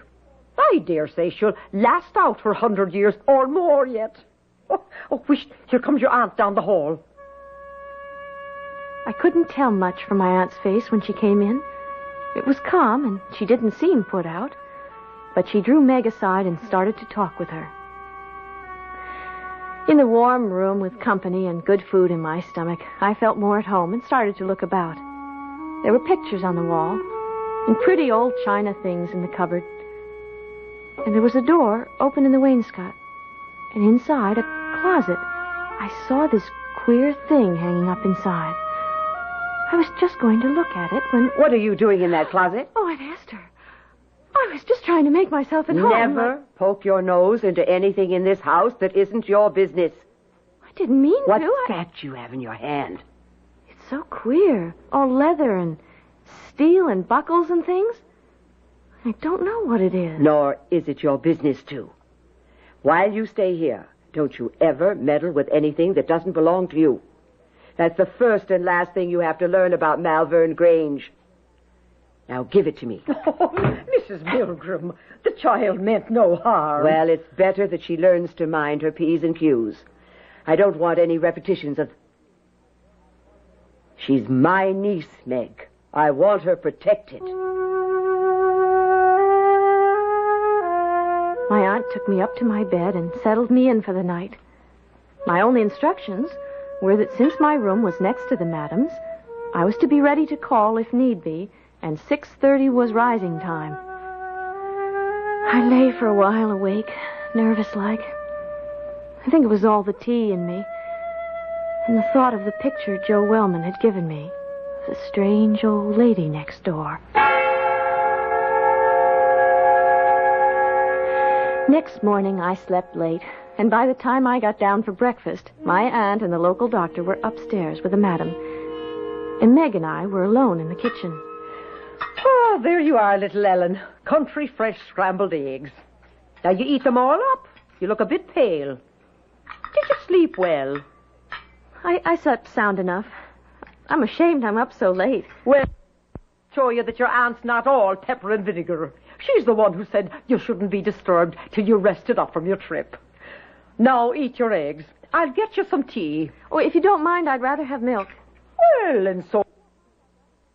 You should, me darling, to bring the roses back to those pale little cheeks.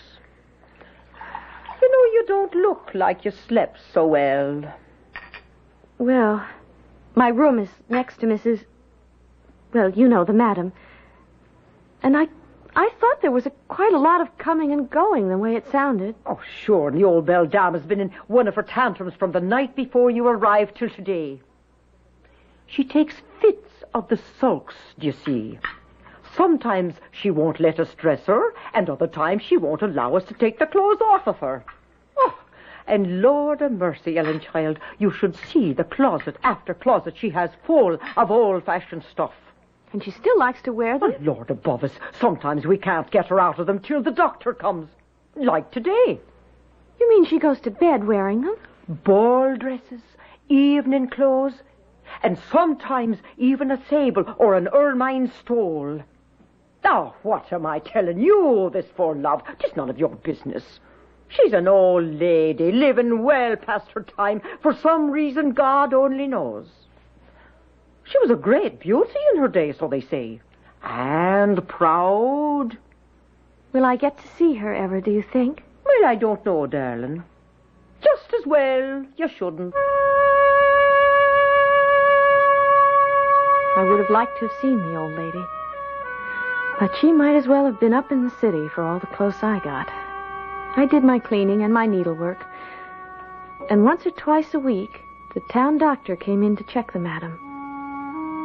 Nights, after my dinner, before the twilight, my aunt made me go out to get some air in the gardens. I was always glad when I came back. The trees were so big, and the place so dark and lonesome. It always made me cry and think of home. Usually I'd go down to the stable and try to find Joe.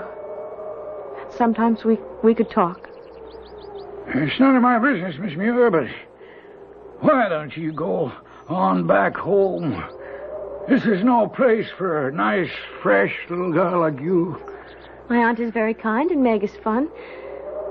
And I told you my pa isn't doing so well.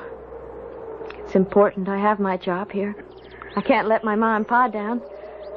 Or my aunt. And it's not so bad here with you and Meg. And Aunt Hester.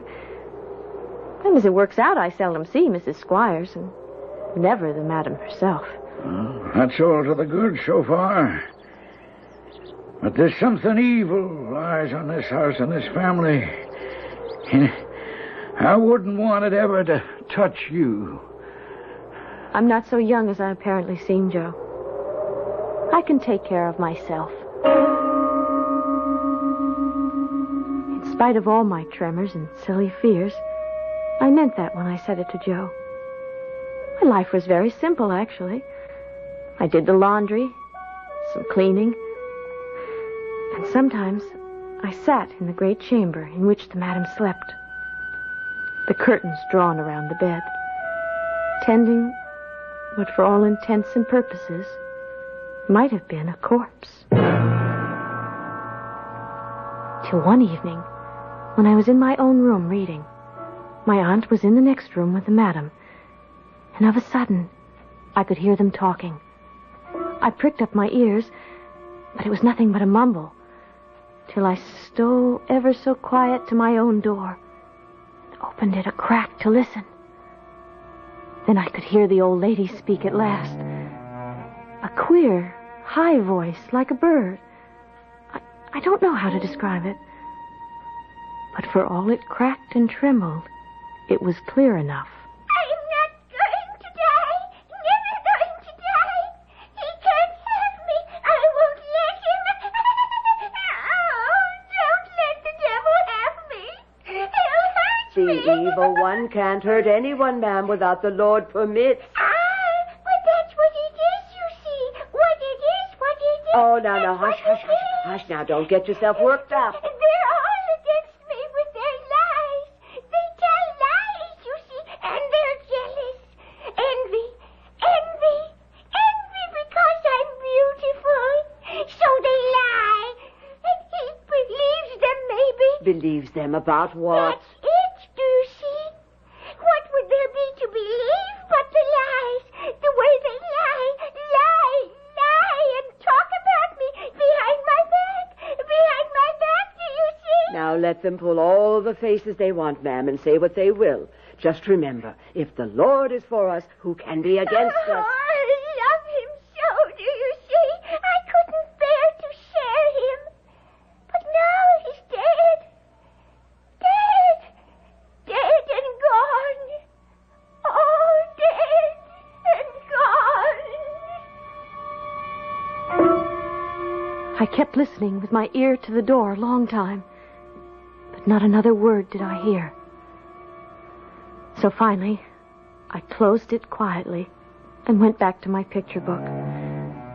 Till suddenly... Will you wake her again after the trouble I've had getting her to sleep? The madam?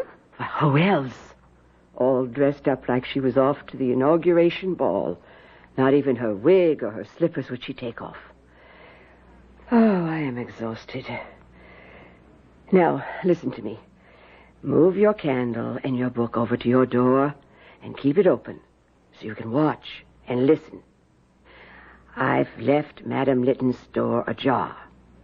And I'm off to have a cup of tea and a bite. And when Judith and I come back up, you can go down and Meg will give you supper in my room. But if you hear her stir, mind, give me a call. Pull shut her door and hang on to the handle as if for dear life till I and the others come up to help.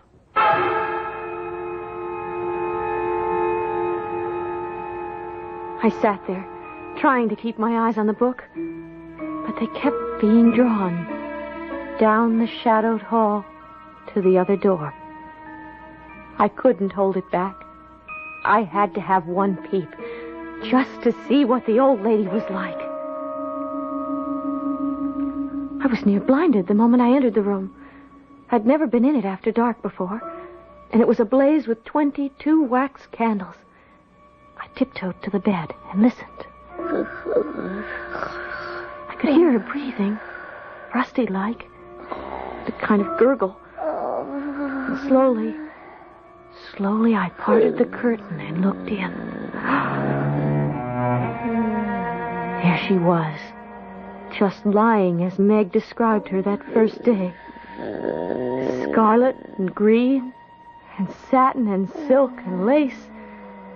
A big powdered wig, heels as tall as my hand, and as sharp as her big crooked nose and her long, pointy nails.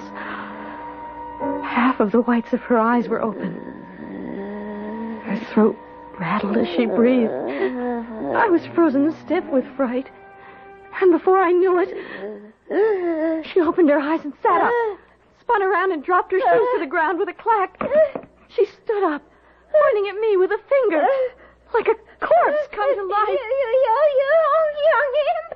You devil's brat! Why did you say it to my face? Say what, madam? Why did you say I killed the boy? What boy? You know. Tell me or I'll shake the life out of you. I'll rake you with my nails till the blood runs. I'll spoil your beauty. No. Oh. Stop backing away. I have you in a corner. Now tell me, why did you say I killed the boy? I never said You lie! You lie! I'll tear you apart till you confess. No. Tear you apart with my hand. No.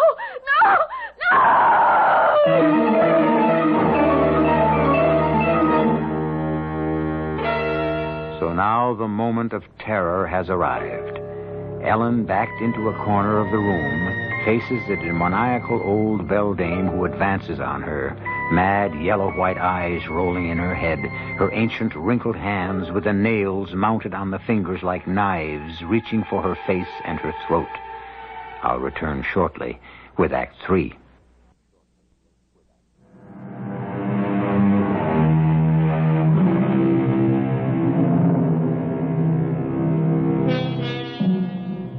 A story in 3 stages. First, haunting. Second, replete with terror. Both of these shall continue. But last, and far from least, the matter of conscience. The complex of ethical and moral principles which controls or inhibits the actions and thoughts of an individual.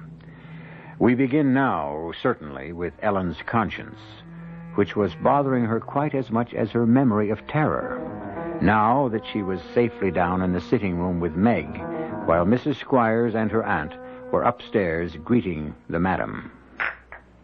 Now drink your tea, Ellen. I put a wee drop of brandy in it to calm you down, dear. Oh, I'm really all right now, Meg. I just lost my head a little. It wasn't that I couldn't have handled her physically. It was just... I was so scared. Oh, sure. Sure, she's enough to scare the devil when she gets into one of her fits. I'm sorry I wasn't strong enough to fight away being curious. Well, this time curiosity didn't kill the cat. And I'm a mite curious myself for all that. About what? Would you say those words again the old lady said to you? Oh, she said, "Why do you say I killed the boy?" And did you say she killed the boy? Not I, Meg. Why would I say a thing like that? Oh, just a curious thing, love. That doesn't matter. Come on now, we'd best see you off to bed. That drop of brandy will give you a nice, quiet sleep. I can see your eyes beginning to droop already.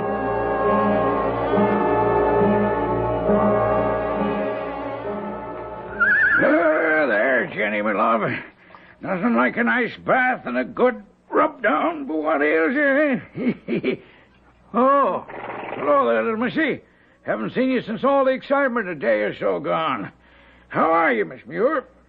Oh, Joe, when we're alone, can it be just Ellen? Oh, I don't know. Might get me in trouble with Miss Milgram. That'd make two of us. Well, she'll come around. She's a good woman at heart, and she knows there isn't a single solitary person in the world without a bump of curiosity. Yes, I know Aunt Hester's only strict and not unkind. The trouble is... Trouble is what? The trouble is I'm still suffering from that bump. Curiosity, eh? Uh-huh. What boy? Well, that's an old story, Missy. But if you want to hear it, I'll tell it as sure as I can. Now, mind, this is only second-hand from my father, who was groom here before me, and it's 70 years ago. You don't have to tell me if you don't want to, Joe. Miss... Ellen, what's the point not? Maybe it'll help you feel better, and that's all the reward I'd want. The madam, Mrs. Lytton, oh, she was a great beauty in her day, tell me. But when she married the owner of Malvern Grange, he was a widder, and he had a son about 9 years old. Is that the boy she was talking about? Well, I suppose. Well, why would she think she killed him? Oh, that was a terrible tragedy, little Miss Ellen. The boy, from what I hear, was a fine young man, full of energy and daring. There are those who say he was allowed too much liberty, because one day he just plain disappeared. And the hide and the hair of him was seen from that day forward, save only his hat found by the lake under a hawthorn bush. But where do they think he went? What happened to him? Well, his little boat was missing, so he must have drowned. Oh, how awful. My pa said that Mr. Lytton bore up under it, but the madam went to pieces for a long while. But she must have had children then, if... Oh, yes. After she got over the loss, she had a boy, Mr. Stanley, that was, who was the father of Dr. Edmund. Mr. Stanley died a few years ago, so the estate now belongs to Dr. Edmund, the old lady's grandson. To spend all those years worrying about something she couldn't help. And now to have it all back up at the end. Huh? Oh, what are you talking about, Ellen? Oh, I was just thinking. I know it's a good thing we all have a conscience, but it can be a terrible thing, too. Poor Madame Lytton. Must be just as conscience-stricken at what she might have done as I am at what I shouldn't have. What's that? She probably blames herself for not watching the little boy more closely. Just as I blame myself for trying to watch something closely that was none of my business. Oh, now, Ellen, a young girl, curious, you weren't to blame. No more than the madam, I guess. But try to tell your conscience that. My conscience was not to be easily set at rest, as I found out only too soon. Now, Ellen, will you stop your moping? Oh, how can I? Ever since the doctor came and I found out what that contraption hanging on the door was for. Oh, bless you, child. 'Tis not the first time she's been in the strait waistcoat. She's been in it many a time when she became violent. But does she have to be shut up in it? Well, the doctor's afraid she'll take another fit of madness as she's done before. It's all my fault. Oh, now how could it be your fault? Because I did something I shouldn't have. Oh, dear Mary in heaven, if we all lived our lives without doing some little thing we shouldn't have, we'd all be in the same leather jerkins. Well, it's on my conscience. Well, me darling, I wish you only one thing. What? That should be the heaviest thing you ever bear on your conscience. Meg's words made me feel better. Till the end came. A wild, terrible end. The screaming and the begging for no one knew what. And at long last, the soul made its flitting from her body, and she was at rest. Dr. Litton was written for, but he was off in France on a vacation. And the delay would be so long that the local doctor agreed she could not be kept in her place. And the old lady of Malvern Grange was laid away to rest in the church where her ancestors were buried. While we all waited for Dr. Litton's return, they moved me from my room, away from the old ladies, to one by the end of the hall. There was little in the room, but a bed and a big bureau. So a few things were moved in from the madam's room, which had been stripped when she was coffined. Among them, the big looking-glass she used to dress up in front of and admire herself in her finery. The night after I moved there, that's where she came from in the middle of the night, the great key in her hand, her eyes fixed on the alcove in the wall at the foot of my bed. With a blast of cold air, and I could see everything through her. The nightstand, the window frame, the pattern on the wall. Straight for the big bureau in the alcove she went, key outstretched. And as she vanished, I came alive and screamed as I've never screamed in my life.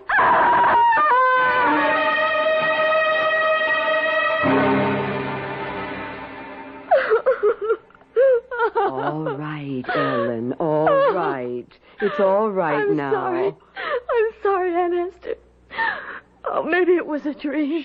But Now, just tell me. Had the appearance that you saw a key in its hand? Yes. Was it like this one? Why, that's it. The very image. Are you sure? As sure. Well, that'll do, child.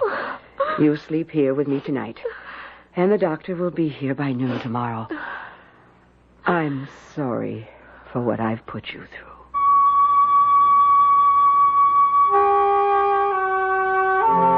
The doctor arrived promptly at noon the following day. And after a half an hour or so, closeted with my aunt in the housekeeper's room, I was called in and introduced. Now, what is this you say you saw, my dear? It was your grandmother, Dr. Litton. Well, you know my grandmother has been dead for nearly a month. It was her. I mean, not alive, but a ghost. You believe in ghosts? I never did, sir, but I believe in this one. I could see right through her. And you say that she just walked into the big high bureau and disappeared? With a key in her hand. This key. Or its copy. Hold on a minute. You mean the room at the end of that hall to the left, up the stairs? Yes. And the bureau, you say, is in the alcove? Yes. Come on. We're going up there and bring that key.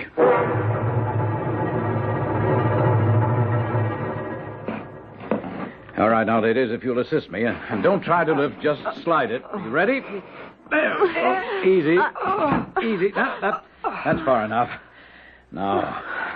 What is it, Dr. Litton? When I was a boy, 25 years ago, an old servant we had told me there used to be a door here.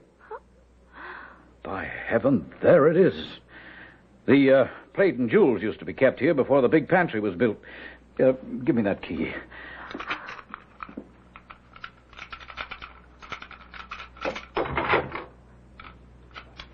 By Lord Harry, the lock turned. All right, now. Stand back, both of you, but hold that candle high. Here goes.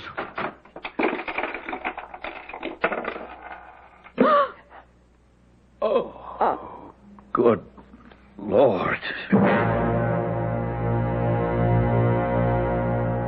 What fell from the door as it opened was a small skeleton, its hands resting on the inside of the door, as if in a last plea for mercy.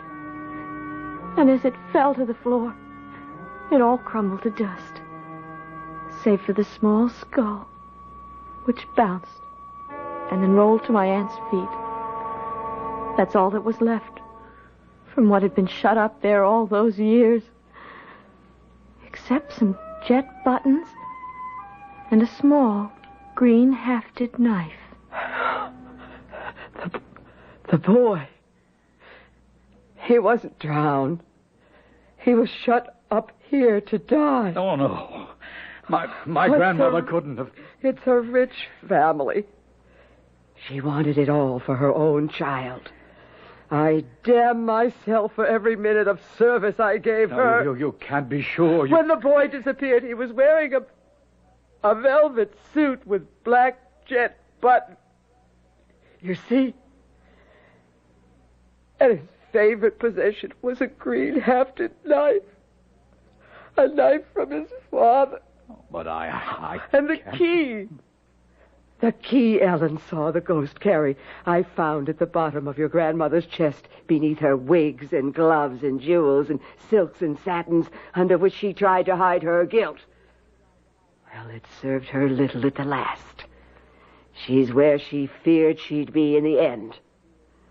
With the black devil in the deeps of hell. Where she belongs.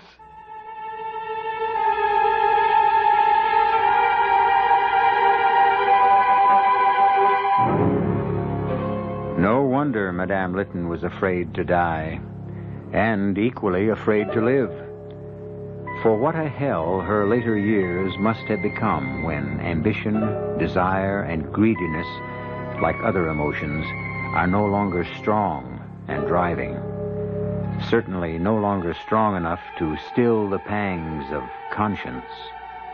I'll be back shortly.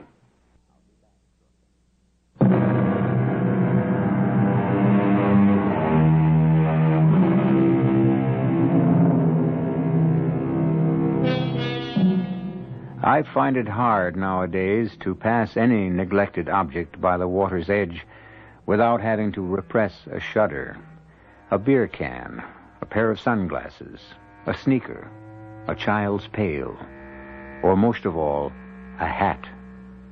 For the moment I spot the object, I don't see it, but a poor little boy shut up to die in a sealed safe, where neither his cries nor his wild thumpings on the door or his prayers, if he knew how to say them, could be heard. Our cast included Jada Rowland, Ann Petoniak, Joan Shea, and Ian Martin. The entire production was under the direction of Hyman Brown.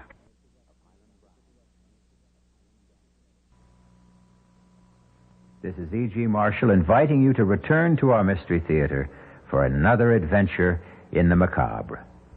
Until next time, pleasant dreams.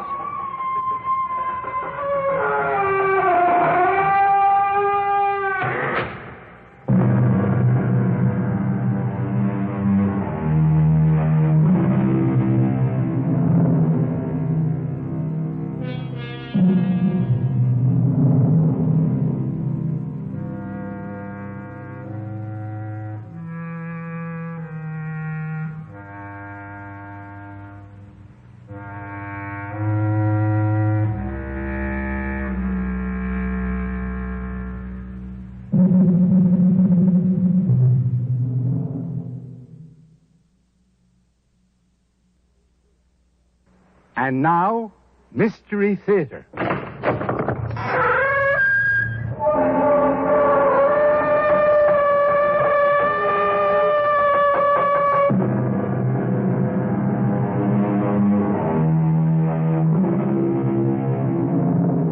Come in. Welcome. I'm E.G. Marshall, curator, as it were, of this Museum of the Macabre. What is a witness? Literally, a witness is one who has seen, therefore, one who knows. And therein, of course, lies the difficulty. If our knowledge is based on what we have seen, how well may we trust the evidence of our eyes? This is a problem that confronts all of us every day. Reasonable people may solve it peaceably. Quarrelsome folk may settle it violently. And then we have those particular situations that seem to have no solution at all. Junior, you've got to help me out. Sure. Who is it this time? Mr. Hoffman. You got to take care of him. But I already took care of him. Mr. Hoffman's dead. I can't believe you go back on your promise. Hoffman was buried a month ago. He's back in the store. But the store's been closed, shut down. He's there now. He can't be. He's waiting on customers. Now, it's hard to believe this, Mr. Gerhardt. I'm telling you what I saw, what's happening. Now will you believe me and take care of him? Yes, sir. The customer's always right.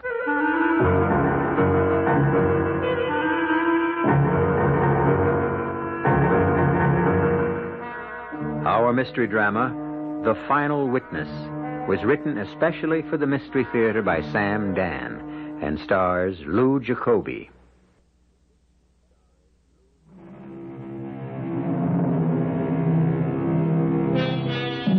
For many of us, life follows familiar, even routine pathways. Occasionally, we may be temporarily dislocated by a war or some natural or man-made disaster. But all in all, life takes on the rhythm and tempo of the oceans. After the most violent storm, the sea becomes quiet and the air is calm. The key word for so many of us is predictable. There is no ecstasy, but merely amusement, and no tragedy, just irritation. Meet the Gerhardts, a married couple approaching middle age, Oliver and Cassandra Gerhardt. It is after dinner, or as they would call it, supper. They are sitting in their living room. Ollie, will you turn that stupid thing down? It's a good picture. About World War II. How would you know? It's the third time I've seen it. I said turn it down. You got a kid that's trying to sleep. Right away, this guy's going to step on a landmine. Watch how they blow him up.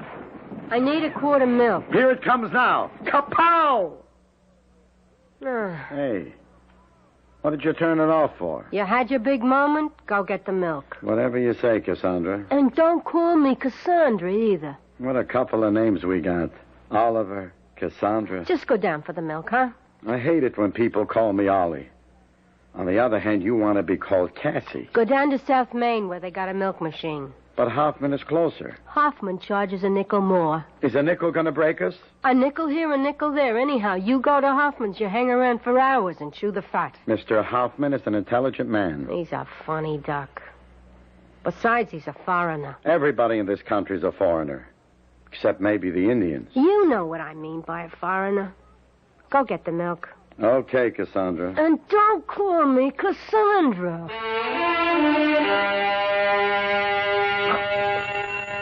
Ah, Mr. Gerhardt. Mr. Oliver Gerhardt. Good evening. How you doing, Mr. Hoffman? Well, let us examine the situation. I'm drinking a glass of wine, I'm listening to a Mozart concerto, and a good friend has just entered my establishment. Could a king be more happily occupied?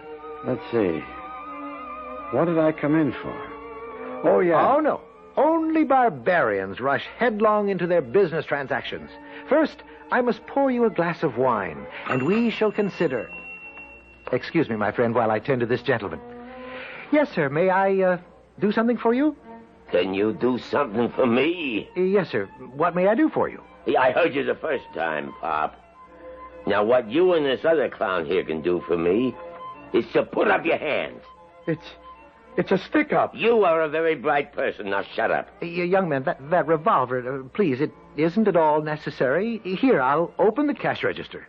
See? And you just help yourself. You shut up. Here, take the money. I said shut up. Don't be nervous. I want to be nervous. I'll be nervous if I want to be. I'll be whatever I want to be. Just take the money. You don't have to kill anybody. I want to kill somebody. I'll kill somebody. I can do whatever I want to do. You know why? Please, young man. Now, you shut up. I'm talking. Never interrupt me when I'm talking. I'm the boss. What I say goes. I can do whatever I want because I'm holding this. And you know what this is? Don't interrupt me. It's a Sanford Valentine special 45 caliber revolver. Son, you can Don't interrupt me again. I'm the boss. Now look at me, the two of you. You know who I am? I'm God. And right now I can strike you dead. Here's the money. I told you not to interrupt. You will never interrupt me again. Never. Never. Never.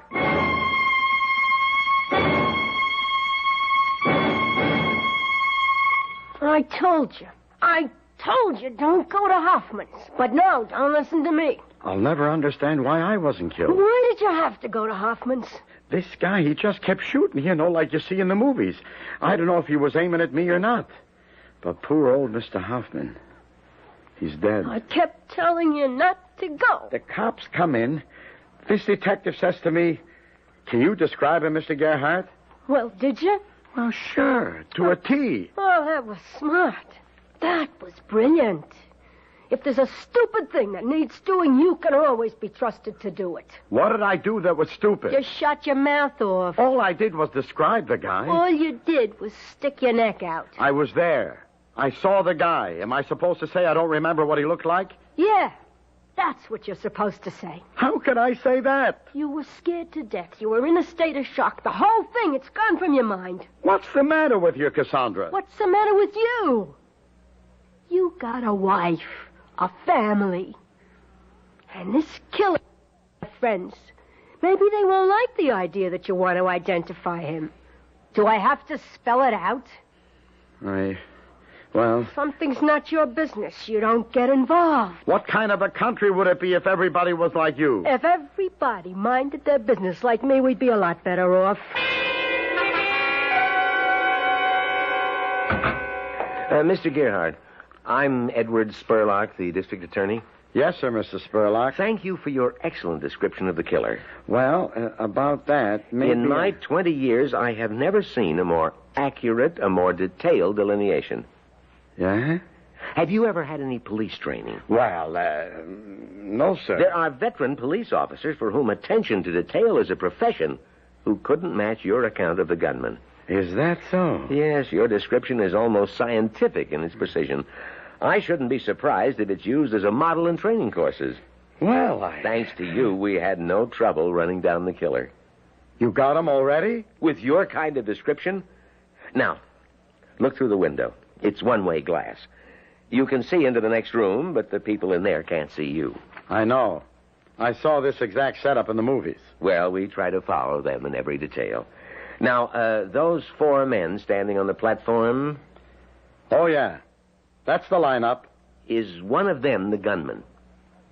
Is one of them the guy? No, sir. He isn't there. Berrigan, get rid of the one on the left. Bring in Ellsworth. Now, Mr. Gerhardt, you remember your description? Oh, yeah. He was 6 feet tall. He was thin, with a kind of a pot belly, brown sport jacket with white flecks, light yellow turtleneck shirt, tan pants, brown cowboy boots, red hair, high forehead like he's getting bald, blue eyes. The right one had a kind of a cast in it. Tattoo on the back of his left hand, the one that held the gun, a bright red heart with 3 drops of blood, and the word Mama in blue letters. Any wonder that description's the talk of the department? Well, I was standing right next to him. The whole thing hardly lasted a minute. Well, it may have been a minute, but it felt like an hour. Now, Mr. Gerhardt, look at the young fellow who was just brought in. The last one on the left. Yeah, he's the guy. You sure? Definitely. You got him. You'll testify to that effect in court? Yes, sir. I assure you we'll extend the fullest protection to you and your family. Protection? What do you mean? Well, just in case. In case what? The man's name is Woodrow Ellsworth, Jr. He's one of Mama Ellsworth's boys. Literally. He's her son. Mama Ellsworth? Yes, Mama's the leader of a little group that specializes in confidence games. You mean a mob? Oh, no. They're careful to avoid violence. What the kid did was crazy. It has nothing to do with her operation. I tell you this because you have a right to know. A gang leader? No, nothing like that. They just work swindles. Now, what you must remember is that your magnificent description forms the cornerstone of our case. Why, without you... Well, now, can we depend on you to testify? To do your duty as a citizen? Well, sure. Sure. You can depend on me.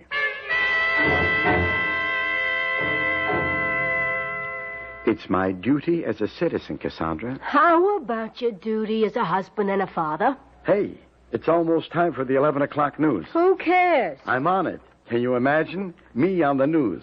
They come by the shop lunch hour to tape it. You should have seen everybody. I mean, even Mr. Perkins. He was impressed. Oh, sure. For the first time in my life, I felt I was somebody. Oliver, if Hoffman was someone we knew, like a friend of ours. I knew him. He was a friend of mine. He was such a weird guy. What do you mean weird? He had crazy ideas. He talked like a nut. And another thing. You ever ask yourself, what was he doing around here? He was running a grocery store. A guy like him?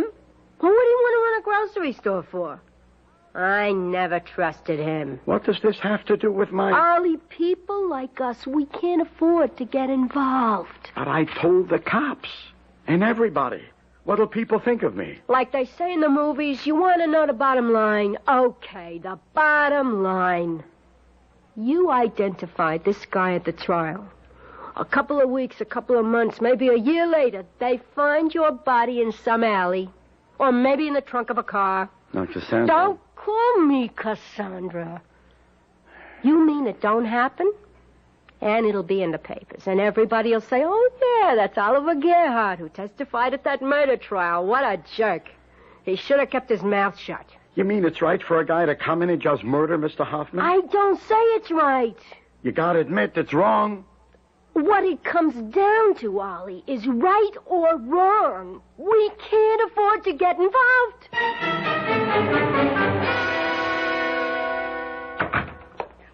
Rocky, what a pleasant surprise. My boss sent me over, Mama. Professional courtesy. Oh, well, I'm deeply touched, Rocky. My boss wants to know if there's anything he can do for you in this hour of your, what was the word he used? Tribulation? Yeah, I don't know. That sounds like a good one, though. My boss is very unhappy about your son, Junior. Oh, yes. I was afraid it might come to something like this.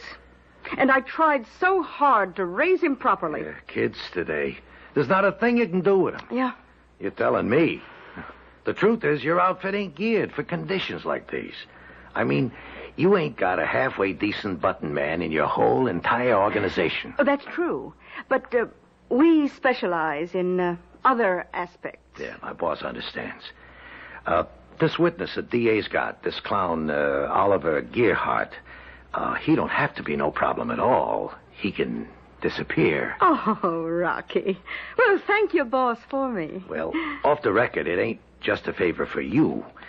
This could make pigeons everywhere think before they sing. The boss used a great word he said would be... therapeutic? Yeah, something like that. Uh-huh. All you got to do is give a nod. Well, you tell that dear, kind man I'm eternally in his debt.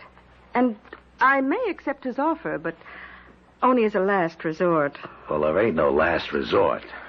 How are you going to keep this Fink from getting on the stand? Oh, but I want him to get on that stand, Rocky. Mama, he gets on that stand, and Junior's lost forever. No.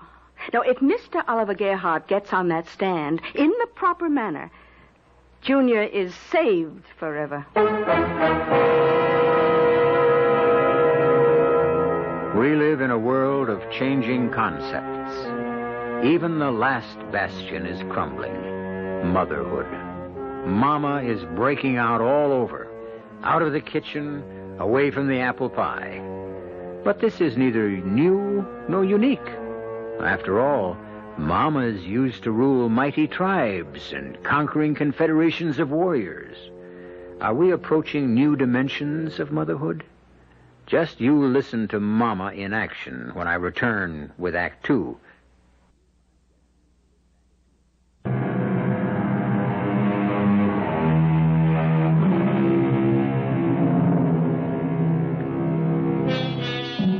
It isn't easy. It was never easy to be a witness for the truth.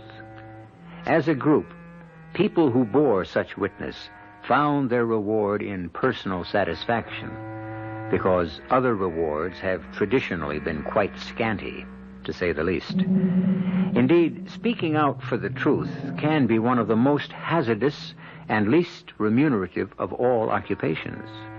However, from time to time, fate points the finger, and the selection or the election to witness can happen to anyone at all.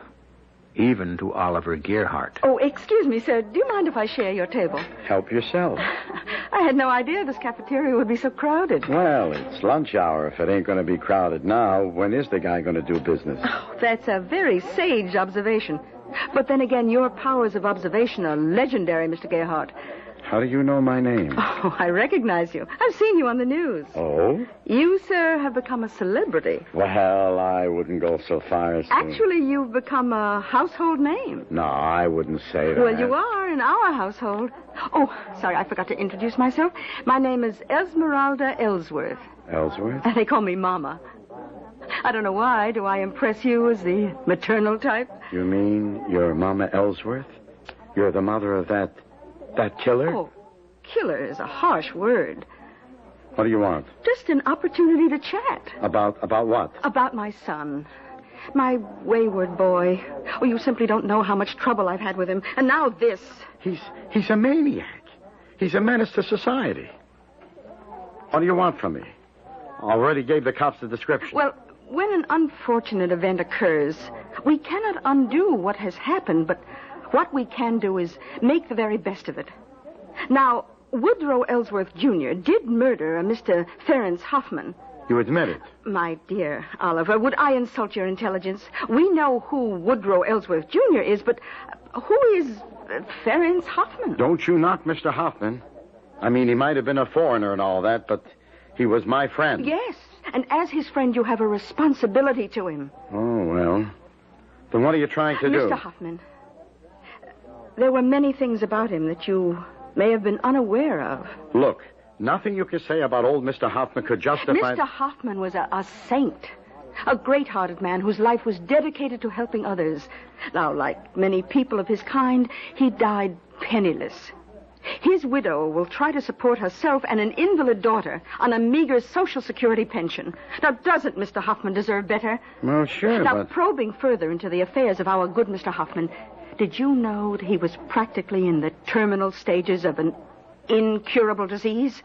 What are you saying? At most, he had 3 or 4 months to live. Now, suppose my son had not shot him. Look, you're going too fast for me. Life is going too fast for you, Oliver. You must catch up with it. Now, had death claimed him due to natural causes, his unfortunate family would be forced to exist in penury. I never knew he had a family. Instead, my poor boy, Junior, can now literally become their savior. I don't follow you. Well, I would be willing to compensate for Junior's rash action. I would guarantee the Hoffman family a comfortable monthly income. What's the catch? Oh, no catch. A condition. Yeah? Now, I would expect you to forget the description of the gunman at the trial. Oh, I got it. You would be doing this as a favor to your dear departed friend. A favor? I do him a favor when I don't describe the killer? A favor by achieving what would be precious to him, above all else, the security of his family. Now, Oliver, once we probe beneath the surface of any action, we begin to learn that things are not at all what they seem. Oh, yes, on the face of it, a senseless, brutal killing, but who died?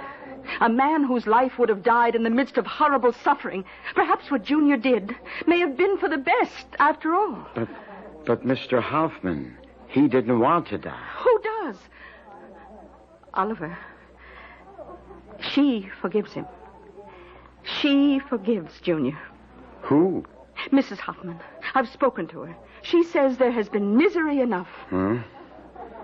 Well, what do you want me to do? But before you do anything, just talk to Mrs. Hoffman.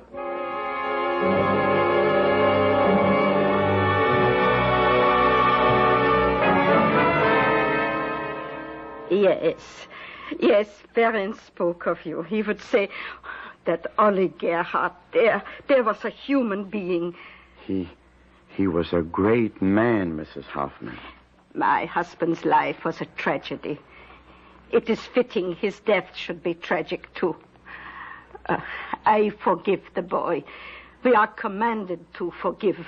Yeah, but... I have a daughter. My poor Magda, so ill. She needs so much help.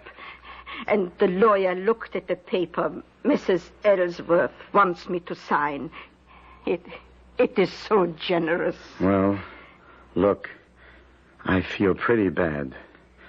I gave my promise to the DA. Oh, it is so painful for all of us.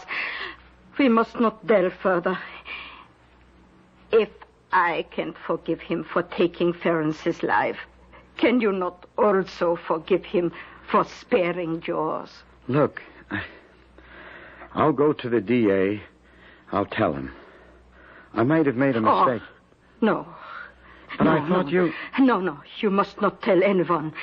Not until the district attorney places you on the stand and asks you directly.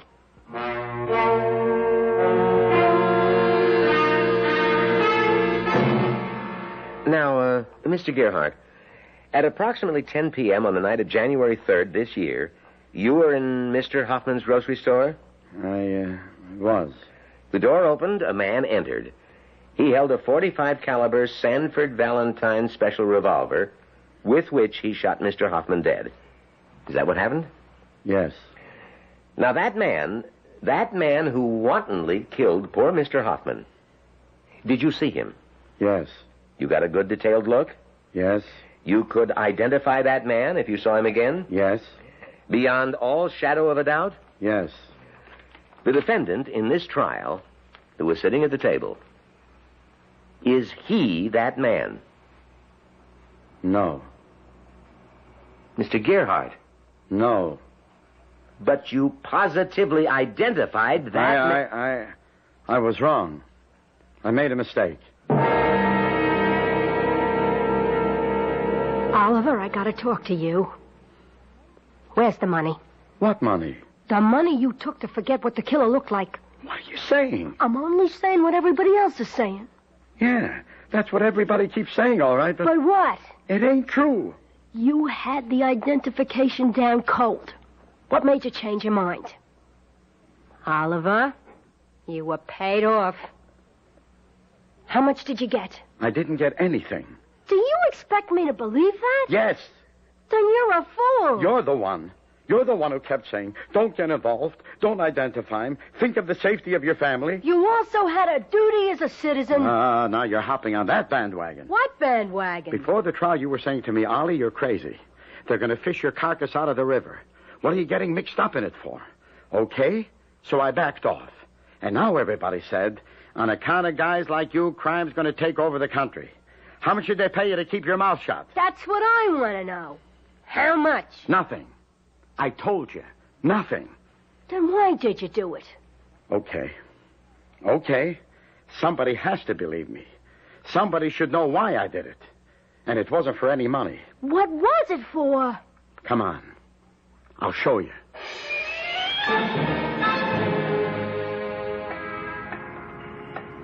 Here's why I did it. For a poor old lady and a crippled kid. Here's the address. It's just a little 2-room cold water flat right on the ground floor. I want you to meet them.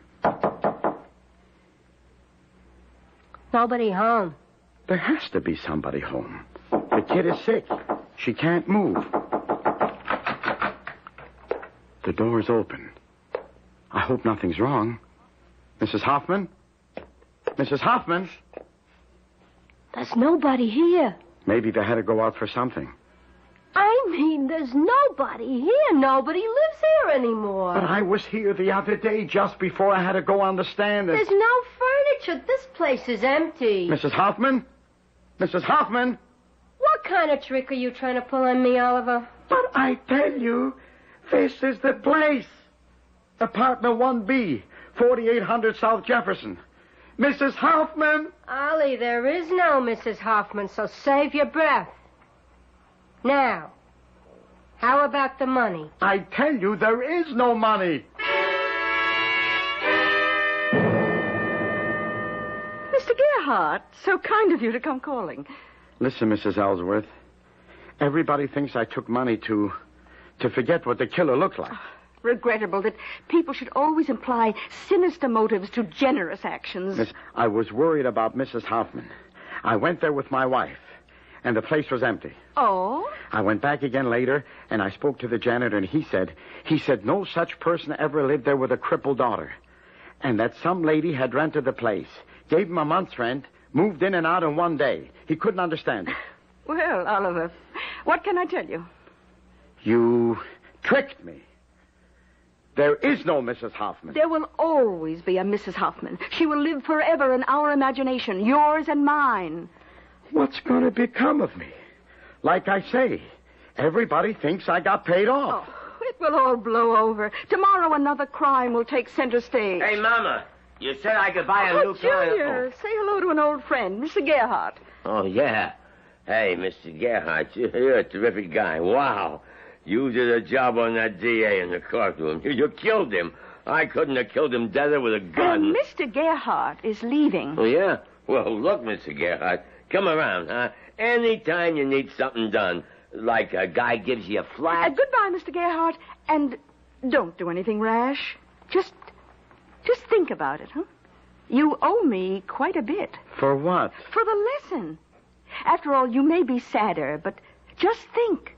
You are so much wiser.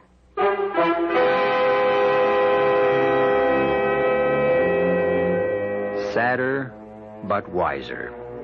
A pity that many of us must know sadness before we may acquire wisdom.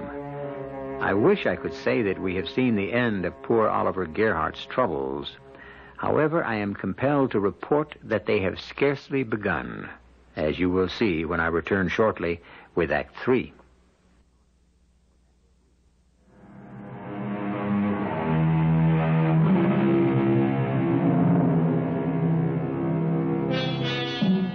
If the road to hell is paved, as they say, with good intentions, then much of the concrete for that highway has certainly been poured by our friend Oliver Gerhardt. A brutal killer has gone free, cleared forever of a vicious, wanton murder, simply because of Oliver's refusal to identify him. But Oliver was convinced he was performing a noble act. However, a cynical world has other ideas, including Oliver's loving wife. Who is she? Who's who? The other woman. What other woman?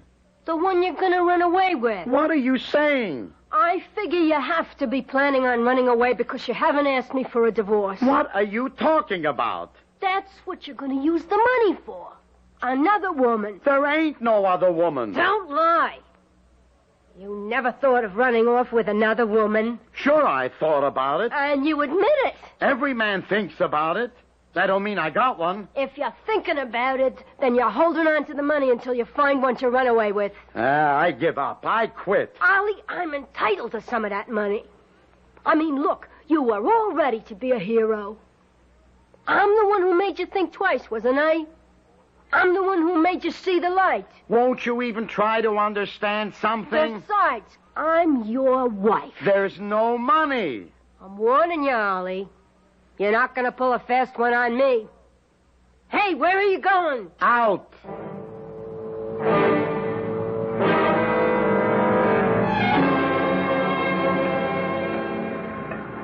Good evening, Mr. Gerhardt. Good evening, Mr. Gerhardt. No, it ain't you. Good evening, It Mr. can't Gerhardt. be you.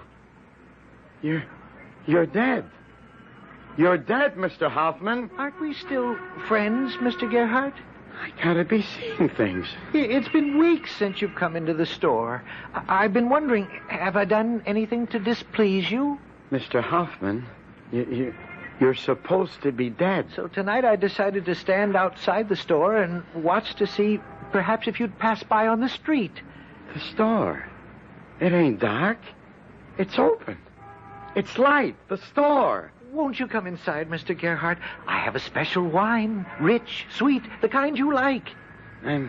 I'm standing here and I'm talking to you. Of course. And your store is open like always. Like always. Don't move. Stay where you are. Just wait there. Just stay there. I'll be right back.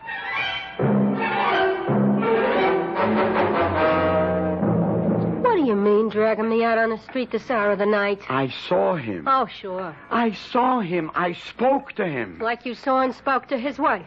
I'm not crazy. And I wasn't dreaming. He was in the front of a store. The place was open for business. The man is dead. See for yourself. It's just around the corner, and that'll prove... Prove what? So? But he was standing here just a couple of minutes ago. Uh-huh. And the store, the lights were on. Sure. Believe me, you've got to believe me. I believe what I see, and what do I see? I see an empty store. Been that way for weeks. There's a lock on the door. The windows are smeared with grime, dirty. I can look inside. On the counter, nothing on the shelves. No, Ollie, there is nothing. Body. Let me... Only way it makes sense is you're sitting on a nice pile of money. For the millionth time, there is no money. As I was saying, you're sitting on a nice bundle. You want to ditch me. You figure if you can get me to nuts, I'll work on you. Will you listen? No. You've been building it up. First Mrs. Hoffman, and now Mr. Hoffman. But, Ollie, none of it can work. I'm not letting you off the hook. I'm your wife, and I'm entitled to some of that money.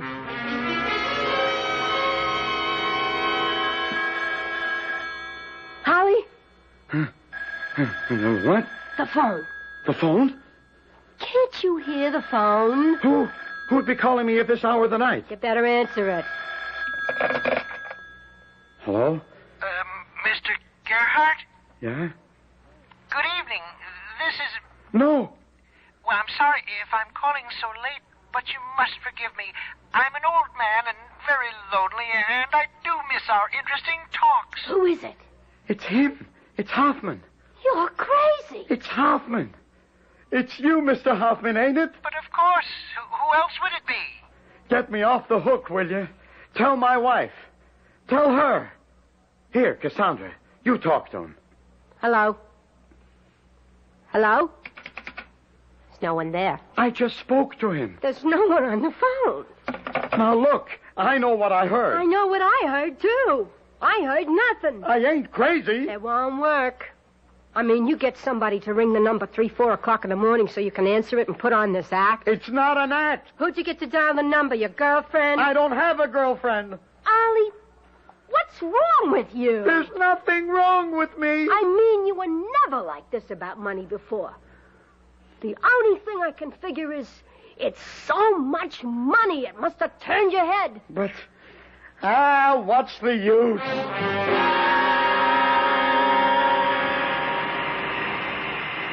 Hello, Mr. Gerhardt. What's that? I said, hello, Mr. Gerhardt. You? How did you get in here? You really don't know a man until you see him engaged in his profession, don't you think? Look, nobody's supposed to be in here unless he's authorized personnel. You're a machinist, a skilled craftsman. Mr. Hoffman, are you standing here? You see me. You speak to me. But why? You're supposed to be dead. What does that mean? All it means is that other people cannot see me. But why do you come around to me? I like you. I miss our talks. You never come around in the evening anymore. How can I when you're... I'm open. I keep the store open late, as usual. Promise me you'll come to see me tonight. Well, I do miss our little talks. Promise? Yeah, I promise.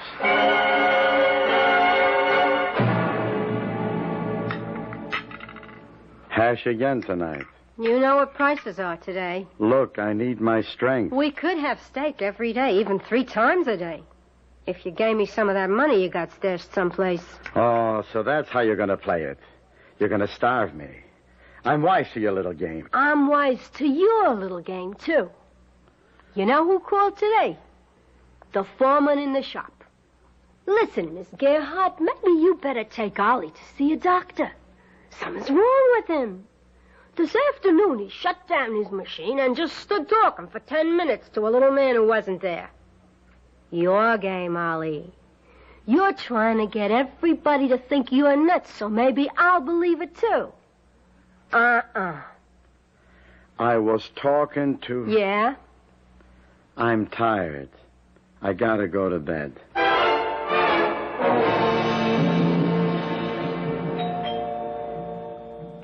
Ollie. It's the door. Somebody's at the door. Huh? Huh? I said somebody's at the door, and it's after midnight. Who is it this time? We'll go see. Okay. Good evening, Mr. Gerhardt. It's you. You didn't come by this evening. I thought perhaps something might be wrong. Will you let me alone? We used to be such good friends. What happened? Is this how you're getting back at me? Back at you? For what? For what I did at the trial.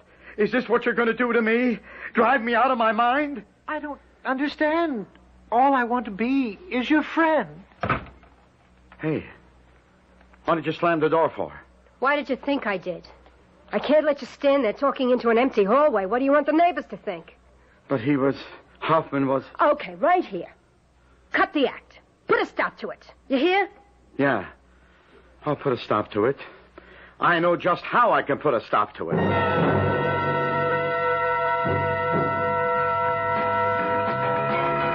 Hello, Junior. Hey, it's Mr. Gerhardt. My best buddy in all the whole wide world. Have a drink. No, I better not. And you better not either. No, why? Remember, Junior, you said if I ever needed anything done, if some guy was giving me the flack... You mean you want me to take care of a guy for you? Mr. Gerhardt, anytime, any place, anybody. Do you remember where Mr. Hoffman's grocery is? Sure. Can you meet me in front of the place in exactly 1/2 hour from now? Mr. Gerhardt, you got yourself a deal. Now, what do you want me to use? I got the 45, and I got a 357, or a special 38. Use whatever comes natural, I guess.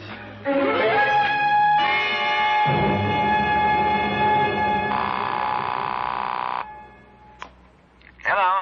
Is this the district attorney? Yes, this is Mr. Spurlock. Who are you?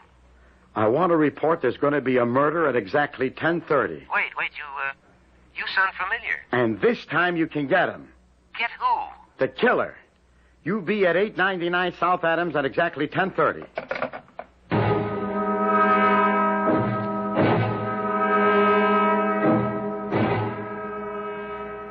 Hello, Junior. Hey, Mr. Gerhardt. Here I am, right on time. Who do I knock off? Mr. Hoffman. Mr. Hoffman? But I already know. I know. But could you do it again? Look, Mr. Gerhardt. See him? He's in the store. Which store? Right here. His grocery store. Don't you see him? He's standing there behind the counter. But the store is... It's dark, empty. There ain't nobody standing there. Sure. There he is. See? He's waving at us. Shoot him. You promised me you'd take care of... Yeah, but Mr. Shoot him. He's driving me out of my mind. Shoot him. You don't even have to go inside. Just shoot through the window. See him? Yeah. Now, he's standing in the doorway. Right in front of you. Shoot him. Okay, it's your party. You got him. You got him. Hey, what is it? The cops. All right, what's going on? Over here. The killer. He's over here. Mr. Gerhardt, you set me up. Why, you did it. I'll kill you. Hold fire. Hold in. Hold it, everybody. He can't go any place. Mr. Gerhardt. Mr. Gerhardt. He killed Mr. Hoffman. You saw it happen yourself. Mr. Hoffman was standing in the doorway, and you saw how he just shot Mr. Hoffman. Now, you got him. You got him, haven't you? Yes. Yes, Mr. Gerhardt, we got him. Finally. Yes, they had him. Not for the murder of Mr. Hoffman, but for the murder of Oliver Gerhardt. And there was a very inspiring story in the papers of how a plain citizen, a Mr. Oliver Gerhardt, decided to make up for a momentary lapse in the courtroom and help the police capture a notorious killer. I'll be back shortly.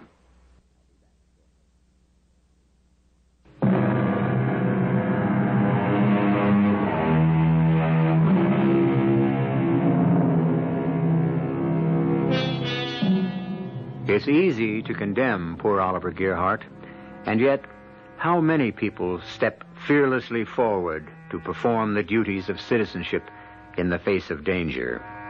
How easy it is to look the other way, and how many millions have done it, and still do it. For it is said, we turn away from our fellow man because, too often, when we look at his face, we see our own. Our cast included Lou Jacoby, Joan Loring, Bryna Rayburn, Robert Maxwell, and Leon Janney. The entire production was under the direction of Hyman Brown. This is E.G. Marshall inviting you to return to our Mystery Theater for another adventure in the macabre. Until next time, pleasant dreams.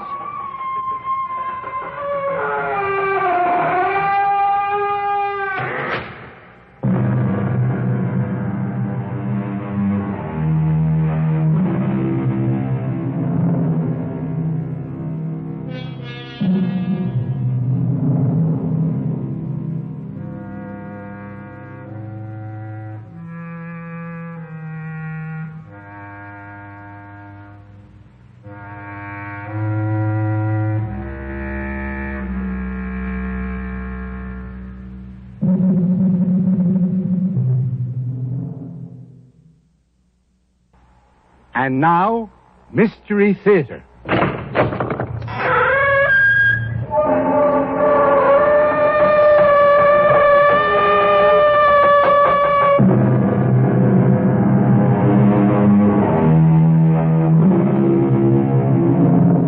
Come in. Welcome. I'm E.G. Marshall.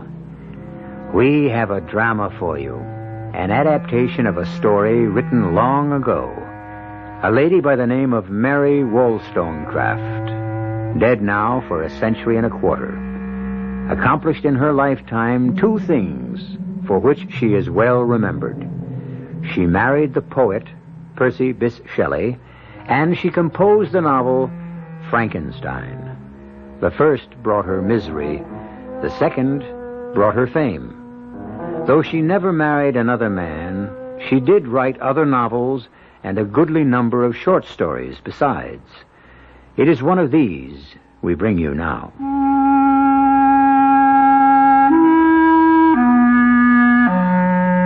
Why tell a tale of impious tempting of providence and soul-subduing humiliation? Why? Answer me, you who are wise in the secrets of human nature. I only know that it is so. And in spite of strong resolve, of a pride that too much masters me, of shame and even of fear, I must speak.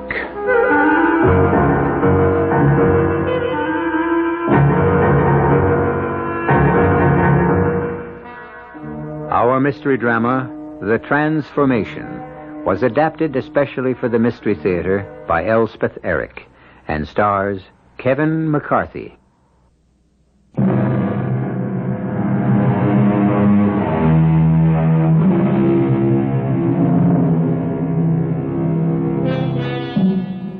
The background for our tale of horror is the proud and beautiful city of Genoa, which looks down upon the blue Mediterranean Sea where the northern coast of Italy curves toward France.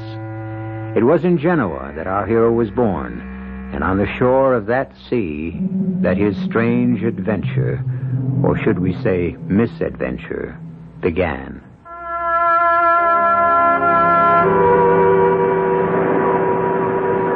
I walked the shore. The waves sounded in my ears. The air was gray and dismal, and above the horizon black clouds loomed. The scene reflected my own mood, misery and desperation flooding over me, and a crushing sense of my own helplessness. Memories flitting shadow-like through my tortured mind. Memories of days past when I had lived with my father.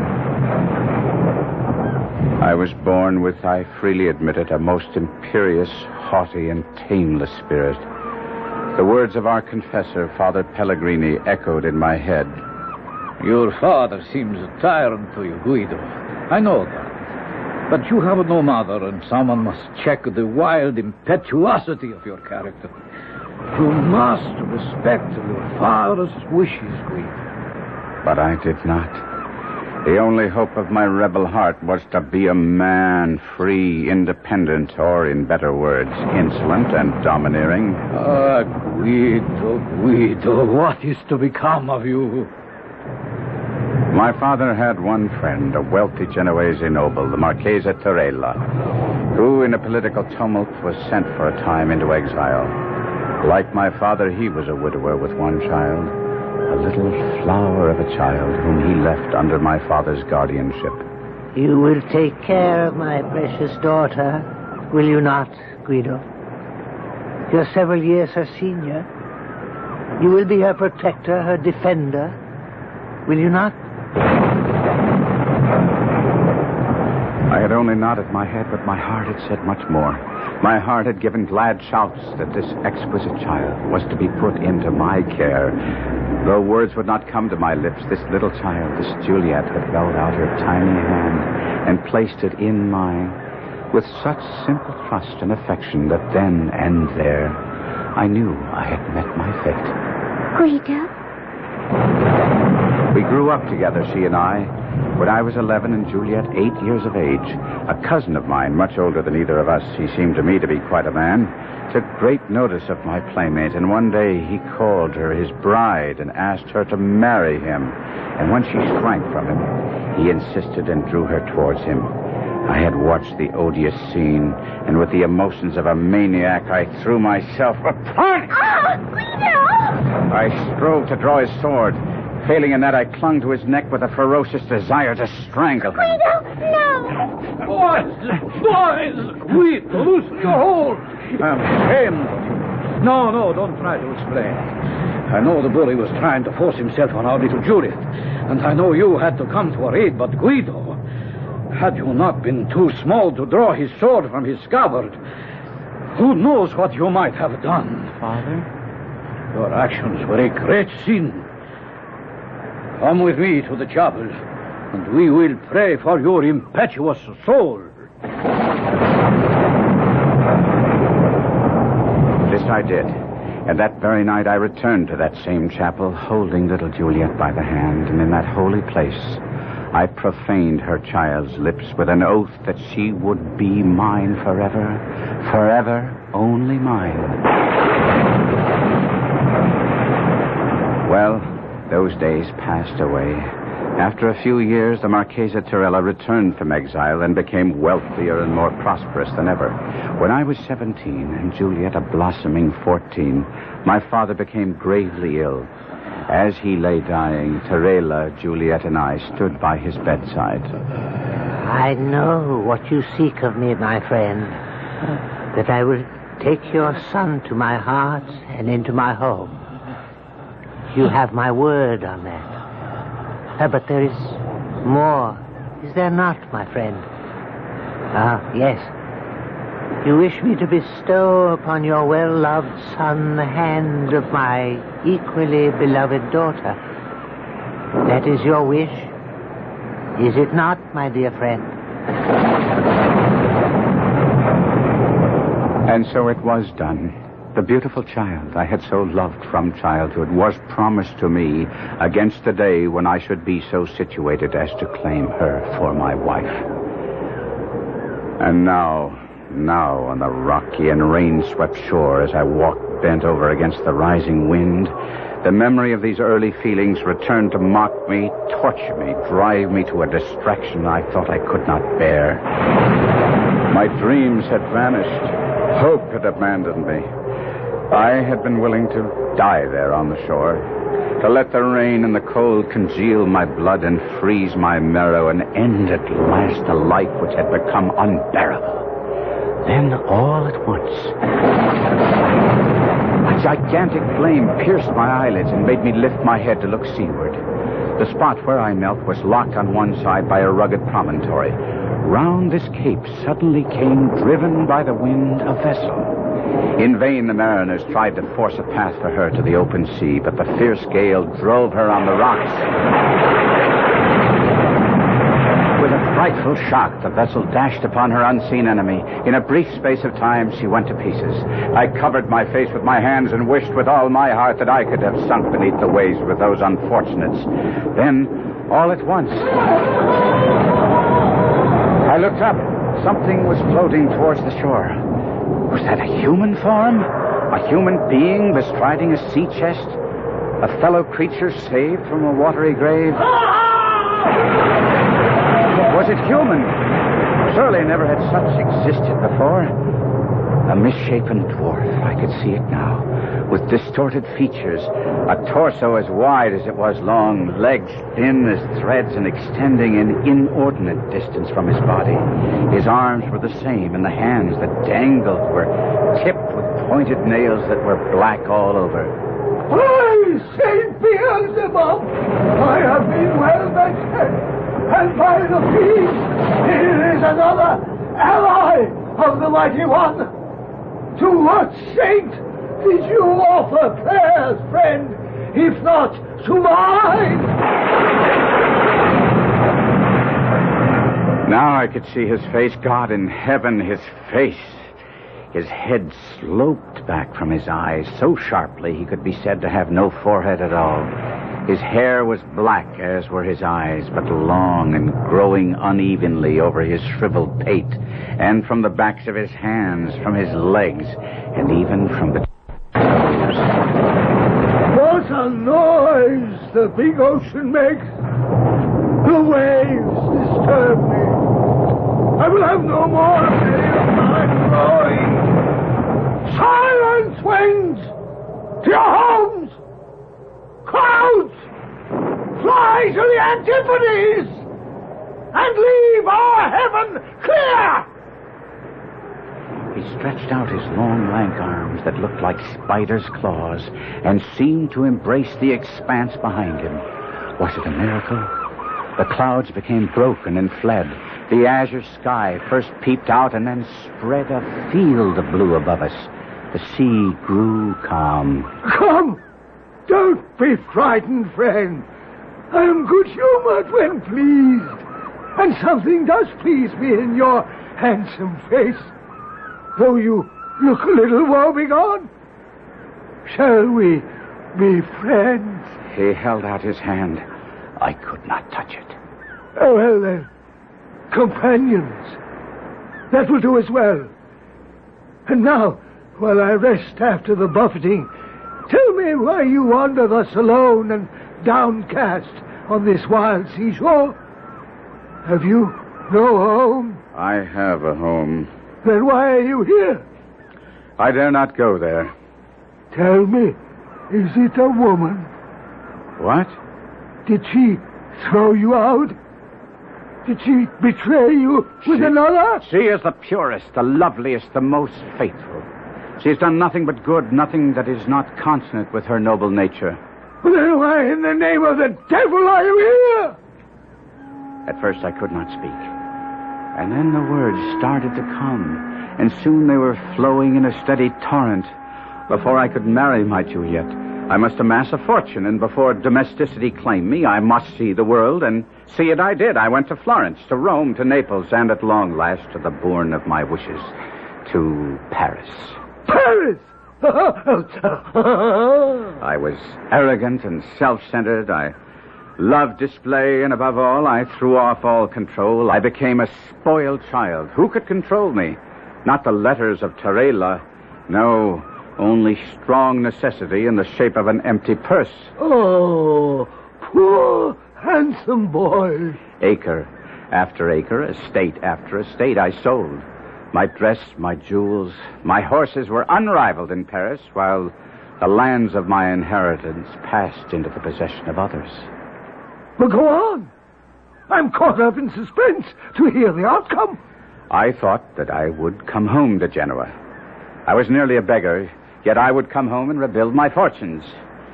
I knew the moment I went to claim my bride, the world would know me for what I was. Not only a beggar, but one who had beggared himself, a wastrel, a fool. knowing myself unfit to marry Juliet, according to the proper precepts of Genoese law and custom, how could I have contemplated such a thing? I abducted her. Good, brilliant, inspired, huh? You think so? You think so? I had planned to marry her, carry her off to France, but my plot was discovered. What property I still owned was put in the hands of commissioners to pay at least partially my mountain of debts. Alone, friendless, I came to this shore, and so you see me now. How can you laugh so? How can you humiliate me even further? Do you mean to starve on these rocks and let the birds peck out thy dead eyes, huh? While your betrothed is possessed by another? What would you have me do? Revenge thyself, man. Humble thy enemies. Set thy foot on the old man's neck. Possess thyself of his daughter. Oh, had I gold, much could I achieve, but poor, I am powerless. You have noticed the sea chest on which I am seated. It was on that chest that you floated to shore. I shall now dismount. See? A common sea chest, would you say? I have seen many such. But when I press here, when a spring lurks beneath, see what happens? It flies open. Come, closer. Behold. I approached the chest. And, Holy Mother, what a sight met my eyes. Blazing jewels, ruby, diamond, sapphire, emerald, beaming gold, pale silver. I trembled head to foot. A wild passion swept over me to possess this treasure which gleamed and glittered within the chest.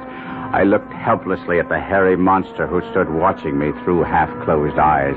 His look, his very attitude told me that he had read my deepest thoughts.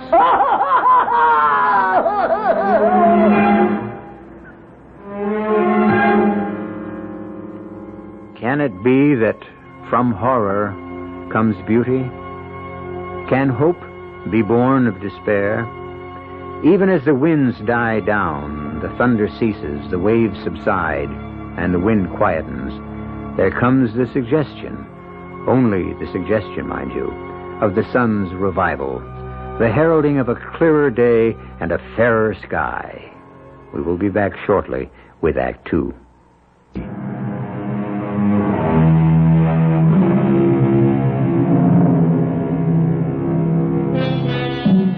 You will remember that we left our despairing hero on the shore of the Mediterranean Sea below the city of Genoa.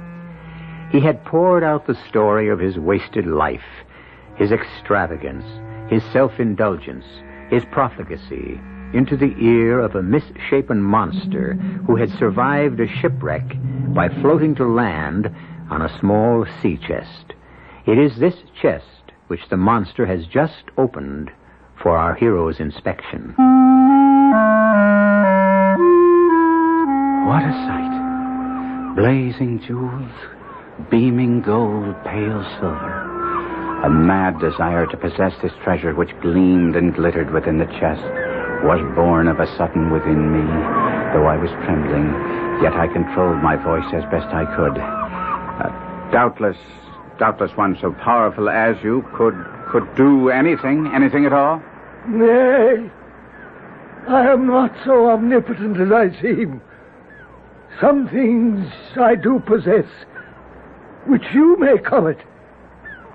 But I would give them all for a small share of what is yours. As nothing is my sole inheritance, what beside nothing would you have? Your comely face and well-made limbs. You cannot mean what you say. I ask for a loan, not a gift. Lend me your body for 3 days. Oh. You shall have mine to cage your soul the while, and in payment, my sea chest. What say you to the bargain? 3 short days. It may seem to you, listener, incredible that I should lend my ear to this proposition, but in spite of his unnatural ugliness, there was something fascinating in a being whose voice could govern earth, air, and sea. and I did feel the keenest desire to comply. For with that chest, I could command the world. You must realize that if you were to be faithless to our bargain, I would soon die upon these lonely sands. I shall leave you food for survival. But even should I survive, the limbs and body which are still mine would be yours forever. 3 days only. Look here. Huh? See the blue of these sapphires. See how the rubies glow, the diamonds flash and sparkle. And there is gold enough here for a kingdom, silver to furnish an army. I know little of black magic, for that is surely what you deal in. But I have heard that there must be a spell, and you must know it, whereby you, should you play me false, would be obliged to render up what you so unlawfully gained. I mean, my face and form. There is such a spell. And what is that? Your blood and my blood must mingle. Here is a dagger. Show me your wrist. Hold it out to me. I have drawn blood. Now, here is my arm. Take the dagger and cut. I hesitated. It was possible that I contemplated driving the dagger into his heart instead of his wrist, then making off with his treasure, leaving him to die upon the shingles, his with the sand. Or was it that the sight of that bony wrist, that hand with its elongated fingers and their black nails, seemed too repulsive to touch? Cut! Cut I did. I held the horrid hand and drew the dagger across the skinny wrist until the blood flowed freely. Good. Now our wrists must lock together. Let our bloods become one. And so we did. In horrid fascination, I watched his blood and mine mix and mingle, yet not quite did they become one. For while the blood from my wrist flowed crimson, the blood of the monster flowed black. I scarcely knew when he separated himself from me. My eyes were fixed upon the treasure chest. I let the jewels run through my fingers. I caressed the gold. I stroked the silver. But as I did so, I saw my hands. Could they really be mine? Long, black, emaciated fingers with long, black nails? Yes, they were now mine. But I comforted myself only for 3 days. I thought to retire to a cave nearby and there wait out the little time before the monster's return. I picked up the chest awkwardly. So unused was I to my new arms. I entered the cave, set down the chest full of my fortune, and ruminated on my future conduct. I felt a surge of joy, of confidence, and a glad cry escaped my lips. Thank you, my Lord God! Oh, horror of horrors. The voice was the voice of the monster. He possessed not only my face, my limbs, but he had taken my voice itself.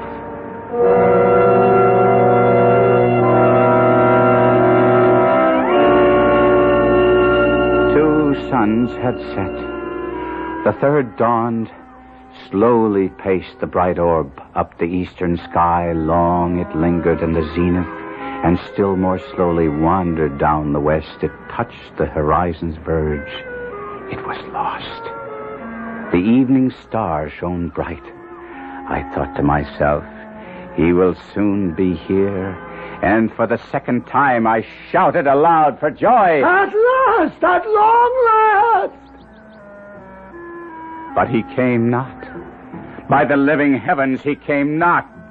Night dragged out its weary length, and the sun rose again on the most miserable wretch that ever upbraided its light. I dreamed that I was at Juliet's feet, and she smiled and spoke my name. Guido. Oh, Guido! She had seen my transformation. I awoke with the agony of the nightmare upon me. I would on the instant return to Genoa. That was my resolve.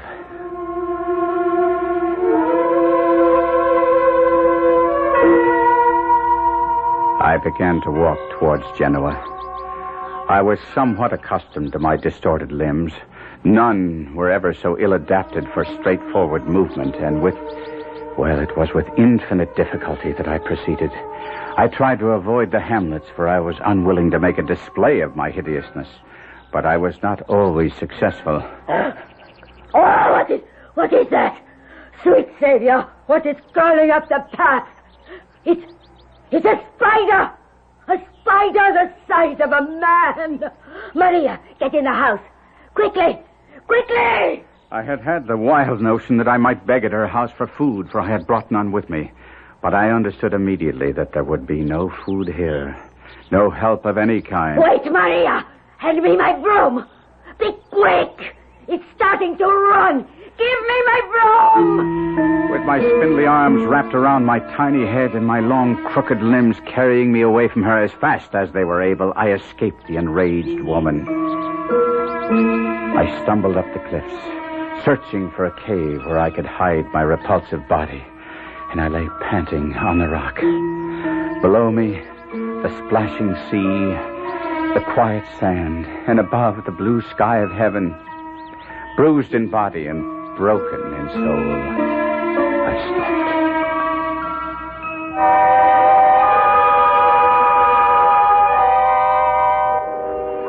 I rose next morning with the sun and continued my journey. I walked as best I could, but it was dark before I approached the outskirts of Genoa. The weather was so balmy and sweet that I conjectured that the Marchese and his daughter might have left the city for their country retreat. It was from this Villa Terela that I had attempted to abduct Juliet. I had spent many an hour reconnoitering the spot and knew each inch of ground well. It was beautifully situated and bosomed in trees. As I drew near, it became evident that my conjecture had been incorrect. The Villa Terela was lighted up. Strains of music were wafted toward me by the breeze. The country people were all flocking about. I longed to address someone, to inquire the occasion of so much festivity. But I thought I might, from some hiding place, hear others discourse, and in some way gain intelligence of what was going on. So, entering the walls that were in the immediate vicinity to the mansion, I found one dark enough to veil my excessive frightfulness. There, amid the shadows, quivering with fright and dread, I heard footsteps. 2 pairs of footsteps approaching along the gravel path. A beautiful night for the gala, Father. A happy omen of tomorrow's ceremony, Marchese. I do believe it will be a blessed union, Father Pellegrini. Do you not? By all the saints, my friend, I sincerely believe it. Guido has changed, Father. He is truly penitent, truly reformed. I feel that. He is the prodigal returned, Marchese. Father Pellegrini, it brought tears to my eyes when he so humbly, yet with such dignity, asked permission to call himself my son. And you pardoned him? Ah, with joy and love in my heart. And fast upon the pardon bestowed on him the gift of my lovely child, my Juliet. You have acted nobly, Marchese, with magnanimity. Wisely, too, I trust, Father. I believe so. My heart died with horror. I had done all this. On the morrow, my once promised bride was to pledge her vows to a fiend from hell, all because of me, O merciful God. The anguish was too great to bear, and scarce knowing what I intended, I grasped the dagger that the monster had used to sever both our wrists, and I plunged it in my breast.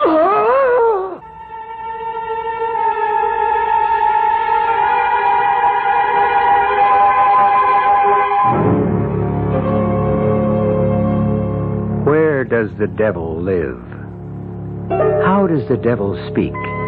What does he look like? What powers does he possess? And how may he be disarmed? We know not neither his abode, nor his voice, nor his face or form. Yet, since the inception of the race, we have believed that by some supreme effort he can and must be driven off. We shall return shortly with Act 3.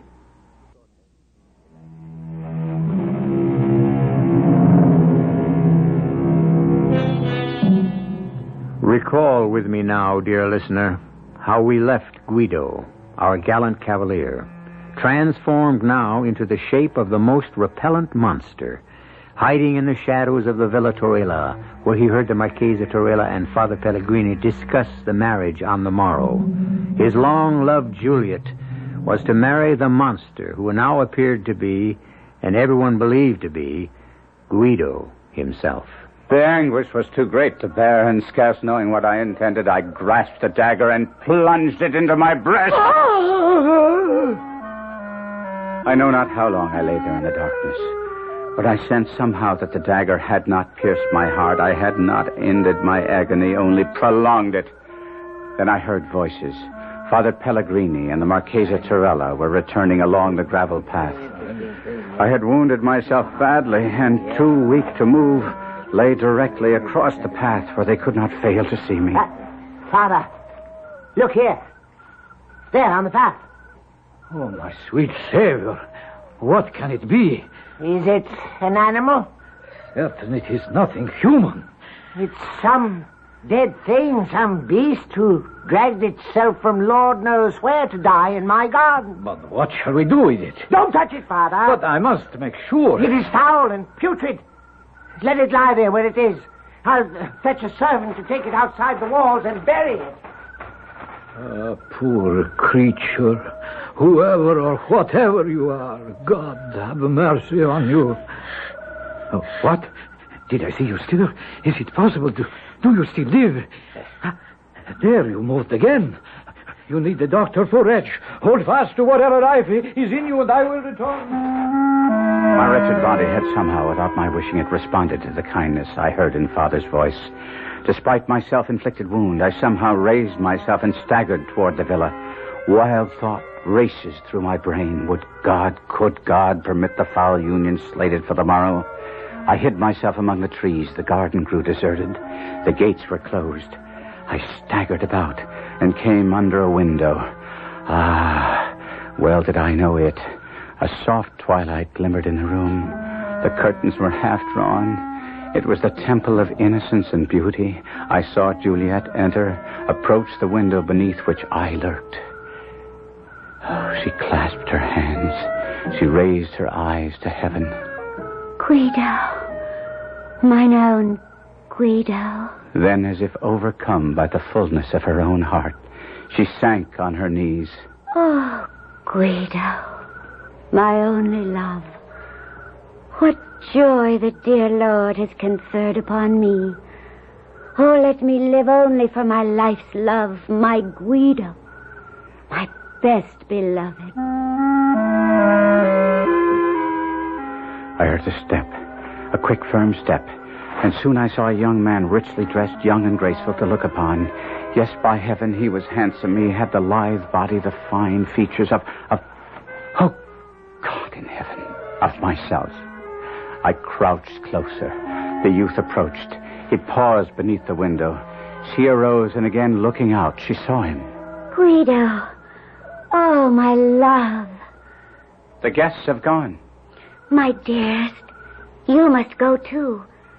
It is not seemly that we should be together like this until after tomorrow's happy meeting. I will not go. Ah, sweet, could I press one kiss upon thee, I could repose. And then he approached, and I thought he was about to clamber into her chamber. I had hesitated not to terrify her. But now I was no longer master of myself. I rushed forward and threw myself upon him. I cried, "Oh, loathsome and foul-shaped rat! Guido! Heaven protect us!" The dagger was in my hand. I knew that soon the monster and I would be separated. In the midst of my frenzy, there was much calculation. I must fall upon his sword that he did not survive. I cared not for the death blow he might deal against me. I saw his villainous resolve to do this in the sudden thrust he made at me. I threw myself on his sword, and at the same time plunged my dagger with a true and desperate aim in his side. We fell together, rolling over each other, and the tide of blood that flowed from the gaping wound of each spilled on the grass. And in the moonlight I saw that my wound shed blood that was crimson, while from the gash I had made in his side flowed blood that was black. More I saw not, for I had fainted.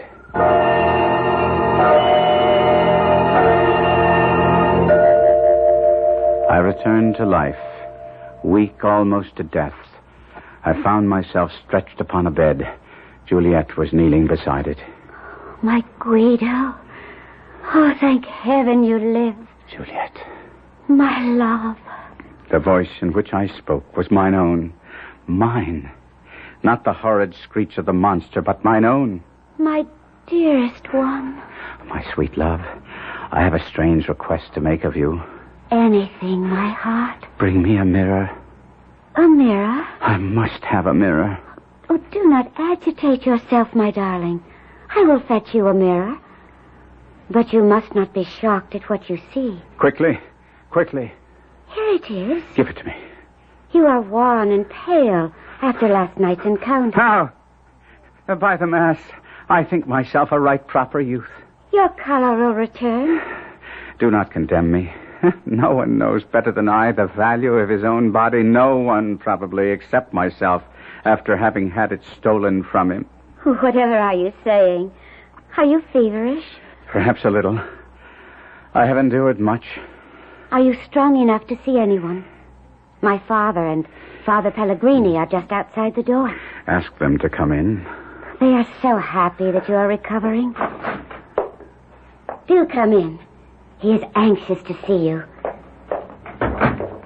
Guido, my boy.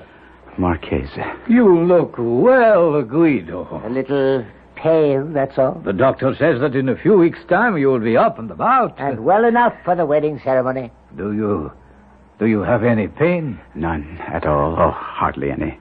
And what small pain I may feel, all is washed away by the happiness in my heart. The monstrous creature you killed last night. He is dead. We believe you mortally wounded. You believe? You do not know? There was nothing but a pool of blood. What color was the blood? What color? Why, scarlet red, like any blood. Why do you ask? No reason. There's no reason that I can give you on the instant. And then we heard Juliet calling for her father, and we hurried to a room. And outside her window we found you. 2 deep wounds in your breast, but, praise God, still breathing. I told them how this black monster had sprung out of the darkness with a dagger in his hand. How you had drawn your sword. Wait, all of you. Where is this black monster now? Is he still beneath the window, or has he been carted away? We never found him. Never saw him again. Doubtless he crawled away to die outside the gates. None of the villagers ever caught sight of him. None. We have inquired of all who were there. Oh, Guido, my dearest, why trouble yourself? I wish to know that he is dead. But why, my darling? One day, when I am stronger, I shall tell you, and you too, Marchese, and you, Father, all I know of the monster.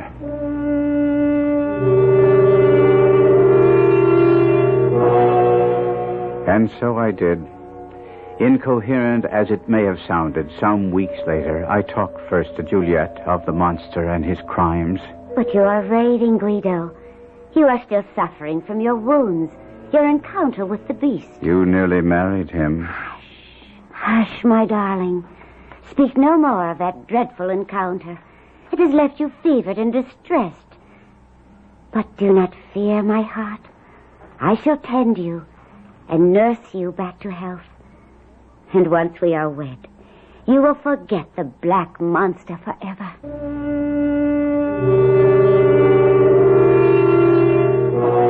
I did not forget so quickly.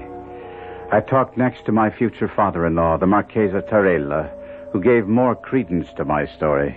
It was the fiend himself, Guido, there can be no doubt. Ah, what a trickster he can be. We all know that. Indeed he can. I find it credible, although I confess it stretches my belief, that he could steal your body from you and come here in your guise. He did, sire. He did. Yet he came so humbly, so penitently. He asked my forgiveness for his sins in such a straightforward way. I confess he took me in completely. Sire, will you believe me when I tell you that what he did is what I would have done? Once I recognized the folly of my ways, will you believe me that on that sandy shore I cursed myself 1,000, 1,000,000 times over for my overweening pride, for my insufferable vanity, for my stubborn egotism? Will you believe me, sire?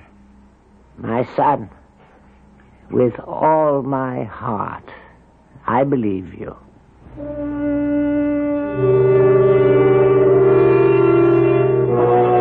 But when I told Father Pellegrini the story entire, his idea differed from either Torella's or Juliet's, and it is his interpretation of the strange events that I most favored, and favor to this very day. I am of the opinion, Guido, that it was not the fiend, nor any demon, who made the fateful bargain with you that day, your body in exchange for his wealth. No, I think it might rather have been a good, not an evil spirit, sent by your guardian angel to show you the folly of your pride. I did not again visit that strip of sand where I met the monster, nor did I seek for the treasure. The work of my bodily cure and my mental reform went on together. I have never, it is true, wholly recovered my strength. My cheek is paler since, my person a little bent. My wounds still trouble me, and Juliet sometimes alludes bitterly to the malice that caused this change. But I kiss her and tell her all is for the best. I am a more faithful husband, and but for those wounds, never would I have called her mine.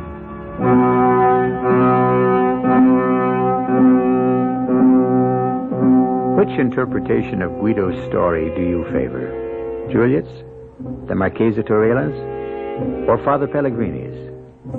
Was it all the product of a fevered brain, or was the monster in truth a demon from the netherworld bent on destruction? Or was he sent by Guido's guardian angel, a kindly spirit in hideous disguise, to restore to the young man his sanity and good judgment? We leave it to you. I'll be back shortly.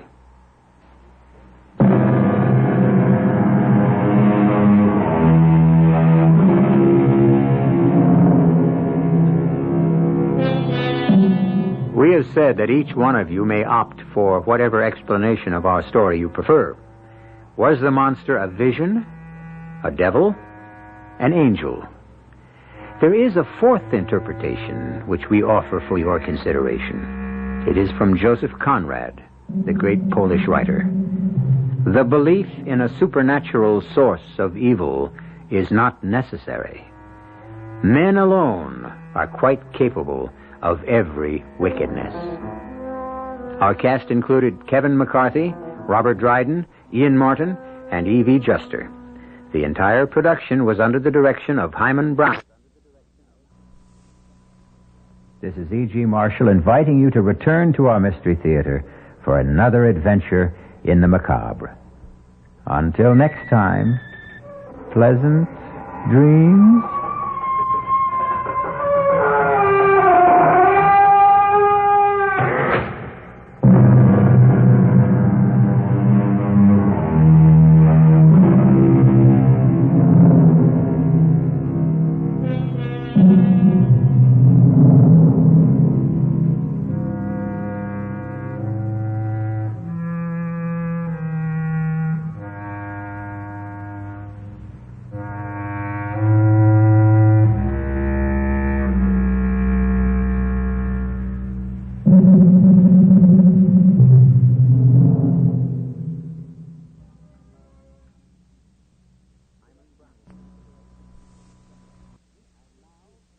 And now, Mystery Theater.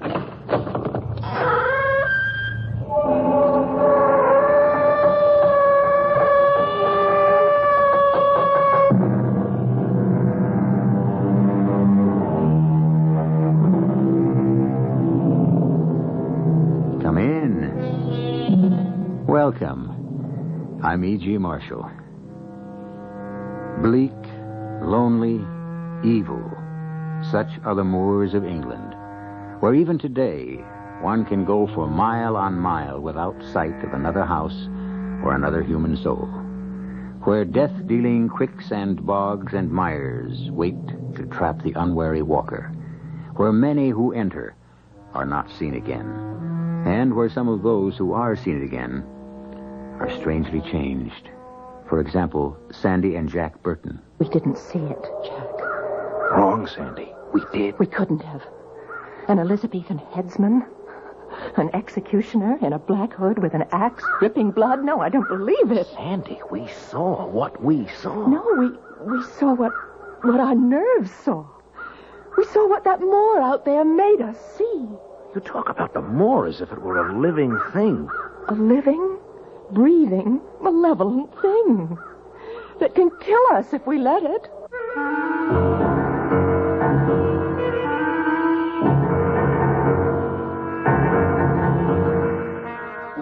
Our mystery drama, The Executioner, was written especially for the Mystery Theater by George Lothar and stars Tony Roberts.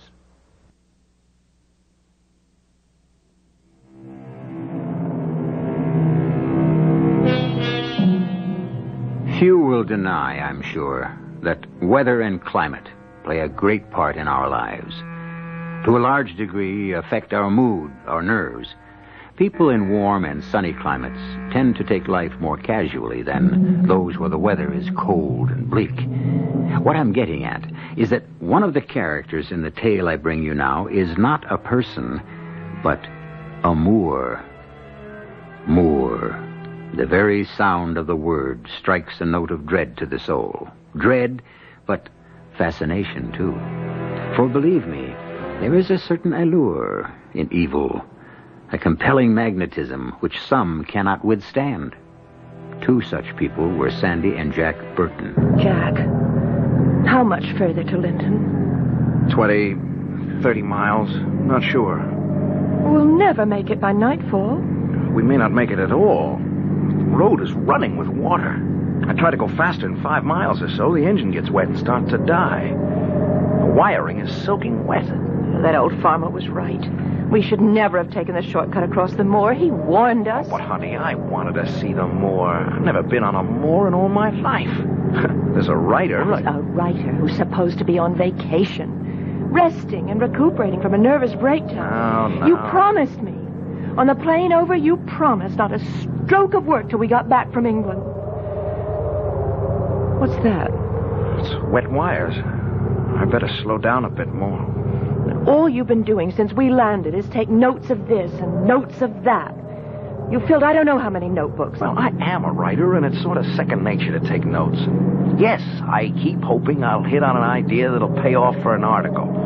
Even better, a series of articles when we get back home. Well, all I wish is you just plain stop worrying when you ought to be resting. And you... Oh, Jack... It looks like we've bought it, as our English cousins say. You mean we're stuck? I'm afraid I do. The water on the road's gotten deeper. It's practically a lake. Well, what'll we do? Let's see if we can find shelter for the night at that castle on the hill. What castle and what hill? That hill over there. I see a hill. I don't see any... It's shrouded in fog, but when the fog lifted for a second or two, 5 minutes ago... There. See? You're right. There is a castle, or it's a house, or something. You think you can make it that far? Oh, I'll make it. Anything but spend the night out here in this awful, absolutely awful moor.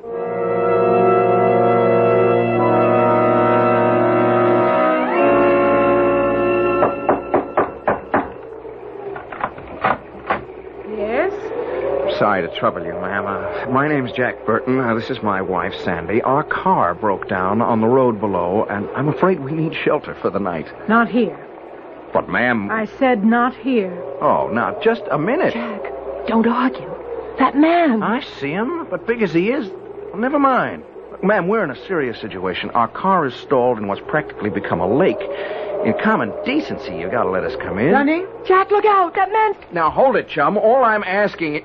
Hey, wait a minute. Get your hands off me! Dunning, don't hurt him. Just put him out. Put who out? In weather like this? Never mind, Dunning. Too late. Mrs. Drood, what's going on here?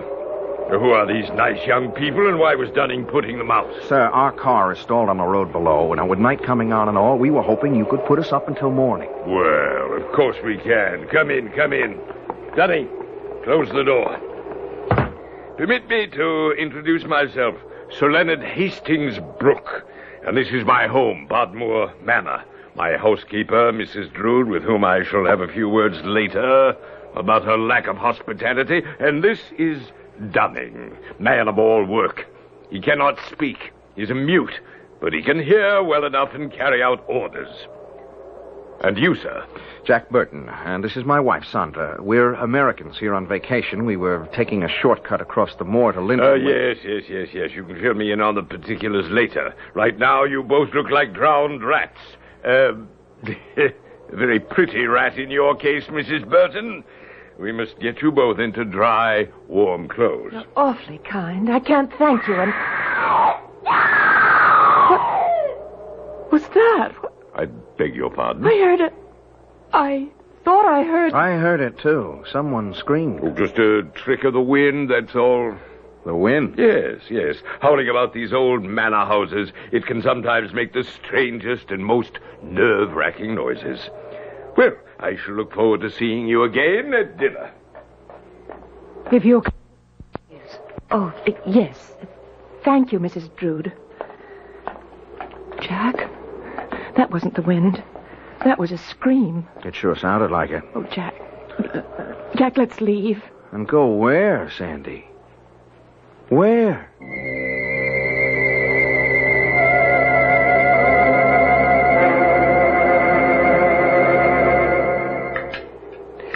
And so you see, you're not only dining in what was called the Great Hall in Elizabethan times, but at the very table graced by Her Majesty, the Virgin Queen herself. Then, if I follow you, Sir Leonard, Bodmore Manor was owned by Elizabeth I? Her Majesty Elizabeth I. Her sovereign majesty. Oh, well, yes, of course. Did she use it for any special purpose? She? Her Majesty used it as temporary quarters while one castle or another was being renovated. How did it come into your family, Sir Leonard? Well, it was a gift from Her Majesty to the first Sir Leonard Hastings Brooke when he was knighted in 1584. For performing some worthwhile service, I'm sure. Worthwhile? Special might be a better word, or distinctive, or peculiar. Peculiar? My ancestor, the first Sir Leonard, was special executioner to Her Majesty. Executioner? Head chopper, you might say. Little family joke. Oh. And many of his victims, I suppose, I should say Her Majesty's victims, were dispatched right here at Bodmore. I thought that most, if not all, executions took place at the Tower of London. Oh, most of them did, especially when a public beheading was considered useful. But there were times, too, when Elizabeth found it politic to remove certain malcontents, hotheads, other threats to her power in secret. And here at Bodmore Manor was where those executions were carried out. Oh, the scream! There it is again! That was a scream, Sir Leonard. Not the wind playing tricks. It was a scream, wasn't it? I didn't want to admit it the first time. Indeed, Mr. Burton, I hoped it was nothing more than the wind, but since you and your wife have heard it a second time... You heard it too, didn't you? You all heard it. Oh, no. Only those on whom the curse of Bodmore is about to fall ever hear it. It's the scream of someone about to be beheaded, just before the axe falls. You didn't hear that scream? Oh, no. Mrs. Drood? I didn't want you to stay here. The curse of Bodmore, what happens? Nothing, if you follow orders. What orders? There is a room, the room at the far east end of the corridor where your own bedroom is, that you must never go into. Okay, but why not? Do not go into it, that's all I tell you. The room is locked. But there have been those who forced the lock and came to a sorry end. I warn you, don't try to enter that room. What's in the room, Sir Leonard? Believe me, Mr. Burton, it's best you not know. Can it be that horrible? Oh, my dear, horrible to you is but a word. On my 21st birthday, my father took me to that room and showed what is in it, and horrible became to me actuality. I beg you, as you value your sanity, as you value your life, stay out of that room.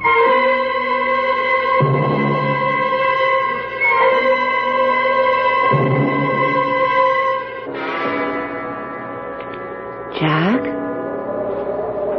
Jack? Here, honey, by the window. What are you doing over there?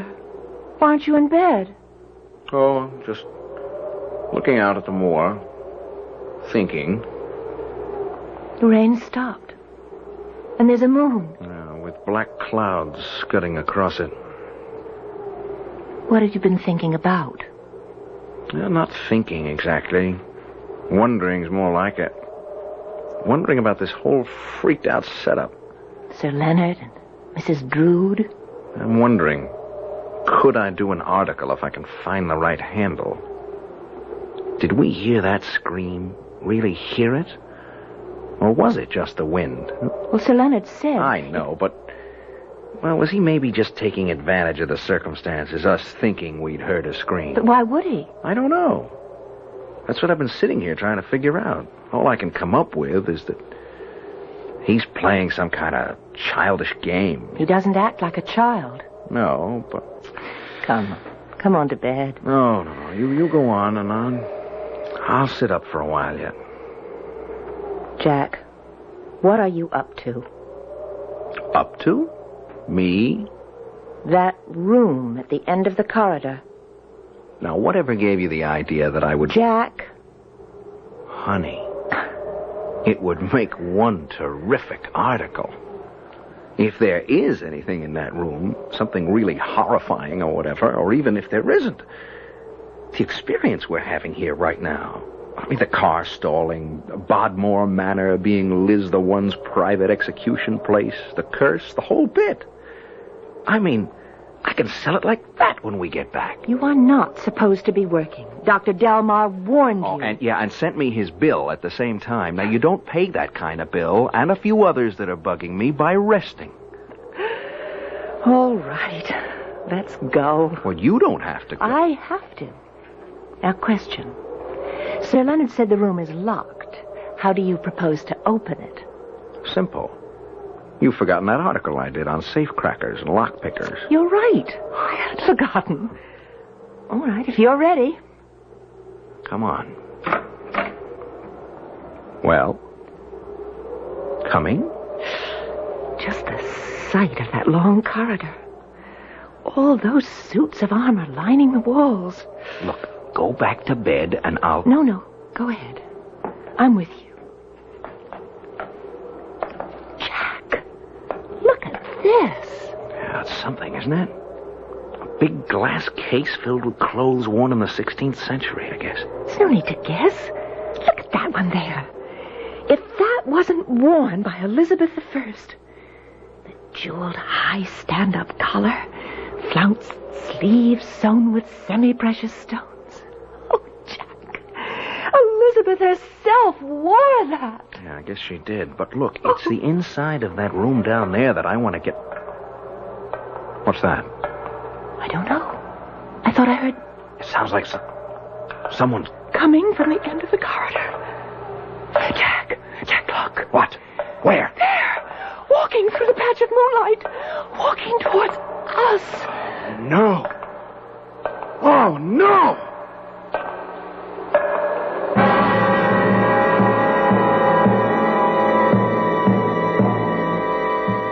What is it that Sandy and Jack see? Wish I could tell you. Matter of fact, I could, but there's a place for everything, and everything in its place, I say. I'll return shortly for Act 2.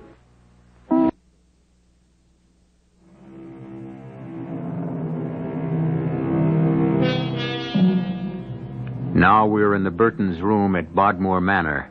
It's a little past 3 in the morning. And as you can see, Jack is trying to revive Sandy, who fainted, I guess. But come, stand with me here by the window for a moment and look out across the great mysterious moor. Silent. Silent as a grave in moonlight. Brooding. Waiting. For what? For whom? Come on, Sandy. Come on. Snap out of it, honey. Jack. What? Here, drink this. Oh, Jack. I fainted. I don't blame you. Oh. It was gruesome, horrible. I've never seen anything like it. If I really did see it. You saw it. We both saw it. An executioner, a headsman, black hood, black doublet and hose, and the axe gleaming silver in the moonlight with blood, ruby red, dripping from it. And coming straight toward us down that corridor out there. Oh. Well, what happened after I fainted? He vanished. Vanished? Or maybe he just slipped away into the shadows. But, Jack, was it a ghost, do you think? I don't know. It could be we... Oh, Jack! Easy. Who's there? Mrs. Drood. Oh, that awful woman, with her jet black hair pulled back and that long white face. Would you open the door, please? Yes. Yes, of course. Yes? May I come in? Well... Thank you. Are you all right now, Mrs. Burton? Oh, yes. How did you know I wasn't all right? Nothing goes on in this house I don't know. I know the dangers that lurk here, the mind-shattering things that can happen. That's why I've come to warn you again. Again? Sir Leonard warned you at dinner. Warned you to stay away from that room at the end of the corridor.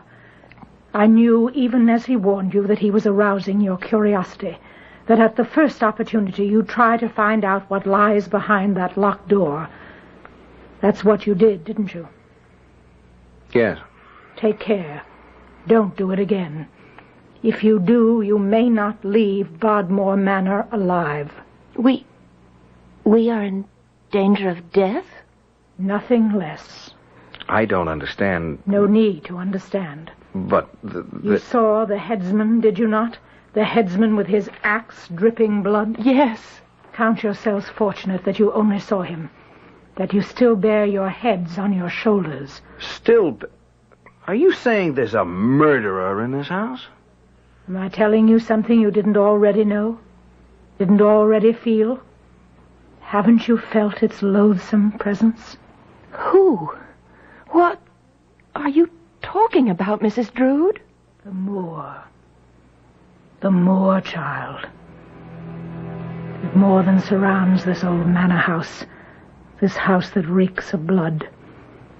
Its poisonous fog slipping under doors, through cracks. Smell it. The dampness, clammy and moldering as the grave. Bolt your door, and do not leave this room till I come for you in the morning. Under no circumstances leave it. The dame is spaced out. A yo-yo. Bolt the door. Okay. But if she thinks she can keep me from finding out what's in that room... She doesn't have to. What? I'm keeping you from that room. I'm keeping you in this room until morning.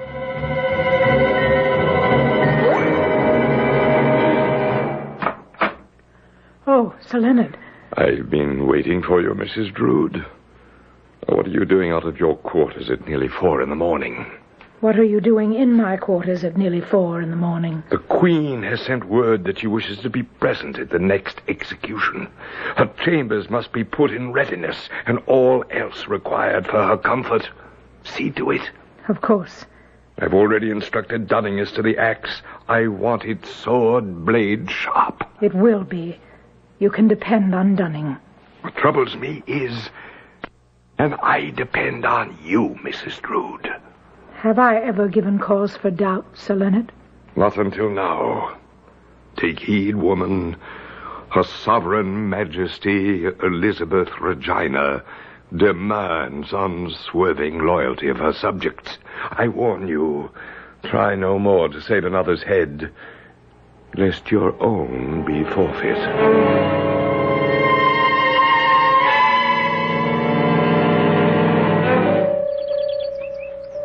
Well, is your car, Burton, none the worse for wear, I should think? If the wires have dried out, Sir Leonard.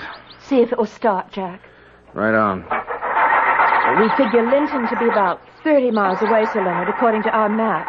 30, give or take a few. You should be there in an hour. Oh, less than that. 30 miles? It's more like 60 on this road, Mrs. Burton. I say, Burton, your car sounds a bit sick. It certainly doesn't sound good. I'm going to have a look under the hood. The hood? Oh, the bonnet. I can't find anything wrong under the bonnet. I'll give her another try. You know, Mrs. Burton, I'm rather hoping your husband won't get the car started. Why? I lead rather a lonely existence out here, and I shall be sorry to see you go. Be more than delighted to have you stay, you know. Oh, that's awfully kind of you, Sir Leonard. I wish we could, but we do have a schedule to keep to. In fact, we'd better. We're booked on a flight out of Heathrow next Monday. It's no go. I mean, she just won't start, and there's no sense in wearing down the battery. These wires have got to dry out. Well, schedule or no schedule, Mrs. Burton, looks as if I'll have the pleasure of your company at least through luncheon. And if my stars are right, perhaps through, dinner, too. Well, it seems that way. I'll hurry on up to the house and tell Mrs. Drood she'll have preparations to make. You two can saunter along at your leisure. Enjoy the morning. All right, Jack. Level. Level? What did you do to the car? Me? To the car? What do you... I know you, husband mine. I know you all too well. You're going to find out what's in that room if it's the last thing you do. Sandy, I have to. I mean, there's something really hairy going on here, and I'm going to get to the bottom of it, because if I don't, no editor will buy the article I intend to write. I don't care whether the editor... I do. I've been out of circulation too long. Lord knows how many contracts I've lost, and heaven knows we could use the dough. Now, I've got a hot article in the palm of my hand, Sandy, and I mean to play it for all it's worth. Now, no more talk. That's the end of it. I hope you're right. What? I hope it isn't just the beginning. The beginning of something I'd rather not think about.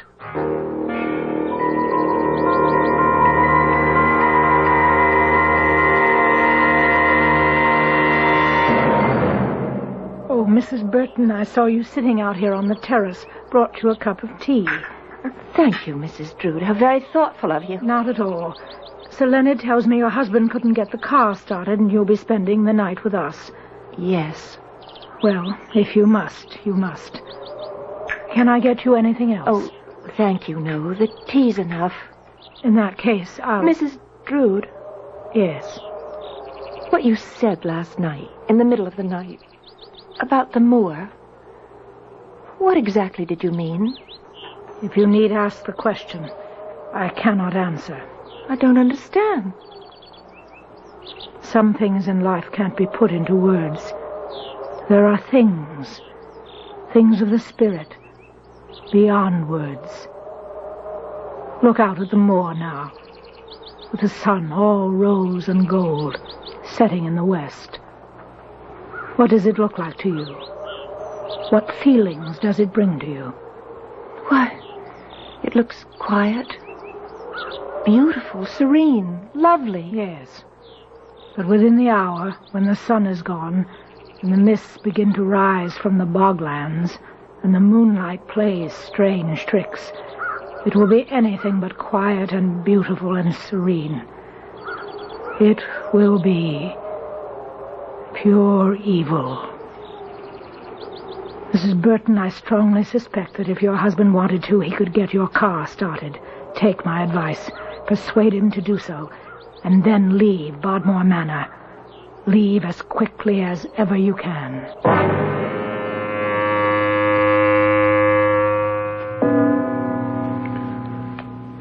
11. Now Now's as good a time as any, I guess. If I could only make you listen to reason. I am listening to reason, but mine, Sandy, not yours. Now, I'm the one in this family who has to make the bread. Oh, you don't think I'm going to let you go there alone? I would rather. If you hadn't fainted last night, I might have found out then what's going on here. Don't worry, I won't faint. Not this time. No, I can't be sure of that, Sandy, and I've got to find... What is that? Drums. Sounds like muffled drums. Muffled drums? Yes, I've read somewhere that they were used just before someone was executed, beheaded. Elizabethan times, I mean. Let's go. Jack, that sound is coming from the other end of the corridor, from that room. Whatever's going on, now is the time to see what it is. Come on. Now, quiet. Try not to make any noise. This corridor. It's so dark. It's so full of shadows. Smells. It's coming from that room, all right. The drums. Shh. Listen. What's that? It's voices. I know, but... Sandy, the door, look. It's ajar. Thin crack of light. You can see it. Yes. I'm going to see if I can open it quietly. If you have no last words, place your head on the block. Please accept the small bag of gold pieces, Executioner. Dispatch me quickly, I beg you. It shall be done. There now, your head. Place it on the block so it lieth properly. Yes. A beheading. Woman with her head on the block. When I stretch out my hands... The executioner. That will be my signal for you to strike. Axe raised. Now. He strikes. Oh, a head. A head. Rolling around on the floor. Oh, Jack, you... Oh. What's that? That's out. What? Master Dunning, we are observed. That man standing in the door. Seize him. No, wait, now, listen. Seize him, Master Dunning. Seize him. And bring him to the block.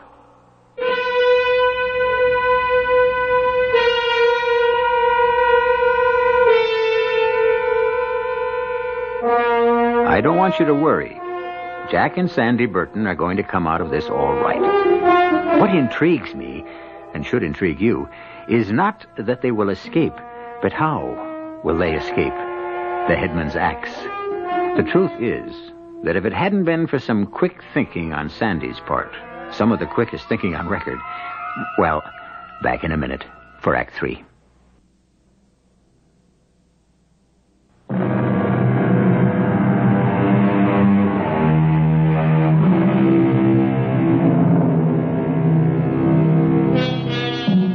In a manor house that dates back to Elizabethan times, a frightful scene is taking place. A beheading. Ignoring the orders of Sir Leonard Hastings Brooke, owner of Bodmore Manor, and the warnings of Mrs. Drood, Jack and Sandy Burton dared to open the door of that forbidden room. To their horror, for on the very moment of opening it, they saw the great axe of a headsman fall and cleave the head from the body of its victim. That man standing in the door. Seize him, Dunning, seize him, and bring him to the block. No, stay your hand, Dunning. Mistress Drood, you dare countermand an order I have given? Nay, Sir Leonard, I dare but entreat that you give a moment's thought to what you are about to do. Dunning, fetch him here. Oh. I say hold. You forget yourself, mistress. Nay, sir, you forget who I am. Who are you, then? Minerva Drood, First Lady in waiting to Her Majesty. I represent the Queen in her absence, and I have the right to give orders as she might do were she here. Well, it's the first time I've ever heard of such a right.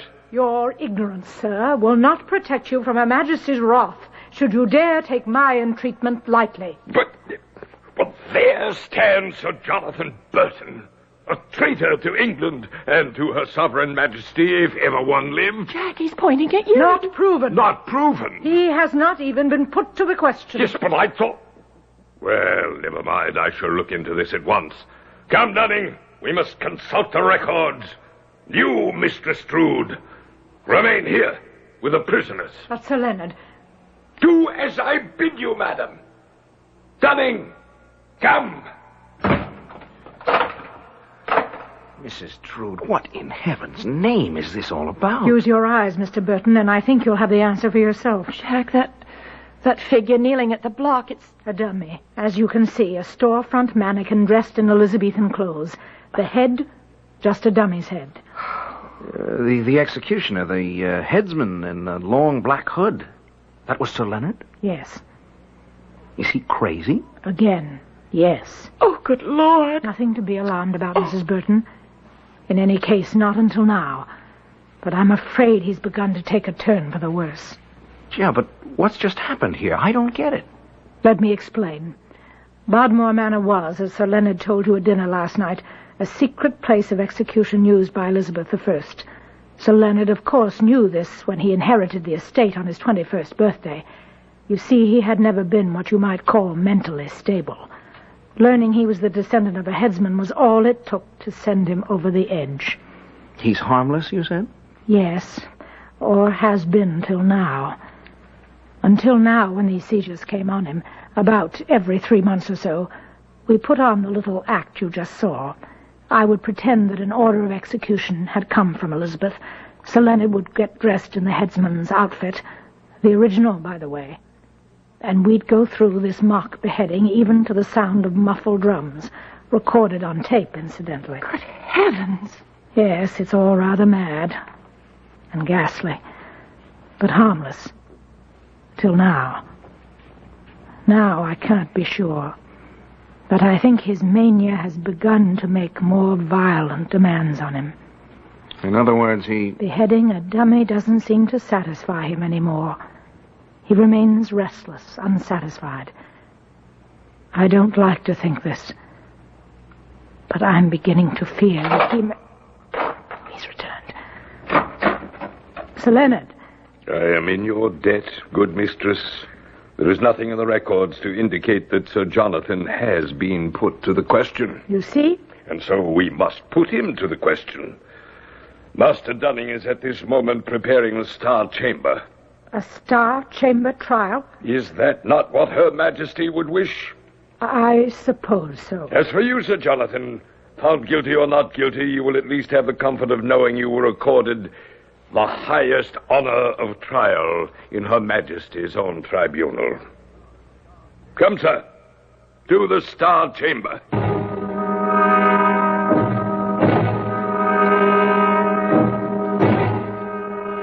Is it not true that you, Sir Jonathan, allied yourself with my Lord Essex in his abortive attempt to seize the reins of government? The attempt which cost him his head? Not me, Your Honor. Oh, you laugh, sir. In God's name, be serious. And address me as, what was it? Your Honor?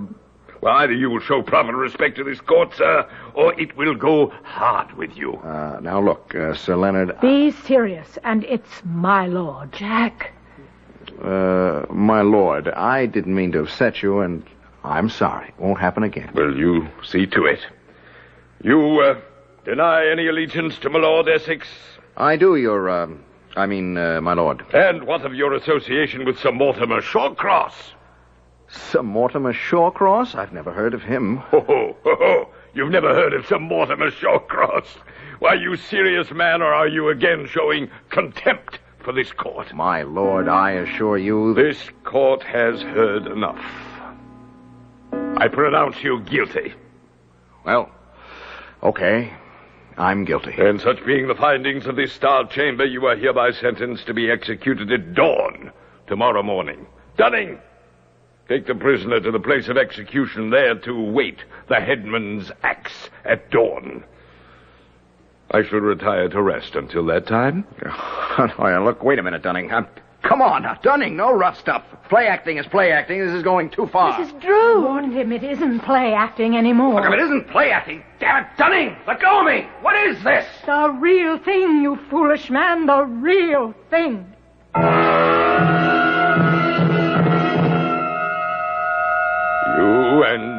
Lady Sandra will remain here while Sir Jonathan's execution is carried out. Within, I assure you, the next hour. I beg you, entreat you. Beg not, entreat not. It will gather you no recompense from me. Oh, Mrs. Drood, what are we to do? What am I to do? Keep our heads about us to begin with. Sir Leonard, poor man, has gone completely insane, no question of it now. This time it won't be a store mannequin he beheads. It'll be the real thing. Jack! If only he'd listened to me, left well enough alone. Well, he didn't. That's beside the point now. The point is we've got to save him. How? We're no match for him and Dunning, even if we could get out of here. Oh, we can get out. That's no trick. What? I read an article of Jack's some years ago on safe cracking and lock picking, that sort of thing. That bolt on the doors will be a piece of cake with a charge card. A charge card? I think I can slip that bolt with one of my plastic charge cards. But then what do we do? Cross that bridge when we come to it.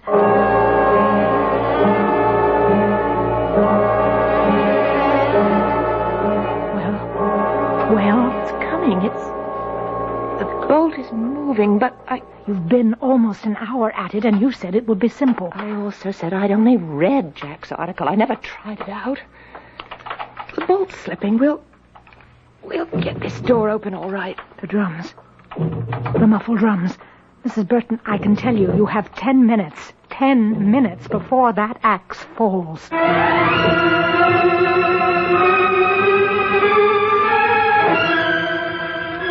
Now, look, you two, this joke has gone far enough. Dunning, take it easy, will you? The straps are biting into me. Listen not to him, Dunning. Bind him tightly, tightly. You're crazy, Sir Leonard. You have gone stark raving mad. No, Sir Jonathan. My name is Jack Burton. I am an American, a writer. I am... You are a traitor, sir, and as such you shall die. Good, Dunning, good. Bring him to the block. To the block? Sir Leonard! Open this door! Who knocks? Miss Drood! Mistress Drood! Not Mistress Drood! Mrs. In heaven's name, come to your senses! Don't you realize what you're doing? Sandy, save me. They bound me with straps. They're laying my head on the block. This nut, he's pulling that black hood over his head. Mrs. Drood, he's going to kill Jack. That madman is going to chop off my husband's head if we don't stop it. We've got to stop it. How? Tell me how. I don't know. Wait. The costumes. Mrs. Drood, the costumes. Costumes? In the glass case. Queen Elizabeth's gown, the one with the high neck and the jewels. What of it? Get it! I can't. The glass cases are locked. We'll break the... Oh, never mind. I will. Help me, please! Please help me! What are you doing? What good can those costumes... Stop talking and help me get this on. Quick, Mrs. Drood, quick! Help me. Sandy, help. Dunning, don't let him do this. He's crazy, can't you see that? He's gone right out of his head. Dunning! Sandy! Mrs. Drood, help me! Open up! I, Elizabeth of England, call on you to open this door. What was that? You hear me, Sir Leonard? It is your queen who speaks. Open this door. Dunning, it is Her Majesty. She's here. Open the door, man. Open it! Your Majesty. Your gracious Majesty. What find I here? What knavery is this? Well, Your Majesty... Put down that axe this instant. Put it down, I say, or your own head shall fall beneath it. Put it down. Yes, of course, Your Majesty. I wished only to obey Your Majesty, to do my duty, to send from this world a traitor who threatened your... Traitor? Sir Jonathan Burton, a traitor? Are you mad? I have no more loyal subject, no dearer friend than this man whose life you would have taken. Fool, leave at once, be gone. But Your Majesty... Go! I go. Sandy. You saved my life. But that costume... It's the one in the glass case, Jack. The one Elizabeth herself wore. And it suddenly struck me. No, God gave me the idea that only Elizabeth herself could stop Sir Leonard. It was as simple as that. Simple, perhaps. Brilliant, definitely. Mr. Burton, your wife has told me that you are a most accomplished writer, but somewhat inclined to have things your way. May I give you a word of advice? Right now, I'll take anything. Have things your way if you must, but listen to others, especially your charming and decidedly practical wife. A bit more than you have in the past. Otherwise... Otherwise? Otherwise what, Mrs. Trude? You may indeed lose your head.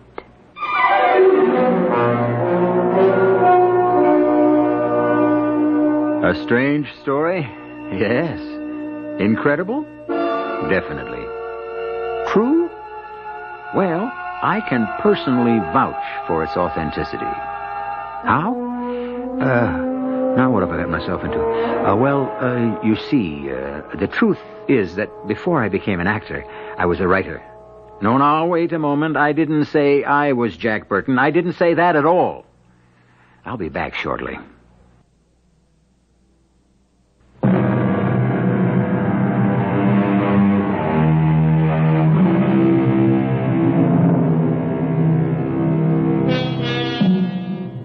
All right, then. The truth will out. I was Jack Burton. Pen name. Real name, well, you know it. No matter. Important thing, you enjoyed my story. I hope you did anyhow. And another important thing, very important to me, I've still got my head. I do, don't I? Our cast included Tony Roberts, Marion Seldes, Jacqueline Brooks, and Arnold Moss. The entire production was under the direction of Hyman Brown. This is E.G. Marshall inviting you to return to our Mystery Theater for another adventure in the macabre. Until next time, pleasant dreams.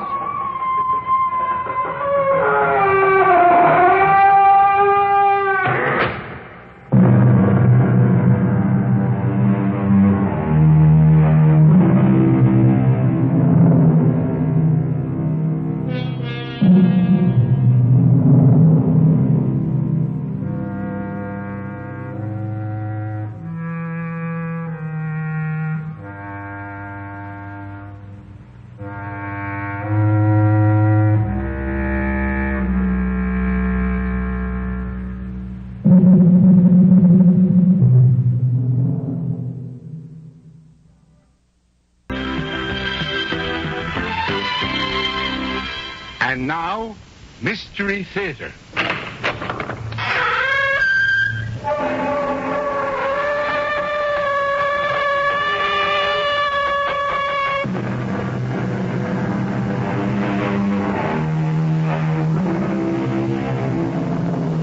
Come in. Welcome.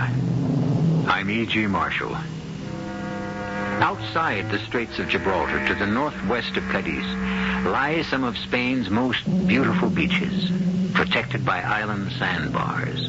And to the south of Cadiz, the towering mountains begin to rise, on one of which, Monte Alegre, is the hacienda which holds the heart of this story. Approaching it by car at this moment are Chad Reynolds and Elizabeth Monroe. But you haven't told me about the Senora Escobar. La Doña, to give her a full title? Oh, no. She's not to be mentioned. Why not? Because she is dead. You remember that little loggia I showed you cut into the mountain? The wedding present. Uh-huh. It, turned out to be her tombstone also.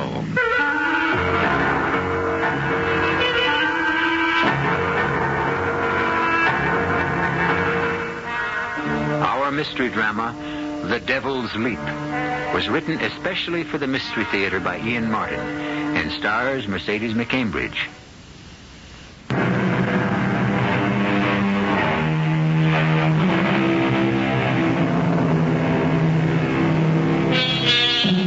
All men love beauty in a has worshipped a long line of beauty queens, sex symbols, love goddesses. And today, as of this moment, one of the, perhaps the best loved, is Elizabeth Monroe. Sitting with her agent Mark Burns, a longtime friend, at a table at Madrid's brightest, newest, and most expensive nightclub, La Ronda. What's the matter, Liz? What? You're not eating.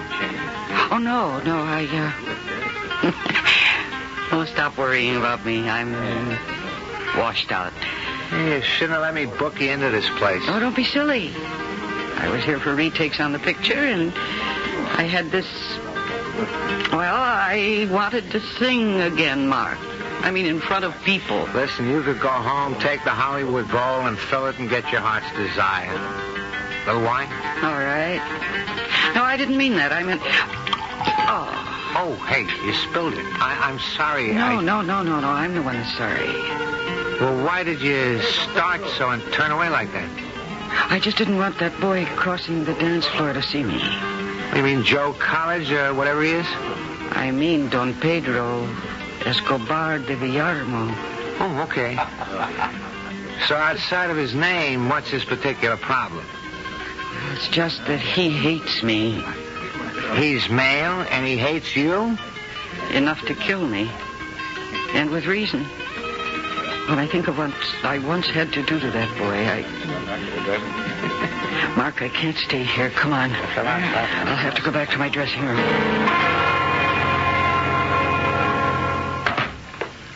Okay, Liz, I'll bring the dinner back here. Why the sudden flight? I told you, Mark. It's that boy. Are you really afraid of him? Maybe I better... No, not physically. It isn't like that. If he's going to be in the audience tonight, I don't want to sing. No, that's not in the contract, Liz. 2 shows a night, dinner and supper at a queen's stipend.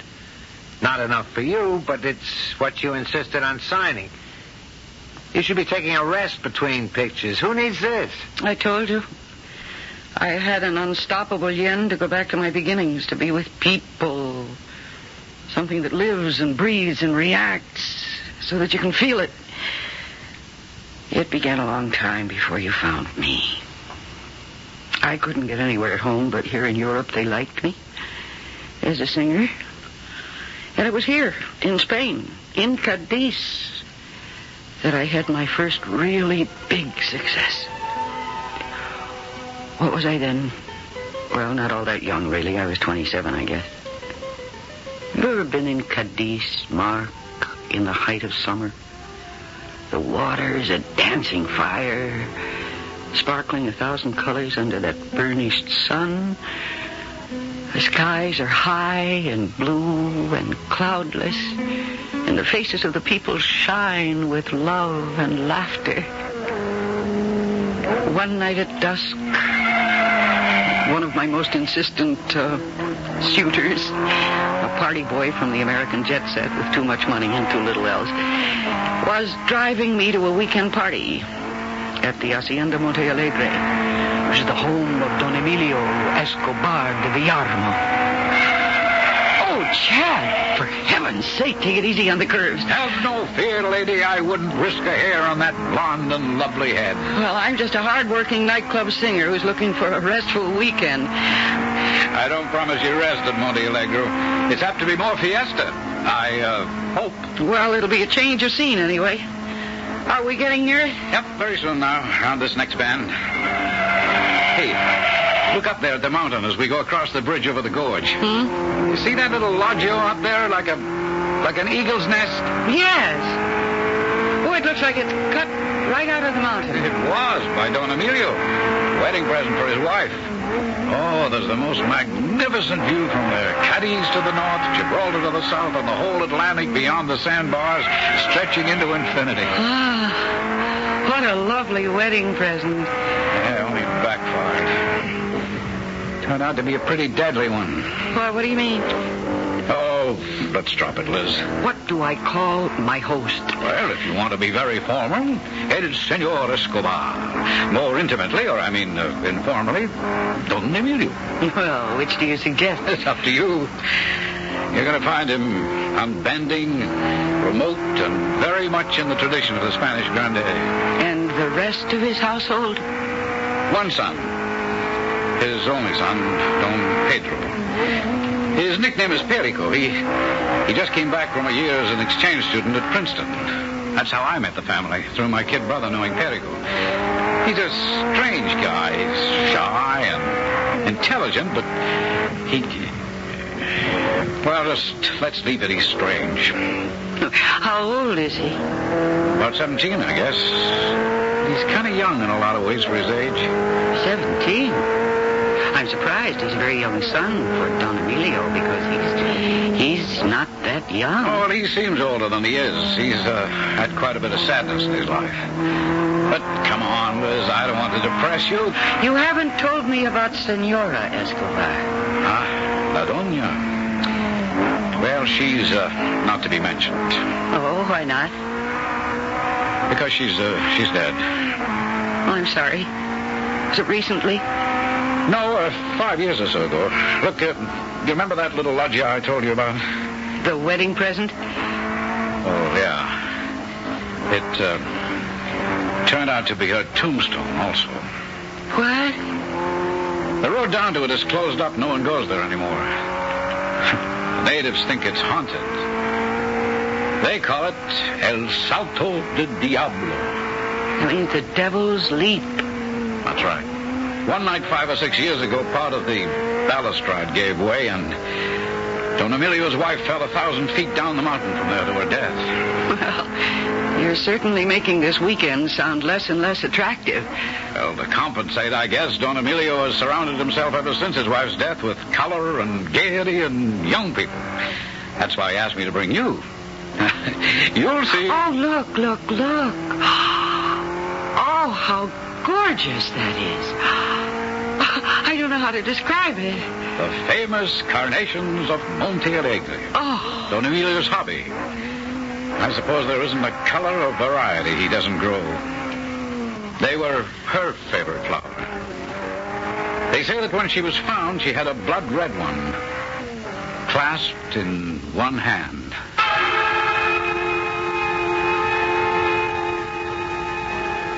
And that was how I first came to the Hacienda Monte Alegre, the happy mountain. And my host, Don Emilio, I found to be gracious and formal, less cold than Chad had led me to believe. And while he stood aloof from the merriment, it was not he who brought the chill with the coming of dusk, as if the ghosts of long-gone days still lurked in the shadowed halls. No, the most tragic ghost of all was the pale, intense young man with the great liquid brown eyes who hovered on the edge of the gaiety as though haunted and unbearably sad.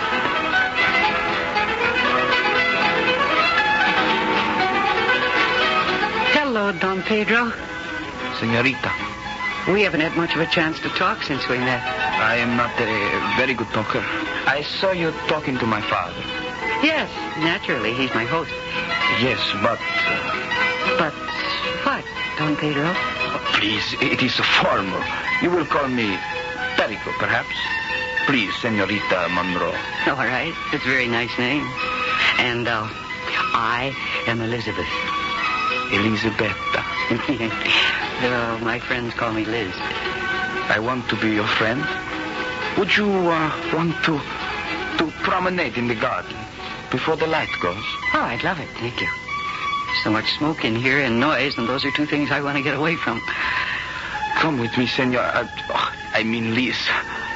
I must talk with you.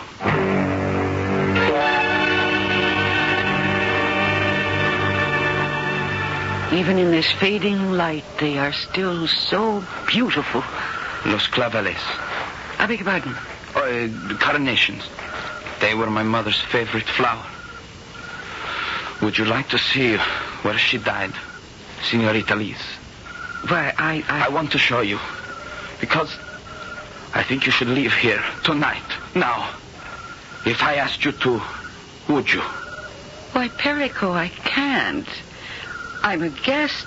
You will come with me, so you will understand why you must live here. I went with him, almost mesmerized. I don't know why. I should have thought of danger with this strange, intense, tightly wound boy. It's like the mainspring of a watch ready to snap, like an explosion waiting to occur. But there was something so appealing about him. So I followed him. Beyond the carnations to a gap between the rocks, now boarded up by a heavy oaken door. But he veered to the left of it. And then after a moment, he moved aside a heavy rock that swung on a pivot. And we went through and down some steps in front of us until we emerged onto a flat stage that hung almost suspended in space with a summer house built against the mountain and then a balustrade guarding the drop below. And with a start in the twilight, I realized that I was on the Devil's Leap, the spot Chad had shown me from the road below. Why did you bring me here, Perico? Because I had to warn you. There is death here, Liz. My father desires you. I could see it in his eyes. Don Emilio? Oh, really? I do not joke. I know my father. He kills everything he loves. And I do not want you to die as my mother died. Come here to the balustrade, and I will show you.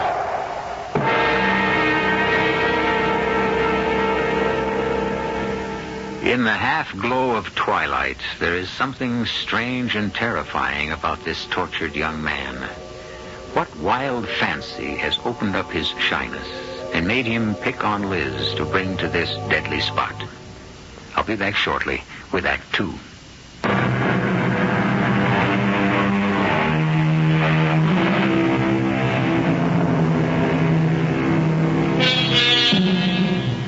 Instinctively, Liz clings to the solid safety of the loggia, backed by the mountain. Invitingly outlined by the last reflected glare of the sun, which has just set, Perico stands by the low balustrade, a few scant inches from a plunge of over 1,000 feet. You are in danger here. From your father? Oh, I can't believe that. Can you believe that 5 years ago, by the time I was 12, my mother lay down there, 1,200 feet down, crushed and broken on the rocks? Yes, I've heard that she, had an accident, that the balustrade gave way. It was no accident. My father threw her over because he had tired of her. The balustrade was broken later to make it seem like an accident. Perico. Oh, how can you think such things about your father? You, of all people, should be able to see how your mother's death very nearly destroyed him. Not her death. His guilt. Well, how can I argue with you? But I am sorry for you. Sorry for me? Why? To live with such hate locked up inside you. Oh, look, Perico. Look down at those magnificent beaches. They're the best in all of Spain. And there are fiestas, festivals, and bullfights. And even this week, a carnival. Oh, yes, the carnival. Yes, and this year bigger than ever. With real sideshows and a carousel and lots of games. And a Ferris wheel. Yes, a Ferris wheel. I've never been up in one. Oh. Could we go together? Caramba, how I would like that. Will you go with me, señorita? Liz. Yes, Liz. Would you? Oh, we could have lots of excitement and fun, huh, Perico? Magnifico.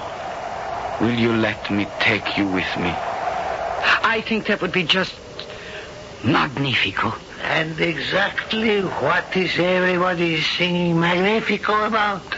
Don Emilio. Perico, you know who I am? Si, senor. Then do me the courtesy of addressing me correctly. Oh, yes, me. Padre. What are you doing here? You know this place is forbidden. How did you know I was here? It's beside the point. You have not answered my question. Why do you have to spoil everything? Always. You forget yourself in front of a guest. Leave us. It's all right, Liz. You'll be safe. I know you're here. Perico, what do you... I must apologize for my son. I hope you will forgive him, Senorita Monroe. There's nothing to forgive. I found him charming until... Until I appeared, eh? Es por nada. It was not difficult to know that you were missing, and Perico is always on my mind. I had a sudden uneasiness. When I saw the rock was out of place, I thought I might find you here.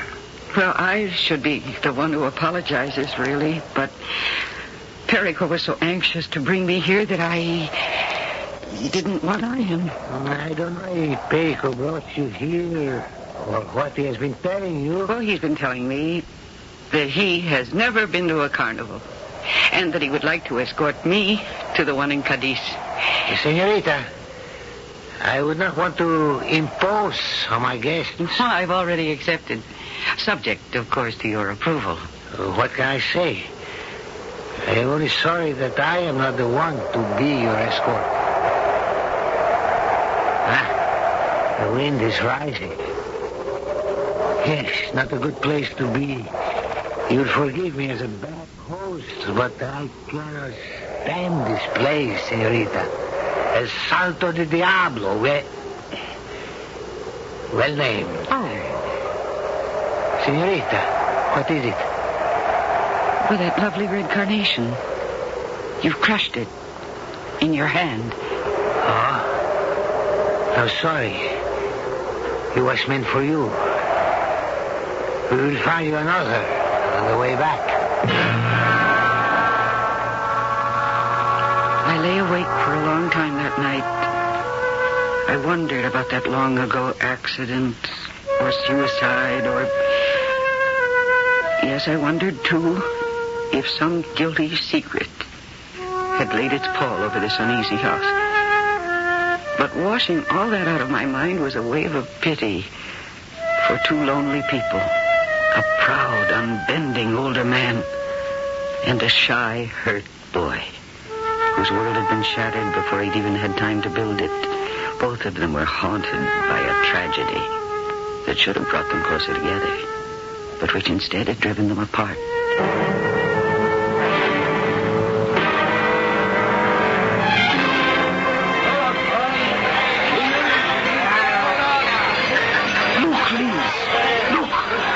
A man who is eating fire.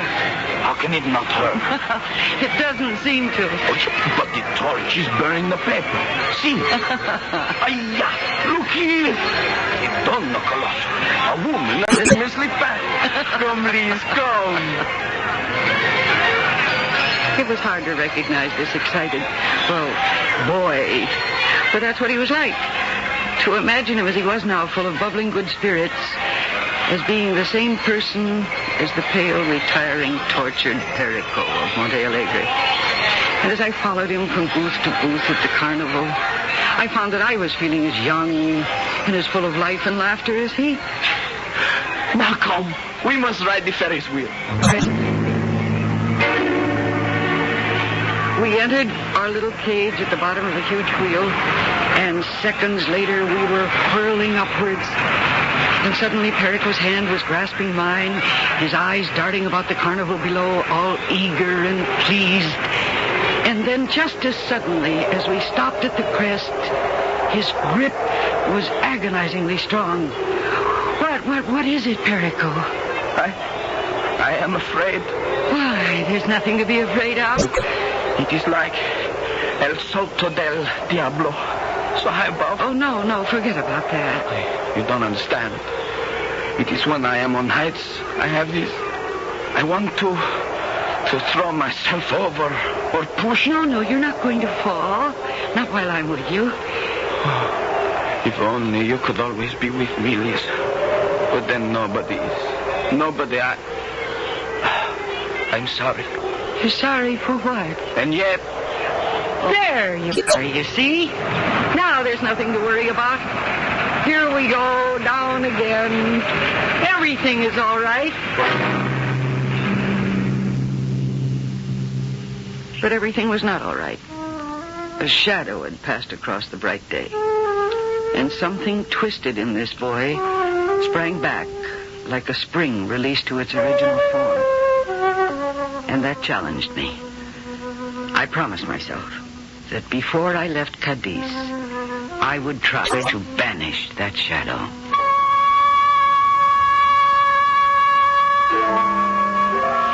In the next 2 weeks, I saw a lot of Perico. We swam together from the golden beaches.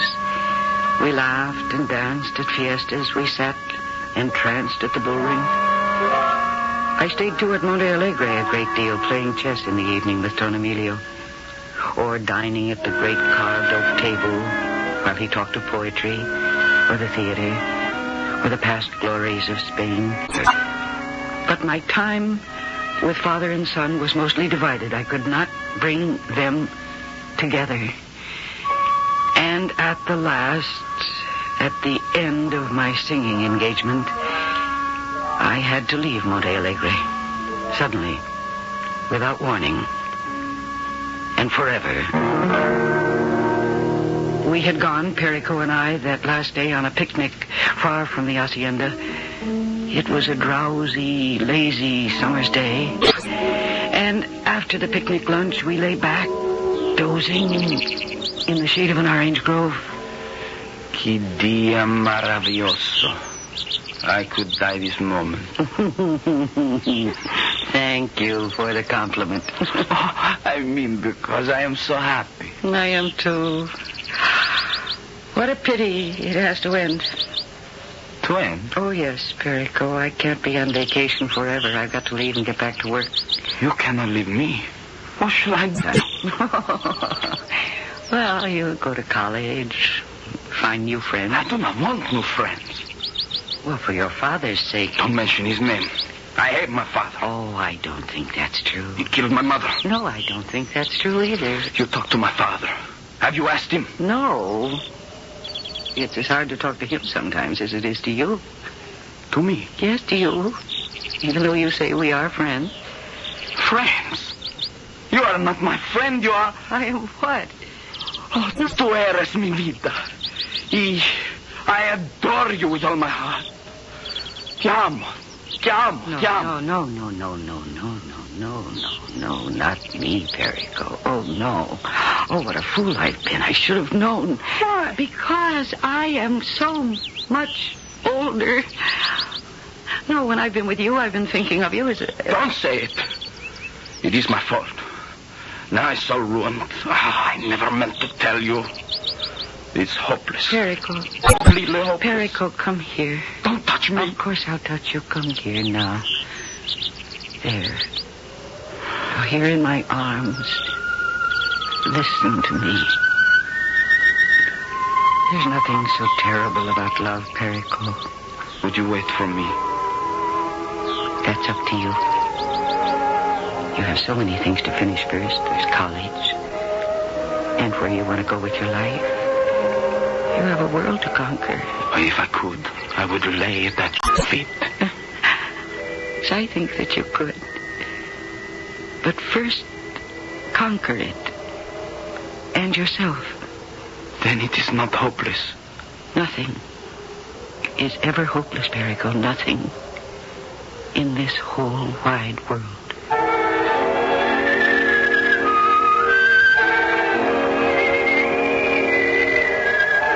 Why did you bring me down here, Don Emilio? I don't quite know. Except it is a place where we can be completely alone. And this is your last night in Andalusia. At least it's before twilight. And the view is indescribably lovely. As you are. I can tell you one reason I brought you here. I have a story to tell you before I ask you to marry me. To marry you? But I know. It is strange. I never thought love could come to me again. But it has. Well, if for no other reason, for Perico's sake, I can't marry you. He's in love with me, too. Love? A boy? A child? Oh, no. A young man. Your child has grown up very fast, Don Emilio. Yeah. Why must something always stand between me and the one I love? This wretched place, the home of the devil himself. Even the moon rises in blood upon it. Well, then, once again, let it rise and sink on it.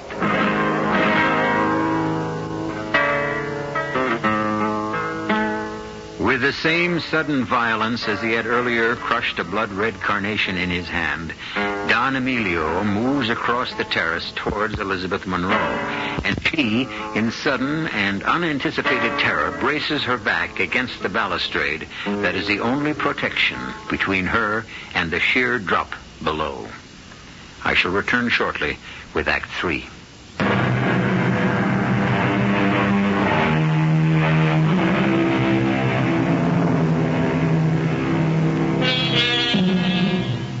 As Don Emilio moves fixedly toward where she stands at the balustrade of the terrace, 1,000 feet above the jagged rocks below, Liz's terror is only momentary. Because almost simultaneously, she sees that the Don's eyes are not fixed on her, but on the void beyond her.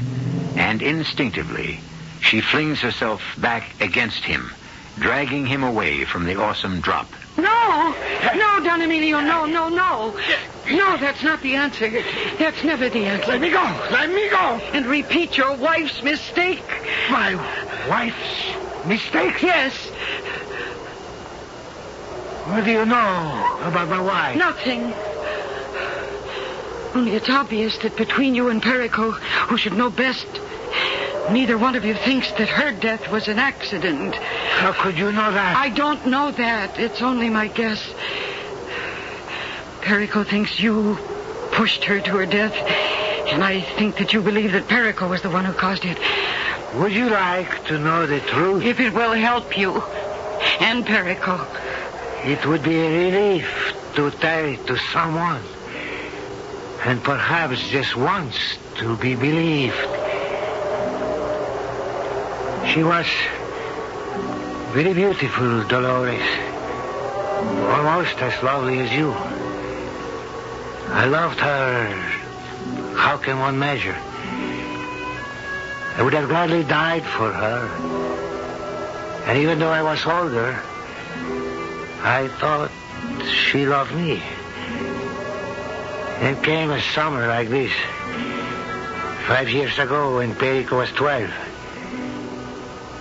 We had gone that day to a corrida, and the matador was insolent, slim, young, careless. But Dios, he was magnificent in the ring. And your wife, Dolores, fell in love with him.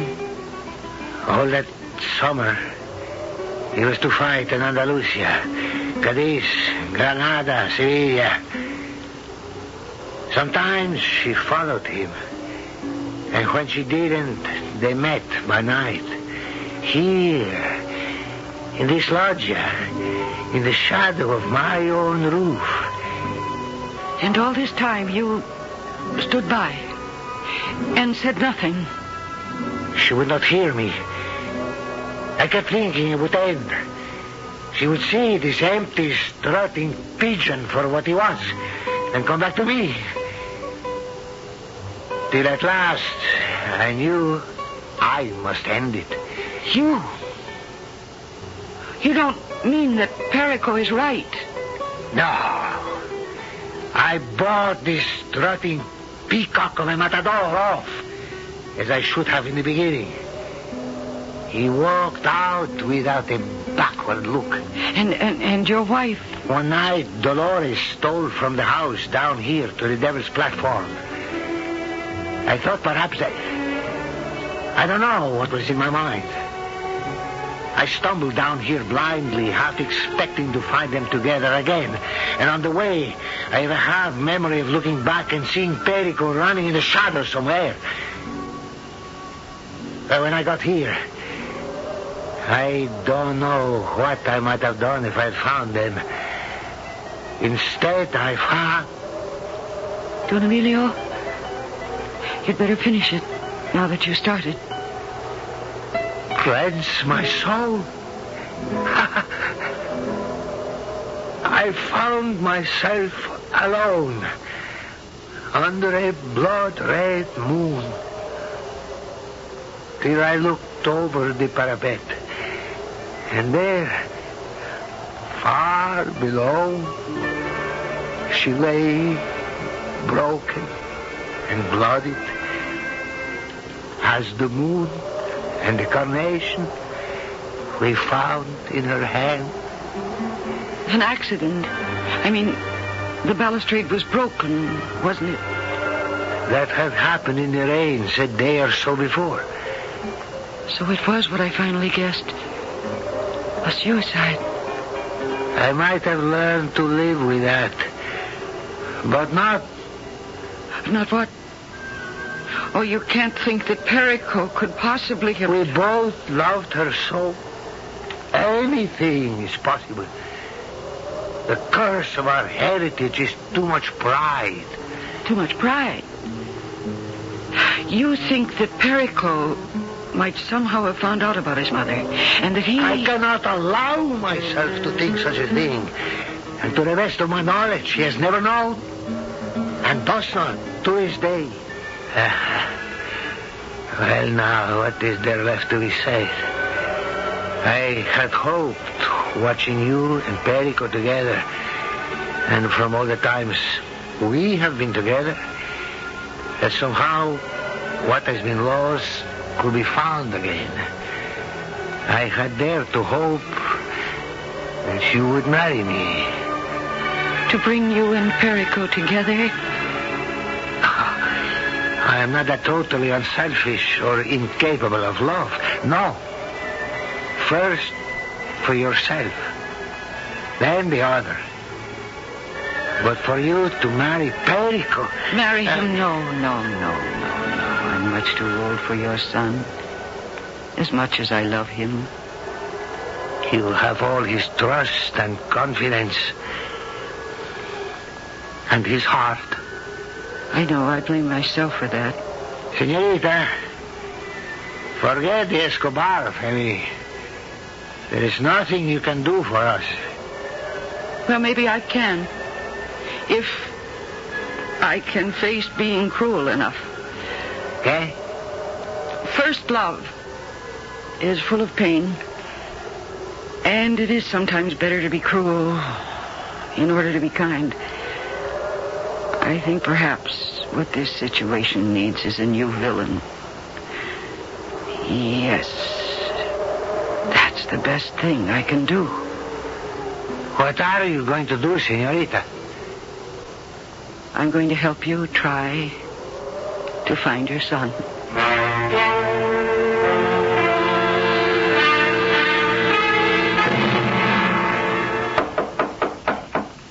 Yes, who is it? Perico. Oh, Perico. All right, come on in.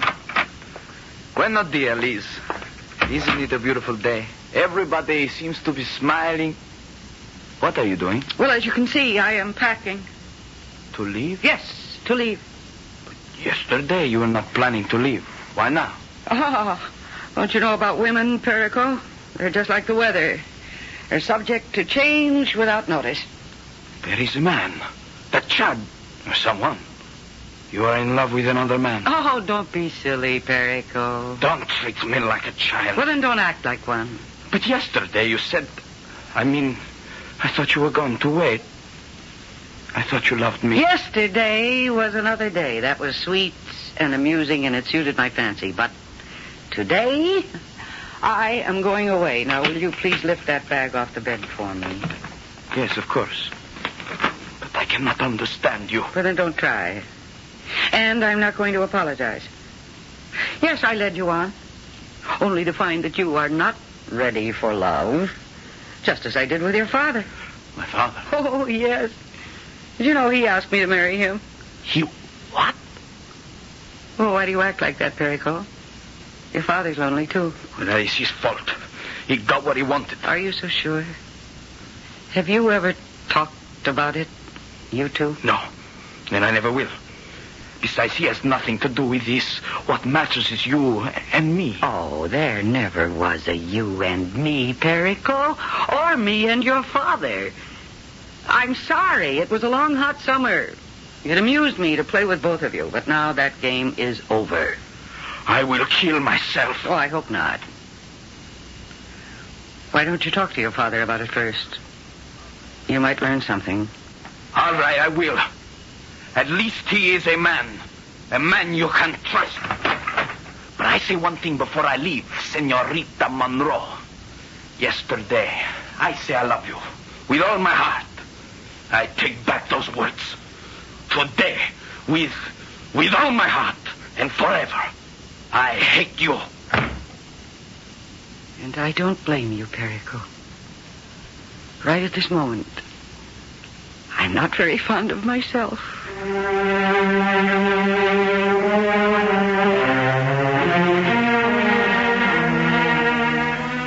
And that's the end of the story, Mark. It was the last time I saw Perico until he walked across the dance floor tonight. And that's why I fled to my dressing room with you, because I was so afraid to face him. But the story isn't finished. What happened? Did your gamble work? I don't even know. I haven't heard from either one of them since I left Cadiz. Oh, Lord, look at the time. I've got to get made up and ready. Would you get that for me, Mark? Oh, sure. Yeah. Sure. She'll be ready. What? Yeah, send them in. What is it? Is it my cue? No, relax. You got a few minutes. Okay. Excuse me. Oh, thanks, Arturo. I'll handle them. What is it? Like about the biggest bunch of carnations I ever saw. With a note. A note? Well, I haven't time right now. What does the note say? I think you better read the note yourself. Oh, dear, where's my fan? And my gloves, too. No, you got time. They'll wait for you. Read the note. Okay, give it to me. Let me see. Oh, dear Liz, the carnations are from my father, who has told me the whole story about how you left Monte Alegre. When I read that you were to sing at La Ronda in Madrid, I had to come to hear you. I wanted to thank you for giving me back my life and my father's. Would it be too much to hope that you might join all of us at our table afterwards? Con todo mi corazón, Perico. All of us. There's a postscript there. Oh, yeah. For many reasons. Mainly that I want you to meet my fiancé. Oh, Mark, I'm so glad. It worked for them.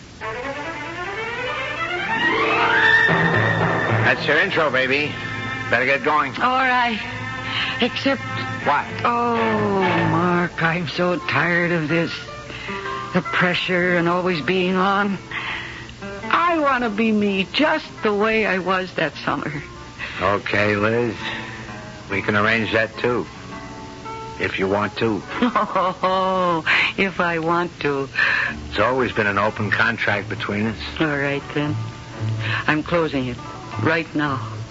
And we can announce our engagement when we join the Escobar. Oh, I don't want to crowd you. How can you get any closer? I just woke up to what I should have known all along. Yo te adoro, dear Mark. Con todo mi corazón.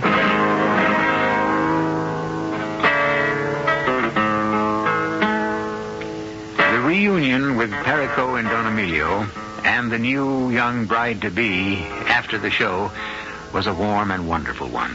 And Don Emilio, older and frailer now, was exalted beyond belief by the coming marriage of his son and, in a sense, his daughter.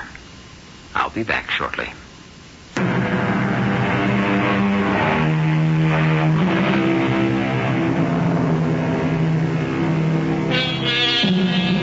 There are some cynics who might phrase marriage as El Salto de Diablo, the devil's leap. I cannot answer for Perico and his bride because I lost track of them. But as for Liz and Mark, the leap was upwards, never down.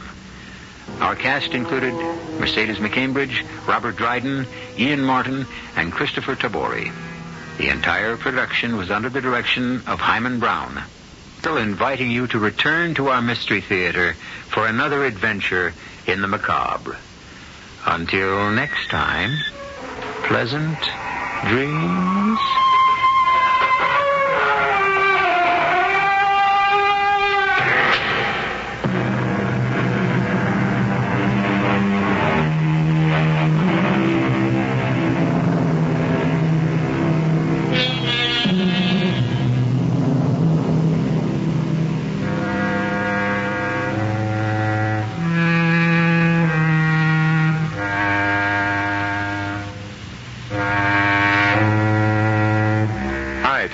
Here with the burning question, where the heck is Homer, Alaska? Well, Homer is where America stops and the frontier begins. Tune in each week to the End of the Road radio show on WISN. Meet some interesting people, swap some tunes, tell some stories, or just sit back and take a break at the end of the road.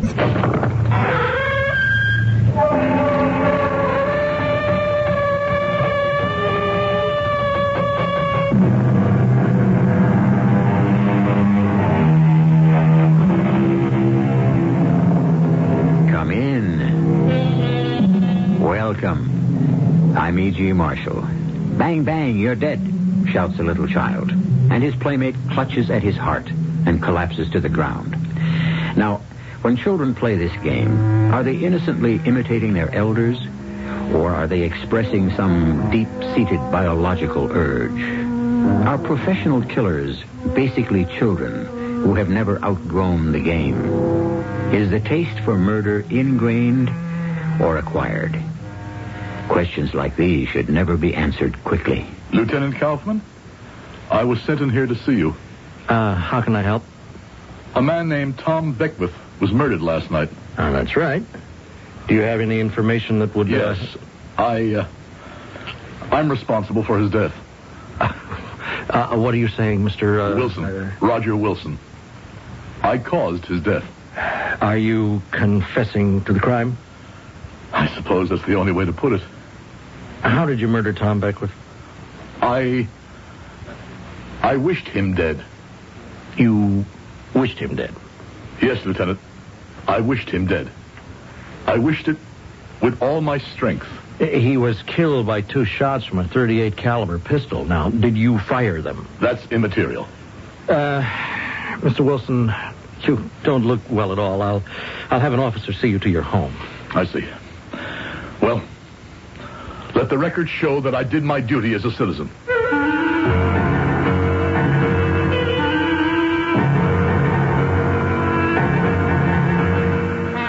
Our mystery drama, The Transformer, was written especially for the Mystery Theater by Sam Dan and stars Howard Da Silva.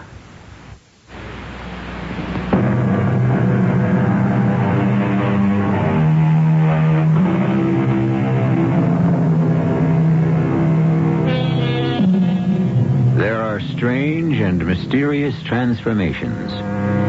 Life changes from one shape, one form, yes, one existence, to another. What were we before? Were you always the same? Have you always harbored the same hopes, ideas, ambitions? Suppose the person you were 10 years ago should meet the person you are today. Would it be a happy meeting?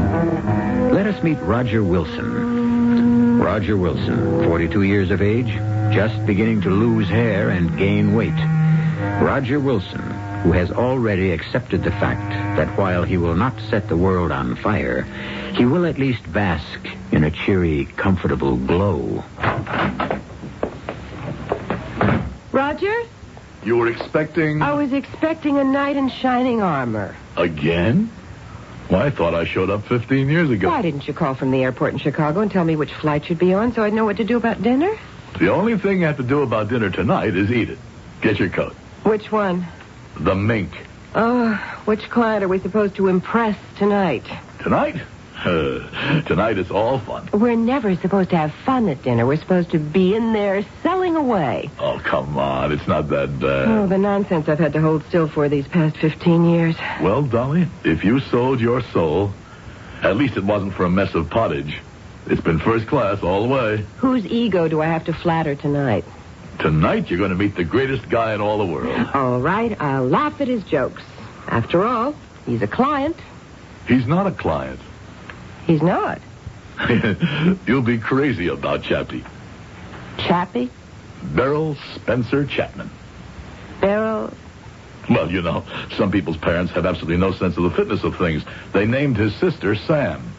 Anyhow, everyone calls him Chappie. But what good is Chappie able to do you, business-wise? Dolly, I don't even know what business he's in. Roger? He told me he's in the transformer business, but we didn't go into it. We were just so happy to see each other. It's going to be 25 years. A quarter of a century. Where did it go? Don't ask me. There we were, 2 kids in Korea. And suddenly, it's all these years later. I guess that's life. And I guess this is going to be one of your nights for deep philosophical statements, There I am in the passenger lounge at O'Hare Airport in Chicago. I'm looking at this guy, and he's looking at me. And suddenly I yell out, Chappie! Just the exact same split second he hollers, Roger!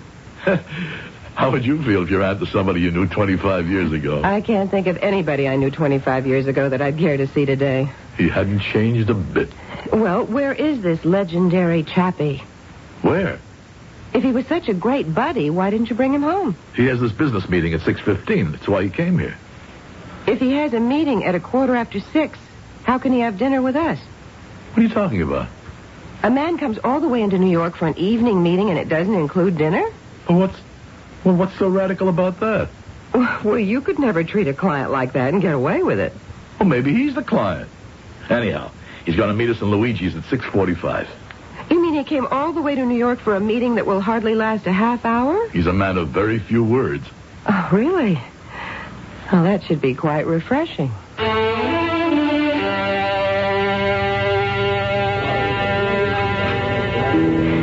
You must be a very efficient businessman, Chappie. Why? Well, I'm simply amazed at how quickly you're able to conclude a business meeting. Are you? When Roger gets involved in these things, they can go on for hours, even days. Do they?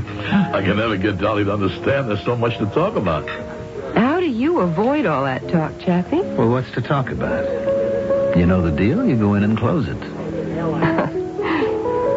What kind of business are you in?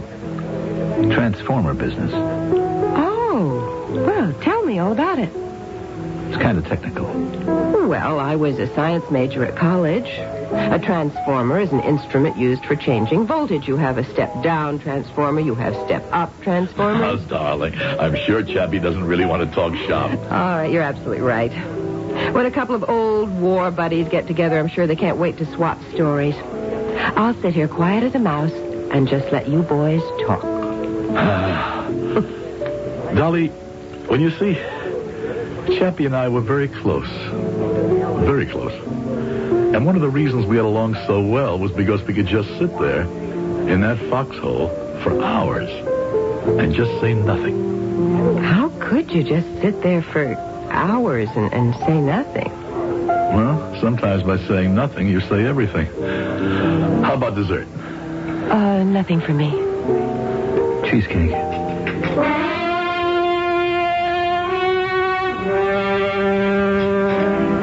Well, good morning. We we have bacon and eggs, toast. Why do you always make breakfast? You know I only want coffee. I don't make it. I only say I do to maintain the franchise.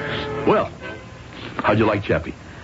I like strong, silent men, but... Yeah, we would sit there in the mud and the snow day after day, night after night. We'd hardly speak a word. How did you communicate? Extrasensory perception? We only had one aim, to keep alive. I would look out for him, and he would look out for me. Well, I can't imagine you not saying a word for days on end. You haven't answered my question. Which question? How'd you like Chappie?